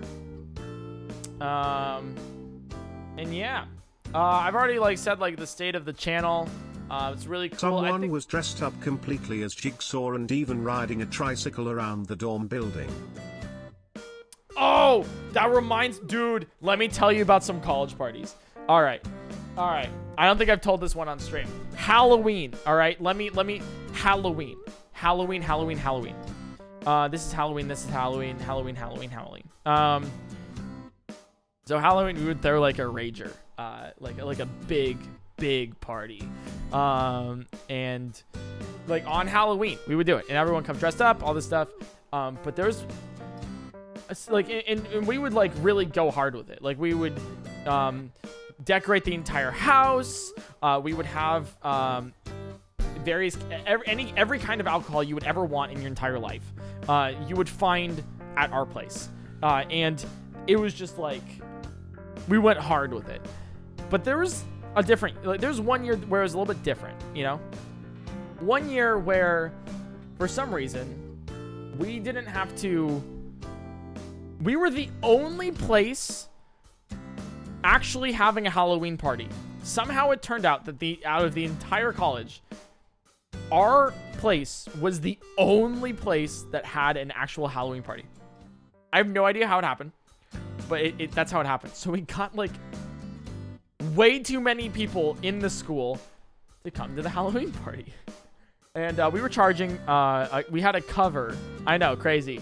Because we knew this and there was a lot of people, we had a cover for getting in. Like they had to pay money to come in. And we were beefy guys, you know. We had like rowers are like 6 feet tall and all this stuff, and I'm not that tall, but I was like built, you know, little gremlin. And so I was one of the bouncers for the night. I was also a little bit intoxicated while being a bouncer, which is not the best. But we decided to charge, and we had like a huge line just like out the door of our house, and it was like a club or whatever, and we would check them out, you know, bounce them, see if they're like good to go in, see if we gotta wait a little bit. And people would come with their wristband and or, because we sold wristbands beforehand. I'm not even joking. We sold wristbands. If you had a wristband, you'd get in. But if you didn't, you'd have to pay at the door, which was a little bit more expensive. I think the wristband was $5. If you paid at the door, it was $10. And which was smart, which was so sick. Hey, we had some business majors, okay? Although the majority of the rowers on our team were engineers. So, which is kind of cool.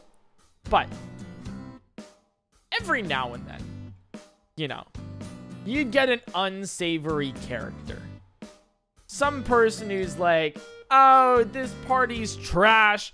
You're trash. I'm not cursing because I want to try to curb that as a thing that I have. Also, this will probably go on YouTube, so I don't want to get demonetized. If you're watching on YouTube, subscribe. There's a savory character of like, you're trash. This party's trash. Let me in. I want to have intercourse with some women. To not curse and say, you know, it's like, oh, okay, you're one of those people. Okay. Fringe. Yeah. So there's one time where we had like a group of people come in, and it was, you know, some girls, some guys, and the girls were very nice. The guys were also very nice, but there was one person in the group that was just like a raging butthole. I'm trying not to curse for all of this. I think it's funny. Just raging. Like, he was just like, let me in, let my bros in, let my girls in, you know. Yeah. And we're like, dude, we're gonna let you guys in. Like, we're gonna let you in. Just like, the party's kind of like at capacity right now, and like, it's already like over safety, you know. Like, there can only be so many people in the house, but also which we were definitely over by then, but we're like, we don't want someone to get like crushed, so let's, you know, so we're like, if somebody comes out, then you can go in, but they're like, let us in right now, we deserve to do this, we, you know. And we're like, all right, I'll do this. So for you and you can pay $555, and you $35, and you can get into this party with your friends. You know what?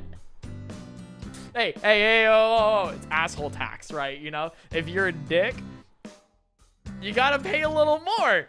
I think it's fair, all right? It's like, you don't, you know, and you know what? You believe it or not, he paid. He paid. So I had some respect for that man. He did pay. Needless to say, that entire party, for some team dues, basically we surprised our coach with some speed coaches, which are essentially mini computers for boats, and they cost like $1,000 each. They're really expensive. So we got him some speed coaches and paid off all of our party dues and everything with that one single party, which was crazy, absolutely nuts. Business entrepreneurs. Oh, crazy, dude. Anyways, that's like the Halloween sort of thing. I'm glad one of you guys brought that up. Thanks. Sorry, sometimes like I'll allow TTS for questions and comments and concerns and everything else, and then like I'll pause TTS real quick just so we can get like, just so I can tell the story uninterrupted. So TTS is back on, and I'll just go on like long-winded rants about whatever the hell. But college was a lot of fun. I can't do what I used to do. I'm old. I'm 24 now. I'm no longer the whippersnapper that I used to be. I graduated at 22. But yeah, I just don't really go out anymore.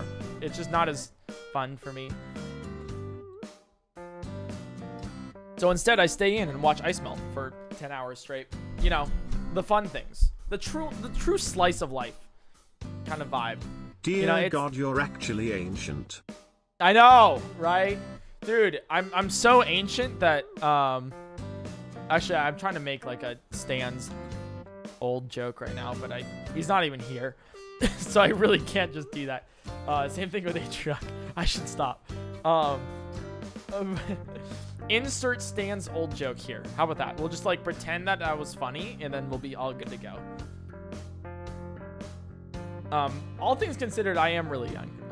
24, to be streaming, having a successful business career, watching ice melt. It takes a real, you know, experienced person to watch ice melt. But that's like, you know, I don't know. It's like, I am really young for like what I'm doing. And I like totally recognize that. But you know, once you're like thrust into something like this, you really have to like grow up really fast, because your taxes are no longer easy.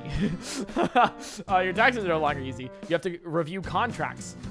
You have to, in some cases, sue somebody. And you have to, you know, go about a ton of stuff, just to you know, function. But it's like a big thing, you know. How's your sanity doing? Can we get some insane dad jokes at this point of the stream? Hi, insane dad jokes. I'm dad. Father?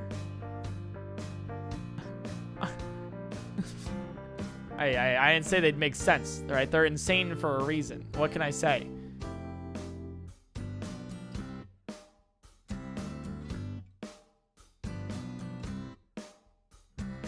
Trying to think of others. What's brown and sticky? I started reading One Piece because of you suggesting it earlier, and I am having a good time, so thank you for that. Let's go. It's so funny that I mentioned reading One Piece at the beginning of stream, and then people are like, yeah, I'm a decent amount of chapters in now. It's like we witnessed character arcs from Twitch chat from the beginning of stream to now the end of stream of like, yeah, I've had 2 children. I got married, divorced, married again. She cheated on me. I went to Japan, became a wood carver over there, lived a separate life, came back to the States, right? Had some grandchildren. I know, crazy. Went back to them, lived, died, lived again. It was a crazy night out in Vegas. Don't even ask. And then I tuned back in, and the ice still hasn't melted. It's crazy, man. Nuts. I've lived a full life. That's basically my Twitch chat right now. Oh, what are you going to do with the ice after the 10 hours? Can you smash it on the ground? No. I think that would be really cool. I'm Kill thinking, the ice. How enjoyable. I think I'll just make what the on world's earth are you gonna do with the ice after lemonade. the 10 hours? No way that's gone by the end of stream, Lamau. I mean, I do have like hair dryer, you know. I mean, it's definitely melted for sure.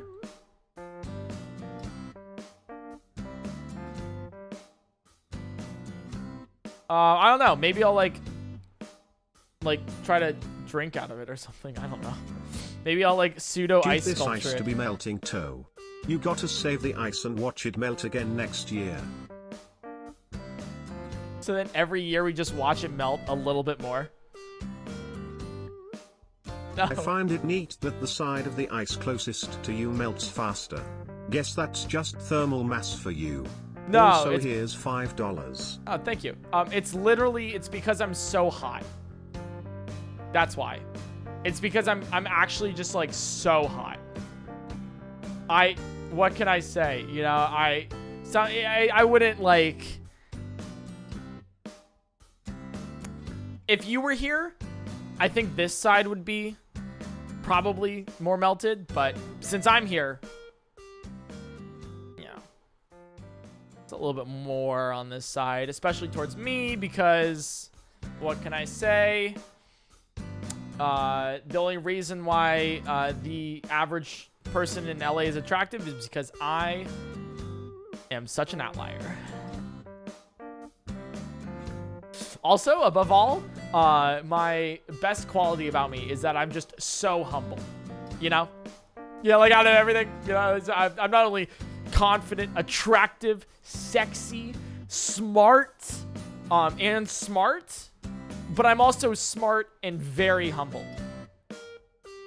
Just incredibly humble among everything. That's my best quality of me. Yeah.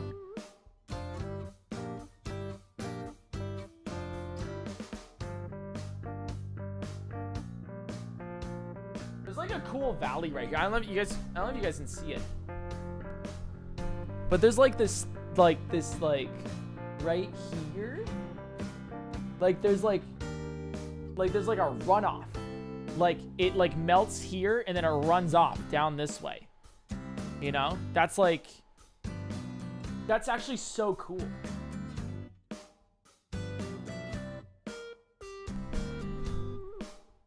That's so sick. Once upon a time, a 24-year-old man-child sat down almost 9 hours ago, and said let's watch this ice.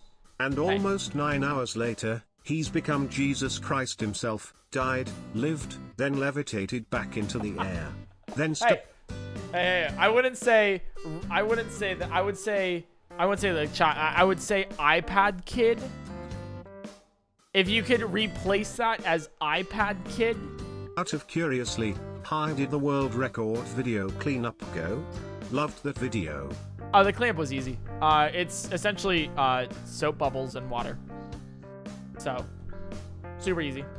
It was the only problem with it was a little bit hot, so we had to like be careful with that. But like a lot of people were like, "Is that bad for the environment?" I'm like, I think I explained it in the video actually. A lot of people was like, "Is that bad for the environment?" You know, I can't believe you're ruining the environment like this. I'm like, it's water and soap. Like I told you it was water and soap. The thing you should be worried about is us exploding the car with like a couple gallons of gasoline.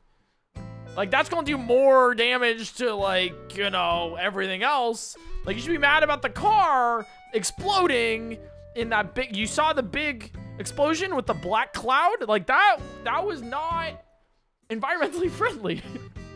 You know, the other one definitely was. You know, that was foam. Yo, PointCrow, finish the lyrics. Never gonna give you up, never gonna let you down. What you know about rolling no, that's not the lyrics. All right. I tried.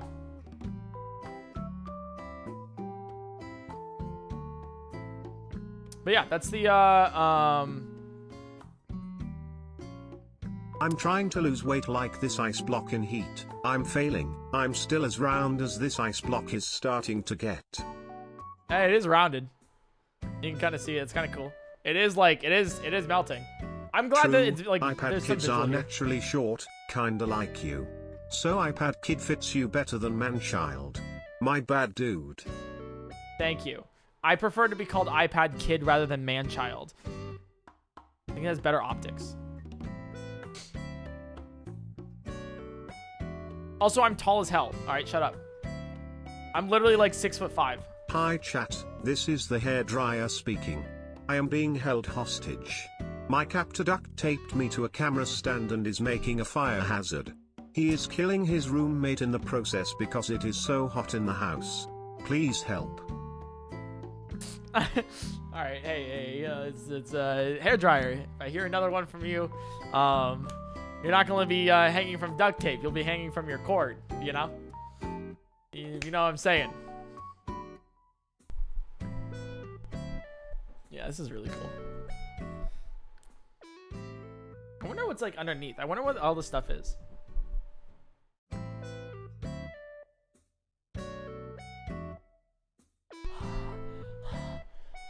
Last one, thanks for all of the thumbnail and title tips. I'm not a YouTuber, but it gave me a lot to think about in terms of marketing. Yeah, it helps regardless for marketing, for anything. Know your target audience. How do you feel about your mods simple, almost concise, collectively and smashing intriguing. the Beast from the smash hit movie Beauty and the Beast in Beast from Pepog? What? Whatever. I think that was a smash or pass. I'll reluctantly say pass though. Yeah, you're welcome for the thumbnail and title advice. I wish I don't know. I wish I could talk about it farther. Hi chat, this is the hairdryer again. Everything is fine. I am happy with my current circumstances. I'm glad you are. Thank you, hairdryer. Appreciate you.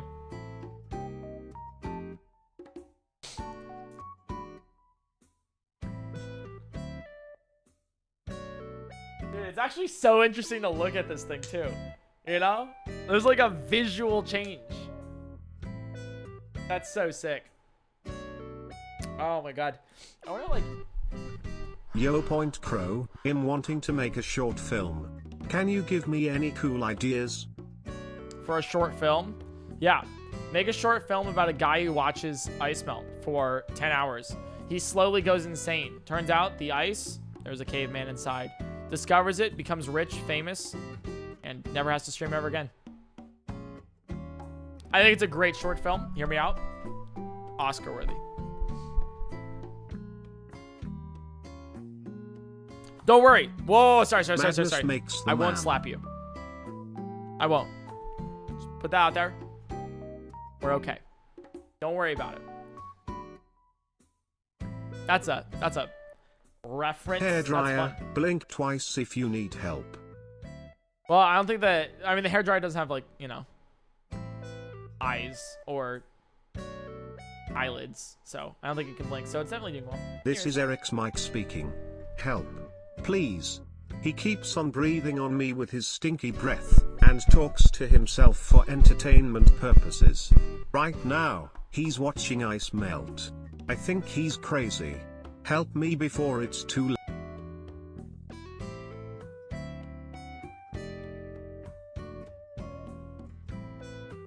Hey PointCrow. Hello. First time chat here. My doodle plush should be here soon and Hell I'm yeah. so excited. That makes me so excited.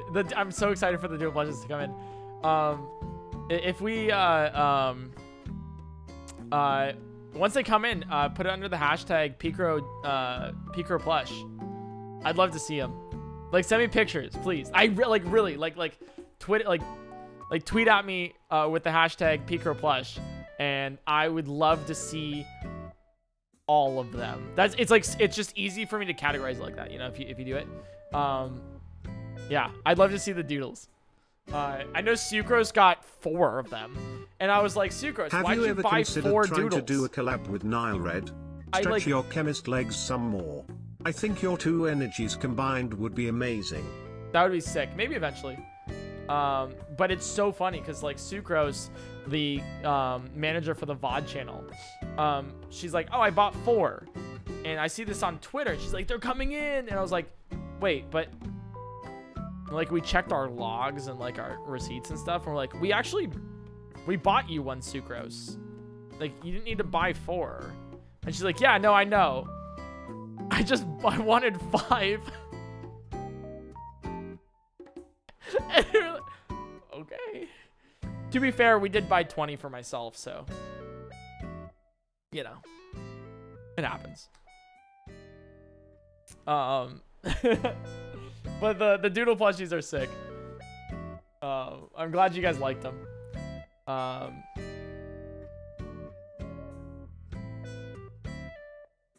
really glad you guys liked them. Yeah, hopefully we'll have some more stuff for you guys soon. Keep updated. PointCrow.shop. We'll have plenty of stuff for you then.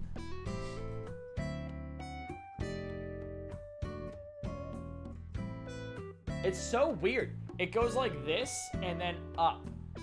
Like, that's how it goes. There's like a little lip right here. And then I'm very disappointed in myself for almost missing this stream. Yeah, never miss a PointCrow stream. Now you've learned. You're welcome. Yeah, sometimes you have to learn the hard way. Like tomorrow, we're doing Pokemon Infinity. Happy birthday to you, happy birthday to you, happy birthday dear Eric, happy birthday to you. Ooh, ooh. Peepo C-section for my apparent birthday. It's a fantastic emote if you haven't used it already. It's a Peepo arrive, but like out of the stomach. And whoa, and then once you're done Peepo C-sectioning, you got a Peepo transplant, right? Peepo transplant, which is a great Twitch emote, where it's Peepo leave, but into a stomach, you know? Let's go over some Twitch emotes and stuff. If there's any YouTube frogs watching this, I'm actually like I'm curious to see if there are any YouTube frogs watching it. But Twitch emotes are actually such a cool thing that I want to like touch on in like Twitch culture. Let me talk about like platforms. Let me talk about YouTube and Twitch, and like I'll be honest with you guys, okay? So I've been thinking about it like a lot. I've been like really curious about, okay, so YouTube, Twitch, what's the best place for me? And I think most streamers have had this conversation recently of like, where do I want to stream? Like, what do I want to do? How do I like what is it? And so I think as it stands, I think YouTube has the like for streaming. Hey, look, we're 9 hours in. We got 1 more hour to go. 1 more. We're almost there. Let's go. Oh my god. Oh, this has been so entertaining too. Oh my god, this has been fun. Okay. I've had so much fun doing this. Okay, so Twitch and YouTube, right? Let me talk about that real quick because this interests me. All right, so Twitch and YouTube, it's very interesting because YouTube, I think, out of the 2 platforms, because come on, Facebook gaming. No, I'd only go to Facebook gaming for the bag. That's it. And so YouTube versus Twitch, right? So YouTube versus Twitch. I would be like, I think YouTube has the greatest potential. YouTube has the greatest potential to be good. Twitch, they had potential. I'll be real. Had potential. But there's so much, like, to work on, you know? They currently have it. They're currently better than YouTube, I think, to stream on. But they just, you know, fumble in the bag a little, just a tad.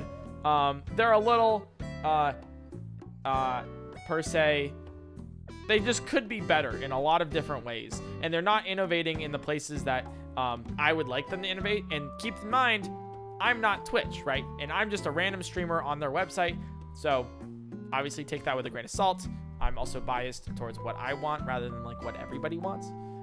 So just put that out there. Yeah, that's me. But I think Twitch, like for example, needs to really improve their analytics. That would be a fantastic thing. Twitch needs to improve their user experience. Like their UI is cool. It's all gamer-ified, but it is so hard to find anything ever. Hey, random new user on Twitch, how do you find my past broadcasts?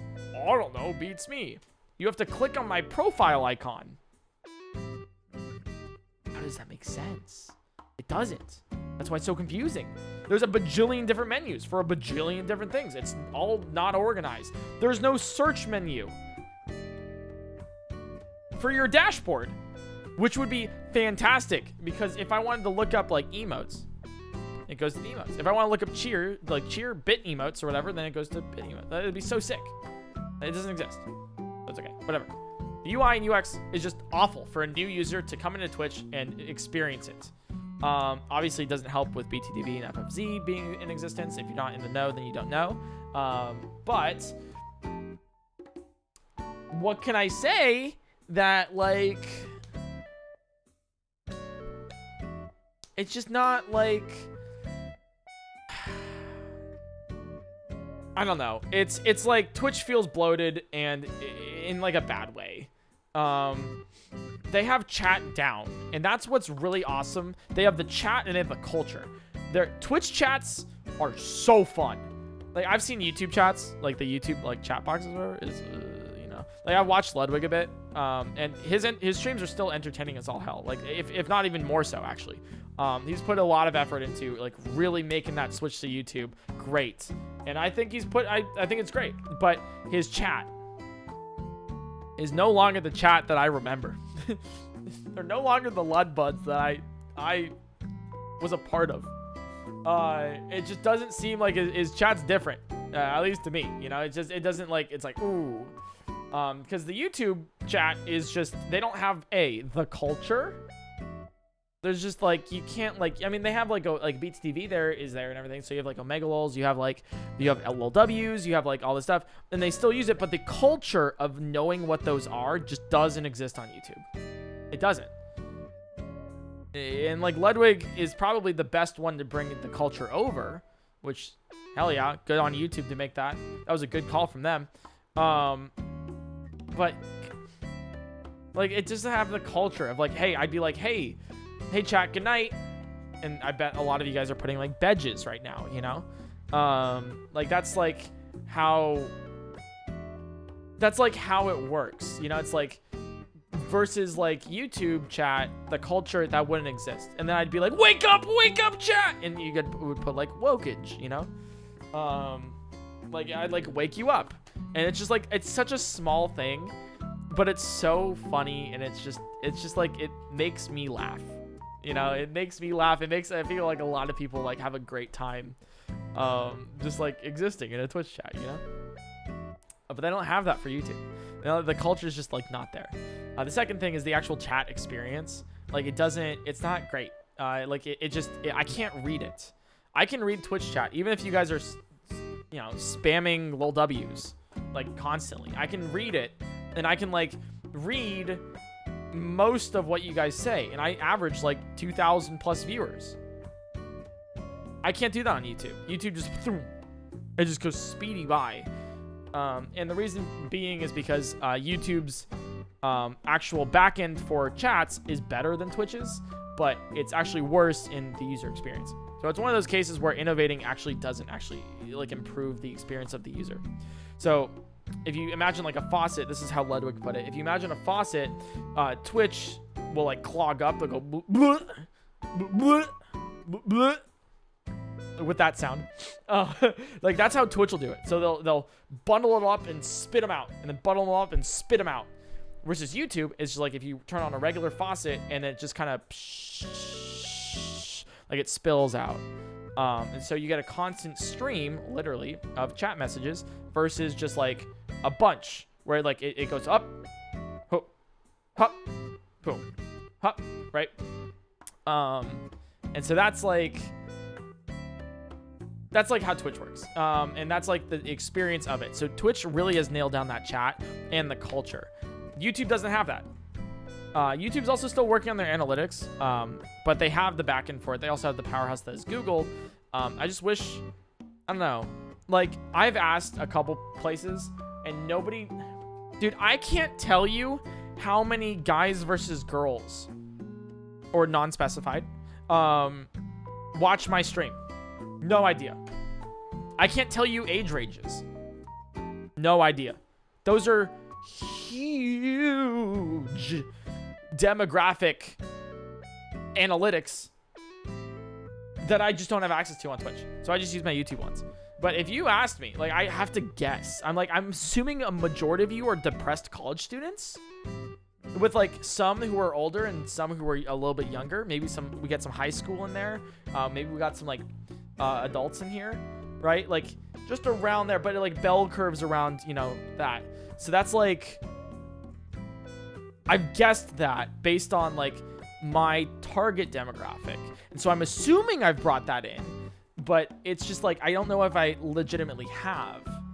Like on YouTube, it skews a little bit younger for me, just because the content's a little bit more, I guess like younger, but not by much. So it'd be like 18 to 24 rather than like on Twitch, I'm aiming for like around 22, like skewed a little bit higher. So that's like, I know that from YouTube, but Twitch, I have no idea. And that's a glaring flaw in Twitch, at least for analytics wise. Like, come on, you know? It's just, you know, it's just a big thing like that. That kind of sucks to not know. And it's a super easy change. Like, just ask somebody when they're making their account if they're a guy, girl, or non-specified. I say non-specified because it's like the data point for like anything else other non-binary. Because a lot of you guys do identify that way, and you are completely valid.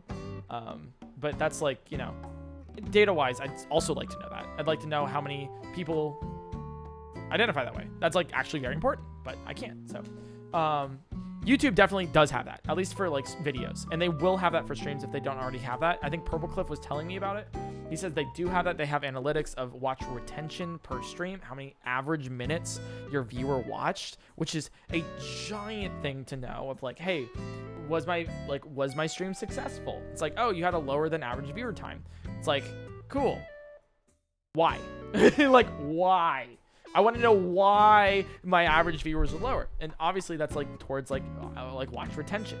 But I would love to know like how many unique people came in, how many people left, as a graph, not a bar graph, but as a actual graph, as well as like just a ton of other things of like what was the average watch time of my average viewer. Or like you can even do data points of like if you came in around the 3 hour mark to the 5th hour mark, like the 3 hour mark onwards, how often did that average viewer watch for?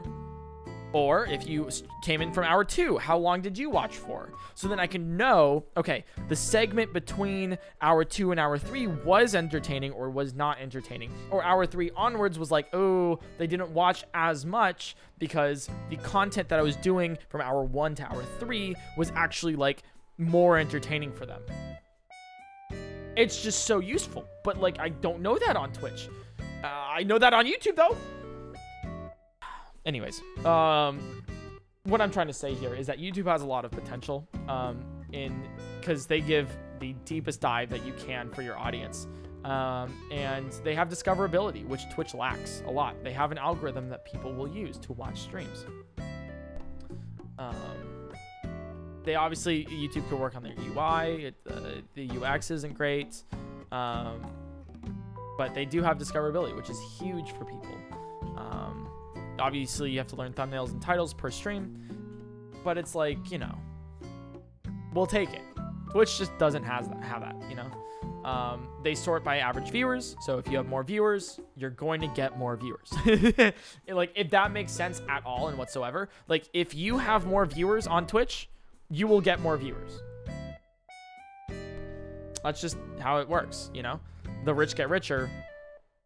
And that's like, you know, as someone who has a lot of viewers, like a nice system, you know? But as somebody who was like trying to grow my stream like a year or 2 ago, it's like, dude, I hate that system. Why do I have to bring in viewers from like TikTok or YouTube to Twitch? I digress. It's like, that's like the platform difference of like, the reason why I haven't moved to YouTube is number one, I haven't gotten a bag from YouTube. So, you know, I mean, YouTube, you know what I'm saying, you know, like, your man, for the right price. But also because, the culture, you know, it's a little bit different. It's a little bit different. It's like the user experience can be worked on. And I really like the Twitch culture, and I'm like a Twitch streamer, so it's like a lot to kind of like take that like personal thing away. But I know if I go stream on YouTube, I'd get more viewers. So it's like you have to figure that out essentially. Of like what's what. But for now, I'm streaming on Twitch, so yeah. And if you like this, feel free to follow my stream. Yeah, feel free to follow my stream, or hear me out. You could use your Twitch Prime, which I haven't plugged all stream technically. All you need to do is press that subscribe button, scroll all the way down. If you see a subscribe for free with Twitch Prime, you could use it, right? You just need to connect your Amazon account to your Twitch account. Super easy, super clean. You get ad-free viewing, a badge by your name, and emotes that you can use anywhere on Twitch. Like, for example, PointCrow Dumper. That's a great one. Now, you might be asking, PointCrow, hey, hello, I have a question. Doesn't that still technically cost money? Doesn't Amazon Prime cost money? Yes, it does. However, if you are a depressed college student, like my target audience is, you might have a college email, which you can use to sign up for Amazon Prime for free, Prime Student for free for 6 months, and then connect your account. So yes, while you are paying for tuition, I'm trying to get you the most out of it, all right? Hopefully that helps. Anyways. Subscribe with your Twitch Prime if you haven't already. This is your daily reminder. I'll remind you tomorrow because you have to manually renew it. This is so cool though. Like, you see this like little valley? That's kind of neat. It's like all dripping down like that. Yeah, like it's getting like, you know, and then it drips down. That's so sick. It's definitely like melting, you know? For sure. Now the question is, have I gone insane yet? I think we know the answer. I'll turn on TTS again. I wanted to go on a little like tirade, little rant about platforms on the twitch.television and youtube.commercial. It's actually twitch.tuvalu, sorry. It's not television.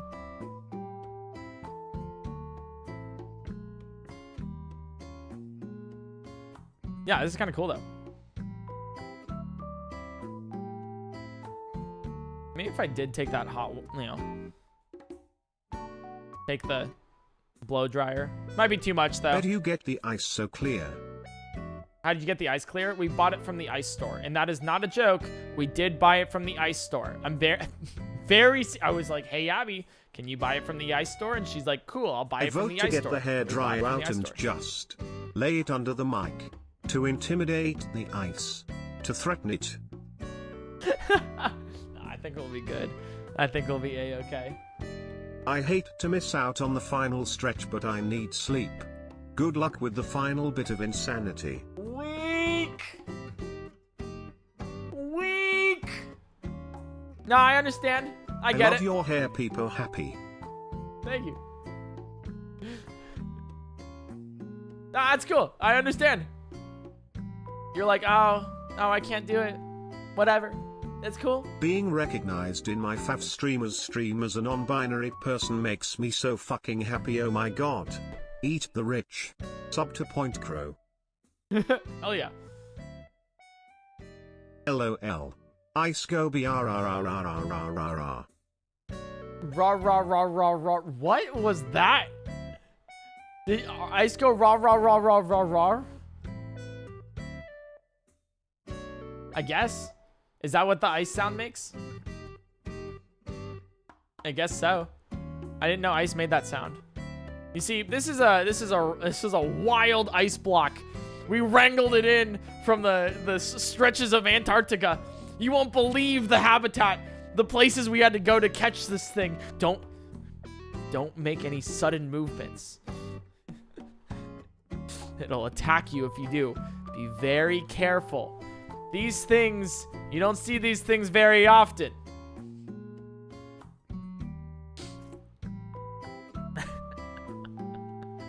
Oh, I scared you. I'm just kidding. This thing's friendly, you know. This thing's a lot friendly. It has a family back home. It's not really currently taken out of its habitat, but this thing's, you know, it's been trained. Don't you worry. That's why it's been safely sitting here for the past 9 hours. I can't believe I have been here for nearly 8 hours. You started stream at 7 AM for me, so I didn't know then. Yeah, it's 8. Hi chat, this is the hairdryer speaking again. I know last time I said I was doing well, but that was a lie. Please help, I am still being held hostage and I am terrified for my life. Hashtag free the dryer. My sprinkler goes like this. I was just making, you know, comes back like noises. Thank you for that. I can also just mute it, you know. The wild PointCrow going wild in its natural habitat of his 90-degree apartment. Wait, I just realized. Okay, whoa. Speaking of that, habitats and everything. I'm currently sitting here, watching ice melt, living in my office,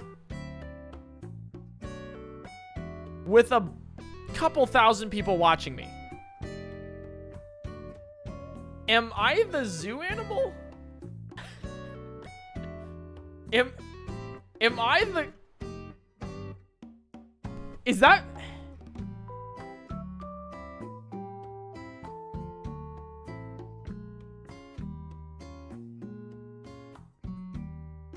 Oh my god. What have I just realized?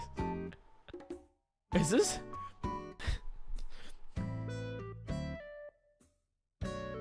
This is what I'm doing. I'm a zoo animal for a living. They say jump. I say, how many times? Also, how high? Please give me a Twitch Prime.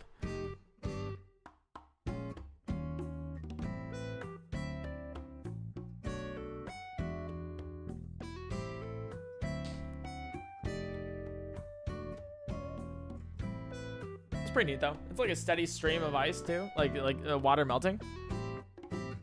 Pretty neat.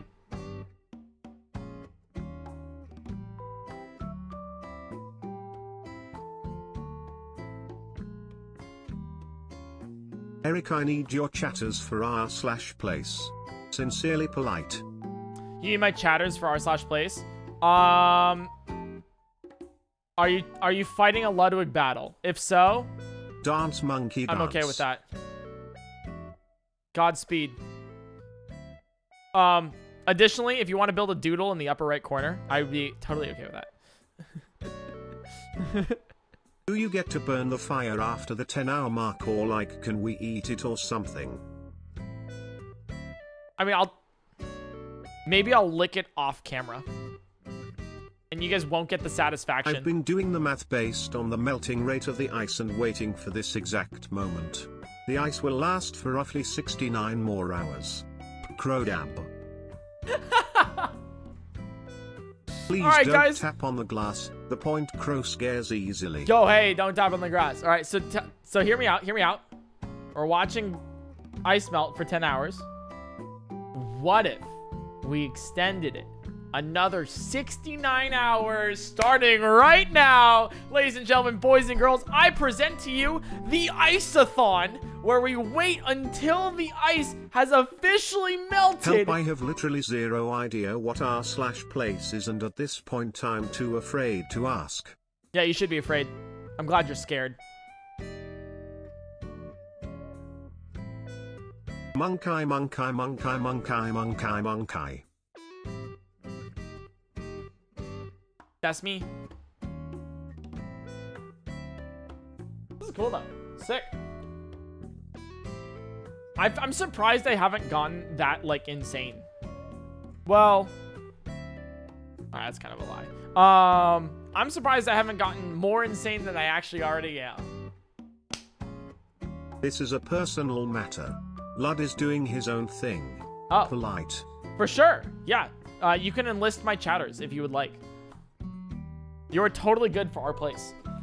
Tell them what you want and where to build it, and they will, or at least they'll attempt to. I don't know. They don't have any free will, so I think it might be easy, but otherwise, you know, like, there's not much going upstairs, if I have to say that. You know the DVD logo, you know it, right? Imagine that as a brain cell. The LCD screen, the edges, their skull. That's how my Twitch chat functions. So you might try, and you are welcome to. If Polite says something, go for it. Enlist the help of my chatters. Bet. Even better, wait for all the water from the melted ice to evaporate. Evaporation stream. Maybe next year. Maybe next year.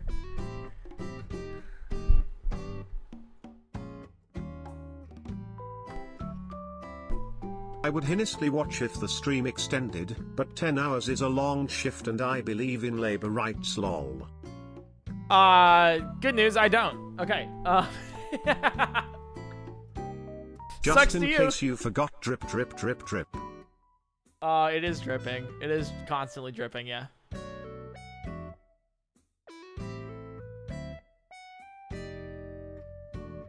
I appreciate of the call out that I'm a depressed engineer student, thanks Crow lol. Nice. One of us. I want to touch it. There's this one spot that's a little bit like weird. Blubbers. It looks like a spider. Or like a fly. But it's not. It's part of the ice. It's not like something that flew into the ice. Is it? You didn't have to attack my brain cells like that. You say cells as if there's more than one. Well, we all know that's not true. Don't believe in labor right, yeah we know. From an overworked bagel. Oh, it was a joke, don't worry. Yeah, I was totally, don't even worry. Have you ever thought, what am I doing with my life to watch ice melt?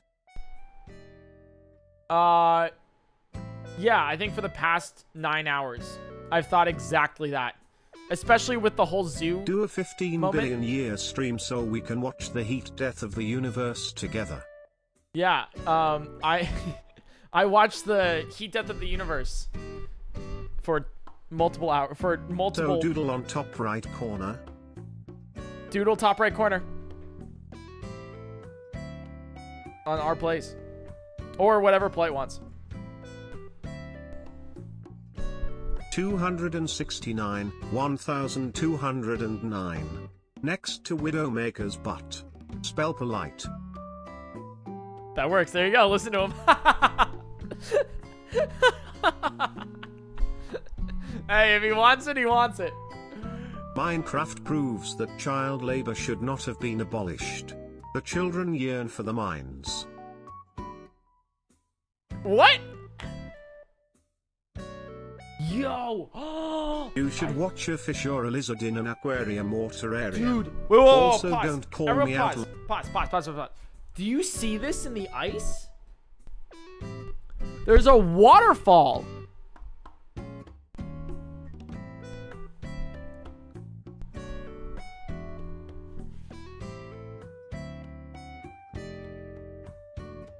Yeah, it's right there. And there's like water inside of the ice too.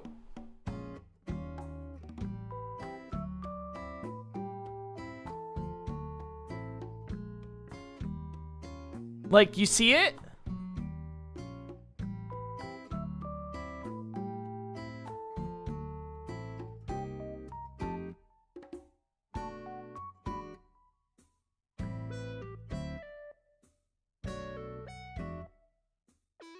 That's so cool, dude. Oh, that's so cool. All right, anyways. Here, whoa, I'll start it like this. Hey, if you're from YouTube and you're watching this and you skip to this moment in the video because you're like, oh, I'm gonna be so sneaky, I'm gonna skip to the end. You better subscribe, and then you better go back from the beginning and watch up until this moment. Calling you out right now. I know you. I see you. It's happening. Yeah, I'll do that like every couple. Like, I'll do that for like when we hit like 9:50 and then like 9:55 and then like right at 10. Just like call them out of like the skippers, you know? Hey, whoa. Hey, we're working on boats here, right? But you ain't a skipper in my channel. Dude, I'm telling you. There's a full-on waterfall right there. Prepare for trouble, and make it double. To protect the world from devastation. To unite all peoples within our nation. To denounce the evils of truth and love. To extend our reach to the stars above. Jesse. James. Team Rock. I would like to clarify, this human we're watching watch ice has a 4-year education in a complicated science. Yes. And somehow my life has ended up where I am now watching ice melt for 10 hours straight live in front of a couple thousand people. Not only that, hey, think about your life too, okay? Your life has ended up now where you are watching on a TV, a computer, a phone, and they called me where crazy you for are watching a man watching who is me watching ice melting. watch ice What melt. do you think? Think about that, right? Think about it. You're watching somebody watch ice melt. You're not even watching ice melt yourself. You're watching somebody else do it. Saturday. Any advice from Mr. Party Guy himself? Something this Saturday. Eat your vegetables. That's my advice.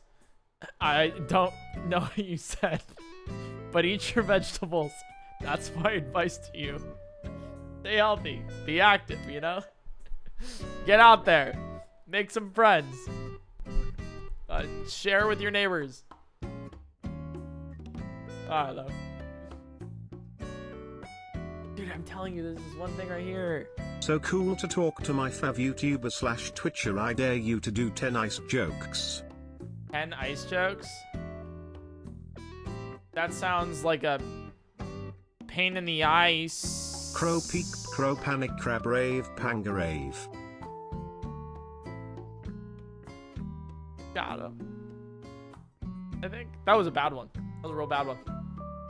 That's 1 through 10. I already had my daily dose of WTF am I doing, as I am also a human with a 4-year education watching a person watch ice. Yeah. Probably in a complicated degree. Oh, a complicated field of expertise. I think that's what they put it as. Yeah. So that's what we're doing. The pinnacle of humans, right? The information age where you as a person can have can grasp all the knowledge in the world that we've acquired up until this point. All of it. Everything. If you want to find what a vegetable looks like at a certain stage in its life, you can. If you want to know this genome sequencing for a cabbage, you can. If you want to study to become a doctor and perform surgery on livers, you can. But you've chosen, out of everything, to watch a guy watch ice melt for 10 hours. Society. Progress. Ah!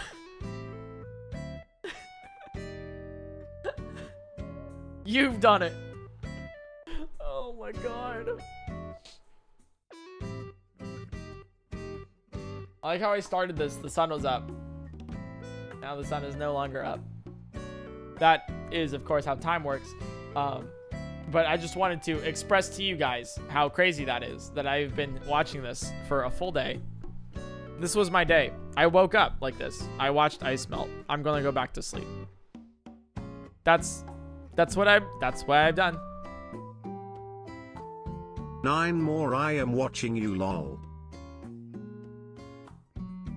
Hello. I don't know what that was, but hello.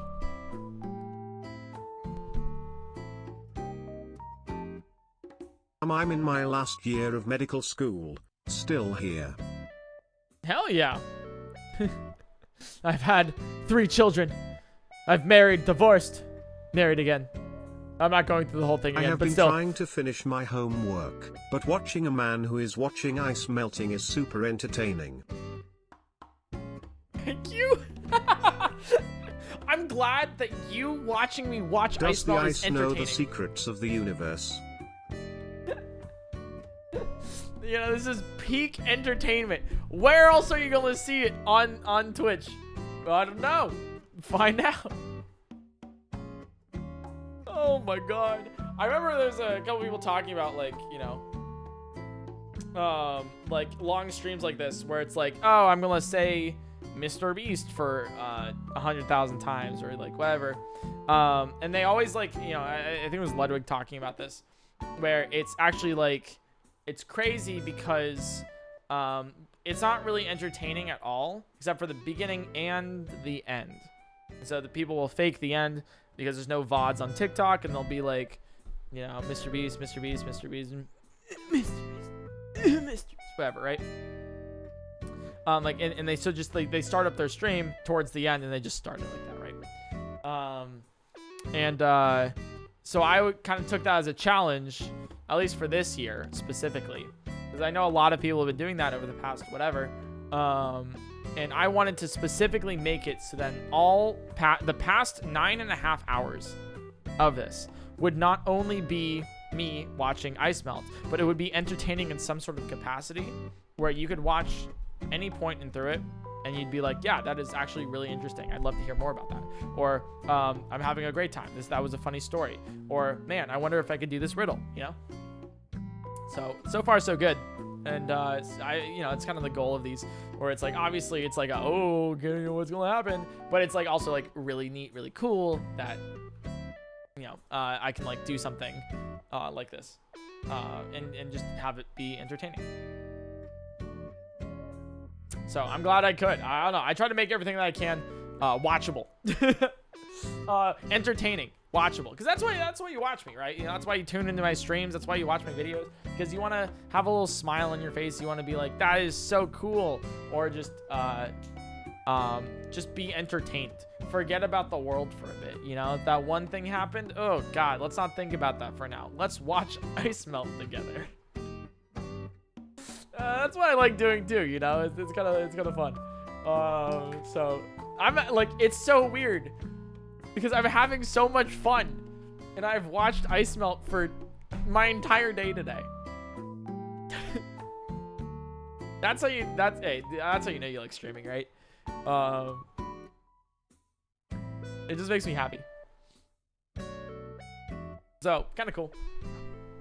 Anyways, the valley is even deeper now. I don't know if you guys can tell. The waterfall still exists there. I don't know if you see the waterfall, but I'm telling you, it's there.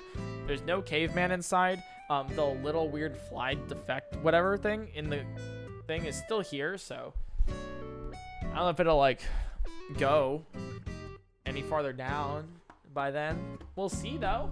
I mean, there's still like the veins inside. Like, this is the reference that I made earlier, and I'll make it again. It's like the One Punch Man City Z Monster Association underneath the ground.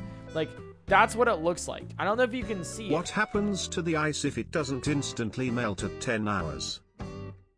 It explodes. If it doesn't instantly melt, it explodes. I know, it's crazy. But whenever you have an ice cube, any ice cube at all, if it Move doesn't the camera or take a photo and tweet it so we can see the waterfall too. It could just be in my mind. I'll be real with you. It's right there, but I'll see if I can take a photo. But yeah, that's like, I'm going insane. Oh my God. I'm also starving. I do have food here that I haven't eaten. I know however, I've made a few dumb jokes, but I sincerely appreciate you, Eric. You inspired me to start streaming 2 years ago, and while it's been a struggle, I don't regret it one bit. You are a fantastic streamer, and I wish you the best. Thank you. I don't know how watching ice melt is inspiring, but you know what? If whatever inspires you, whatever gets the gears turning. Put it in a deep fryer in the next cooking stream. Oh. It's like I was watching your paint drying stream, and I was really inspired by you watching paint dry. Really, told me to get out there, do more things. Don't be stuck indoors all day watching paint dry. So thank you for that. You've really inspired me to not live my life how you've lived yours, Thank you for that. I appreciate it. Thank you so much for being a model to what not to achieve. I know that's not what you're saying at all. I just want to bring it that way. But that's, yeah. It's just really cool that I could do something like this, or just like be out there, do YouTube stuff, be entertaining, have cool ideas, do cool things. And believe me, you still have no idea the cool things that we're going to be doing this year. Seriously, oh my God, if you're not hyped for those things, which Eric, actually, I guess it's kind of hyped. Forlorn and in stride challenge Crow stab. I think it's probably kind of hard to be hyped for something that you don't know exists. But there's something out there that exists that you'll really like, so you should be hyped for it regardless. So, if you're like ever like, dude, like I'm so like I want some more good content, that's beautiful stuff. I got it. Don't worry. We're currently making the formula for it. We're swishing it around. It's in the centrifuge. Whirring, and we're extracting the beautiful, amazing quality that it is. It's currently being made right now. We're cooking in the kitchen, flipping some flapjacks, and we'll serve it to you hot and ready. It was a good idea to use Animal Crossing music for this too. Very, very proud of that. That was from Abby. Abby thought about it. So that was pretty cool. Would Eric be a new character in the PointCrow universe? Would I be a new character in the PointCrow universe? I am PointCrow. That's me. I don't know if you know that, but my secret identity as PointCrow is Eric. My superpower? Watching ice melt without going too insane. I know. Seems like a little bit of a lame superpower, but believe me, they love me in Antarctica.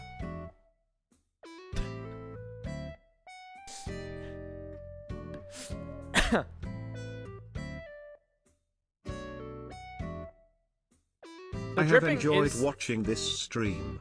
You are such a fun and wonderful person. Also, shout out to the mods for making the stream fun as well, Crowl. I have no idea what the mods are doing, but whatever you guys are doing, keep it up. You guys are sick. Sick nasty with it. No, my moderators on Twitch are pretty sick. They're awesome. They'll always like say hi to you if you're like, hey moderator. They're nice.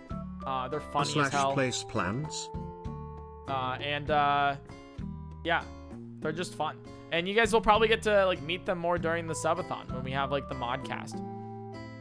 They're fun. Big IT. The dripping still exists though, by the way, like off the table. I still hear the dripping, and it is like it is made me more insane than just staring at ice. 100%. Like this is like the sound of drip. Sheesh. No, the sound of like Happy the B-Day, the ice and also falling my off. B-Day is tomorrow, April 4th. Woo, him turning 21, baby, and him watching you watch ice melt. Yeah. Happy birthday. But yeah, the sound of the dripping is making me more insane than actually this. It's really cool too, because there's like a couple things in the ice that I've like noted. So there's like this curve right here, and then there's this one line, and there's this other line right here, and then another line, and then one here, but it's like kind of also a curve. But it's really cool. What's really cool about these lines is technically one line on the end, but because I'm like looking at it from like a weird thing, the light's diffracting differently, so then you can see two lines. So I'm seeing actually that side from this side. Very neat. I gone insane.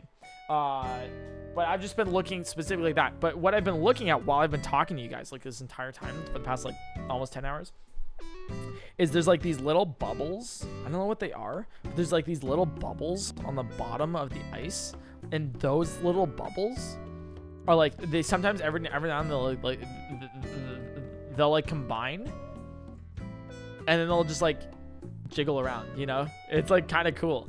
And like remember, like I think at the beginning of the stream there's like a Mickey Mouse design in like all of Asia. Now it's like weirdly like I don't even know what it's the Bahamas kind of, you know? And there's like a duck right there. There's one in the shape of a duck. It's facing this way, and it has like a little like arm too. There's like a raised part, and it's like swimming over there. It's kind of that one looks like a Mew actually with the little tail. That's cool. That's really cool.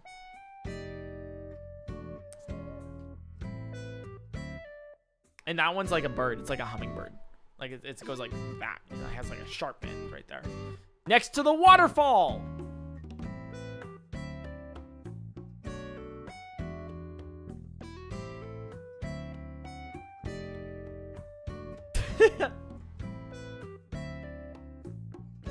Oh my god. Yeah, I wish it melted a little bit more, but you can probably definitely see from like the beginning to the end. I mean, it was like up there, wasn't it? Like before. I think it's definitely like shrunk a lot. It's definitely obviously melted by the amount of water on my floor, which we have a pool underneath, don't worry. But the amount of water in the pool is like a significant portion of water. So yeah, this is gonna be fun to clean up afterwards. It's gonna be a fun one. Because like with the grass growing stream, all I needed to do was like be like, cool, that was grass. We're good to go. Put it outside. Hopefully it works. Hopefully it lives, but I guess not. So, anyways. This one's a little weirder because we have like a full cooler. That's the ice. And then we have to get rid of this water so we don't get like water damage. You okay, Crow? No. Am I okay? If I'm watching ice melt for 10 hours, am I okay? That's a good question. Thanks so much for the great content. It's getting me through my engineering classes. Wait. If anything can get you through your engineering classes, I'm glad something does. I'm glad you have something to get you through them. They're insane, dude. Engineering classes are definitely no joke. Might I add, communications classes are also no joke too. I say that because I took a communications class and I almost failed. I was also livid at the professor. I wasn't livid, but like I was like really frustrated with the professor because the professor would give us, I was trying to really learn about communications. I was like, okay. I really wanted to actually learn this. But the reason why it was so hard some of the time, I'm so sorry, Ice Block. Are you okay?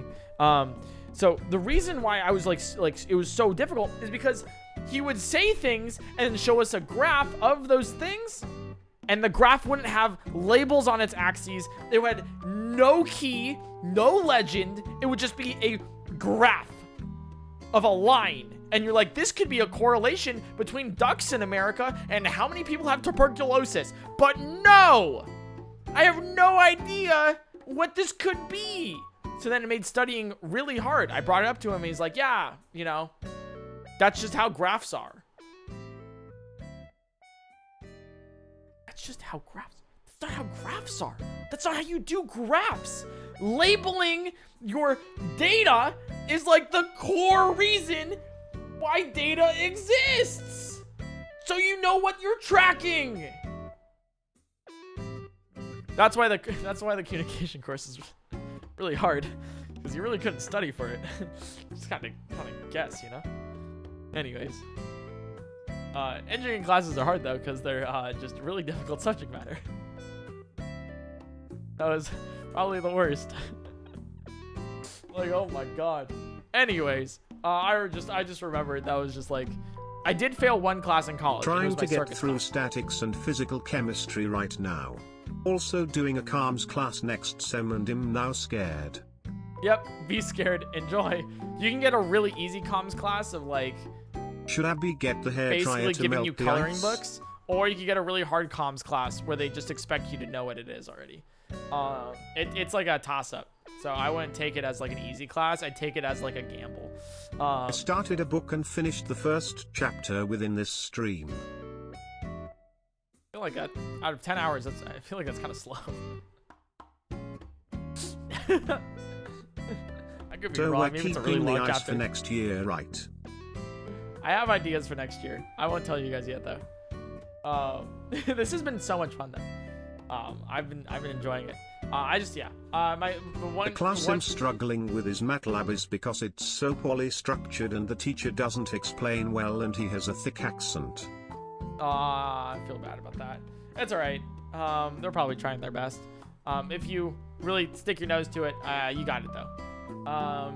But yeah, the one class I like failed in college was circuits. I got like a full F on it. Like it just like I just did not pass. It wasn't even like a D+.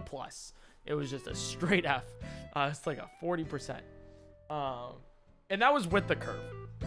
Might I add though, the craziest class that I've had, like ever had, I had a going into the like finishing up the class. It was for MATLAB. It was a programming class. I in that class had a 28% at the end of the semester. I had 28%. However, bless the curve. That curved to a B+. So 20. If you had a 28% in the class, you got a B+. Imagine if you had a 35, that was an A. Yeah. So, hey, If you're out there and you're like, wow, this class is really hard, I'm failing. I mean, most likely you are, but in the rare chance, the rare case, everyone else too is failing as well. Therefore, you might curve to a B+. Oh my God. Anyways, we got like 10 minutes left. If you're skipping ahead in the YouTube video and you just want to see the end of the ice block, welcome in. Hope you're here. Check out twitch.tv/PointCrow if you want to see stuff like this live. But also while you're here, subscribe to the channel. I'm calling you out. There was actual quality content. Skip to a random part in the video and you'll see something fun, you know? I treated this like a podcast. Just because why not? While watching this beautiful ice melt and also going slightly insane. Let's go. We take those. Yeah, college courses. That was a really fun college course where I was terrified the entire time that I was failing the class. Turns out that I didn't fail the class. I actually got a pretty good grade. I'm trying to think of other cool classes that I took. I can't say all of them because I'm afraid some of them will, like, the coolest ones will definitely dox me.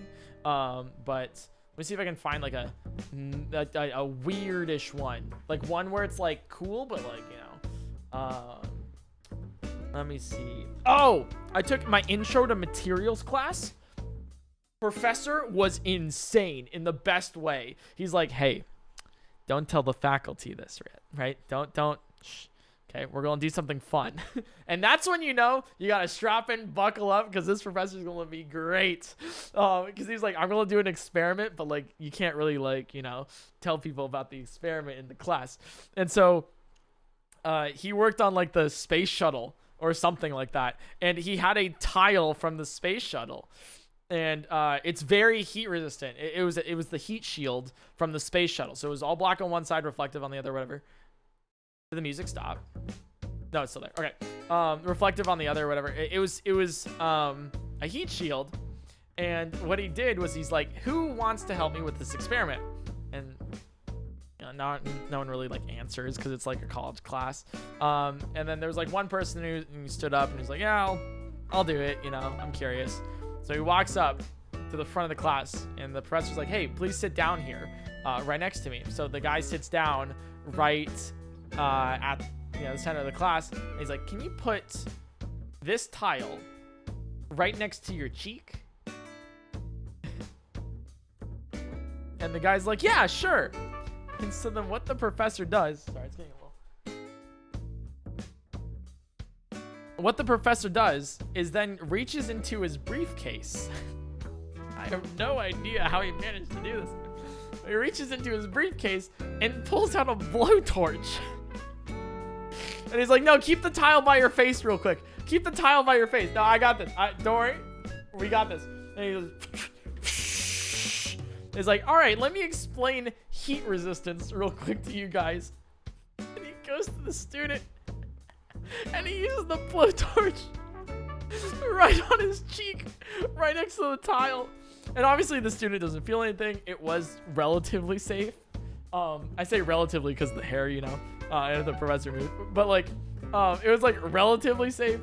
And it actually was a really good demonstration on why material science is remarkably cool, like incredible. And then two, why, like how it works, you know, it's like, hey, you know, this is what a heat shield does. And this is not even close to the amount of energy that it needed to dissipate. And it explained very easily why like porous materials are better, why certain other materials are insulators. Just really awesome. It was a great experiment. Now, I don't think any of us were expecting him to pull out a blowtorch out of his briefcase. That was a little bit wild, a little bit weird. Won't lie, you know. But that's like how you know, like it was like a good program because the professors really cared about their classes. They really wanted to make it fun and entertaining, and really just kind of like show you like this is cool. This is what you can work on. This is what we work on, and just kind of inspire you. It's an intro class, right? So rather than like an intro class being like just just incredibly hard, and it's like, oh, put your nose to the grindstone and you better work if you want to make it in this industry. It was like really cool that the department was like, all right, we're gonna make the intro class easy and we're gonna make it fun. We're gonna try to inspire people to stay in the profession and really want to learn about this stuff. So we had like demonstrations like that every single time. It was the same thing with like our physics classes, where they would have a demonstration of like the statics of the dynamics of it, and then you would just like have these things. Obviously the bowling ball one, where they take the bowling ball and they let it go, it swings back and it's about to hit you, but it can't because it lost some of the energy to heat and air resistance and friction. So it was like demonstrations like that, which were really neat. I think there was one where you had the angular momentum, which was so cool because they had a spinny chair, and they're like, all right, and they had like a student come up for the demonstration and had them have like 2 pipes next to each other, and they're like, all right, we're gonna obviously do conservation of angular momentum. So they have, you spread out and you go smaller, and then you tuck in and you go really fast. And the student afterwards, that poor guy didn't know what he was getting into, or maybe did, but man, he did not look good afterwards. He was like just with it. It was so much fun. Dude, science is great. If you're ever interested in science or technology or just engineering or math, get into it. There's some really awesome stuff that you can do with it. You learn to think with a critical mind, and it's just fantastic. I can't stop talking about it. It's a ton of fun. But yeah, if you're looking to get into like Vex or like FIRST Robotics, even if you're not into STEM itself, there's plenty of things that you can be useful for and help out with. So I mean, hell, my sister's a fashion designer, and she helped with FIRST Robotics and design essentially the PR part of the team, which was fantastic. Anyways, I'll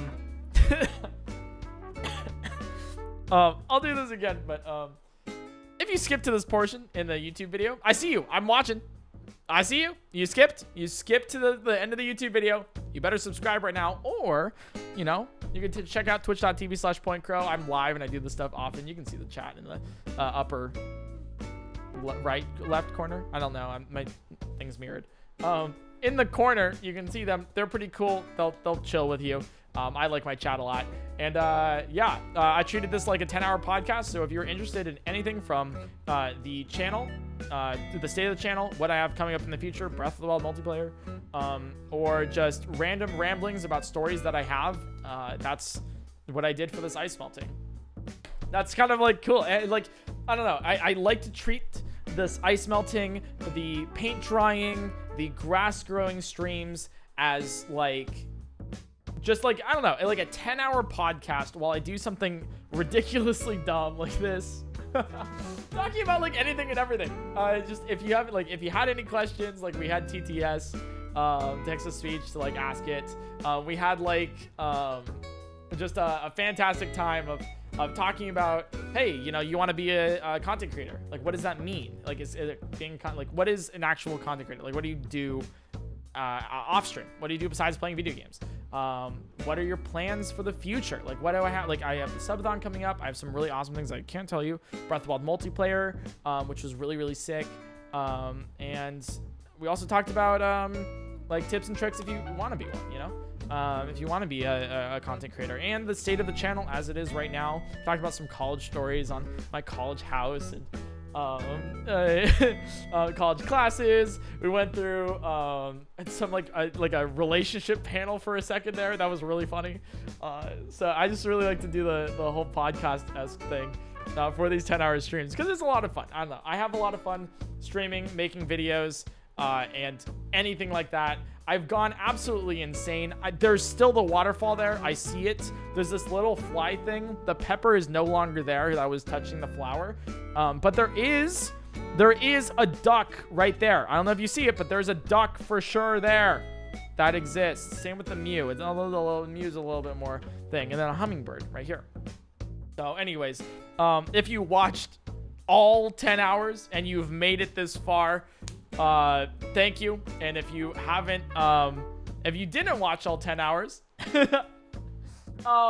better go back and watch it. Yeah, I'm watching you. I see you skipped to the end.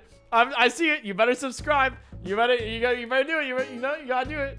But anyways, all right, we'll count it down. Right, 5, 4, 3, 2, and 1. There we go. 10 hours of watching this ice melt.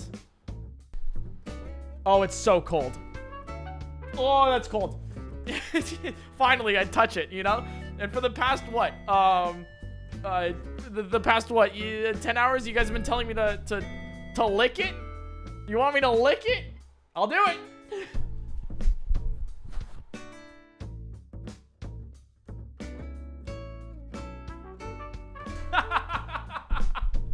Anyways, go subscribe to the YouTube channel if you haven't. And watch on twitch.tv/PointCrow. You get to meet all these cool people. It's pretty fun. So thanks for being here, guys. Thanks for watching ice melt with me. Thanks for watching me watch ice melt. That's how it went. So I hope you guys enjoy. That's crazy, dude. Oh my god.